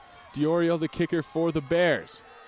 And Constantine gets it. He's going to get wrapped up in the backfield by a gang of Buccaneers. And at the head of that, causing the disruption, is Walter Butler, making a big play there for the Buccaneers, coming through the senior captain. That's what I said, Chuck. When you got your big players on defense, these are the drives where you need them to step up, and Butler just did that. Bridgewater needing a first down here. It's going to be a long one. 2nd and 17 after that big loss, coming around the sweep there to Chris Constantine. Trips to the far side. Fuller in the backfield. McCarthy at quarterback. And the give is to Justin Fuller, and he's tackled immediately for 1-yard gain, and the Buccaneers take their second timeout. 1 remaining after that, but it's only a 1-yard gain. It'll bring up a 3rd and 16 for the Bears. Well, Bridgewater's going to have to pass the ball now, Chuck, and we're going to see if the big-time receivers of Bridgewater State can get open for Mike McCarthy to get this first down. because if they can't convert here, I really wouldn't be surprised to see the momentum swing and the Bucks, you know, drive right down the field. And we've got, before this game proceeds any further, we got a lot of thanks to give. Mike Eman, my partner here in the play-by-play booth, Caroline Zacher on the sideline, Chris Hall, Dave Missouri, and then all the BTV crew in the truck, Mike Mariallo, Jonathan Luck. We also have Jason Pritchard and Steve Muse. We also have Matt Bates, Caitlin O'Neill, and Dan Lacrosse on the cameras. We also like to thank Glenn Gonzalez for making this BSN Bear Sports Network possible. And this one will be taken right down to the wire, folks. Our last broadcast for football of the year is going to be probably our best one, Mike. Yeah, barn burner right here, back and forth, back and forth. Biggest offensive play of the game, if you ask me, for Bridgewater State right here. It's officially a 3rd and 15 here, 38-35 in favor of the Bears. 2:41 left. They get a first down. This one's pretty much over. They don't. Buccaneers have life. McCarthy in the shotgun, and it's faking the screen, swing pass, and he escapes from a tackler, though. He's got room, trying to escape more defenders, and he throws it out of bounds, just throws it away. The smart play, but gives the Buccaneers life. Couldn't get the time that he needed to get the ball downfield. The smart play, Chuck, but I don't know if, you know, I didn't see it right, but I definitely saw a lane coming towards us, towards the near side for McCarthy to cut to. He kind of cut to the other side with a couple more Buck defenders. Not sure there, but very, very good pressure there by the Bucks, and they stepped up on defense when they needed to. Well, when you see that kind of thing, you see a lane there for a quarterback. When it's 3rd and 15, though, in your quarterback's mind, if you're a quarterback, you're thinking pass to get it downfield. Michael Pettis into punt to Gustafson in the back. And you got to think Massachusetts Maritime blocked one already coming after it. And Michael Pettis end-over-end kick, and it'll take a Bridgewater bounce and go out of bounds right at the 26-yard line. So that's where the Buccaneers will start, trying to get a game at least tying drive. A field goal will tie it at 38-35. A touchdown will give them the lead late here in the 4th quarter. Real nice Bridgewater bounce there for the punt. Got very fortunate right there, but that last drive, Stanton looked very, very good, Chuck. And it seems he's got his momentum shift back, and it looks like the receivers are starting to get open a lot more often. Bridgewater defense needs a big stop. Stanton in the backfield with White with him. Stanton looking to throw on the side, and it is incomplete. And he was looking for Jonathan Wright. Coming across the middle. After that last drive, Stanton 14 for 25, 178 yards and 3 TDs on the day. Also, you get Eamon, 4 catches, 96 yards, and a touchdown. That's his go-to target. Don't be surprised if he's looking for Eamon on this drive. Yeah, Eamon is big wide receiver. Caruso, though, the Wes Walker-type player in the slot. Stanton in the backfield. Ropo with them. Looking to the sideline, and Vincent Henry can't stop Eamon, but it hits the ground. It is an incomplete pass. Eamon had his hands on it, couldn't quite get it, though. Had a catch similar to that to get it down to the 1-yard line for their touchdown here, first touchdown here in the second half. Can't quite pull that one in, though. 3rd and 10, 2:15 left, 4 down territory here for the Buccaneers.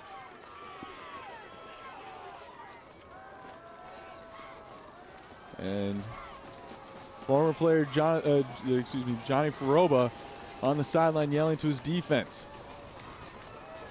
Ex-player now coach. Stanton drops back to pass, looking over the middle, and meets it right there. He was looking for Jonathan Wright coming over the middle, and Montero there to break up the pass. Jonathan Wright looking for maybe a flag there for pass interference that they got there before the ball. Montero timing it perfectly, got there at the same time as the ball. 2:10, big 4th down here for the Buccaneers. This Bridgewater secondary and defense is really stepping it up huge right now on this last drive of the game. They're playing very tight coverage on all the receivers, batting down the balls and putting a little bit of pressure on Stanton, looking very good as this crowd gets loud here at BSU. Yeah, this crowd is getting loud here at BSU. Big 4th down here. Stanton in the shotgun, Riopo in the backfield, even to the near side. Back to pass, looking over the middle, has Caruso on the sideline. He's going to get out of bounds. He's got the first down. 2:04 left on the clock. Buccaneers get the first down that they need to keep this game alive. Honestly, if you think about it, that's what's happened all game. You think that Bridgewater is going to be okay. The next second you know, Stanton's converting, a late fourth, a third down. That's what the story's been late in this game. Stanton back in the shotgun again, fakes the handoff, has pressure, looking for a screen, but a big play there. And it looks like Montero again, a tackle for a loss on White, bringing it back for a 2nd and 11 right at the 40-yard line. Montero's all over the place right now, Chuck. Oh, yeah, Montero's playing well here late in this fourth quarter. Underneath 1:40 left here in the fourth quarter, coming up on 1:30. 2nd and 11 for Stanton and the Bucs. Looking for Caruso. No, looking for right on the far side. Off the mark, incomplete. Again, another third down here coming up for the Bucs. 1:24 stopped on the clock. Clock stops here. Looks like the Bucs will get another chance to check out this play right now, catch their bearings, and we'll see if Stanton can continue this drive and find an open receiver, but BSU secondary looking good. Bridgewater crowd making noise again on a 3rd and 11, 1:24 on the clock. Stanton in the shotgun, even to the near side right, and Caruso to the far side.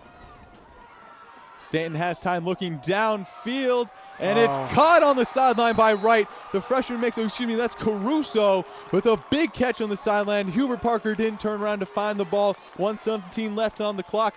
Stopped because he went out of bounds and picked up the first down. And the Bucs are moving, have a lot of time here to score a touchdown. I'm going to give a lot of credit to the O-line on that last play, Chuck. They gave him a lot of time to sit there and make that nice pass. And the handoff is to Riopel, and he gets a good 3-yard gain. 2nd and 7, running down the clock, coming up on a minute here. This offense is going to shift from passing to running the ball right now. They're going to try to chop some time off the clock right now, Chuck. Either get the TD or the field goal to tie it up or go ahead.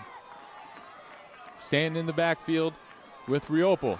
Eamon to the near side, right to the far side. Caruso to the slot to the near side. Looking for Caruso, and he didn't. Timing was off on that with Stanton and Caruso almost picked up by Bridgewater. Now another big third down here for Mass Maritime, and the wind is in their faces.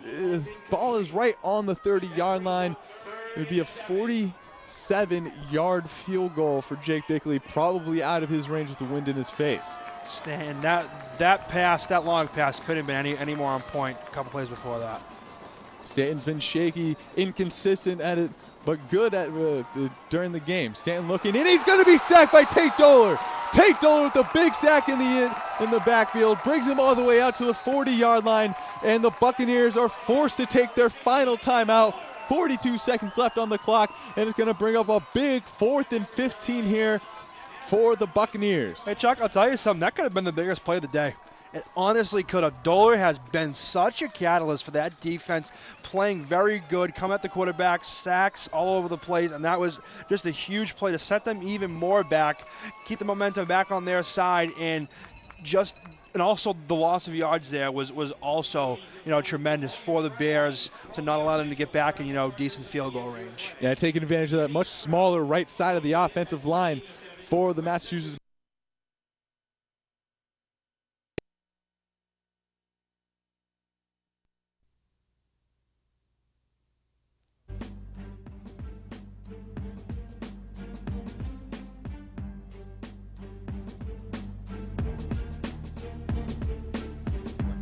Slowing things down. Corner, wide open 3. Bullseye.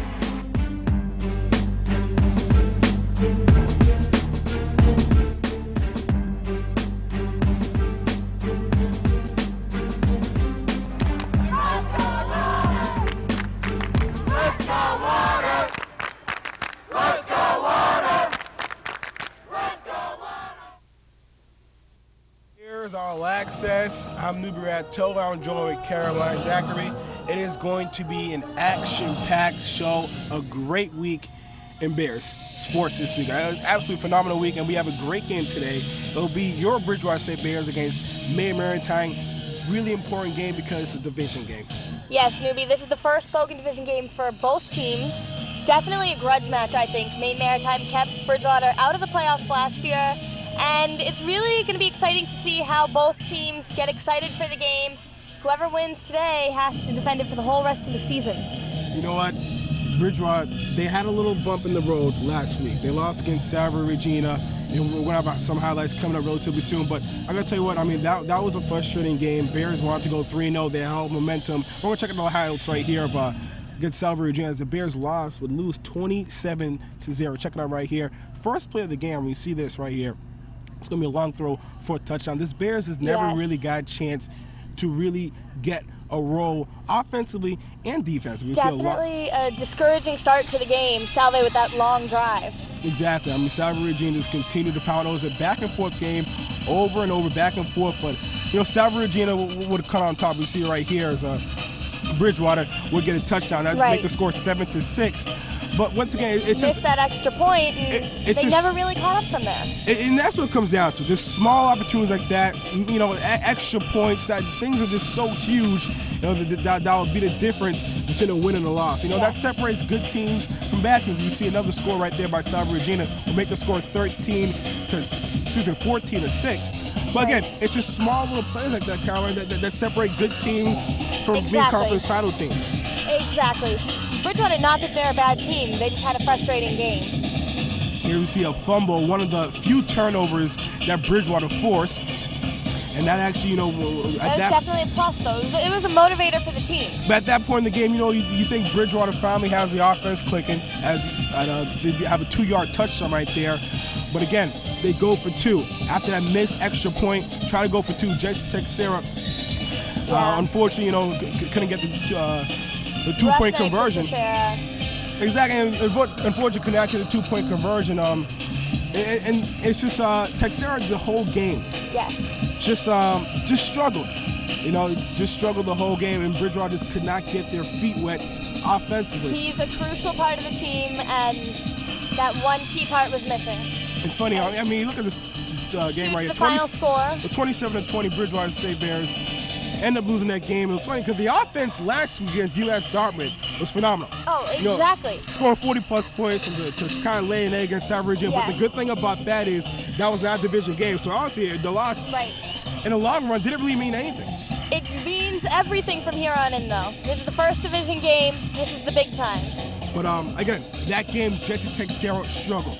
I mean, could have dropped a touchdown, had a fumble, completely struggled. We had a chance to talk to Jesse Texera about what was going on that week, what he did to prepare for that week. So hopefully he can have a great game today.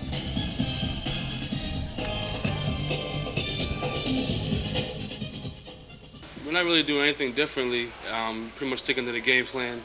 We know pretty much what Maine's going to do after playing them last year. We pretty much have the same game plan, but as far as practice-wise, we're pretty much doing the same thing, but everyone's more focused and concentrated on their individual assignments. But for the most part, everyone's sticking to the same thing we do every week, but we're just working harder and focusing more. It's definitely going to translate more considering we lost the game we should have won, and we're playing a team that knocked us out of the championship last year. I think with those two things this week, we should be fine. Definitely revenge and send a message that last week was a fluke, we had a bad game, and that we're definitely here to contend for a championship this year. I wouldn't say extra Joes, but I'm definitely taking more reps and focusing more. Last week I kind of had a loss of concentration, a couple plays, but for the most part I'm doing everything the same, just trying to take everything more 100% every play, every rep, and not taking any plays off during practice so it translates to the game. On a regular basis, You know, once again, what Jesse Texera said, the big thing for him was focus, and for them to be able to focus. It wasn't necessarily, you know, he had a bad game, but it was just all mental. And, you know, that's a good thing. That's one thing you can fix during the week. But we had a chance to, Will had a chance to go to practice to get information on what are the type of things that the Bears want to work on for today's game. Will? Well, thank you, Newbie. This week at practice, I had a chance to talk to Chuck DeNoon and the rest of the Bears coaching staff. And what they really wanted to work on this week was mental preparation. What they told me is last week, they just weren't really focused, especially Jesse Texera, which is what led to the drop balls and the inefficiency on third down. They want to see if they can correct that this week and come out with a victory against Maine Maritime.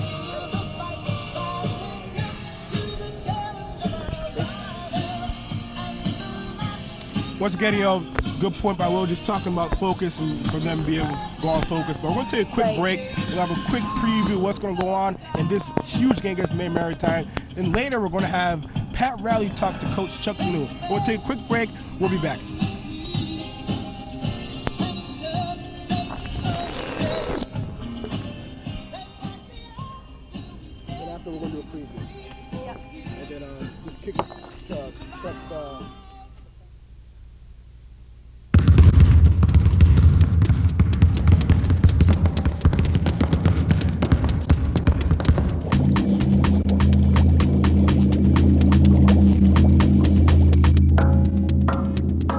There are over 400,000 NCAA student athletes, and just about all of us will be going pro in something other than sports.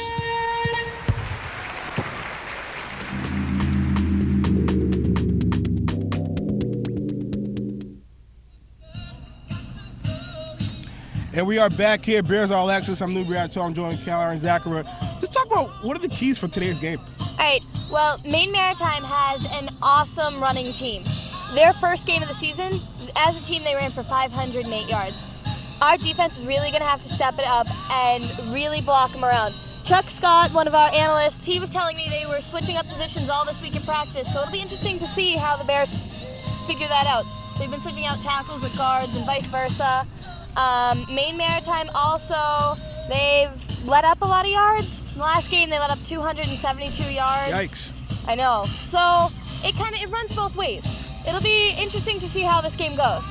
Well, you know what? Pat Riley had a chance to talk to head coach Chuck Danoon this week to further explain, how is the practice this week and what are their plans and their expectations for today's game.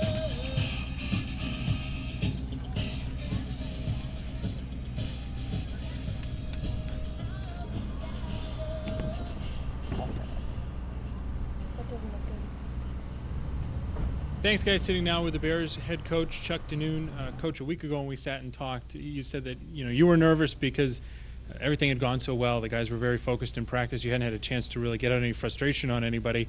A week later, have things changed at all? Well, definitely. I mean, coming off a loss, you definitely have a little bit of a different mentality, and everybody involved in the program kind of had to take a good look at themselves in the mirror. I think you do that at any time when things don't go your way.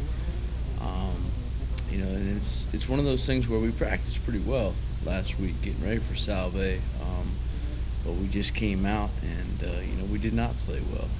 There's no getting around it. Things didn't go as they would be, or as if we would have liked to have them. But at the same time, we had a good week of practice this week. We were pretty focused. We've talked a lot about the senior leadership of this team, and they know the importance of this game. Last week, obviously, miscues were an issue for you. There were the things that the untrained eye could see: a quarterback run for a touchdown called back on a hold, the almost sure touchdown catch dropped, a fumble on a punt return, even the 4 of 15 on third downs. What were the things that when you sat down with the film with your coaching staff, you said, all right, on a football level, these are things we need to fix, and that you addressed with the team this week?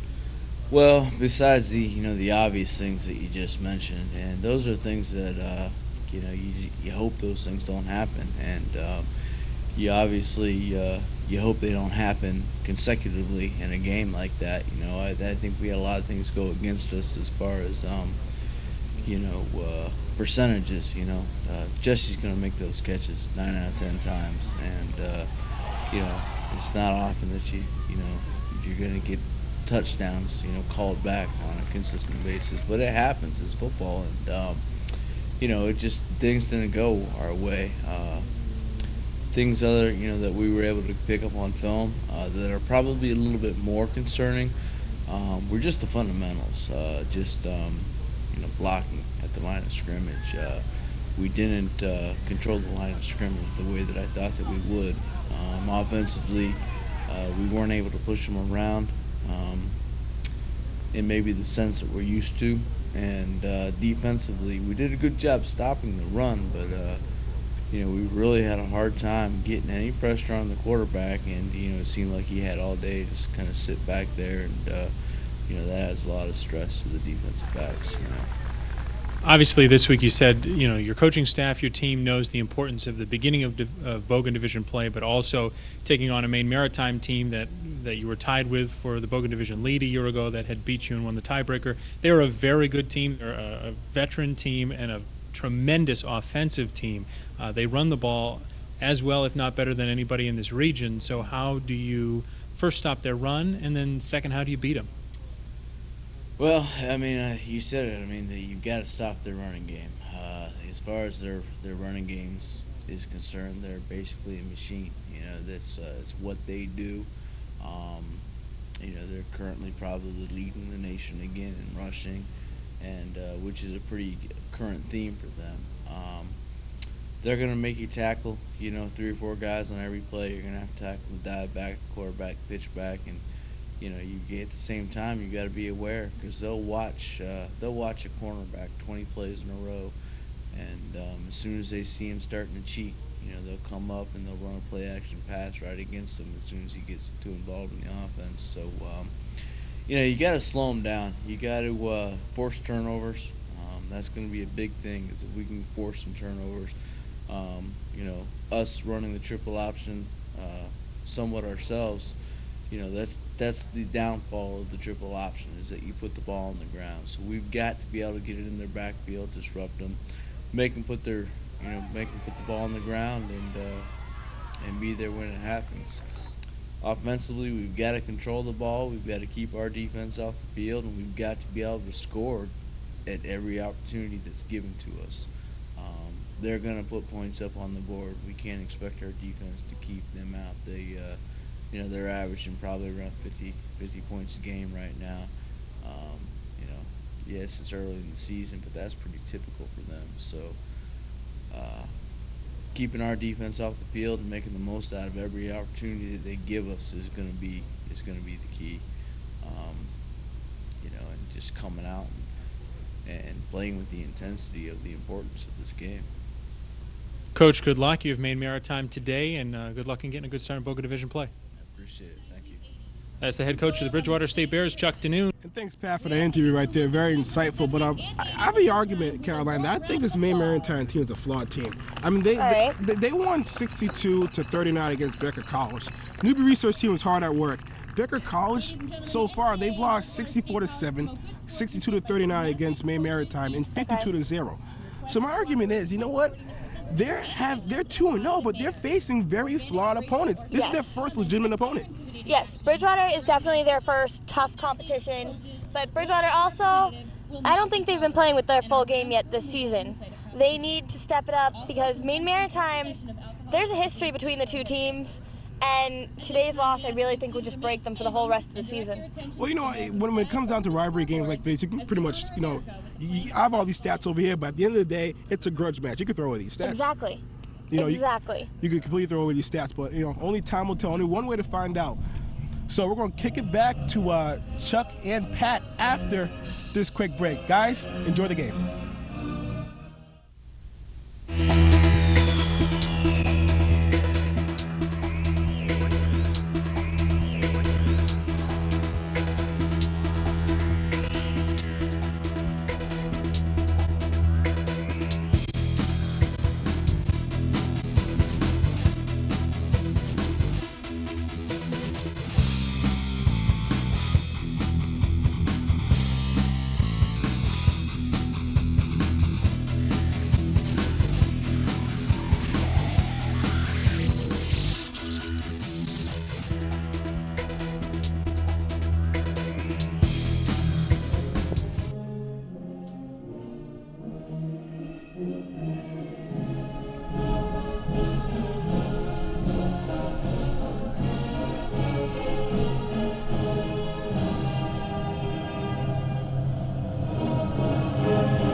A beautiful Saturday afternoon, Swenson Field, the campus of Bridgewater State College, and the games really start to matter now. Bogan Division play opens for the Bridgewater State Bears today, and they welcome arch-rival Maine Maritime. Alongside Chuck Scott, I'm Pat Riley. So glad you could join us here on the Bears Sports Network for what should prove to be one of the most competitive games the Bears will play all year long. Chuck, these two teams a year ago, 6-1 in division play. They tied in record for the Bogan Division lead, but Maine Maritime won the head-to-head battle, and thus it was the Mariners that went on to the NEFC AFC title game and not the Bears. What does that mean for Bridgewater today?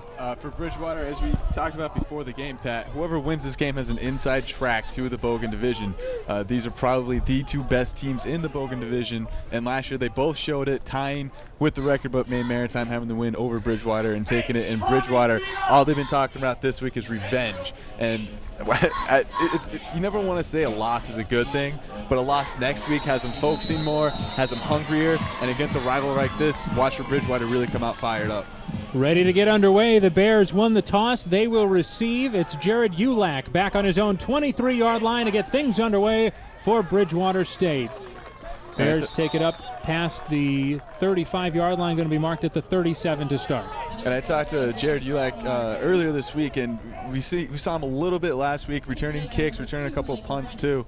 He really wants to have that opportunity to show Coach what he can do, returning the kicks, not getting a whole lot of time on offense.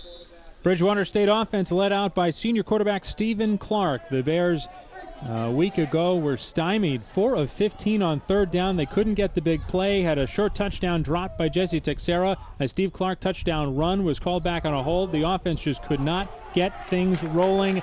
Here on first down, Justin Fuller, an 8-yard run, and that's a good sign for the Bears. That's a great sign for the Bears, able to get up the middle, stretch that play out, find a hole in that Maritime defense, and we'll see if the shakeup of the offensive lineman for the Bears has any impact with Coach Noon saying that his tackles were getting pummeled last week. Chuck DeNoon and Renee Moyne, the offensive mindset here for the Bears, decided they're going to flip the guards and the tackles. So Joel Nunes and Mike Diatillo are the tackles today. Dan Nunes, the left guard. Jeff Smith is the right tackle. Mike Diatillo is the right guard. Dan Nunes, the left. Chris Grandy is the center. And there's a quick pass to Jesse Texera. Had 3 drops, including a dropped short touchdown and a fumbled punt. Very important in the loss. So Texera, one of the big weapons for Steve Clark, early on makes the catch. I think that's great for Chuck DeNoon to show confidence in his receiver and his quarterback, both of whom had less than stellar games last week. And it's really a big boost for a wide receiver to say, hey, we're going to give it to you on the second play of the game. We're going to go to you early, like to go to you often probably in this game. And a first down into Maine Maritime territory. Handoff to the up man. That's Creedon barreling into the secondary all the way down to the 35-yard line. Another first down for the Bears. Creedon in the backfield with Justin Fuller, the junior. The wide receivers Jesse Texera and Nico Beck. And Tony Cena is the senior tight end. So, Chuck, early on, this Bears offense starting to roll. They look very focused. Yeah, well, one big thing about that is it could be that Tony Cena, one of the senior captains on this team, who's been injured in the beginning of the year, missed the first couple of games, wasn't really 100% last week. He looks to be 100% this week all through practice.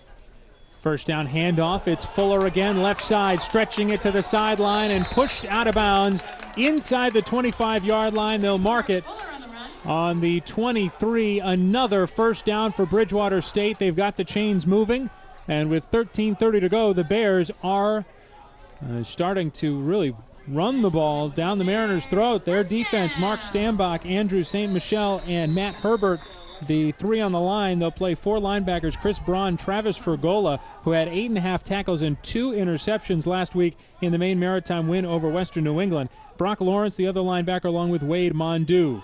Pitch is to Fuller, right side, inside the 20, and down to the 15-yard line. And watch for Maine Maritime. They may switch it up and bring up to a 50 defense. They might bring their 2 outside linebackers up to play the end position. They may be standing up and 2 linebackers, but also they really want to make Bridgewater throw in this game. So watch them maybe bring Frankie Sawyer or Connor Callahan up from the safety position to play a robber position and to kind of spy on the option. You mentioned Sawyer and Callahan, the safeties. Mike Riley and Dustin Bouchard, the senior cornerbacks. Clark, second down and short. The Bears rolling. Stevie taking it himself over the line. He's got the first down inside the 10, and this is where the Bears have been deadly this year, Chuck. 6 for 6 in trips to the red zone. They've come back with a touchdown each time. We talk about it every single game and every single time Bridgewater can punch it in. I mean, you have two senior tight ends in Jay Azule and Tony Sina, who are big targets and can catch the ball off the line. Then you have Nico Beck and Jesse Texera, both play football or both play basketball also, and can just out jump almost anyone in this league for a ball. And then you have the two big fullbacks, and then Steve Clark can sneak it. And how are you supposed to stop it? Lots of options for Stephen Clark on a first down. He'll roll out. Has some openings, finds Creedon, a diving catch to the 1 yard line, led him a little too far to prevent the touchdown, but the Bears just a yard away from an opening score. But hey, that's something that you really like to see from Jeff Creedon. I mean, Jeff Creedon's their big fullback who's really known for blocking and barreling over people, but to see him make a diving catch like that and to make an athletic play from a fullback that just scares the bejesus out of the other team. Well, the Mariner defense certainly on its heels. The Bears trying to start the game with a leading touchdown drive. Fuller and Creedon, the I formation behind Clark on 2nd and goal. It's Fuller, left side. He's in, easy. Touchdown. Picture perfect, drawn up on the board, and the Bears march up the field for an opening score. And Fuller getting the crowd already into it on the sideline, running down, high-fiving the crowd right on the sideline there. And the Bears, that's really what they wanted to come out and do. And Coach Renee Moyen really hounded on them and hounded about their inept offense last week and how one defense could stymie him. So Bridgewater come out with a fire underneath them. Michael Pettis to do the kicking. He's blocked at the line, and that was a problem a week ago. As Maine Maritime looking for a return, they can do this. If they'd gotten all the way back, Dustin Bouchard, the defensive back there with the football, if he had gone all the way back, he could have scored 2 points for the Mariners. Now, it's interesting. Obviously, the block is interesting, but more interesting than that is you saw the rest of the players from Maine Maritime try and trick the BSC players by all of them running towards the opposite sideline. And then you see the one guy come out on a naked bootleg there. Bridgewater luckily paying attention and knocking him out of bounds. But a very smart play by Maine Maritime. Well, it turns out the Bears don't get the point after touchdown. That was an issue a week ago when the Bears couldn't quite come back against Salve Regina. They were fighting most of the day, down 1 point. Well, fans, we want to remind you that Bears football here on the Bears Sports Network is brought to you by your local D'Angelo's Sandwich Shops at 3 Broad Street and 1440 Pleasant Street. Now order online at d'angelos.com.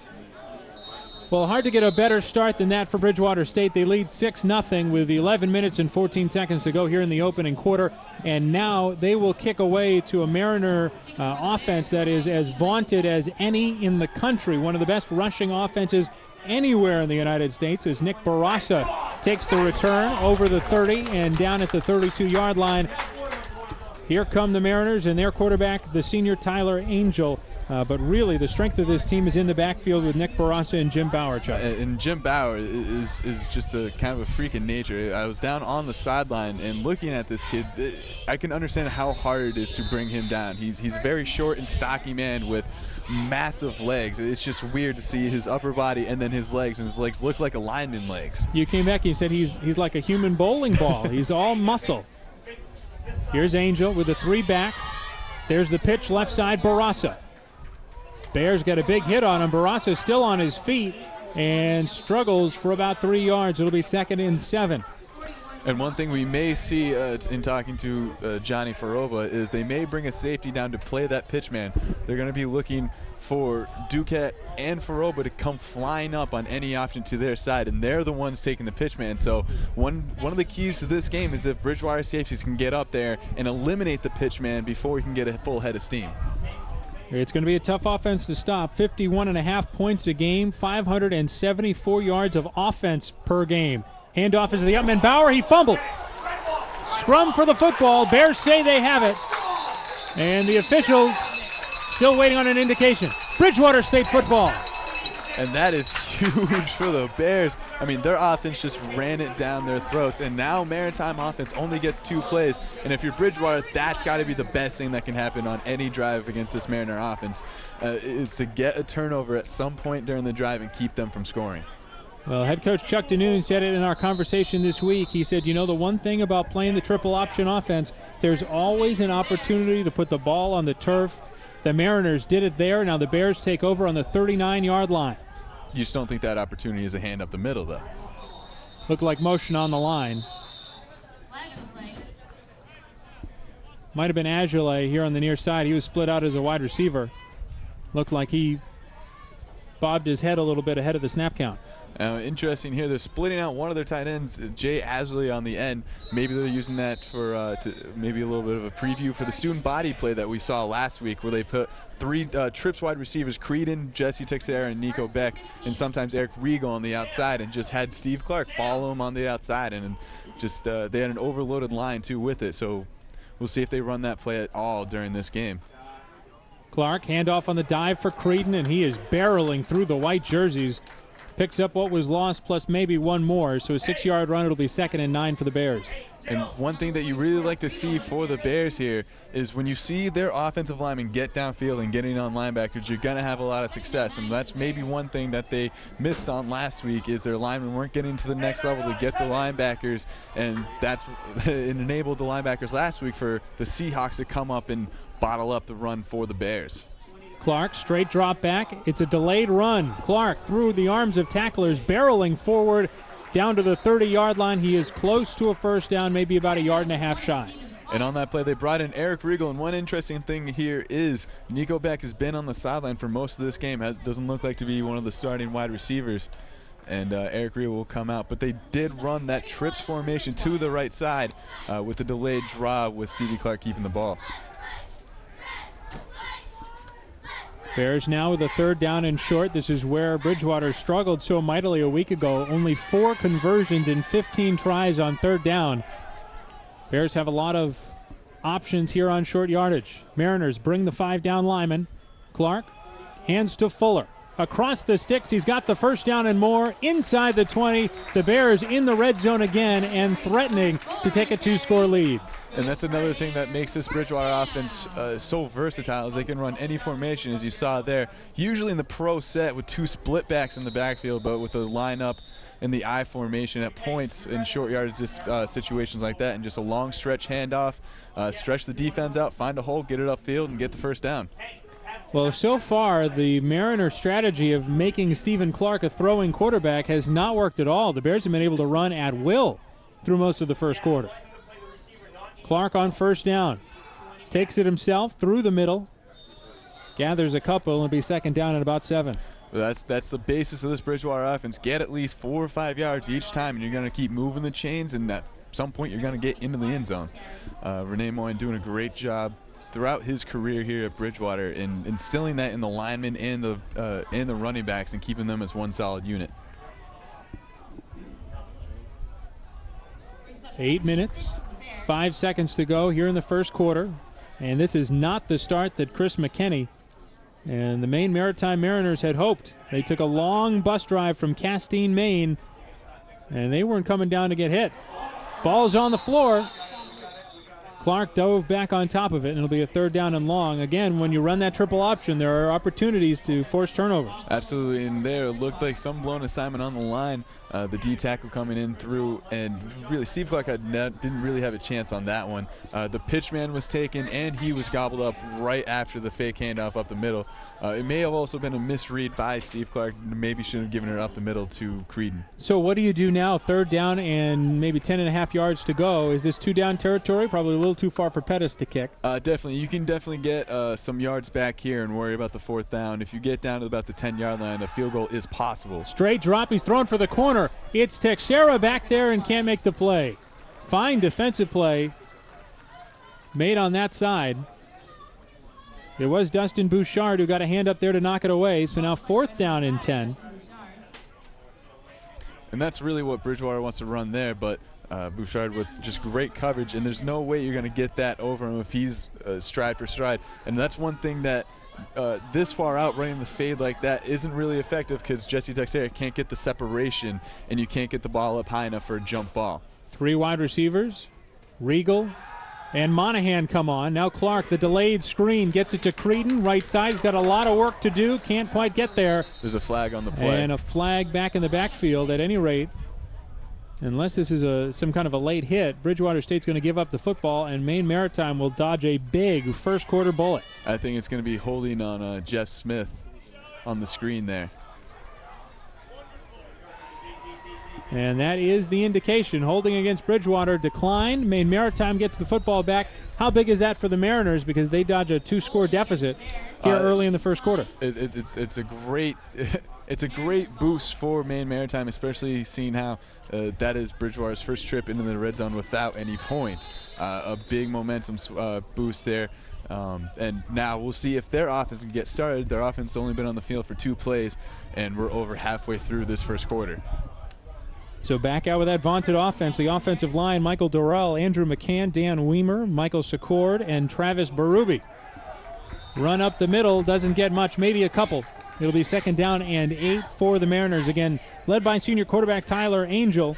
Does not throw very often, but when he does, it's for big yardage. The Mariners run, and then when they see somebody sneaking, they go out and they throw it. Their average yards per play on a passing play is 51 yards. All right, and it goes, and Bridgewater's preparation this week goes back into the mental focus. I talked to Ladano this week, and he said that what they do is they just lull you to sleep with these runs, and they look for those cornerbacks to creep and take a look into the backfield, and that's when they burn you. So that's one of the things that Maradano and Ladano have to keep in mind is that they will just run, but you need to keep your mental focus on your man at all times. Well, hard when you're not watching those running backs. Nick Barrasso already 232 yards coming into today and 2 touchdowns. Jim Bauer, who led the NEFC in rushing and touchdowns a year ago, had already 321 yards and 5 scores this year in 2 games. Angel hit in the backfield and dropped Jason Flannery there to make the tackle. And that's a big 3rd down stop for the Bears. They'll force a punt. It's a huge 3rd down stop for the Bears, and that just shows you the veteran linebacking core with 3 senior linebackers here for the Bridgewater State Bears, and Casey Florence, Jason Flannery, and John Ferbert. And it just shows that they can read a play and react. Like, for example, the Ray Lewis play this past week on that big 4th down play, when he just shot the gap, his instincts took over, shot the gap, tackled the running back for a loss in the backfield, and stalled the drive. 5:14 left here in the opening quarter, and here's Jesse Texera. This was a bit of an adventure a week ago. Now Texera has a head of steam. 1 man to beat to the 20. Has the football flying around, but pulls it in and dives forward down to the 16-yard line. How about that for focus? And Jesse Texera comes out this game with a renewed confidence here. I mean, that first play that's thrown to him from Chuck DeNoon, called by Chuck DeNoon, gives him the mental focus and the mental kind of confidence that, hey, we still trust you to go out there and make a play. And going out there and making a big punt return is only going to help possibly look for him to have a big game today. 36-yard punt return for Jesse Texera sets the Bears up on the Maine Maritime 16-yard line. Fuller on 1st down. Leaning forward and gains maybe 7 on the secondary effort. And one thing that's really impressive about these backs for Bridgewater is they always are giving a second effort. You see Jeff Creedon, Justin Fuller, and Stephen Clark all give that second effort to get that extra yard. Matt Monahan again into the lineup. This is the most we've seen of him here in the early year. In just the 4th game for the Bears this season. 2-1 Bridgewater State, with wins against UMass Dartmouth and Mount Ida College. The lone loss coming last week to Salve Regina, 27-20, was the final in a game that the Bears struggled throughout the entire 60 minutes with turnovers, penalties, missed opportunities. And Chuck, like you said earlier today, maybe that was a quote-unquote good loss to refocus the team as they head into Bogan Division play and take on a very tough opponent in Maine Maritime today, because as we know, the winner this afternoon, it's their division to lose after that. These are the 2 best teams in this Bogan Division. The winner has an inside track to the NEFC title game. 1st and goal. Here's Clark. Hands for Fuller, left side, eyes the end zone, dives for it. He has it. Touchdown Bears. And again, Justin Fuller finding the open hole, and you're going to see that a lot from the Bears, especially with this type of 50-3-4 hybrid defense, and that they think that they can stretch this defense out, make their defensive linemen and the linebackers flow, and then one thing that the Bears do so well is they cut back, is they make a hole during the back so you can be stretching the play out, and as the running back sees that hole in the backside, cut it, get it up the middle, get upfield, north-south running, and that's what Bridgewater is famous for doing. Well, the transfer from Springfield College continues to pay dividends for the Bears. They're going to go for two here. Clark rolling to his right. He's got Texera and overthrows him. On that, I think Stephen Clark can't be afraid to run it, trying to get it to Jesse Texera, but he was well covered. In looking at that play, it looked like he may have had the corner to kind of make an effort for the pylon. Justin Fuller scores his second touchdown. The Bears lead it 12-0 here in the first quarter. You're watching Bridgewater State football on the Bears Sports Network.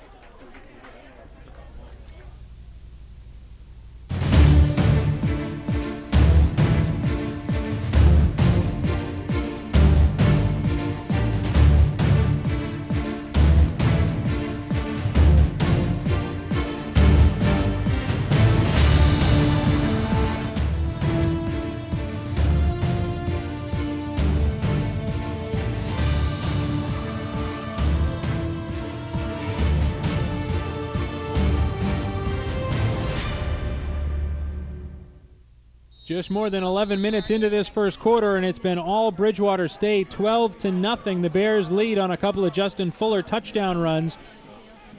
And this has been the start that Chuck DeNoon and the Bears had been hoping for. Alongside Chuck Scott, I'm Pat Riley. Thanks so much for spending some of your afternoon with us here on the Bears Sports Network.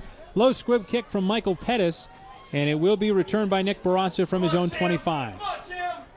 Maritime stringing it out to the far sideline and finally forced out of bounds at the 37.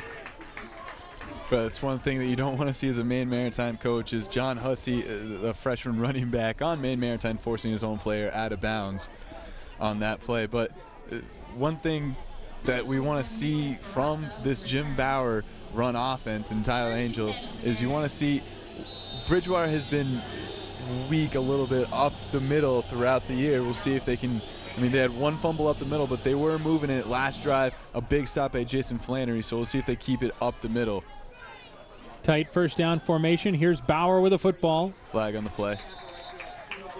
And we'll see what the infraction is. As again, the BSC defense trots out. They have forced a turnover and a punt in the two offensive possessions for Maine Maritime. The line across the front, Steve Tripp, Paul Melicherick, Chris Dijak, and Garrett Dyer. The linebackers, the real heart and soul of this team. Three seniors, Jason Flannery, John Ferbert, and Casey Florence. And in the backfield, Kevin Ladano, the shutdown cornerback, is a sophomore. Jordan Thompson, a junior on the other side. John Faroba and Josh Duquette are the safeties. And that was an offsides call on Bridgewater. One of those vaunted D linemen lined up in the neutral zone. So Maine Maritime will get an extra 5 yards, and that's one thing Chuck DeNoon does not want to see and was a big problem last week with penalties.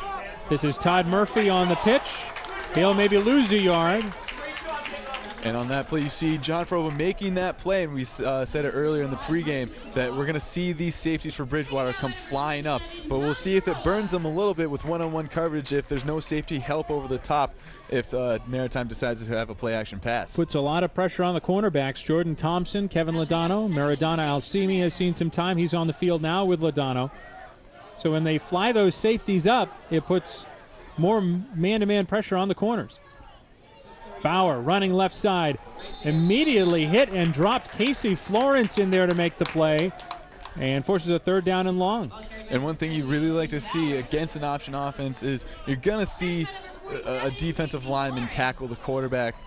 They're going to be keen on him, but you really love to see those linebackers making a play at the line of scrimmage. The safety's making a play on the outside on the line of scrimmage. It means your players know exactly where they're going and reading the offense extremely well, and they're making plays on the other side. Chuck DeNoon told us this week they're going to have to tackle three guys on every play, the quarterback, the pitch man, and the up man.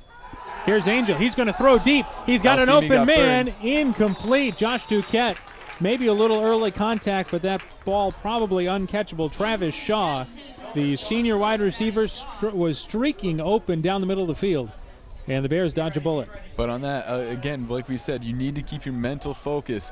And Bears expecting to run. You see Alcimi come up on that play, get burned deep, but luckily the ball just a little too overthrown, and Josh Duquette able to come back over and give a little bit of coverage on the wide receiver.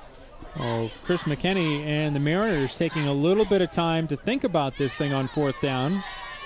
But now they've decided to go ahead and punt, and Texera back to return inside his own 30. Under 2 minutes to go, and the Bears are going to get another possession. And it will start on their own 32-yard line. There's going to be a flag on Chris Dijak. A little extracurricular along with number 98, Matthew Hebert. Yeah, just to the left of your screen. And it looked a lot worse than it was. Chris Dijak saying he got hit in the head, but he punched the ground and went back on top of Hebert, and that's what drew the flag. And you can make a case for he did something first, but 99.9% of the time the referee's going to see the second person. So that penalty is going to come after the punt, and the Bears will start 15 yards deeper in their own end. And that may not actually be a bad thing. With the way they're moving the ball, if they get another score and they can run down another 6, 7, even 8 minutes off this clock, that's going to put Maine Maritime, who isn't really built just like the Bears that come from behind and pass a lot, may put them in a tough situation against this Bears defense. Well, the Bears so far, they're doing what they want on the ground. 93 yards of rushing, most of that Justin Fuller, who's got 59 yards on 8 carries and 2 touchdowns. Well, the Bears have a full field now, starting on their own 17 with 1:51 to go in the quarter. Well, here's an opportunity for Maine to really flip the field around. Bears have been playing most of this quarter on the Mariners side of the 50. First down handoff. It's Fuller trying to string it out. He's hit at the corner, still going forward. Ball's loose. Ball is loose down on the sideline. There's a scrum for it. No indication yet who has the football. And now it looks like Bridgewater State held on.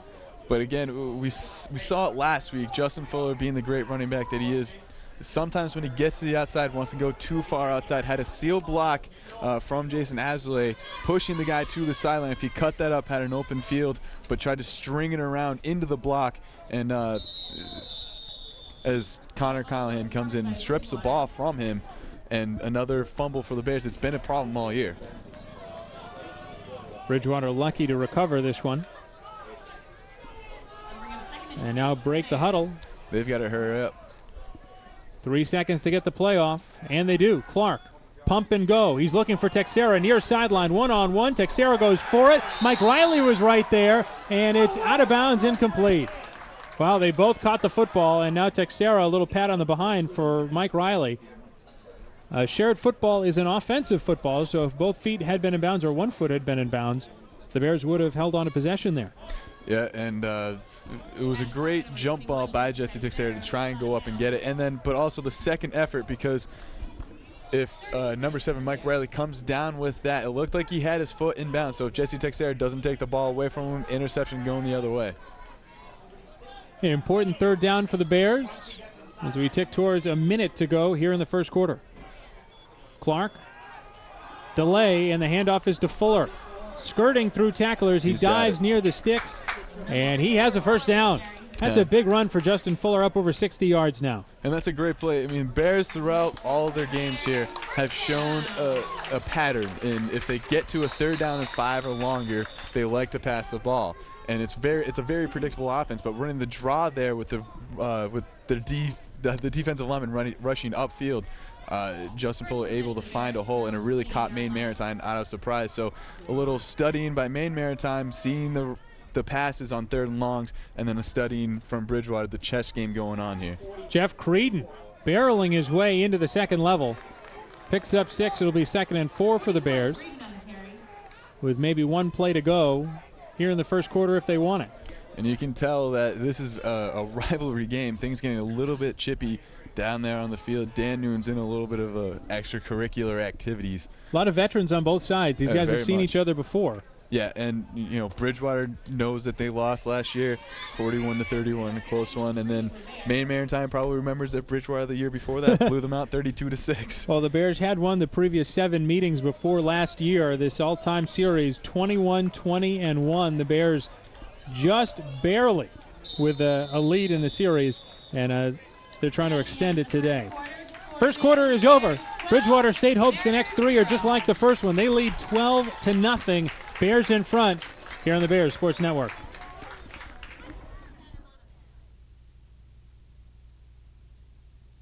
This is Ocean Spray Cranberry Juice Cocktail. It's packed with powerful nutrients that cleanse and purify your body and help strengthen your immune system. And here's something new, Cranergy Energy Juice Drink from Ocean Spray. The great taste of cranberries, naturally energizing green tea, and B vitamins. It's a good-for-you kind of energy that helps you get stuff done. How about we call it a day? New Cranergy from Ocean Spray, a natural way to energize. Fans, we want to remind you that broadcasts at Bridgewater State football here on the Bears Sports Network are brought to you by Lorenco's Pizzeria. Lorenco's Pizzeria, pizza, calzones, subs, and more. Delivery until 1 a.m. tonight on campus and in all of the Bridgewaters. Look them up at Lorenco's Pizzeria. I might have that for dinner tonight. That sounds good. There you go. Chuck Scott alongside Pat Riley here on the Bears Sports Network. Beautiful Saturday afternoon, and Chuck, early on, the Bears have everything going their way, leading 12-0 here against their arch-rival Bogan Division opponent, Maine Maritime, and the Bears are driving. Yeah, they are. And the Bears driving as Stephen Clark will keep it up the middle and will get the first down, easily just crossing the 40-yard line, still in Bears territory. And after the first quarter, Justin Fuller has had a huge game with 10 carries for 70 yards, has the 2 scores for the Bears, but the Bears missed those 2 extra points, which may be costly in this one if Maine Maritime can mount a comeback. The Bears running a lot of time off the clock. Their O-line looks really refreshed after last week as Stephen Clark leads them to the line. Jason Asley in the game to your near side, in motion across your screen, as Stephen Clark will roll out for a pass, will hit Justin Fuller out of the backfield, and he'll dance just over the 50-yard line, it looks like, close to a first down. We'll wait for the spot on that one. Well, Clark has been pretty accurate today. The Bears offense has given him a lot of opportunities to hit on these short passes. Even the ones where he's missed, the 2 deep balls to Texera, the ball was on the money. It just wasn't a connection. Right, and it seems like these cornerbacks of Maine Maritime are being very cautious of letting Jesse Texera get deep. On each of them, they've given him a big buffer, and this is why they've been able to connect with Jesse Texera on some short hitch routes. But deep down the field, the cornerbacks are staying with them, and they're really giving these wide receivers on the outside a cushion. As Jeff Creedon is up the middle, he'll get the first down and more, as it takes about 5 Maine Maritime Mariners to bring him down. And I'm glad I'm not playing defense for Maine right now. Jeff Creedon is a guy who loves contact. More than that, he loves collisions, and he causes quite a few every Saturday. Yeah, he does. That's an understatement. That's 4 carries, 3 collisions, and over 30 yards for Jeff Creedon here in the first half. But we mentioned Steve Clark. He's 4 of 6 here in the start, 24 yards. He's never going to put up huge yards passing numbers, but on the year he was just 8 of 32 with a couple of interceptions. Usually when the ball goes in the air from Steve Clark, things don't always turn out the best. And Steve Clark will keep it up the middle, has a lot of room to run, breaks a couple tackles, finally down just shy of the 30-yard line into Maine Maritime territory, and the Bears rolling yet still in this second quarter, picking up where they left off. Yeah, this offense looks really keyed in. Renee Moyen and Chuck Danoon spent a lot of time this week on the offensive line. They felt like they were overmatched at the line of scrimmage last week, and as you know, being a former lineman yourself, everything in football starts on that line, and if you can't control it, you can't do anything else. So maybe that switch of switching the guards and the tackles is really going to yield some dividends for the Bears. You know, it may not be necessarily a game plan type thing, but it's a mental type thing. If you get moved as Jeff Creedon goes up the middle, gets the first down, 2 yards over the 30-yard line, but if you're moved because you're getting beat, it's kind of a mental jog to you saying, hey, I need to play a little bit better. So now the linemen are coming out and they're hitting harder. They're probably a little teed off from the move, and Coach Moyen probably had a lot to complain about this week, and Coach June probably got out a little bit of frustration on those guys. Already 135 yards rushing for the Bears here in just more than one quarter. and twins to the far side of the field as a pitch to Fuller, and he has the corner with blockers. Creedon out in front. He'll get to the sideline for about a 4-yard gain, getting down to just shy of the 25-yard line in Maine Maritime territory. And as the clock tick, down to 11:45 here in the second quarter, and Pat, Bridgewater just controlling this clock, and really we saw them down on their own side of the field to begin this second quarter, and they have marched it right back down to the Maine Maritime side of the field. It does seem like the Bears are determined to play this on the Maine side of the 50-yard line, because even after what should have given the Bears some trouble, a long punt deep in their own end plus the 15-yard penalty, Bridgewater has moved this one into the offensive side of the football field.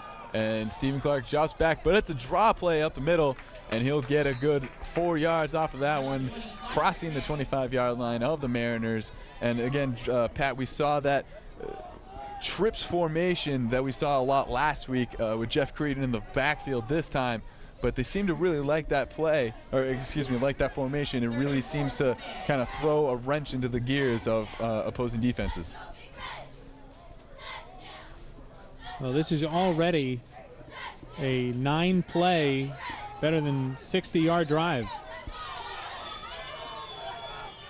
And Jesse Texera to the near side of the field. Fuller and Creedon in the backfield. Fuller will get it, and he will barrel his way, pulling a Jeff Creedon line for a first down, even deeper in over the 20-yard line of the Mariners.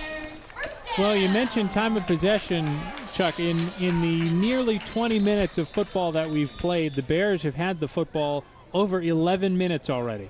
And how many plays? I mean, I think Maine Maritime ran 2 in their first series, and I think have had 2 3-and-outs. Maine has now had the football for just over 4 minutes, and they have run 8 plays. And Stephen Clark will pitch it to Fuller, but off his hands, and Maine Maritime has the ball, and that's exactly what Maine Maritime needs in this situation, getting a turnover, and both teams running this option know that turnovers can be plentiful on each side of the ball. Well, a great job there. It looked like Connor Callahan again getting his nose on the football. The safeties came up, hit Clark early, forced him to make a bad pitch behind Fuller, and he wasn't able to hold the football in. Is that one where Stevie's got to just tuck it under his arm and keep it away? That could be one where he needs to take the loss. If he doesn't feel confident enough in the pitch, take it, take the loss, keep the ball, you live for another day. Now Tyler Angel will try and lead his Maritime team on the comeback trail here in the second quarter with just under 10 minutes left, as Jim Bauer barrels his way for about a 3-yard gain that will bring up second down and 7. 7-10 split there on Bauer up the middle. Again, he is just a bull of a guy. And yeah. a lot of these guys from the academies, whether it's Maine or Mass Maritime, the 2 teams that Bridgewater State plays quite often, as well as the Coast Guard Academy, they will go on to either service of their country or they'll be working in the maritime industry. These are tough kids. You know, whether you're in the Navy or the Coast Guard or you're just on a boat, you remember something that made news over the summertime when a U.S. ship was taken captive by pirates off the coast of Somalia. There's a guy right here from New England who, was on that ship, traded his safety for his crew, and then was on a boat for like 30 days and survived and got out of it. These are tough kids who are going into a tough environment. They're very disciplined. Yep. The second least penalized team last year. So you can understand that they're going to be able to run the football and be able to run through some tackles here and there. And definitely, as Tyler Angel keeps the ball, and he's got some room to run, but Alcimi makes the tackle on the far side of the field, just over the 40-yard line. And now Maine Maritime, getting the Bridgewater defense back onto the field, finding some holes, finding some things that are being successful. And if one, you said it yourself, we have to make 3, or Chuck Dean said we have to make 3 tackles during each play. So if you get one of those guys who it's his responsibility, say one of those safeties gets blocked, and the pitch man is still there, or one of the linebackers whose quarterback is his man, if one of them get blocked, then it could open it up for a big play. They're looking for one. And again, Ladano and Alcimi caught as the pass is too long for Nate Duford. But again, no help over the top on there, and really this Maine Maritime team, if they connect on these two passes, it could be a 14-12 game or a 12-12 or a 13-12 game. It could be a much more interesting game. Well, Maine came into today 2-0 with wins over Becker College and Western New England College. They didn't have to throw too often. Angel only made 6 pass attempts in those first 2 games. He connected on 4 of them for 175 yards and a touchdown pass. And again, Tyler Angel will keep it, and he's got some room to run.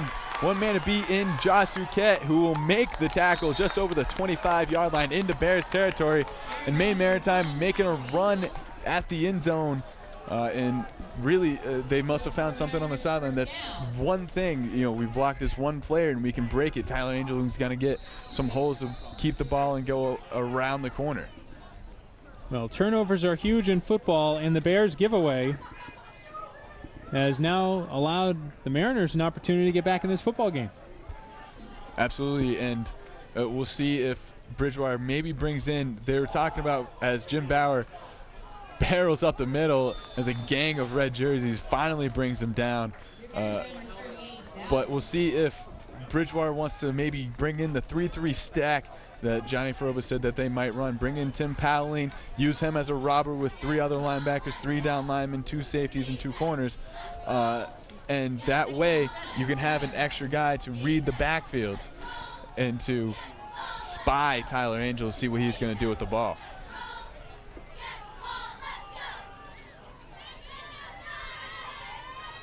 Mariners at the 20-yard line as Murphy in motion, but the ball goes to Bauer, and he will get stopped right at the 20-yard line as Johnny Foroba comes up and makes that tackle with his shoulder. And that's really the only way you can tackle Jim Bauer, is to get down on the ground, to try, and I guess the best person for that job is Johnny Foroba, to get lower than Bauer and make the tackle.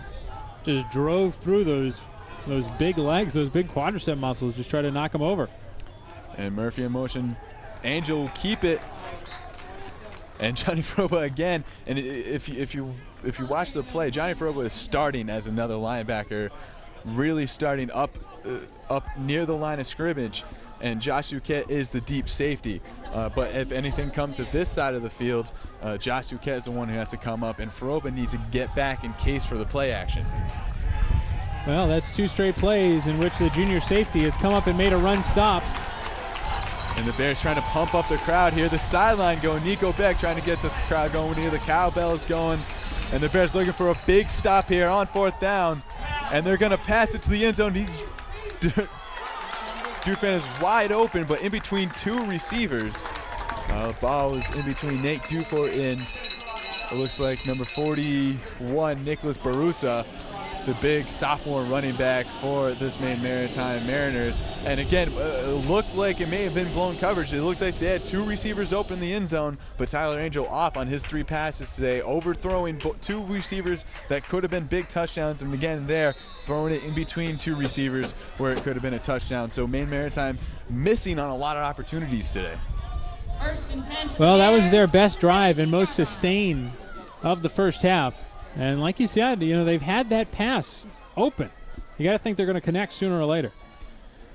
And Steve Clark will lead his team back onto the field as Jeff Creedon gets the ball up the middle and will gain of about 3 yards over the 20-yard line. Looked like Mike Matoza was in there to throw the block as well. Yep, Mike Matoza in the game at fullback.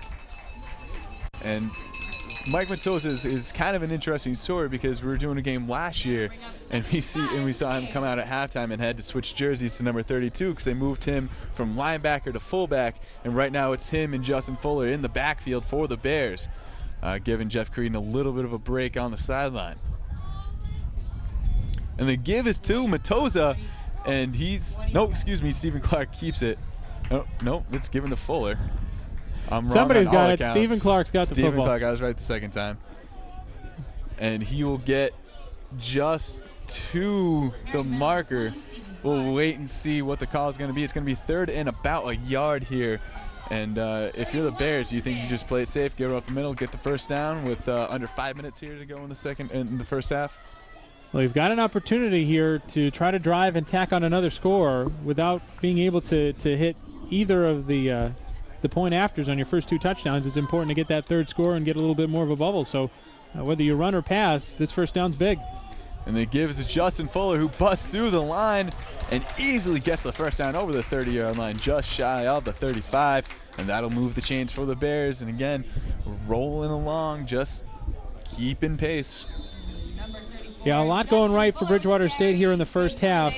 I think at this point, this drive becomes more important because for the way that they have really dominated both sides of the football through the first 20 some odd minutes of this first half, you want to come away with almost a bigger lead than that 12-0. Yep.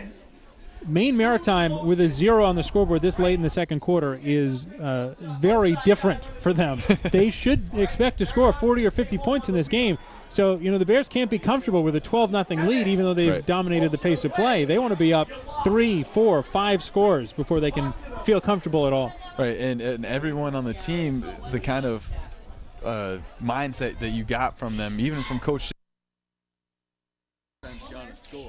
we just need to limit it, and right now they're exceeding expectations here. And a lot of that is time of possession. You talked about that earlier, Chuck, how often the Bears have had the football, nearly 20 minutes in this first half. Time, really, they haven't had that many opportunities offensively. No, and we have a twins formation. Jay Azalea still in the game on the near side. Give is to Justin Fuller, looking for some blocks, but Maine Maritime does a good job of gang tackling, and he just gets to the 40-yard line. It's going to bring up a big third down for the Bears. Looks to be about 3rd and 4 coming up, Pat. And 3rd and 4 definitely able to get it through the run, but do you think maybe they take a chance and go through the air? I mean, we've seen it in the past. I think this deep in your own end, you probably keep it on the ground and keep the clock running. I would be more nervous about missing on a pass and then having to punt short and giving Maine Maritime enough time to come back and score, because if they score and get 7, all of a sudden it's a 5-point game after you've dominated the game through all the first half. I try to keep it on the ground here. You've had good success running the football. And Mike Mendoza still in the game. Lead blocker for Fuller, who gets the ball, and he's got some open room, and he's got an open field. One man to beat, and he is tackled by number 7, Mike Riley, the senior out of Milton, Vermont. And Justin Fuller picking up a big yardage going into Maine Maritime territory over their 30-yard line. And the Bridgewater State Bears rolling now. And you're right, Pat, keep it on the ground, something happens. Yeah, you flip a coin, run or pass, sooner or later you're going to get one right. Yeah, they've just dominated the line of scrimmage on both sides of the football. So far in this first half, Bridgewater's offensive and defensive lines have been up to the task of taking on a very, very talented Maine Maritime defense. And I talked with some of the players, and I asked, who are you keen on their defense, and they could not give me a single name. They said they're one solid unit, and that kind of shows you the discipline, and it shows you why our division itself, the Bogan division, is such a highly touted division, because we have 3 military academies in the division, in Coast Guard, Maine Maritime, and Mass Maritime, and all of those teams showed their discipline, and they all have success here in the Bogan division, and it forces other teams like Bridgewater to become more disciplined and become better teams and to become tougher teams, as you said. Well, so far they have lived up to that toughness. A lot to talk about coming up at the Chill Zone Bears at the half. Newbie Rateau, Caroline Zacherer, Will Weir will be with you. They have a lot to talk about in this football game, but also for what's been going on in varsity athletics on campus all week long. It has been a busy week, and some of our fall teams here at Bridgewater State have been very, very effective, as you see everybody getting ready for the Chill Zone Bears at the half. Field hockey's out to a great start. They were undefeated at the end of last weekend. Women's tennis is streaking out to a quick start. We'll have stories on both of those clubs, as well as volleyball, which is starting this season a MASCAC perennial power with only 10 women on the team. Part of that is due to restrictions now on rosters. Part of it's due to just who's available to play. So a very talented team, but a very short bench. Only one lady on that bench for the volleyball team, who we'll see next Wednesday night against Framingham State. So a story for that as well. All coming up on the Chill Zone Bears at the half. And Jeff Creedon on that last run only gained about 2 yards, and the clock ticking underneath 140 here in the second quarter as a nice brisk day here at Swenson Field. And Stephen Clark will keep the ball up the middle, and he will get just shy of the first down. Maybe has it over the 20-yard line, and the clock will stop at 1:30, and they will give him the first down. And the Bears inside the red zone yet again, and for the first time this year, stopped by Maine Maritime. So we know this Maine Maritime defense can do a bend but not break type thing and become stingy in the red zone. Well, the Bears only have a little bit of time, too. They've got to fight the Mariner defense, the yardage in front of them, and also the clock.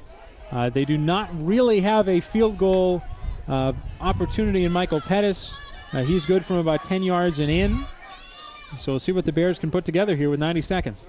And the ball goes to Fuller looking up the middle, and he'll get a good 5-yard gain there as the clock ticks under a minute here in the second quarter, and Bridgewater will take a timeout to stop the clock and talk about what they want to do here. And Pat, with 56 seconds left, you have a 2nd and 5 coming up inside the 15-yard line of the Mariners. Do you think maybe a play action pass, or do you think they're going to be looking for that as they have the whole game? You know, I would have a hard time going away from the run as effective as it's been. The Bears have been able to get 5-6 yards a chunk every time out. Chuck DeNoon still has one timeout in his back pocket to use whenever he wants it. They can get a first down and stop the clock. They can get out of bounds if need be. I wouldn't be surprised if the Bears continue to run the football. Then again, inside the 15 with Nico Beck and Jesse Texera on the outside, and Steve Clark being a fairly accurate thrower today, you wouldn't hate the fade route. Go to the corner, make it a one-on-one situation, and let those guys have some athleticism. Well, one thing that they may have an option is with the buffer that the cornerbacks are giving these wide receivers on the outside for Bridgewater is maybe you hit a quick slant up the middle, you could get some yardage. You can hit a hitch and have Jesse Texera do something, get out of bounds, stop the clock. You have a lot more options with that buffer, and then if you have them up, then you know you have the fade route. This is where pros and D1 colleges where audibles come in handy, because if you're a quarterback and you walk up and you have a pass to Jesse Texera on a slant and the cornerback's up, you can audible to a fade route, hit the fade route for a touchdown. We have not seen Clark doing many checkdowns so far this year. Chuck DeNoon said that he is not adverse to allowing that for his quarterback sometime later on. And Steve Clark will keep it up the middle, gets about a couple yards there, bring up a big 3rd down and 5 here for the Bears. You got to figure in that last time out, they went over the next couple of plays they wanted to run here, so they can quickly get to the line. As they do no huddle here for the Bears, under 30 seconds in the first half for the Bears and the Maritime Mariners. And he does drop back to pass the slant over the middle. Jesse Texera, and he's got it! Touchdown for the Bears. And as we said, Jesse Texera running a extended slant route, post route into the back of the end zone, and Stephen Clark, that's really the first drop back pass that we've seen him really connect on this year. But hey, if it works, it works, and that's just the options that they have. Jesse Texera didn't have a whole lot of room there, pretty well covered, but still Steve Clark able to get it in there, and Jesse Texera able to use his big body. His 3rd touchdown catch of the year, the 4th touchdown pass for Steve Clark this season, and that is a huge score for the Bears. A huge score, and they get the extra point to make it a 19-0 game, 22 seconds before halftime. And you got to think that you're going to see Michael Pettis here hit a squib kick up the middle and let his players get downfield and make a tackle. See if Mike Matoza is in on another tackle, who's really their Larry Izzo of special teams. Well, that touchdown, and now, like you said, the Bears will play it out and try to allow the time to run out. What's so important about that touchdown, now up 19-0, is the Bears, who have dominated play throughout the entire first half, they now have the opportunity to cash in that dominance with a score that reflects his time.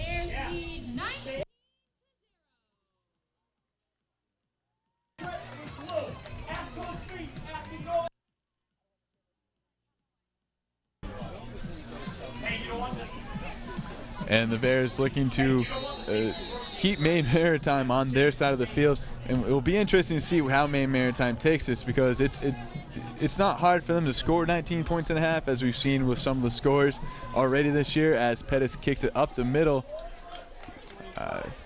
And Maine Maritime will take it as John Hussey gets over the 50-yard line. So Maine Maritime with 15 seconds left here, maybe in good shape to maybe if they break one big run, if they can connect on one of those big passes that we've seen that they just missed. Very effective play action. And the one thing about those throws is that came when the threat of the run was really high. 15 seconds. If the Bears aren't frosty for a pass right here, then they're not doing their job right. And number 6, Matthew Rende is in the game, and it looks like he does have a first down over the 40-yard line. That'll stop the clock, but it looks like Maine Maritime will take a timeout, and they have one more timeout left here in this half. And with 8 seconds left after that run, we'll see if they do put it in the air here with a different quarterback in Matthew Rende, the sophomore out of Augusta, Maine. Well, he does have a pretty good arm and has played in the first 2 games of this year. Hard to tell if that's garbage time or not. He has 9 rushes for 103 yards and a touchdown. He's also completed 1 pass for 88 yards and a touchdown. So maybe the stronger arm now on the field for the Mariners with 1 play. Right, and we see the safeties deep. John Faroba on the 20-yard line. As Rende looking to run now, he's got a little bit of room. Gets away from Flannery, gets out of bounds, not in time though. The clock will run out, and we will head into halftime. And Pat, this is exactly what the Bears wanted to do: come out, get some points on the board, and keep their offense from running all over them. A near perfect first half for Bridgewater State. A couple of turnovers that happened early. The Bears missed an opportunity early to take a really huge lead. And now it's not quite halftime. No, all right. It looked like maybe they had thrown a flag. Well, Chris Dijak on the far sideline, we'd already seen Chris come up with a personal foul earlier in this game. Half can't end on a defensive penalty, so it almost seemed like maybe they would extend it a little bit longer. At any rate, the Bears had a tremendous first half. They scored 19 points. Maybe more impressively, they hold Maine to 0 points. That's very impressive. And that's probably the most impressive thing out of everything. Come out and rush the ball for 216 yards when the Mariner game plan was to say, no rushing yards for you, Bridgewater. We're going to make Steve Clark a drop-back passer. That did not happen in the first half. Well, not only did it not happen, but Steve Clark with the 2 passes that were incomplete were on the money, but then also one of the drop-back pass to the end zone was right on the numbers of Jesse Texera. So Stevie Clark proving to everyone today that he can now pass from the pocket, and it doesn't necessarily have to be a rollout for Stevie Clark to be on target. So a fine first half for Bridgewater State, 19-0 our score at the break.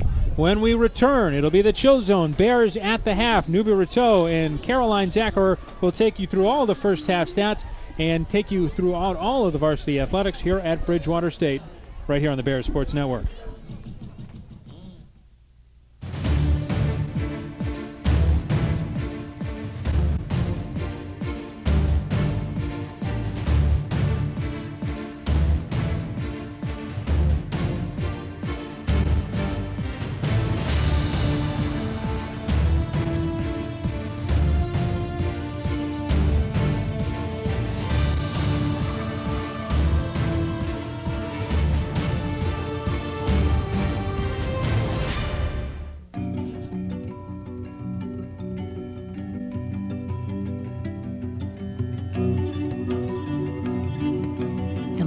Of fencing and 3 years of law school teach you a lot. For him, it's confidence. For me, it's pride. Go to ncaastudent.org to find out how your child could become one of the many student athletes who go pro in something other than sports. Hello. You all know Ocean Spray Cranberry Juice Cocktail is packed with powerful nutrients that cleanse and purify your body and help strengthen your immune system. And here's something new, Cranberry Energy Juice Drink from Ocean Spray. The great taste of cranberries, naturally energizing green tea, and B vitamins. It's a good-for-you kind of energy that helps you get stuff done. And when your days look like this... You need all the help you can get. Your Tuesday just opened up. Try new Cranberry from Ocean Spray. Welcome to the Chill Zone, Bears at the Half. I'm Bridgewater. I'm joined Caroline Zachary. Thank you, newbie. Just a reminder, Chill Zone is a proud corporate partner of VSC Athletics. And now, Chill Zone misting systems are available for your home, business, or local high school and youth teams. Misting systems are affordable and easy to use. You can rent or purchase depending on your needs. Visit chillzonellc.com to find out how you can have a chill zone at your next party, company picnic, or outdoor event. You know what? Score 19-0. BSC Bears just completely dominating this game. Would I be accurate if I said Maine Maritime was who we thought they were? Well, you said they were flawed. Looking at these stats from the first half, that is definitely true, newbie.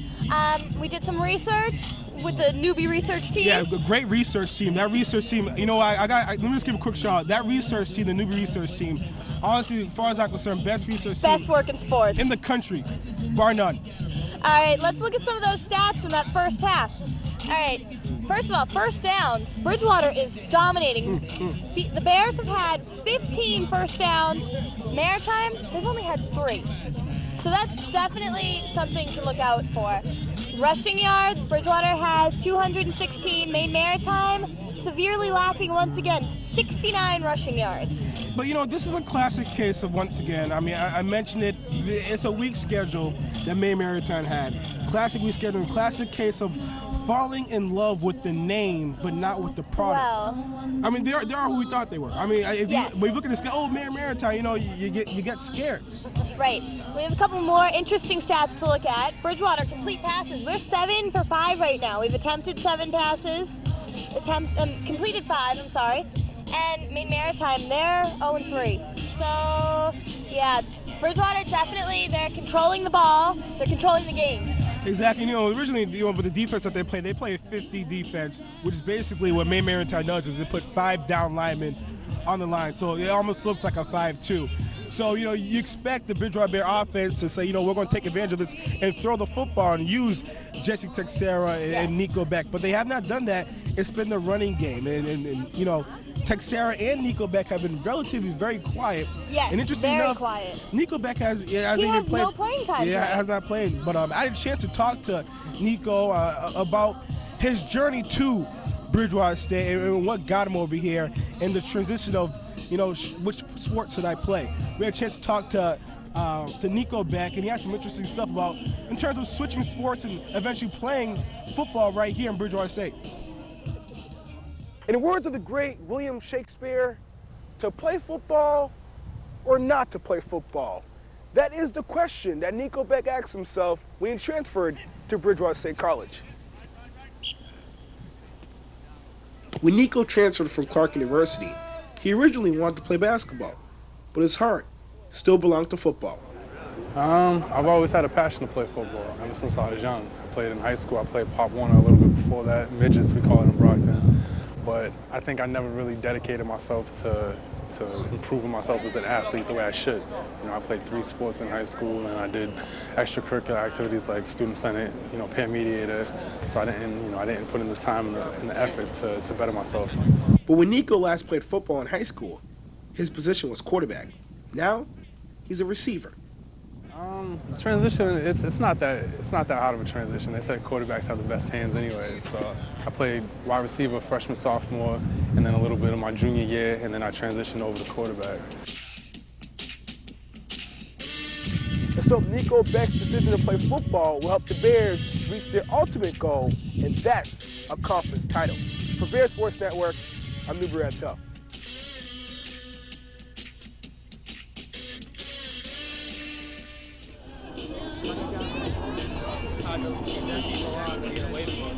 You know, just once again, you know, Nico Beck's decision, you know, as you saw in that piece, he was a basketball player over at Brockton High School. Yes. And a fantastic basketball player, but, you know, also played the position of quarterback. But it's just fascinating to see just the type of athletes that we have on this team. Very versatile. I mean, even Chris Dijak, you know, you know, playing defensive lineman for the Bridgewater Bears, center for Bridgewater State basketball. Right. You know, so it's just very interesting, you know, and then Will Ware actually has an interview with the basketball coach of the Bridgewater Bears, Joe Faroba. Will, what do you have for us?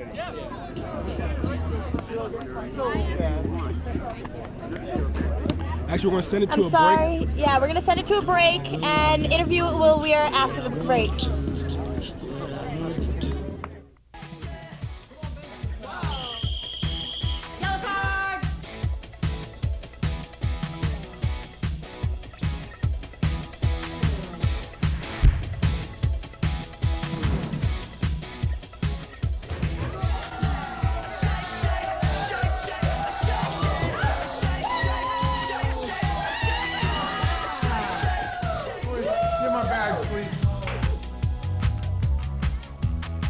When the guys and I are on the road, there's only a couple things we look for: friendly people, a good night's sleep, and free breakfast. We are professional soccer players. Don't even think about trying this inside a Fairfield Inn and Suites.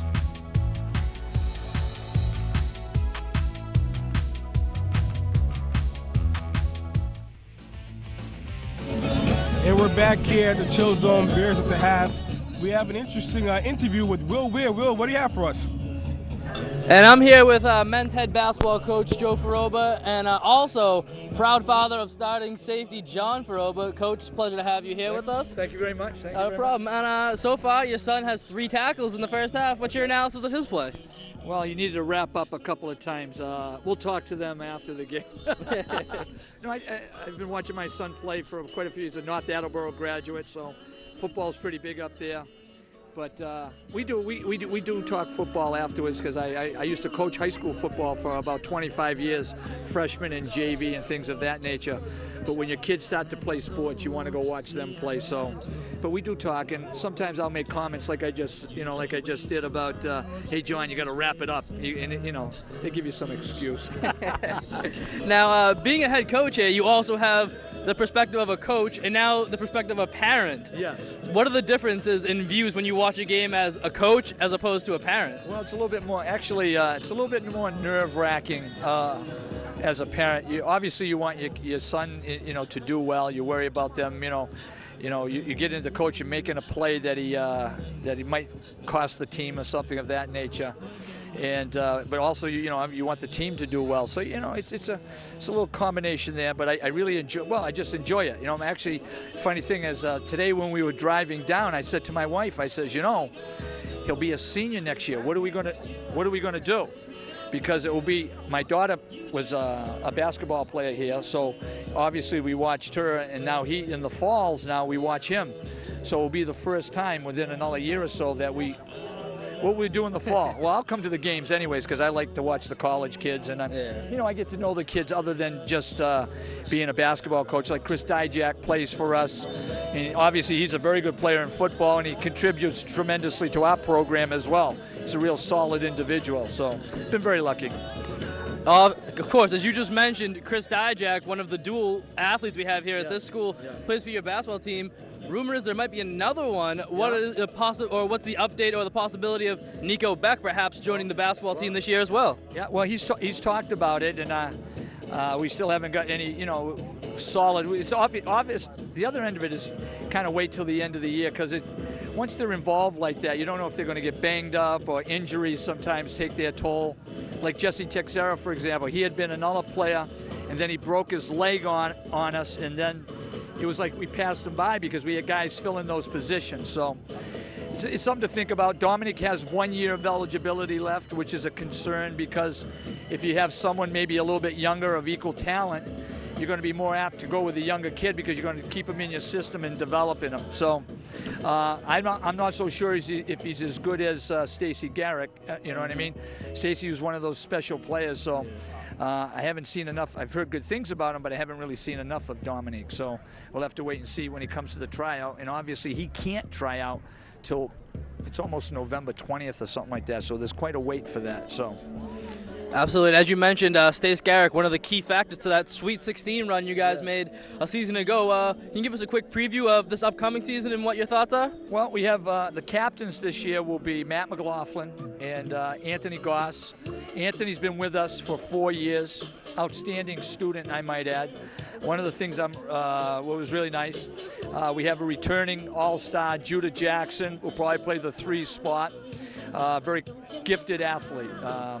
very good defensively, very quick. Matter of fact, in the NCAA tournament, when we went up to Middlebury, he drew the NESCAC Player of the Year and did an admirable job on him. We also have Nick Motta, another player that will be key for us. But McLaughlin will probably be the little engine that ran it for us. We also have Corey Connor, a kid who's a pretty good three-point shooter for us. But we have a lot of question marks. We have some freshmen, this kid Groff, Corey Reiser, Cesar Oliveira. We got some question marks yet. And obviously, it's going to physical size. We lost Roland Million, which is a big loss. Great heart, great desire. Leadership was phenomenal. So it's going to be interesting to see how the new captains start to lead and how we do in the rebounding department. I'm a little concerned there. And we'll see what happens with the tryouts. We have a couple of kids that we've seen who have been on campus. They're going to finally try out this year, and we'll see what happens. We'll just have to wait and see. October 15th will be very interesting. It will be very interesting, October 15th. There it is, live from his mouth. Thank you so much. Thank you so much for joining us. It's been a pleasure. Yep. And now that we know what's going to be coming up for us in winter, Newbie, can you give us a little preview of what's going on around campus right now? Thanks a lot, Will. I mean, once again, Joe Freud, he's just a pleasure to listen to. I mean, this guy is just absolutely awesome. I mean, just really giving a lot of insight on what's kind of very exciting stuff. Yep, that's stuff that's going to happen later on in the season in the winter. Let's take a look at what is happening now in BSC sports. We'll take a quick break and we'll take a look at field hockey and other stuff going on around campus.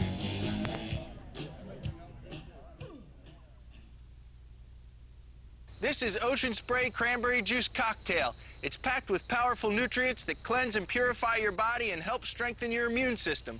And here's something new, Cranberry Energy Juice Drink from Ocean Spray. The great taste of cranberries, naturally energizing green tea, and B vitamins. It's a good-for-you kind of energy that helps you get stuff done. How about we call it a day? New Cranberry from Ocean Spray, a natural way to energize. We're back here in Swimson Field, Newbury-Attoll, along with Caroline Zachary. You know what? Talk about all the stuff going on campus. We really got to focus on this field hockey team. I mean, I had a chance to speak to Erica Smith, and you know the cool thing about her is we're talking about this off air is she's a townie. She is. She's stayed very local. She's graduate of Bridgewater Raynham High, Bridgewater State College, and she's come back, coaches the team, teaches at Brockton High. That's a really great story right there. Yeah, you know, just fantastic. Her excitement and her love for field hockey is fantastic. I had a chance to talk to her during this week because field hockey, frankly, is having a very fast start. They're 4-2. I had a chance to talk to her and say, you know, what's been the reason for this fast start? The women's field hockey team is off to a blazing start, but those wins start right here in practice. It does. It's right down to the basics, and we do it every day, the basic stuff, and it does. And I tell the girls, you know, we work hard in practice, and it pays off in the game. So practice is huge. Coach Erica Smith also credits the fast start to a little home cooking. It's a great advantage to be on our grass compared to when we play a lot of games on turf. So it's definitely home advantage, and being with our locker room and being our home with our fans. There's definitely a home advantage, and we took advantage of it and played really well. What Coach Erica Smith has also noticed about this team is the work ethic. We've already proved it. We played the first 4 games. We played 4 really good teams, and we worked really, really hard, and we've been working hard in practice, and it pays with those 4 wins. And it does. Hard work does pay off, and we're going to be playing some really good teams that we need to work harder than them to beat them. Hard work beats talent if talent doesn't work hard. But if talent works hard, it's going to be a long season for the Bridgewater State Bears opponents. For Bear Sports Network, I'm Newbury-Attoll.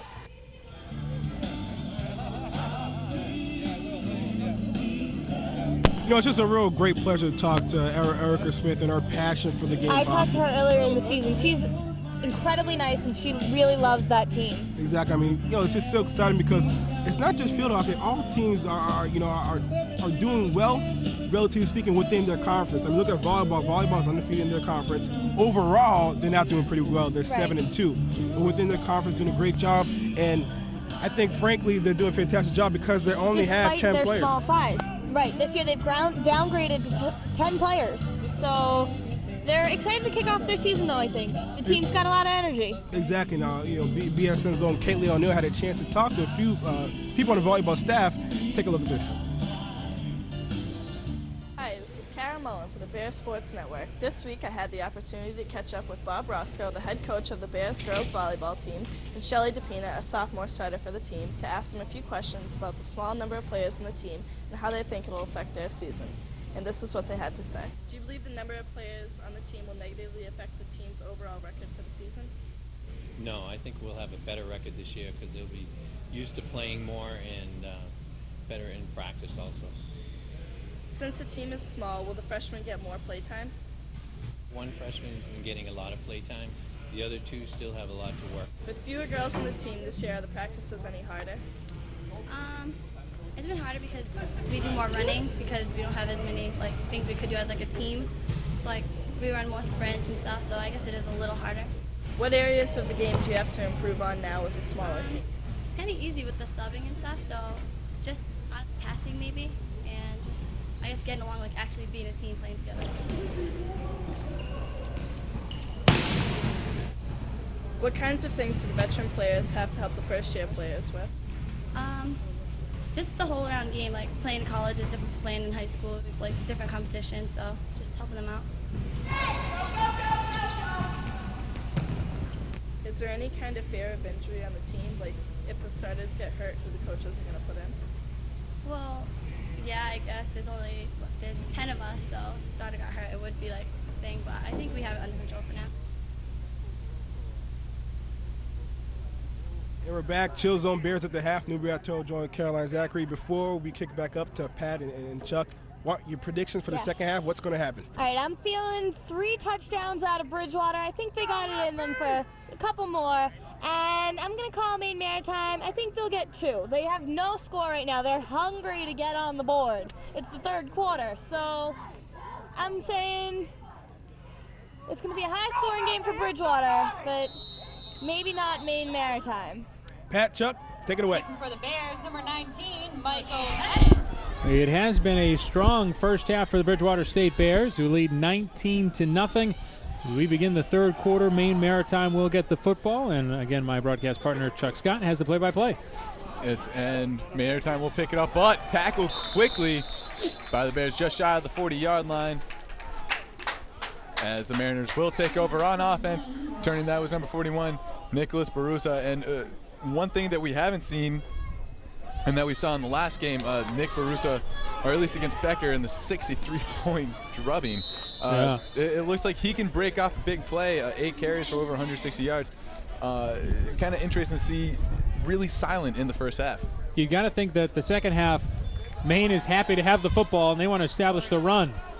And Murphy on the outside gets past the 50-yard line into Bears territory, and he will pick up a big first. And it looks like the Mariners have something here, and they can run on this. Looks like they can get to the outside against this Bridgewater defense as someone is hurt. It looks like Alcimi slow to get up on the far sideline.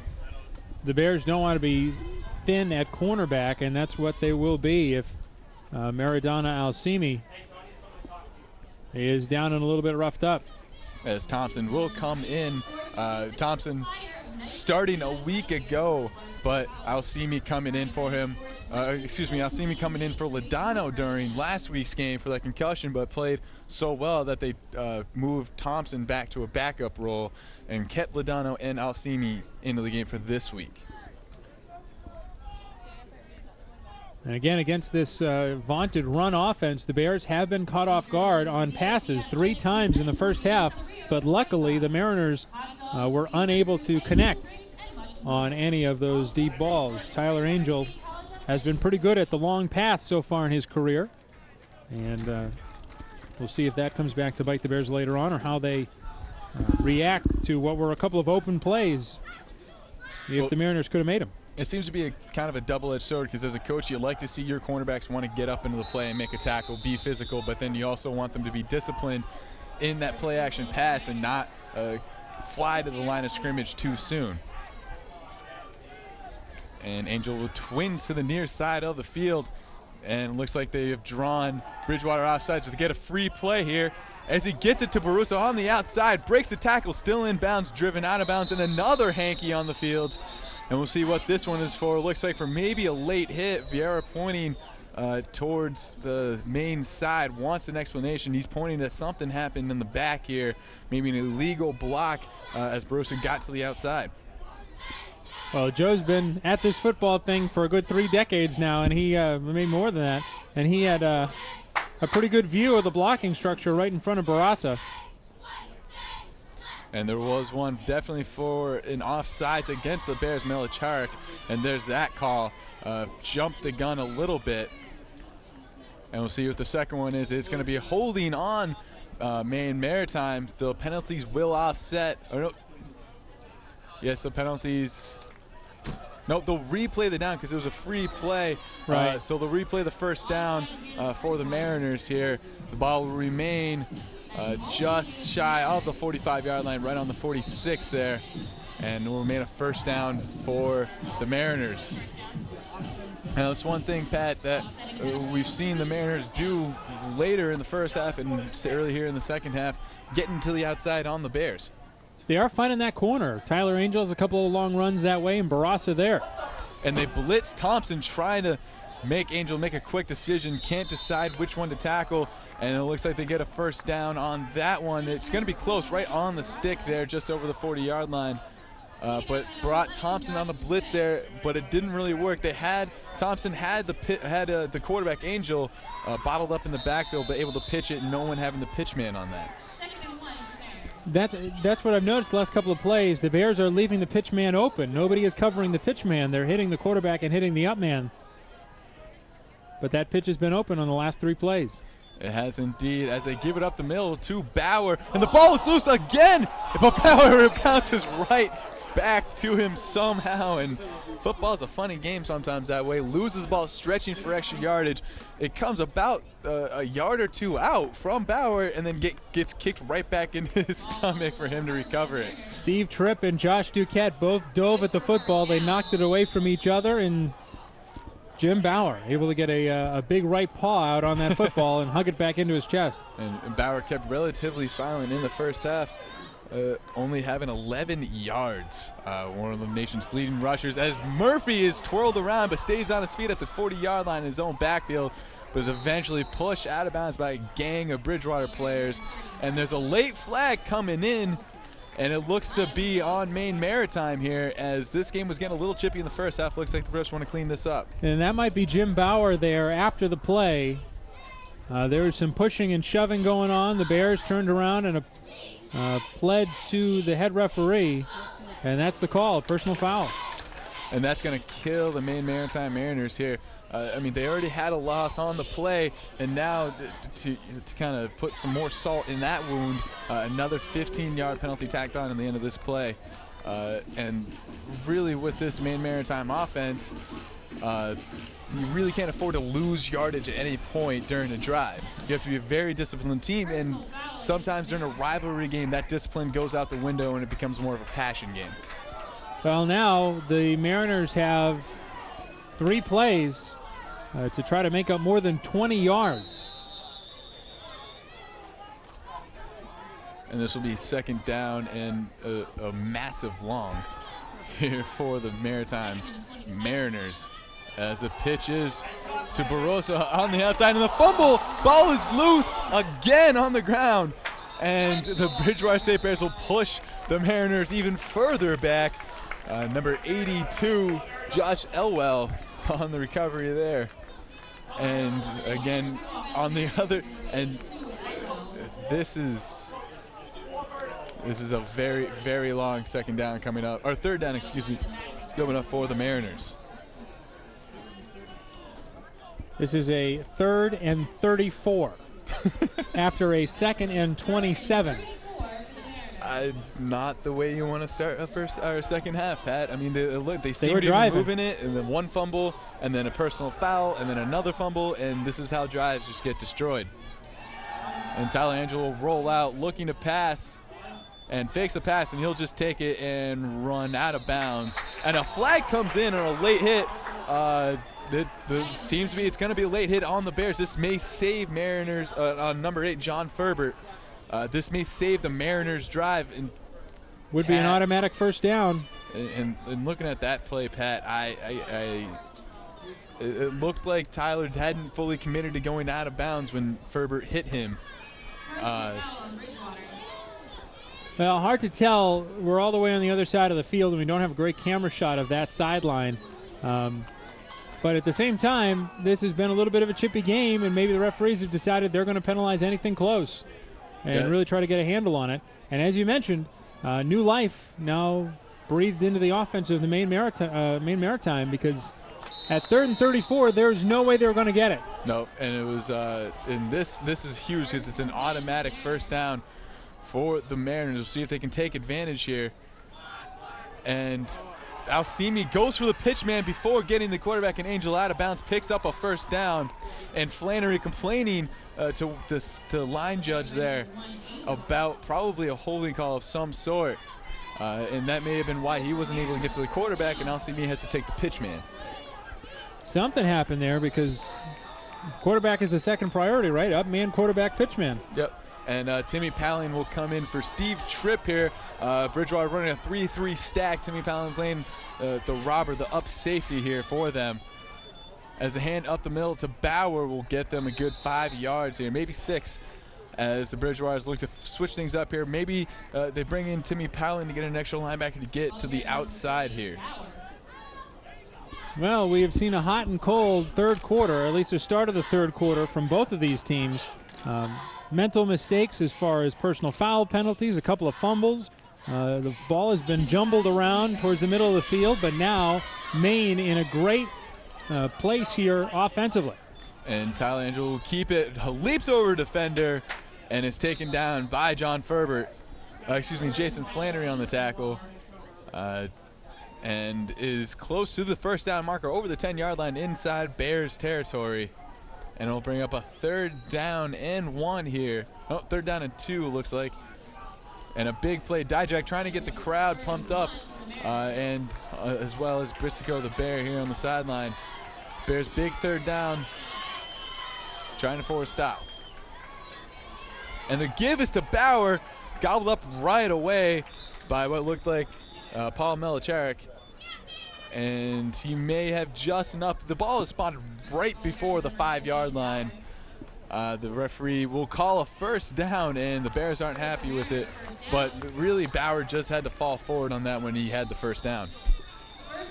Just enough of an initial push as they bring Tripp back in here as they're inside the 5-yard line, so they'll get out of that 4th linebacker and bringing the stack down. And Murphy gets the ball on the outside, doesn't quite get the corner as the Bears very fine gang tackling. He'll get about 2 yards here, bring up 2nd down and goal here for the Mariners. Well, this is where Bridgewater State really needs to focus. Maine is on the doorstep, and they are trying to bust through. We've seen this earlier this year against Mount Ida. The Bears, on 8 straight plays, were able to keep the Mustangs from scoring a touchdown in the opening week. And Angel will keep the ball, flips it to Murphy, who lose yardage, bring him right back to the 5-yard line as John Faroba, who's been in almost every tackle here in this game, comes up again and makes a huge play. And there it looked like they had their assignments covered. Oh, what a play there by Faroba. First he hits the quarterback, almost forces a bad pitch, then gets up and runs down the pitch man. Yeah, and I mean, that's why Chuck Danoon wants him as his strong safety. The type of guy, hard-nosed player who wants to get in, get hit someone, get up and do it again, and just hustle. And the Bears team trying to get pumped up on this big 3rd down and goal. And Tyler Angel will keep it, and he looks to be short, but they call it a touchdown. Tyler Angel stretches for a second effort and gets in. Ball looked to be short, and Bears really devastated there. Their defense huffing and puffing. And I mean, that big 3rd down, I mean, the personal foul leads to a score here. They have them 3rd and 34. And I mean, it may not have looked like much, but it's a mental mistake. I mean, you need to kind of know in that situation that he's going out of bounds and he's about 20 yards away from the stick. So yeah, even if he gets another 3 or 4, it wouldn't have mattered. You can't fault the guy for being aggressive and for making a big play, but it was a mistake, and it allows Maine to get on the board. And Michael Brennan drives it into the line, and the Bears recover, but will get tackled. And as the Bears lit one up to make it 19-6, we'll take a quick break here with 9 minutes left here in the third quarter on the Bears Sports Network.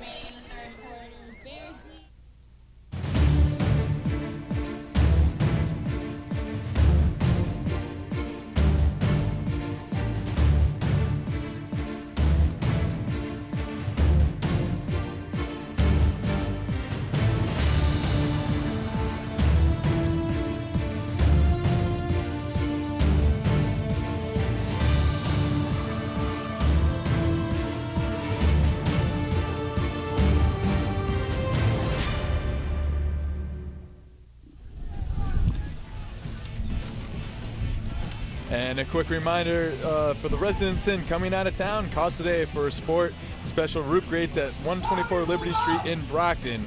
Thrive on long stay at Residence Inn by Marriott.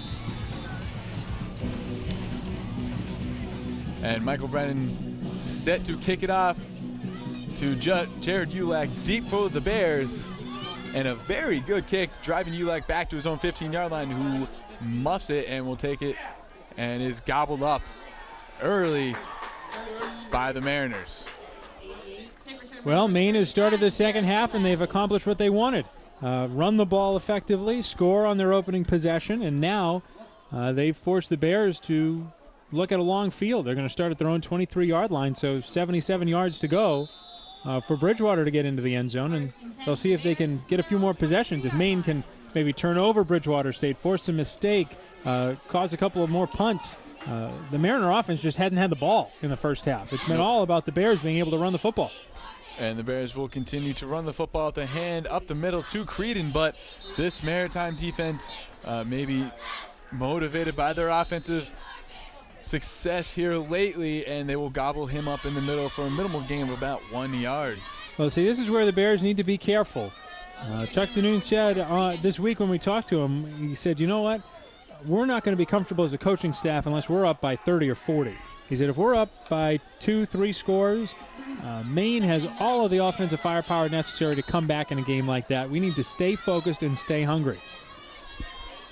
Indeed, and the next play is going to be a short pass to Jesse Texera on the far side, and a very effective play with the cornerbacks from Maritime deep off of Jesse Texera. Looks to be open all day long. They had a little bit of success with it in the first half, and again with the slant over the middle to Jesse Texera for that touchdown in the first half. Texera now 3 catches on the day. Stevie Clark 6 of 8 passing the ball this afternoon. Brings up an important third down for the Bears to keep this drive alive. And the I formation of the Bears, and they give us to Fuller up the middle, and he's got the first down just shy of the 40-yard line to about the 37. And the Bears again keeping their momentum on offense, just keeping the ball moving. We'll see if they continue this drive, get rolling a little bit, and see if they can cross it over back into the Mariners side of the field. And even if they don't score, that's again winning the field position battle. And we've seen that a lot with Chuck Danoon this year, and being very field presence, I guess is the word, and winning most of the field battles this year. The give is up the middle to Creedon, who finds some room, gets just shy of the first down marker to about the 48-yard line. And number 9, Frankie Sawyer, in on the tackle, the junior from Lisbon, Maine. A lot of Maine and Northern players here on this Maine Maritime team. And the Bears will have a second and about 6 inches here. You got to think it's going to be a give up the middle. Yeah, the Bears had that tight end / fullback, Jason Angele, into the lineup now. So Bridgewater breaks the line with Cena and Angele strong to the right side. You got to think the Bears will be able to run off that edge if they want to. And Steve Clark on a naked bootleg to the far side of the field. may have a first down. Trying to give a little trickery, show them the overloaded formation, go to the other side, and that's going to be, it looks to be good enough for a first down. Didn't have much to go as the chain gang will move down the field. Yeah, it didn't look like he had it on the first effort, but after the first hit, leaned forward and was able to get the extra yardage necessary.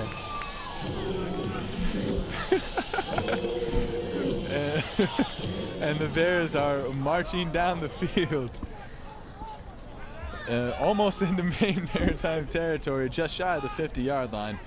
Jesse Texera to the near side of the field, and they're going to go look to him on a hitch, but no go as Stevie Clark buys some more time and throws it out of bounds.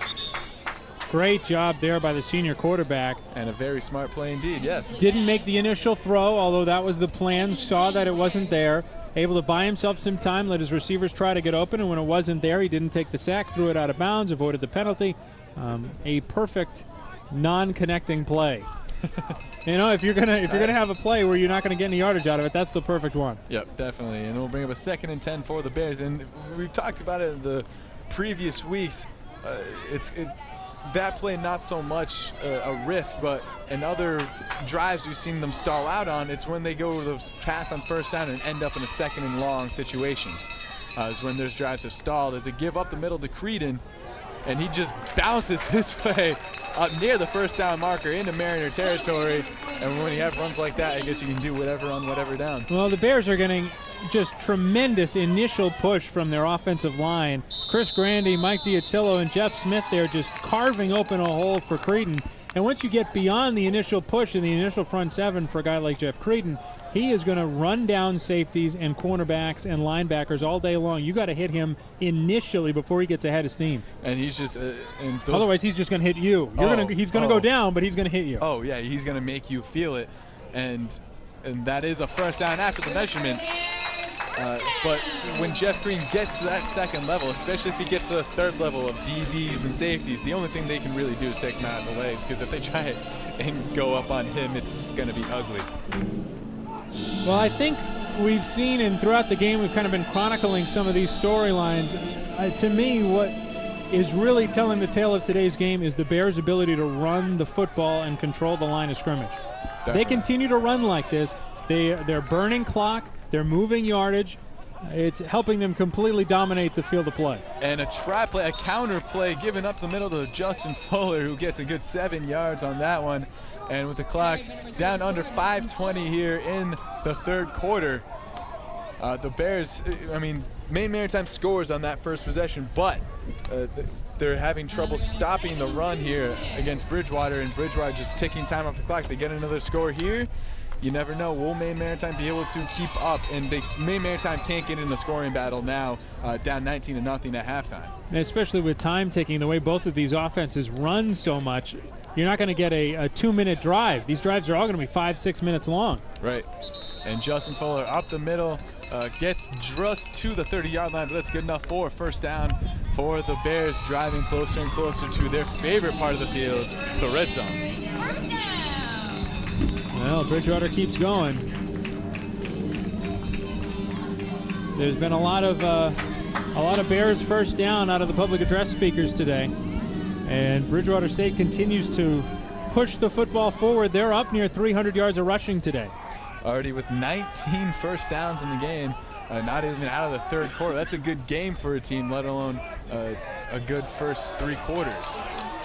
And Stephen Clark keeps it up the middle, and he's got their 20th first down of the game. And you compare the 20 first downs, over 260 yards of rushing for Bridgewater State. That also matches their 20 minutes and 49 seconds of possession to Maine Maritime, which has had the ball for just under 15 minutes. They've rushed it for 155 and have just 9 first downs. The end of the 2nd quarter and beginning of the 3rd were really an awakening for the Mariner offense. The problem is the Bears keep trucking right along. And Justin Fuller gets a good 5 yards down to the 15-yard line, of the Mariners. The Bears are now officially in the red zone. Stopped once today for the first time this season, but their next possession in the red zone showing how many weapons they have. Stevie Clark with a straight drop back, hitting Jesse Texera in a post slant in the back of the end zone. Bridgewater now 9 of 10 as far as touchdowns, in opportunities inside the 20-yard line. And Bridgewater very, and one thing that we haven't seen today, we saw the halftime package on Nico Beck, but Nico Beck hasn't been on the field at all for this offense. And Stevie Clark will keep it on what seemed to be somewhat of a busted play. Seemed someone wasn't ready for a pitch, or so you're supposed to hand it off there, but still gets about a yard and bring up third down, about 4 yards here for the Bears. Well, the Bears do have the opportunity to go in the air if they want to. At the 14, they are just on the edge of Michael Pettis' field goal range, and with the wind in his face, you got to think this is 4-down territory, so they'll have 2 more plays to try to pick up this first down. Azulay in motion, and they give us a full. He cuts it up inside. He's got an open field, and that's his 3rd touchdown of the game for the Bears. Making it a 25-6 lead as Michael Pettis heads out on the field to try the extra point. And we've talked about it before, and we saw it again. He makes an adjustment at halftime. We see him try to get to the edge too early in the first half, and then sees that block in the second half, cuts underneath it, and scores a touchdown. A great cross block coming back, too, by Jason Azulay. He's in motion back towards the formation, plunged into the line, applied a great seal, allowing Fuller to get to the corner and score the touchdown. And there seems to be some discussion here on Justin Fuller's dive in the end zone. Looks like they're going to give him an unsportsmanlike conduct for it, but I mean, we saw this in 06 with Bruce Burley doing a flip in at Salve Regina with players around him. Kind of a questionable call here, but definitely a judgment call for the referees, and they're going to put the 15 yards on the kickoff. But again, a mental mistake that may toss him, and it was going to give Maine Maritime good field position. Yeah, that's a difficult call. I understand if someone's showboating or if they're spinning the football or doing a dance in the end zone. You know, this is Division III college athletics. That's not really the place for that. But if he's busting out of the line. Yeah, kids just jumping towards the line. I don't always understand that call. And Michael Pettis makes the kick good, bringing it to a 26-6 lead. Bridgewater up by 3 scores here. 20 points with 2:34 here left in the 3rd quarter. And we'll toss it to a break here on the Bears Sports Network. The Bears up 26-6 with 2:34 left here in the 3rd quarter.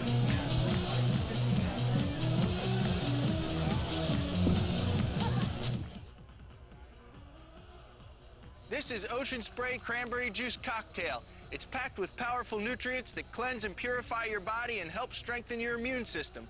And here's something new, Cranergy Energy Juice Drink from Ocean Spray. The great taste of cranberries, naturally energizing green tea, and B vitamins. It's a good-for-you kind of energy that helps you get stuff done. How about we call it a day? New Cranergy from Ocean Spray, a natural way to energize. And welcome back to our broadcast. And we'd like to thank Fairfield Inn Marriott. When opposing team visit the Bears, they stay at the Fairfield Inn Marriott, where staying is believing. And the Bears up by 20 points here, 3rd quarter, and the Bears are really controlling this game, Pat. And it's not looking very good for the Mariners getting back in this game. Well, Bridgewater State has really just controlled the line of scrimmage on offense. They've rushed for over 264 yards.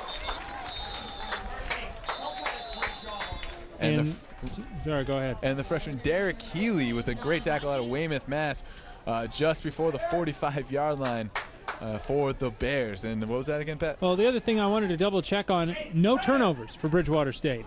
I feel like there was a fumble earlier on, but no turnovers listed in the stats. It's 1 turnover for Bridgewater State. I thought there was a fumble earlier. Yep. I was trying to double check that number before I went out and said it, but I went out and said it anyway. At any rate, just 1 turnover, and that's what Maine will need if they can get a couple of scores here as we head towards the 4th quarter. And Josh Duquette, the other safety, coming up and making the play on the far sideline, minimizing the gain to about a yard there, bring up a 2nd and 9 for the Mariners. And again, Bridgewater seemed to be for a little bit there in the second, third quarters here in this game, letting Mariners take advantage of the outside. We've seen that a lot during the year where they kind of get a little shaky on the outside, but the Bears seem shored up here in the second half. Or excuse me, late in this third quarter. Casey Florence, a fine tackle on that run. And you're right, the pitch man has been open for this offense, at least on the last couple of drives. And Maine has found its offensive rhythm. They were able to move the ball pretty well at the end of the second quarter, just ran out of time to score. And then in the third, came out and scored their first and only touchdown so far. Again, if you're just tuning in and you haven't watched a lot of Maine Maritime football, this is a team that averages over 50 points a game. They are probably the best rushing team in the country at this level of college football, and the Bears are doing this kind of job stopping them so far. And Tyler Angel dropped back to pass, gets hit hard by Chris Dijak, almost picked off by Kevin Ladano with Jason Flannery also on the coverage. But Jesse Texera back to return for the Bears, and Jesse Texera already today had a big return, caught it and almost had a strip though, so we'll see if he can maybe make sure of it. But huge return in the first half, setting up the Bears for a touchdown on that drive. And Jesse's had a big day, 3 catches, 22 yards, and that touchdown reception you just mentioned. And a short line drive, end-over-end kick, and Jesse Texera will take it and just scurry out of bounds to minimize the damage on that kick. But the Bears starting deep in their own territory at their own 10-yard line. Well, another long field that hasn't hurt Bridgewater too much so far today. Again, last week, the long field was the Bears' enemy. They missed on third down 11 times and really had to struggle through what was a difficult offensive game last week.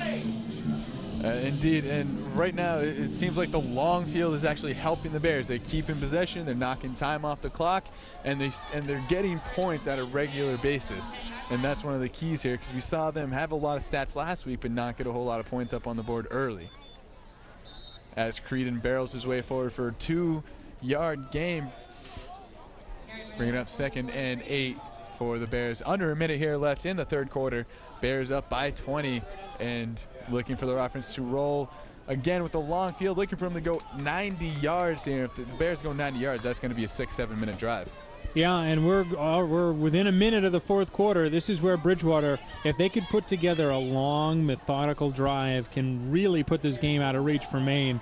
They can take it under 9-8 minutes and have a 4-score lead. And Stephen Clark will keep it up the middle, and again we'll get 4 or 5 yards, and it'll bring up a manageable 3rd down and 4 here for the Bears. And it's just under 25 seconds left here for the Bears, and you think they're going to take this into the fourth quarter with this lead?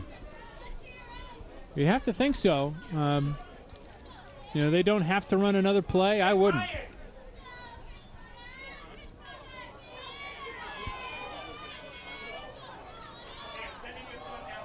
And the Bears will indeed let this run down as the clock ticks to triple zeros. And we're going into the fourth quarter here with the Bears up by 20, 26-6. And Pat Riley, your turn. It's been a strong 3 quarters. We'll see if the Bears can take it home. An opportunity to get the inside track on the Bogan division.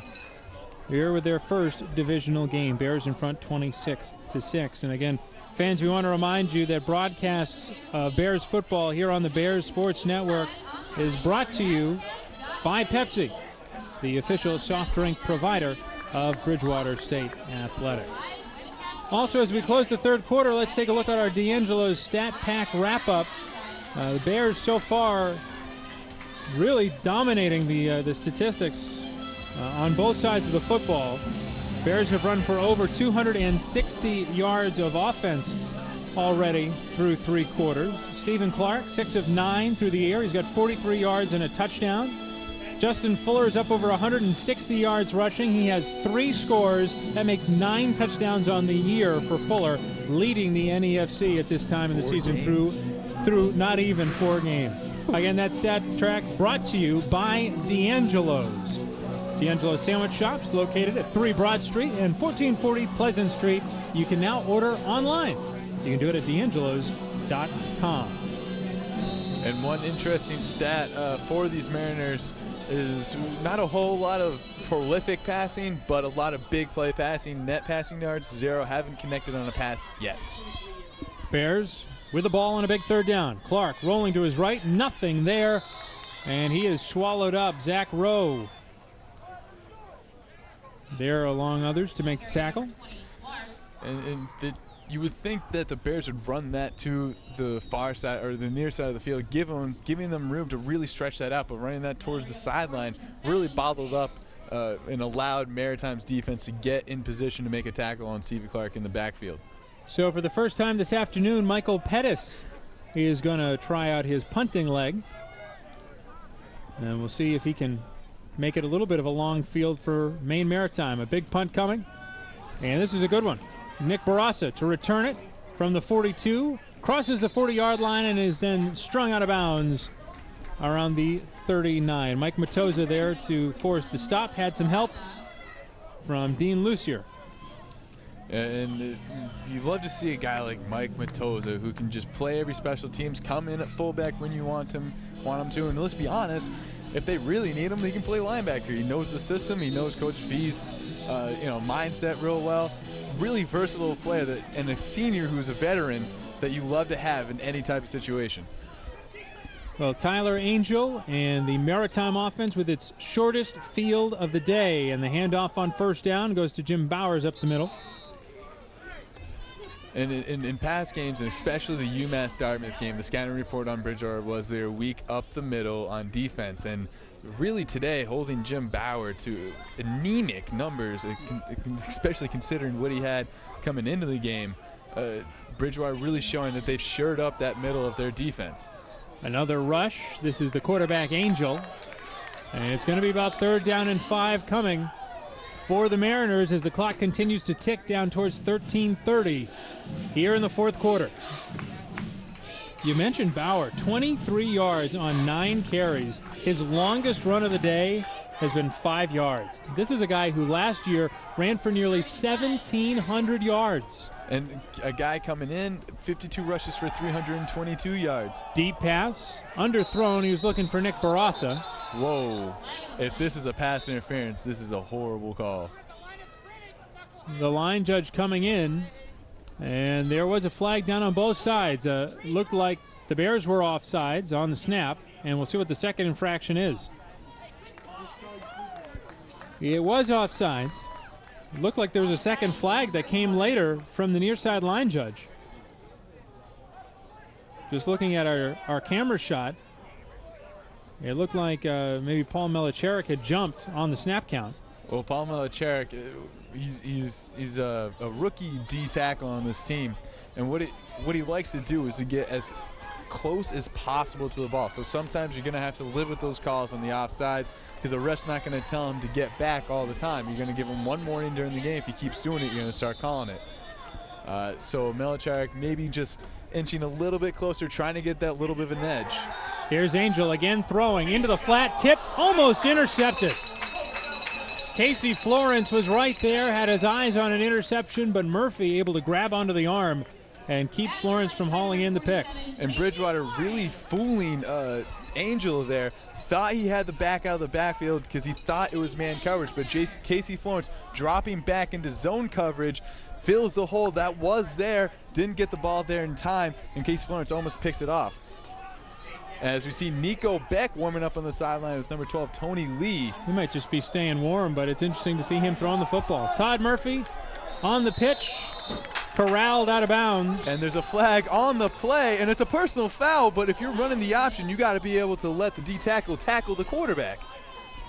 They're calling a personal foul on Chris Dijak for tackling the quarterback, but in an option play, you need to be able to tackle that quarterback. Our head referee today explaining the call to Joe Varia, and you can tell he didn't like what he heard. No, that's, I mean. Joe said, I had about enough of you. I'm going the other way. I can understand keeping the chippiness to a certain level, trying to keep late hits, but, I mean, if it's an option and your guy is the quarterback, you were taught 100% of the time, tackle him. period, end of story. And to not allow a D tackle to do that against an option offense can really cost a defense. Well, now this is the kind of situation where, you know, and I think this is something we've talked about year in and year out, both from a broadcast perspective and from a conference perspective, of having a microphone on the head referee when he makes the call. That call was just made, and at the end of the call, a yell over towards the Bridgewater State sideline directed looked like at the coaching staff. I don't know if the personal, you know, end to a penalty call is really necessary, and if there was a microphone there, I'm not sure the head referee would have made that motion. At any rate, a first down in the red zone for Maine Maritime. And interesting, Matthew Rendy back in the game, at least for that play for the Mariners. The backup quarterback getting some good time here for the Mariners. It is Rendy here under center. Hands off to Bauer up the middle. He's swallowed up. Ball was loose on the turf, and the Bears came up with it. Paul Milicherik walks out of the scrum with a ball held high in the air, and the Bears have forced a turnover with 12-17 to go in the game. And you know, that's a defense hunkering down. You get a bad call against you, giving them a first down and 15 yards. Then that's a great job and a sign of a veteran defense when they can just hunker down and say, hey, let's get the ball back. They get a key fumble, they recover the fumble, and they take the ball back, and now they have an extremely long field to go with the ball on the 5-yard line. They have to go 95 yards, and with 12-17 left on the clock, can take off a lot of time. Bridgewater with a wind at their back, a 20-point lead, and 12-17 between them and a lead in the Bogan division. First run by Fuller. Strung out to the left, got maybe a yard. And this will be second down and long. It is important for the Bears to be able to run the football and to continue their movement on offense, which has been so successful throughout the day. And one thing that we saw earlier in the game by Bridgewater is if they overload one side, they try that stretch play. We have seen them have a naked bootleg the other way with Stephen Clark, so we'll see if they see the Maine Maritime Mariners over pursuing a little bit, if they maybe try the naked bootleg again off of the overloaded formation. Run up the middle, gains a couple for Bridgewater. It was Fuller again on the carry. I'm not sure it can be overstated how good Justin Fuller has been for Bridgewater State this year. After you lose a guy like Bruce Burley at over 1,200 yards, at 1,298 rushing last year, and 18 touchdowns. Right now, Justin Fuller has 9 touchdowns through almost 4 games. Not quite 4 games, and Justin Fuller has 9 rushing scores. Well, I mean, we talked so much about Jim Bauer coming into the game and, you know, his numbers coming in, but, you know, Justin Fuller in every game has had over 100 yards, has had at least 1 touchdown, and, you know, gets the ball a lot and is just a fierce runner. There he is again. He picks up the first down on a 3rd down draw play. Fuller the first down. Bridgewater keeps the drive alive, and the clock continues to be an ally for the boys in red. 10:30 to go in the 4th quarter. Again, we want to remind you, you can stay up to date with Bridgewater State football and all varsity athletics here on campus at bscbears.com. You can also follow the Bears Sports Network coverage of all sports all week. You can do so at bscbears.com. You can also check out our YouTube channel at youtube.com/Bears Sports Network. Also, follow the BSN on Facebook. You can check Bears Sports Network on Facebook and also on Twitter at twitter.com/Bears Sports Net. I just opened my first Twitter account, Pat. There you go. It is a brave new world. But you can follow all the stories, all the things that you've seen, all the features you've watched in the broadcast this afternoon are available live and on demand on the YouTube channel and Facebook.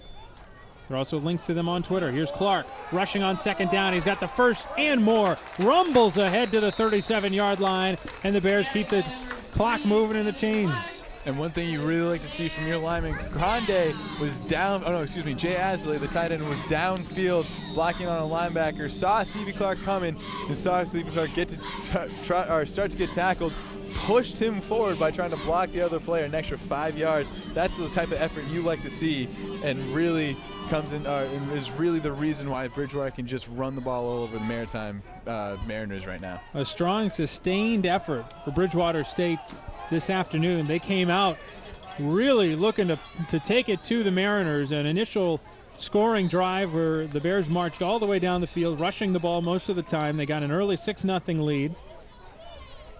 Came up with a turnover, scored again to go up 12-0, and really have not looked back since, currently leading 26-6 as we go under 9 minutes.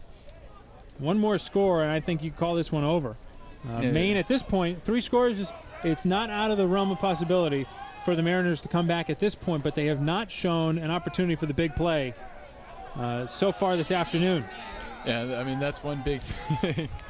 That, I mean, this Maine Maritime offense is set up to run down the clock and to run the ball up the middle and to keep the ball in their hands, but they haven't had the ball in their hands at all this game, with Bridgewater just dominating that stat.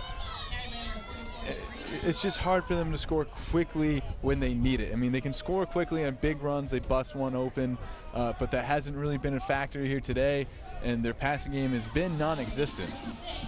So to say that they can score 3 touchdowns in 8 minutes is a real stretch, and if they push it to 4 touchdowns, it's an even bigger stretch than that. Well, the Bears in front here will get a full look at the NEFC scoreboard in the postgame show. And Newbie Rateau and Caroline Zacher come to you. A pass for Texera, leaps in the air. Oh, what a catch! Jesse Texera is having himself an afternoon, and the Bears are inside the 30 on a 30-yard pass and catch from Steve Clark to Jesse Texera. And that's how, if you're one of the team leaders here, and you know his face is on all of the schedules around campus, you know, you go out last week, you have a horrible game, but then you come back this week and you have one of your better games, probably your best game of the season, especially with that catch right there, blocking downfield. Jesse Texera showing himself as being a team leader, as coming back and growing having the same confidence and really focusing on the game.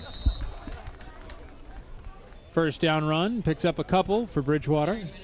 Clock continues to tick down towards 7 minutes here in the fourth quarter, and with every passing second, the chance of a Mariner comeback dwindles.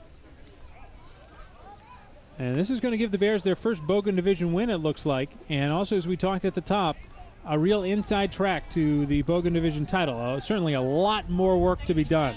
A full season's worth of work to be done. But Maine Maritime, this was the big date on the calendar, and the Bears have circled it in red. Here's Clark on a rollout. He's got a man deep.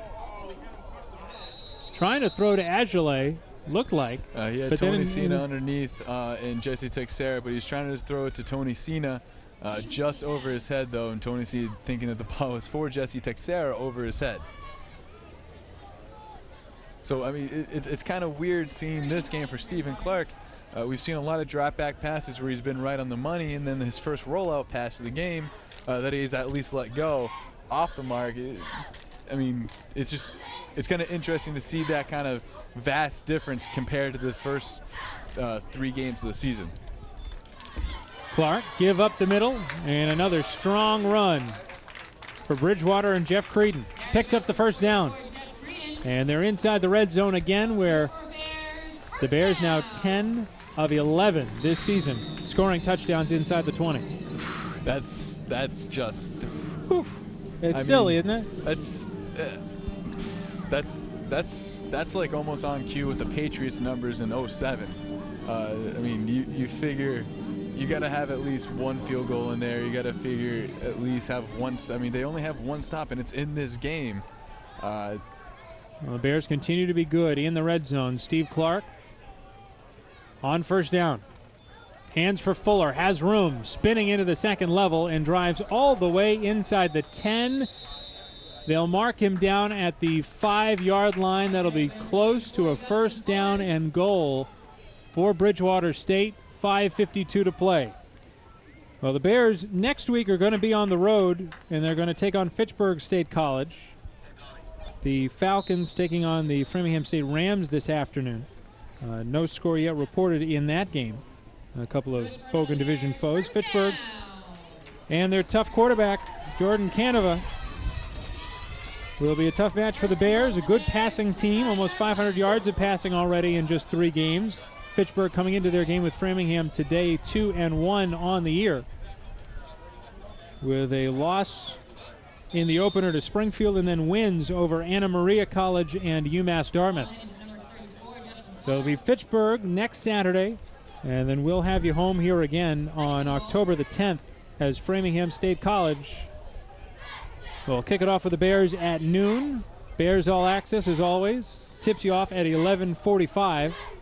You can watch the game live and for free here on bscbears.com and mascac.tv.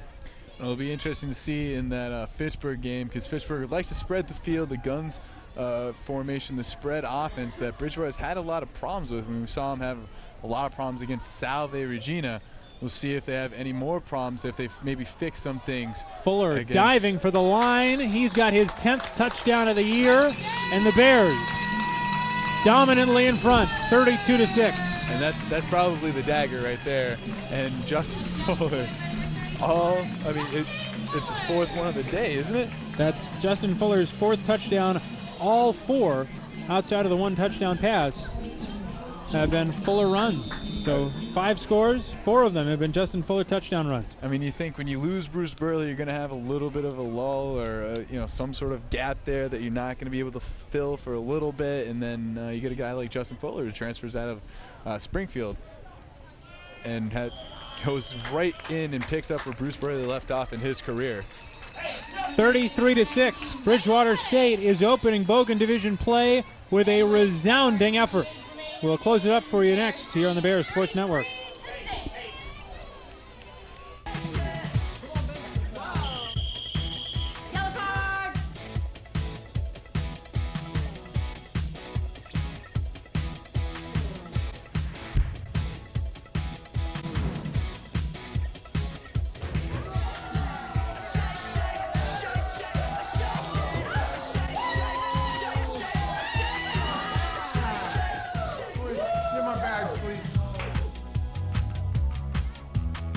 When the guys and I are on the road, there's only a couple things we look for: friendly people, a good night's sleep, and free breakfast. We are professional soccer players. Don't even think about trying this inside a Fairfield Inn and Suites.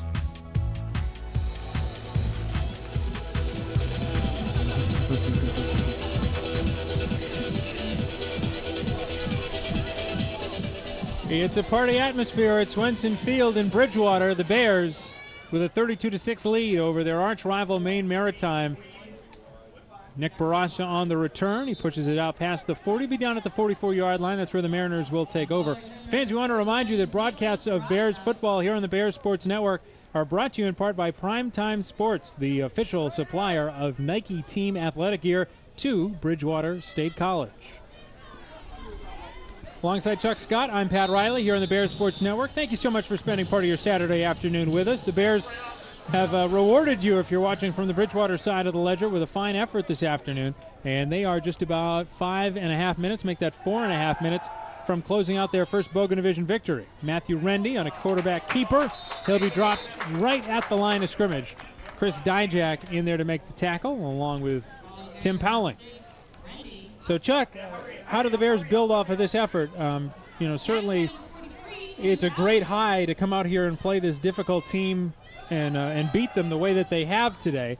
But what do you do to stay up for next week? You've got Fitchburg, as you said, on the road, where the Falcons are very difficult with that spread offense that did give the Bears a little bit of trouble when Salve went to it.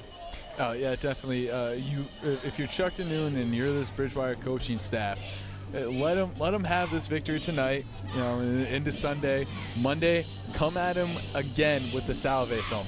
Show them that Salve film again, because guess what? You're facing the same type of offense, more passing than Salve did. But, it's hard to say with 275 and 3 TDs. I was going to say, you go to that spread offense. But we are definitely facing the same type of offense that we had so much trouble with the week before. So you break out that film and you get them mentally prepared. Hey, we won last week, but we're in this week. Get your mindset and, go with, I mean, you always hate to say that a loss is a good thing, but in this, it's not like, if you watch college football, it's not like Division I college football in the FBS, the bowl championships here, or the bowl series.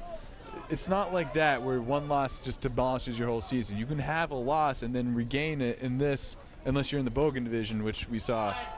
But here's Jim Bauer on a first down run, picks up about 7 after Matthew Rendy connected with Nate Duford on a first down pass. Yeah, I mean, now the games, for lack of a better term, all count. Right. You don't want to drop a Bogan division game because that's when it's like a Division I top power where a loss really takes you out of the running for a championship. From here on out, the Bears have got to win. They've got Fitchburg, Framingham, Coast Guard. Coast Guard will be a tough match on the 17th on the road down the southern part of, down the eastern seaboard a little bit to our south. Westfield State, Worcester State, and then, of course, the Cranberry Bowl is always a difficult matchup. These teams have a lot to play for still and a lot to do still, but this is a great first step against probably their top competition in the division. Yeah, and you need this first win to get, a platform under your feet and say, this is what we're doing well, this is what we need to fix, how do we game plan for next week. We have the inside track ourselves. We need to execute. You need to focus internally, and you need to really focus again and have the same type of mindset that you came into this game with a different game plan against a different offense. Second down and 10. Rendy on the roll. He's going to run it himself. Trying to slip away from a couple of Bears tacklers and now dives forward. We'll get a gain of 2. Casey Florence and others there to make the tackle. Long third down coming up. 2:59 in the fourth quarter and a timeout. I think Rendy was down on the play, so they stopped the clock to let him gather himself and get on the sideline. Tyler Angel going to come back out. And it's interesting to see this Maine Maritime team using Rendy when they need to pass it more instead of Tyler Angel. Well, Angel is the runner. And there's a flag. There's flags everywhere. That might have been a delay of game.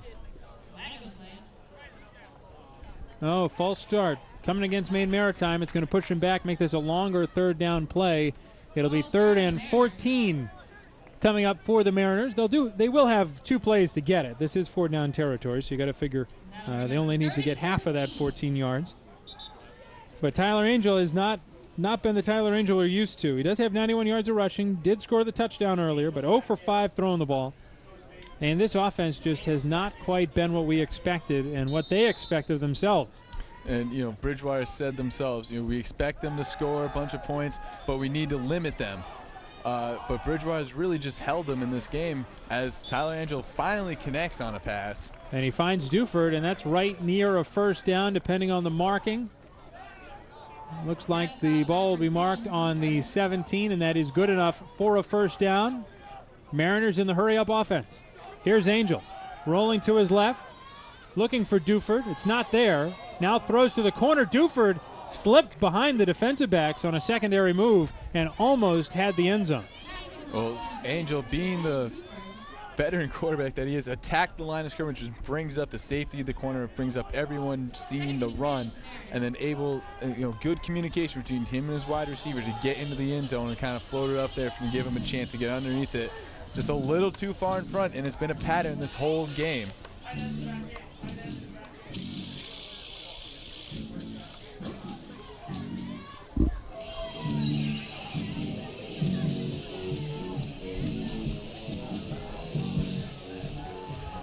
Two minutes, 23 seconds to go. Angel again under center. 2nd and 10. Straight drop back. And the Bears pursuing. There's Powling with a sack. That's one thing you love to see, that the linebacker you come in for the 3-3 stack, doesn't get a whole lot of playing time, but you see him when he's in the game, trying his heart out, giving his all, and getting a sack on the play. So a long third down coming for the Mariners. They've called a timeout. So the Mariners will have some time to talk things over. They should have 2 more left to use should they want it. As Paul Melicheric comes to the sideline, looks like his day may be over.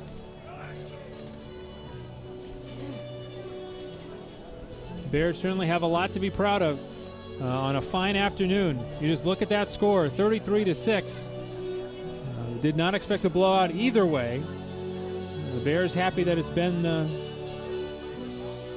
a wide margin to their benefit. And I mean, we absolutely didn't expect this, but Joe Vieira's defense has just done a great job in shutting down this option. And we thought coming in that the Bridgewater State Bears look vulnerable up the middle, but up the middle has been where they've been their best. Outside a little susceptible, but coming up late in the second half and shoring that up with their safeties coming up, and John Froba having a great game, having his nose in on a lot of tackles. 3rd and 13, counter handoff, it's Barasa, and he's twisted down into the dust. John Froba, again, as you mentioned his name, up there to make the tackle. And it's either 5 or 6 once we get the live update here on his stats. Froba's had his nose in on most of the plays today. 5 tackles now for the safety. Here's Rendy throwing it to the corner, has Barasa, makes the catch, touchdown. Beat Casey Florence going for the football, and Matthew Rendy connects with Nick Barasa for a score. It's 33-12. And that's one mismatch that Maine Maritime wish they had exploited earlier in this game. You have a running back against a linebacker coming out of the backfield, and a linebacker used to a lot of short, intermediate throws, not used to jumping up and fighting for a ball out in the open. Mariners going for 2. Minute 42 left on the clock. Right side, Rendy diving for the line. He got it. 2-point conversion is good. So it's 33-14. That is a 19-point differential, so still at least 3 scores. You could do 2 touchdowns and a field goal at this point, but still 3 scores needed for Maine Maritime in less than 2 minutes. So now Bridgewater has to have its special teams ready for an onside kick, you have to assume. And the Bears have a lot of guys with good hands in there right now. Wow, look at those numbers heading out. With Foroba and Duquette, the safeties, Nico Beck, Jesse Texera, Eric Rigel, Jared Ulak, Kevin Ladano, and Jeff Creedon. These are all offensive stars that are used to having the ball in their hand. And that's the right lineup to have out there when you might get either a squib kick or an onside kick. And Nico Beck right up there in the front line. First action of the day for Nico Beck. We'll see if maybe they give him some reps in at quarterback. You never know. Some are warming up earlier on the sideline. Maybe take Stephen Clark out, give him a rest that shoulder and the neck. We'll get to get our preview of Nico Beck. And Jesse Texera does the smart thing of gobbling up the ground ball and falling on it as the Bears will take over on offense, Pat. Well, a couple of timeouts still to go for Maine Maritime. They can stop the clock. Probably 2 more times if my count's right. So that means Bridgewater will have to get at least a first down. And Stephen Clark will stay in the game. See if Justin Fuller can add to his impressive day of 195 yards on the ground. 4 TDs, Pat. Yeah, if you were playing Bridgewater State Bears fantasy football today, Justin Fuller's the guy you wanted to start. Handoff up the middle. It's Creedon barreling ahead for a couple. Be 2nd down and long coming.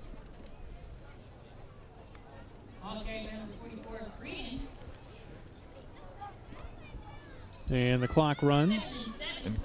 No timeout yet for Maine. Creedon also with an impressive day rushing, 12 carries for 73 yards right before that carry. It looked like anyone who ran the ball today. Stephen Clark had 79 yards. Mike Matoza had 4 yards rushing. Anyone who rushed the ball today had success. And as the coaches leave behind us, that's kind of a sign that the game is in hand. Yeah, that's the old victory cigar when the coaches leave the box. Under a minute to go, and they'll stop the clock there. Maine calls timeout after a 2nd down run for Fuller. Gains looks like a pair. as they mark the football on the 38-yard line on the Maine side. I think that maybe Maritime's last one may have one more. I believe there's one still in the back pocket for Chris McKenna. 3rd down and 5 coming for the Bears. So it makes sense that this is a good time to wait on that timeout. Let them run one more and see if you can get the ball back at least. Maine's going to continue to fight hard. Maine Maritime has Westfield State at home in Castine next Saturday. And then 2 weeks from today, they've got Worcester State at home for family weekend up there in Castine, Maine. So a couple of big weeks coming up for the Mariners, and they certainly are not out of this by any stretch of the imagination. No, and Bridgewater needs to be careful. They need to keep winning in this Bogan division. Can't afford one loss at all, as Justin Fuller has. Fuller breaks it, and he's going to score again. Oh 5 touchdowns on the day. What an afternoon. Justin Fuller, over 200 yards of rushing, 5 touchdowns. Pat, can you stop him? Well, the Mariners couldn't today, and that's going to be their downfall. 39-14. Bridgewater, with an extra point, is going to get to 40 points again this season. It'll be the 3rd time in 4 games. What a run. Wow. Wow, Pat. I mean, you think you're going to lose Bruce Burley, you got to find someone, and then all of a sudden you get a transfer from Springfield. You found him, don't you think? Yeah. Pettis, the extra point. That's good, and the Bears lead it 40-14 with 46 seconds to go in the game. An amazing effort for the guys in red this afternoon, especially number 34, Justin Fuller, the junior. Transfer from Springfield College, over 200 yards rushing, 5 touchdowns.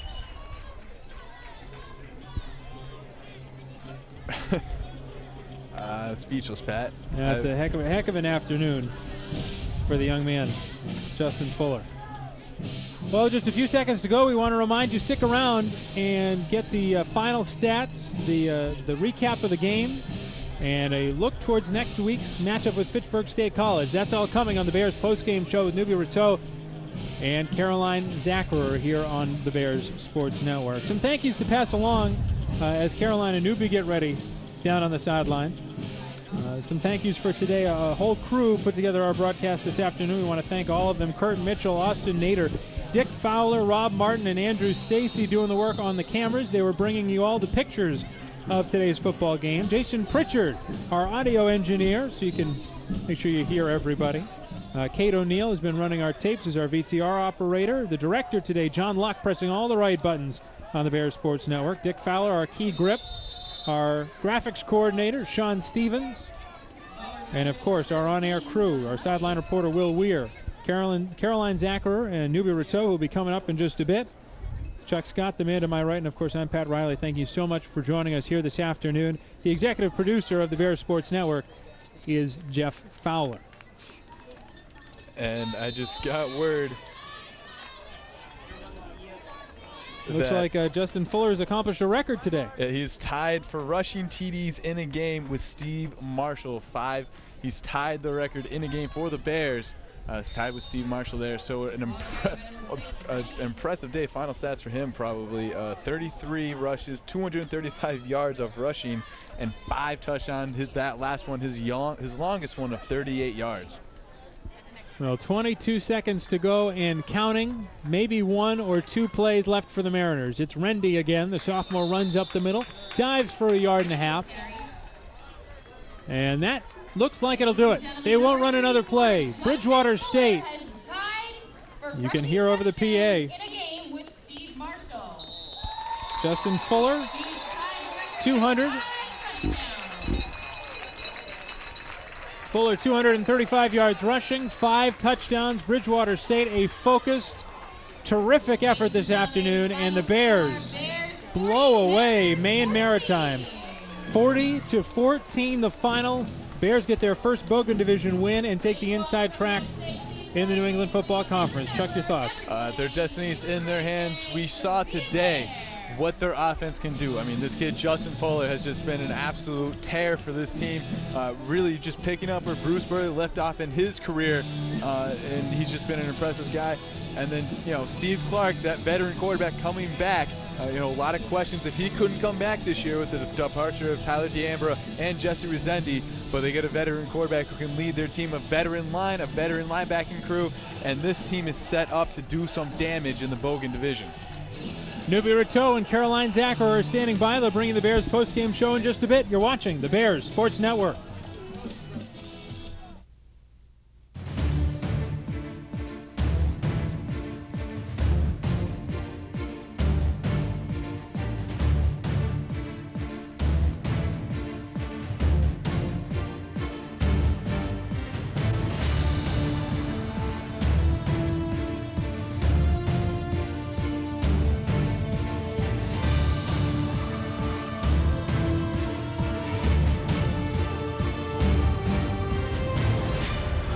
We are back to the Bears All Access post-game show. The Bears absolutely just demolished Maine Maritime, Nubia Rateau, and joined Caroline Zacher. If you had Justin Fuller on your fantasy team today, you did very well. Oh my goodness, if he was on my fantasy team, if they did it for the Bears, I would be in heaven. He had 5 rushing touchdowns today. 5! That's incredible. It tied the school record, and he had over 250 yards. 235 yards. Oh, I'm sorry. Just an absolutely fantastic incredible game. You know, it's funny because I think this was a statement game. This was a statement game by Bridgewater. First and foremost, they're taking a great step in terms of the Bogan division, one up on Maine Maritime. But just in terms of coming back from last week, I mean, Jesse Texera, 4 receptions, 54 yards, touchdown. Yes. Just had a great game in terms of focusing, and that's what he said. You know, that we saw that during the pregame show. He wanted to focus. Bears came out here today. They focused. They did the job. And at the end of the day, the Bears are who we thought they were. That's a fantastic team. I think they're the best team in this division. Had their head in the game, and they are taking the Bogan division back. For everyone from Bears Sports Network, I'm Nubia Rateau. She's Caroline. We'll see you next time. Next game, next broadcast will be in 2 weeks. But the next game for the Bridgewater State Bears, that'll be Fitchburg State. October 10th, we'll be back here with you guys, Framingham State. So stay tuned. Right here at Swenson Field. We'll see you next time.